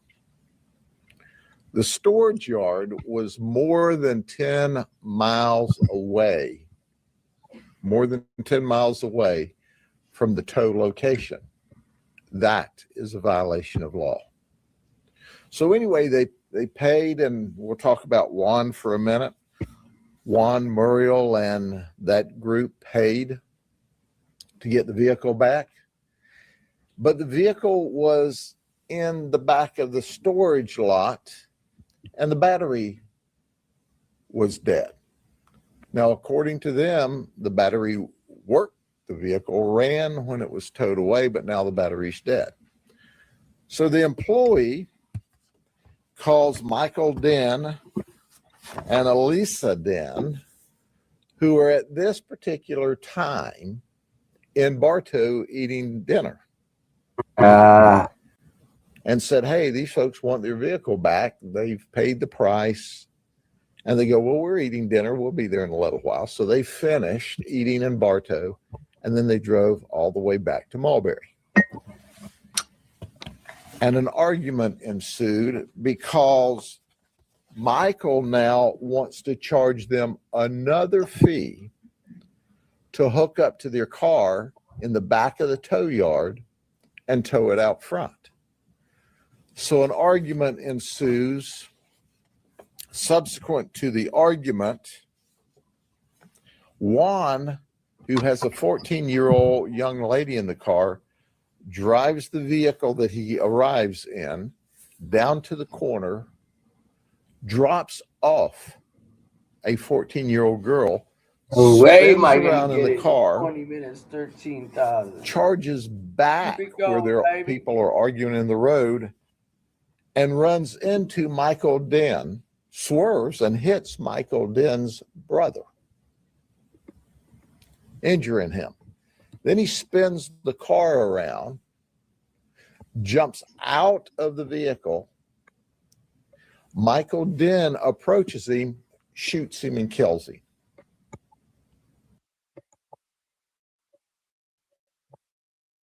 If you live anywhere here in the red circled area and you have an old, struggling air conditioning or heating system, of course, the sheriff's office is notified. We respond. Michael Den says, I'm standing my ground. I'm standing my ground. And we go, what do you mean you're standing your ground? The victim, Juan Muriel certainly would have been arrested had you simply called the sheriff's office for charging back in the vehicle and hitting your brother. But when the car spins to a stop and Juan gets out of the vehicle without a firearm, and you shoot him ultimately in the back of the head and kill him, as he's walking clearly with nothing in his hands, posing no immediate threat, that's not stand your ground. So he was arrested. That caused our detectives, both our homicide detectives, who also got our Northwest District detectives involved, going, what happened? What was the genesis of this problem? Well, it was an over-aggressive tow company. That's where it started. We also learned that in addition to towing this car that by the contract they signed to live there was technically a legitimate tow, but it wasn't the spirit of the intent of the process. The spirit of the rule simply is that you don't want derelict vehicles collected in the mobile home park. But this guy and his team that was there had flashlights walking up underneath people's carport to see what they could see, and found this one without a tag on it and towed it away. Well, not only did they tow that one, we found where they've towed 19. They towed this vehicle, totally separate incident. Do you know why they towed that vehicle? They said it was parked on the grass. And there is an authorization by Stoll Mobile Home Park if you want to park a second vehicle. If you put down a gravel area, then that's permissible. Well, they parked on the gravel area that they created that was allowed by Stoll Mobile Home Park, and still this tow firm towed their vehicle away. They said, well, there was grass growing up through the gravel, so they had parked on the grass. That's nasty.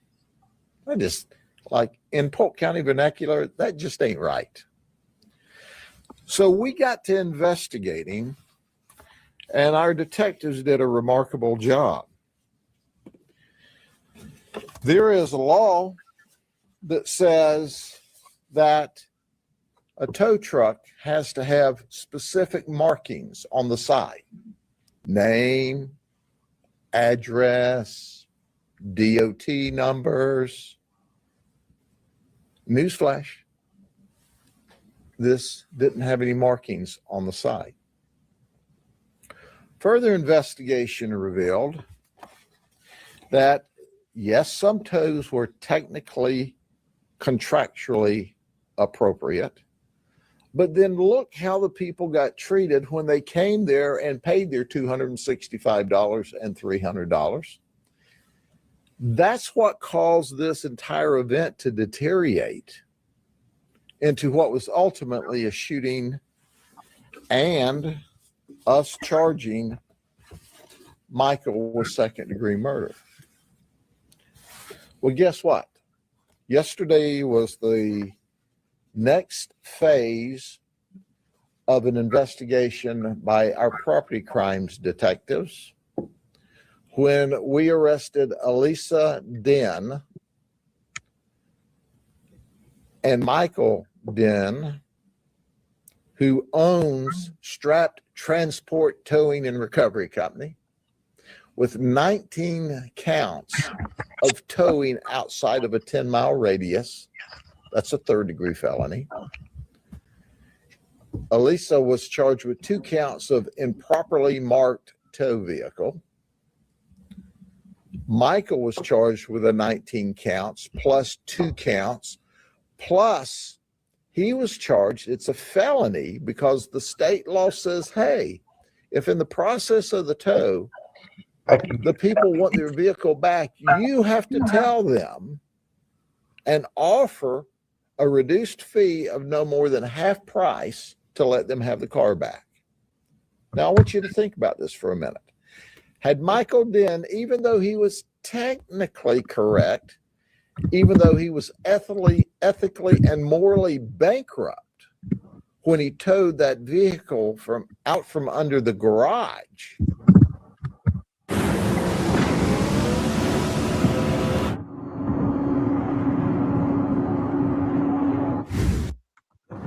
or the carport, had he followed the law and given them the opportunity to pay half the fee that night, that murder the next day never would have occurred.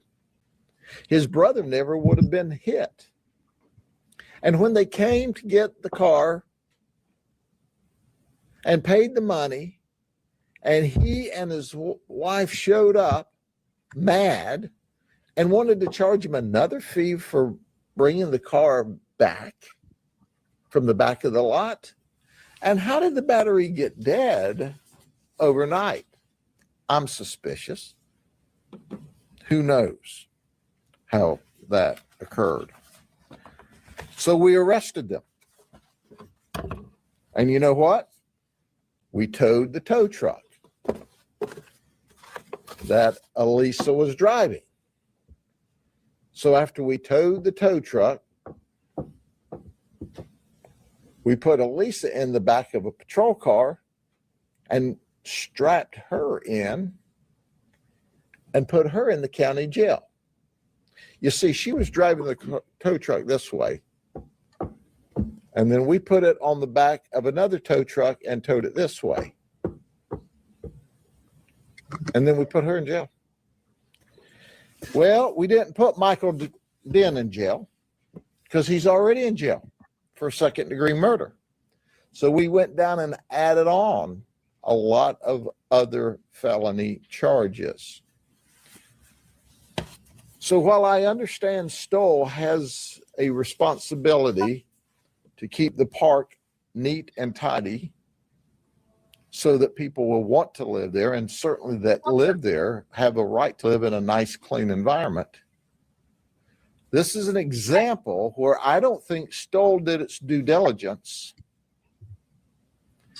and hired what I consider a fly-by-night towing company that clearly, unequivocally didn't follow the law and took advantage of hardworking, poor people just trying to make ends meet. We talked to another lady. We talked to another lady who had $260 charge. That lady had 2 part-time jobs.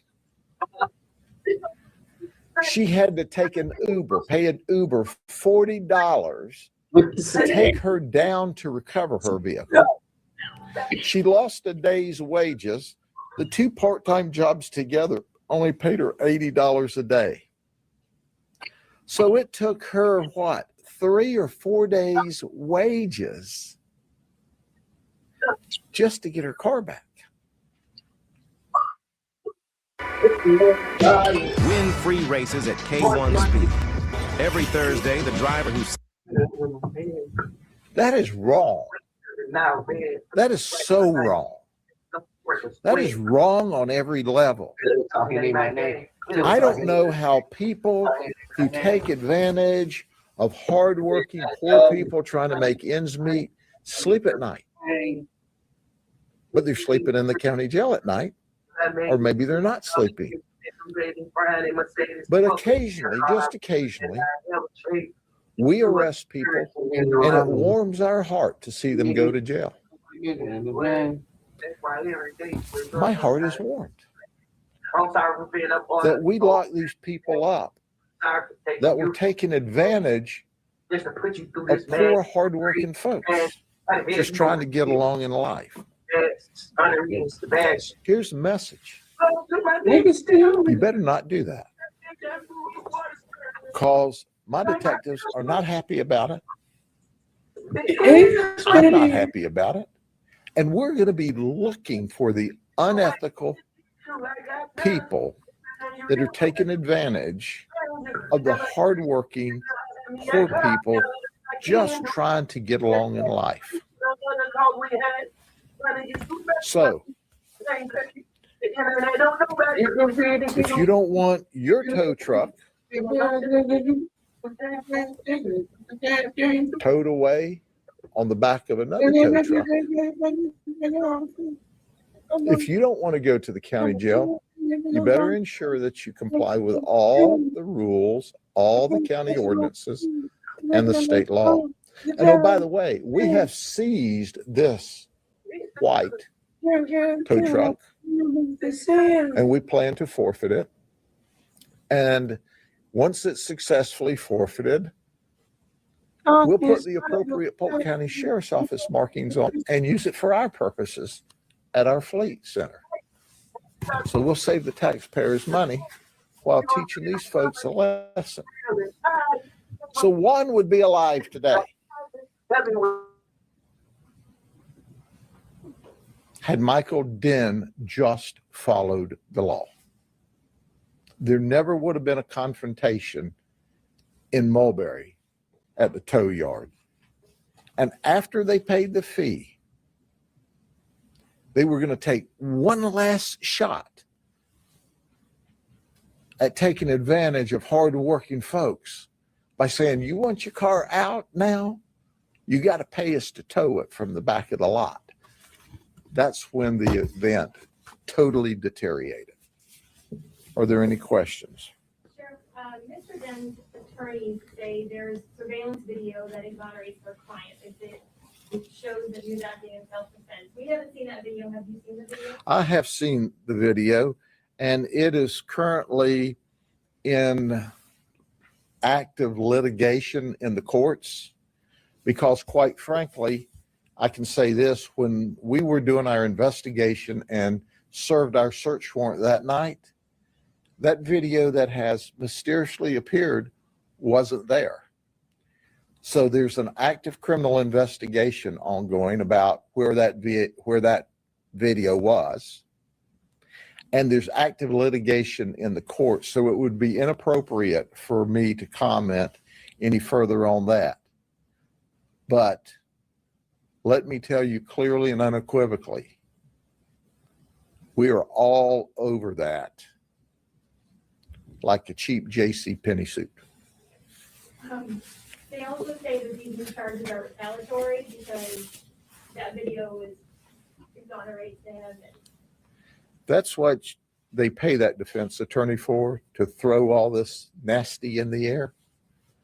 Well, I asked that defense attorney to hearken back that had his client not murdered Juan, had his client followed the law that night, none of this would have happened. That's the truth. So that attorney can throw all that baloney out there he wants. Get your fees. Get them up front, because we're going to lock them all up for violating the law. Sheriff, a lot of people just feel helpless whenever their car gets towed, and they basically have to do whatever, like they have to pay whatever the tow company says they do. What can people do whenever they feel helpless, like or they feel like they're getting scammed? Absolutely. First and foremost, the overwhelming majority of tow companies do it exactly by the rule. They're ethical, they're moral, they understand that people are really in a really tough situation because their car is broken down. They legitimately, inappropriately parked in the wrong place, and the tow company is doing what's right. That's not the ones we hear about. This is the ones we hear about. The ones that tow out of your carport. The ones that take flashlights and walk around at 11 o'clock at night seeing if you got a tag on your vehicle. The ones that tow you off of a gravel parking space that's legit and they claim you're parking on the grass. That tow company gives all the others a bad name. But if you Google up, you can look at the county ordinances and the state law that says specifically how they have to operate. And if you find that you have been abused, if it's civil, there's civil remedies, and you can go to court with that, either yourself or there are lawyers for legal aid that will assist, or if it's criminal, we'll put them in jail.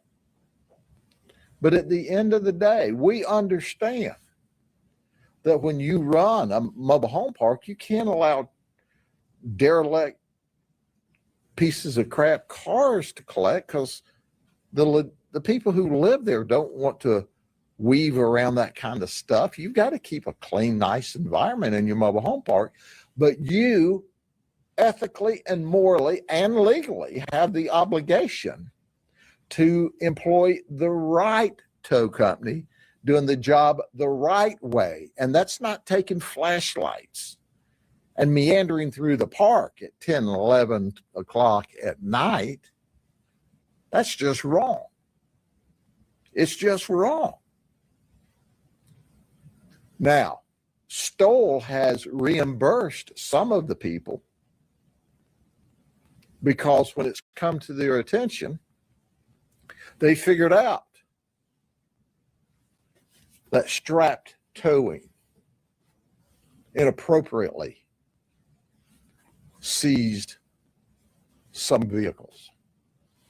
But this investigation's still underway. We haven't found all of the victims yet. We want to talk to them because we want to bring more criminal charges. And if there's other mobile home or businesses that have these fly-by-night people violating the rules, you ought to clean your act up before we get to you, or you too will get strapped in the back of a patrol car and towed to the county jail. I just want to clarify one thing. It says between May 15th and May 16th, there were 19 vehicles removed. Is that just one night, 19 vehicles at 2 or 3? It was late on the night of 15th and the 16th, and then the night of the 16th. So it's a lot of vehicles. And that included the one towed off of the gravel and the one they towed from underneath the carport. This is horrendous conduct. You don't treat your fellow man or woman like that.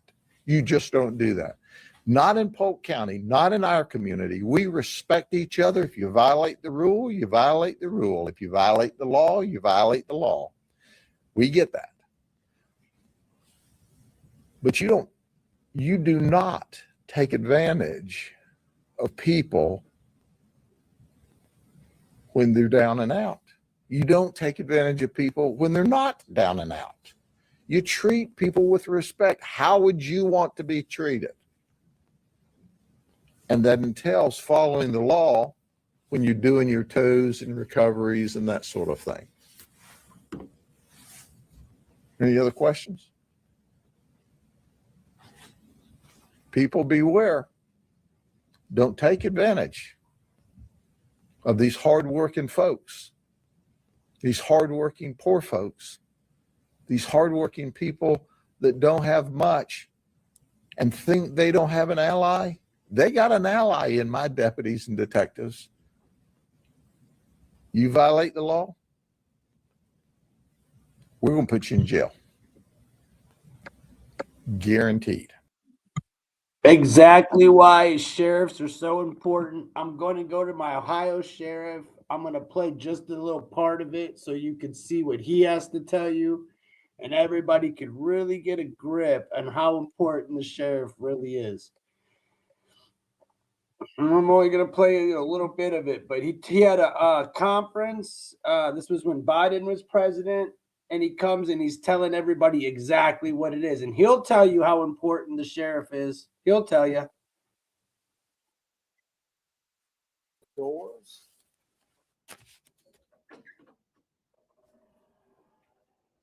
We'll start it all with, my name is Rick Jones. I'm the Butler County Sheriff, Butler County, Ohio.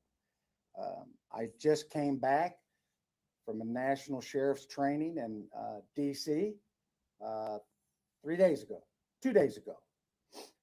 We were briefed by the FBI director, Ray, the director of the FBI, and several federal agencies. There's 3,300 sheriffs in the United States.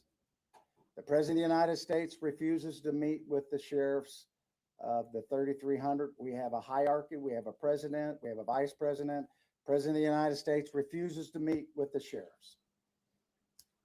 He also refuses to meet with the police chiefs of the United States. They have a hierarchy also. He refuses to meet with them to talk about border issues or talk about crime that's going on because of the border issue. We were also told by Mr. Ray, the FBI director, that there are more red flags going off now than before 9/11. Okay? When I say red flags, meaning people that are here in this country that are wanting to do harm to us.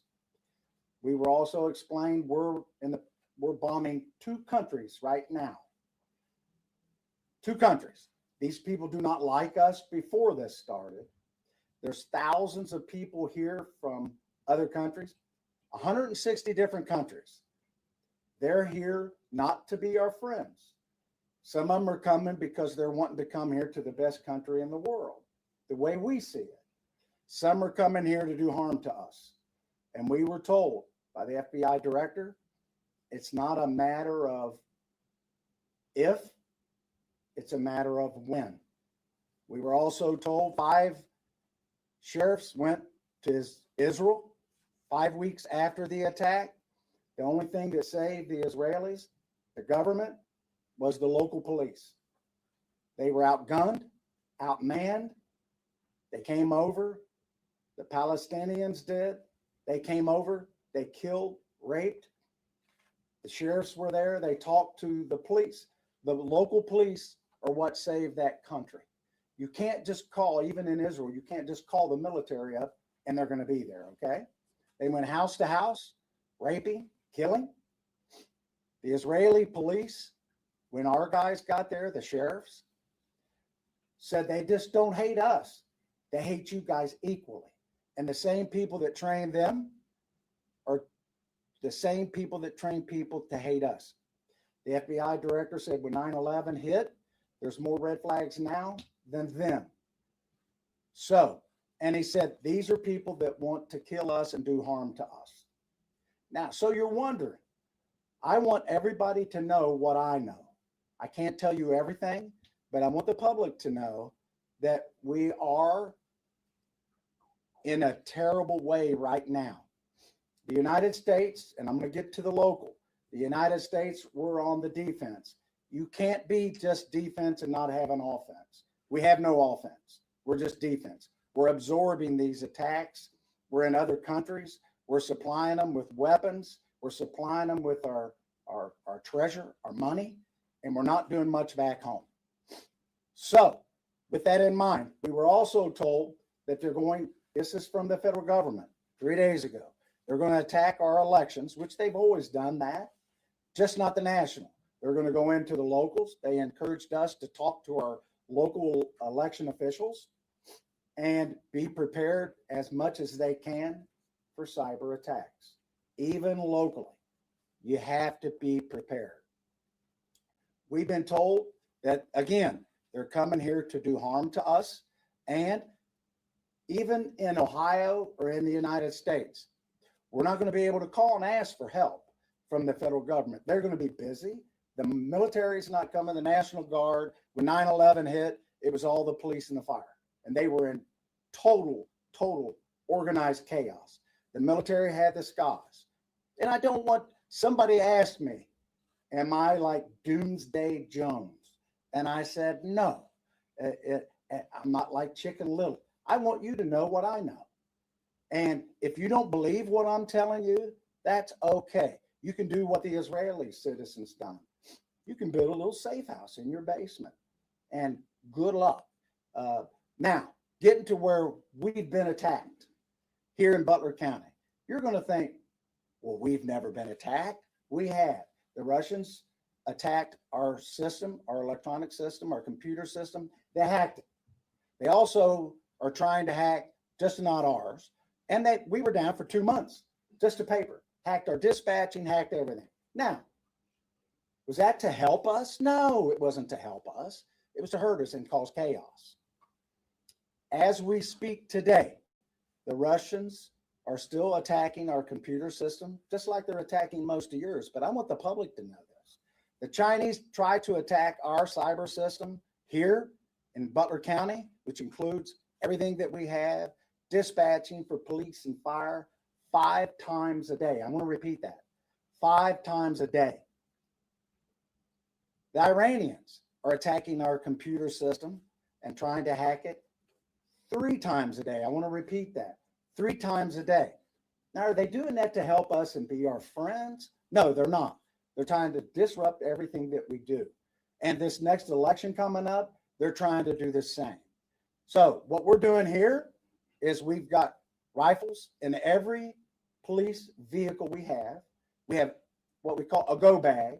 We have extra magazines. And we're going to start training civilians. We've offered classes to train civilians, and we're going to start training civilians on what to do when disasters hit and emergencies hit. Naturally, we can't train the whole country. We can't train the whole county. We put this up online yesterday. It's full already. We can do like 30 people at a time.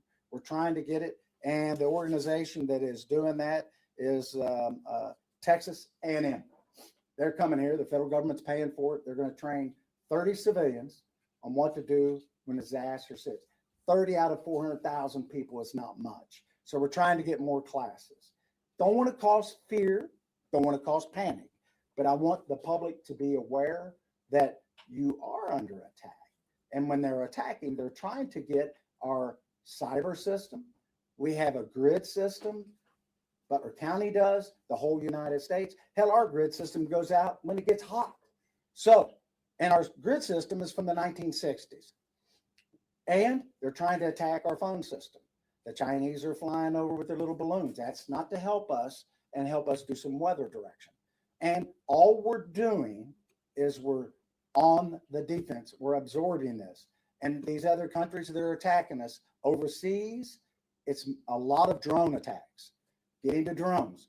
You know, the technology that local law enforcement has on drones? Zero. We can fly drones, and most police departments and sheriff's offices have drones. We can't detect drones. Hell, they look like a bird in the sky. We can't make the drones stop. We can't stop them. When you see football games on TV, the national football games, they call timeout to stop the drones. Hell, my grandkids have drones. Everybody has drones. We have no technology. The federal government doesn't share any of the drone technology with us. So what we're going to do is we're reaching out to the private industry, and we're going to see if we can get anything that can detect drones and how we can stop drones. Now, again, it's not to scare people. This is the truth. Everybody in this room, the news media, you guys get hacked. They try to hack you. One of the local channels in Cincinnati was hacked. They were down to paper for several weeks, just paper. When we were hacked, we were down to paper. Our computer system, our dispatching, all hacked. Again, that's being attacked by foreign countries. You wouldn't think that a foreign country would be attacking us. The public needs to know we're being attacked every day. Now, people that are here to do us harm, do we expect? I've been to the border 3 times. People are not just turning themselves in. They're actually called gotaways. And some of them are getting through with backpacks and packs. Now, are they bringing groceries with them? We don't think so. We believe the ones that don't want to get caught, there's a reason for that. We believe they're a good, strong possibility they're bringing something here to cause us harm. You have to believe that. China has safe houses in every state in the United States. Now, after I discuss that, I'm going to take questions. But there's 3 things I'm going to be asking the state of Ohio to do on the offense, not just the defense. I've reached out to State Representative Sarah Crothers, and I've reached out to State Representative Cindy Abrams, 2 state representatives. And I've asked them, I've instructed them, and you're going to receive a copy of it, that there's 3 things I'm asking the state to introduce legislation on. One is the northern border. You think that we don't have a border, but we do. We border Canada. So what happens is the border security have been pulled, a lot of them, a large portion of them, quite a few of them, to go to the southern border. So what happens when we do that? Drugs are coming back across more the northern border. People are coming across. Water and land. With that in mind, I want you to keep in mind, I'm asking that there be legislation introduced and that the governor appoint a task force to do interdiction on people and drugs coming in across our waterways and our borders into the state of Ohio. Texas has done some of the similar. So the fentanyl has decreased by 40% from Texas and moved over to Arizona. So it's coming across. I was told 5 and 8 pills that are coming across into this country have fentanyl in them, the illegal pills. China helps the Mexican government with the fentanyl that comes into our country. Again, they're trying to help us out. They're our friends. 5,000 people die a year in Ohio, fentanyl poison. 100,000 die a year in the United States. Our government is doing nothing to stop it. We're on the defense. Number 1, that we have a border security task force. Number 2, I'm asking that the 2 state representatives introduce legislation that will also form a full-time 24-hour-a-day cyber security, not part-time. Every department has their own. We don't communicate with anybody. If we're going to be attacked, which we're getting every day, I assume everybody is. I'm asking that these 2 state reps introduce legislation that we have one cyber security Zahlr that's full-time, nonstop, 24 hours a day. They're attacking us all. Third, very important, I'm asking that legislation be introduced like in Texas, that if you're pulled over or stopped in the state of Ohio, that there be legislation the law changed that you can be charged with a state felony charge of being here illegally, and you can be arrested and charged. Those three things. Now, I come to you not to alarm you, but to arm you. I want you to know what's going on. None of this I've made up. This is being told to us. And the reason it's being told to us, because 9/11, they knew it was coming. And none of us knew. No communications with local law enforcement. We can't do anything with drones. We have drones, but we're going to. And we're going to do everything we can to protect our community, to keep our live squads, our fire, our dispatching. If you've ever lost your phone or your battery goes dead, everybody freaks out. Imagine if you can't use your cell phone. Now, again, they're getting into our cyber, and that's what our country, you can't pump gas without electricity. You can't pump water without electricity. So they're doing this to us. These are the three things that I'm going to ask these state representatives. I've been in communication with them. You can reach out to them. They'll be waiting for the conversation. And this is just the beginning. And again, I've instructed my IT people to start looking at ways that we can detect drones and what we can do to stop drones. I don't know if there is any technology. Our government doesn't even have enough. Now, I will take questions at this point. Any questions you got? Yes, sir. Good morning, Sheriff Jones. Yes, sir. It's an honor to be in your presence today. If given the opportunity to talk to the president through your organization, the Sheriff's Association, what are some of the things you would like to talk to him about? The question was, what would I talk to the president about if I had an opportunity to meet with him? I would ask him to please close our borders, help us out. It's not just, they're not staying in these border states where they're coming across. They're coming in. Every state is a border state. Please help us stop the Chinese from bringing this fentanyl through our border and stop all these cyber attacks. They're attacking us all. And we have nothing. We don't have any technology to stop it. We're on the defense. The FBI director said for every one person we have in our government, I want to repeat that, every one person we have in our government that deals in cyber, the Chinese have 50 to 1. And I don't know what we're doing. I assume we're just on the defense. Please help us. It starts with the border. We've got to have our border secure, and us in the interior of the United States, we need help. We've had people that are dying every day. Everybody in this room, everybody that's listening has a friend or a family member that's died of fentanyl. Next question. What was the response like from Representative Abrams and Crothers when you talked to them? They were excited to do everything they can to introduce this legislation and maybe more. And I told them it was of the utmost importance. We need to get on the offense. And if our government's not going to stop it, we got to do it here in our country. We got in our county. I'm going to ask the Butler County commissioners. Every department in our county and in Hamilton County, everybody has somebody that does cybersecurity.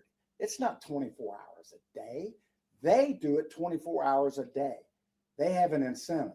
They do it 24 hours a day, and they have hundreds of thousands of people attacking us every day. So I'm going to ask the Butler County commissioners if they can get some kind of a task force or appoint one person that's in charge of this, and we all can get together and share information, how we can stop this. All we're doing is defense. We can't do offense from this level, but we can sure do defense. And it's just, if you throw the dart at the board enough, you'll hit a bullseye. And everybody here, everybody's being attacked cyberly, and it's not to help you. It's to cause you grief. It's to cause you not to be able to dispatch. And then they want money from you. They want a ransom. We didn't give them a ransom, so they released all of our information. And the FBI, you know what they told us? We don't recommend ransom, but some people do it. So, next question. You mentioned that you're going to have some conversations with the Butler County commissioners, but have you already shared with them what you learned in DC? I've shared with one of them what I've learned, and I'm going to meet with a group of them, and I'm going to tell them what I've learned, but they already see that by what you're doing here today, and the public's going to see it. We're going to put it out. We want everybody to know what we're doing, and everybody, we all need to be on the same page. We can't just have, I think the state of Ohio has a part-time person, a part-time group, and they meet on occasion. You know how much shared information we get from that? Zero. We should all be on the same information. I'm going to ask the commissioners to form a committee immediately and appoint or hire somebody. That's all they do is security, cyber security. Somebody that can do it, not somebody that's working in the parking garage and parking cars and they get appointed to that job. We want real people. We're meeting with experts in the field as we speak, and we're trying to share resources and gain more information. I'm not going to tell you who they are, but I want everybody to know in our country that I'm doing everything that I can. I'm one sheriff of 3,300 sheriffs, but I have a very large mouth, and I want everybody to know what I know. I want you to know what the FBI told us just 2-3 days ago. This is pretty fresh information. And if you don't think that we're under attack, we are. And we train for mass shootings in schools. We train for mass shootings in the malls, but we don't train for multiple shootings or multiple attacks. And the National Guard's not coming to your community to help you unless it's a flood or disaster. And you're on your own for about 7 days. And if you remember 9/11, which a lot of you don't, they were on their own.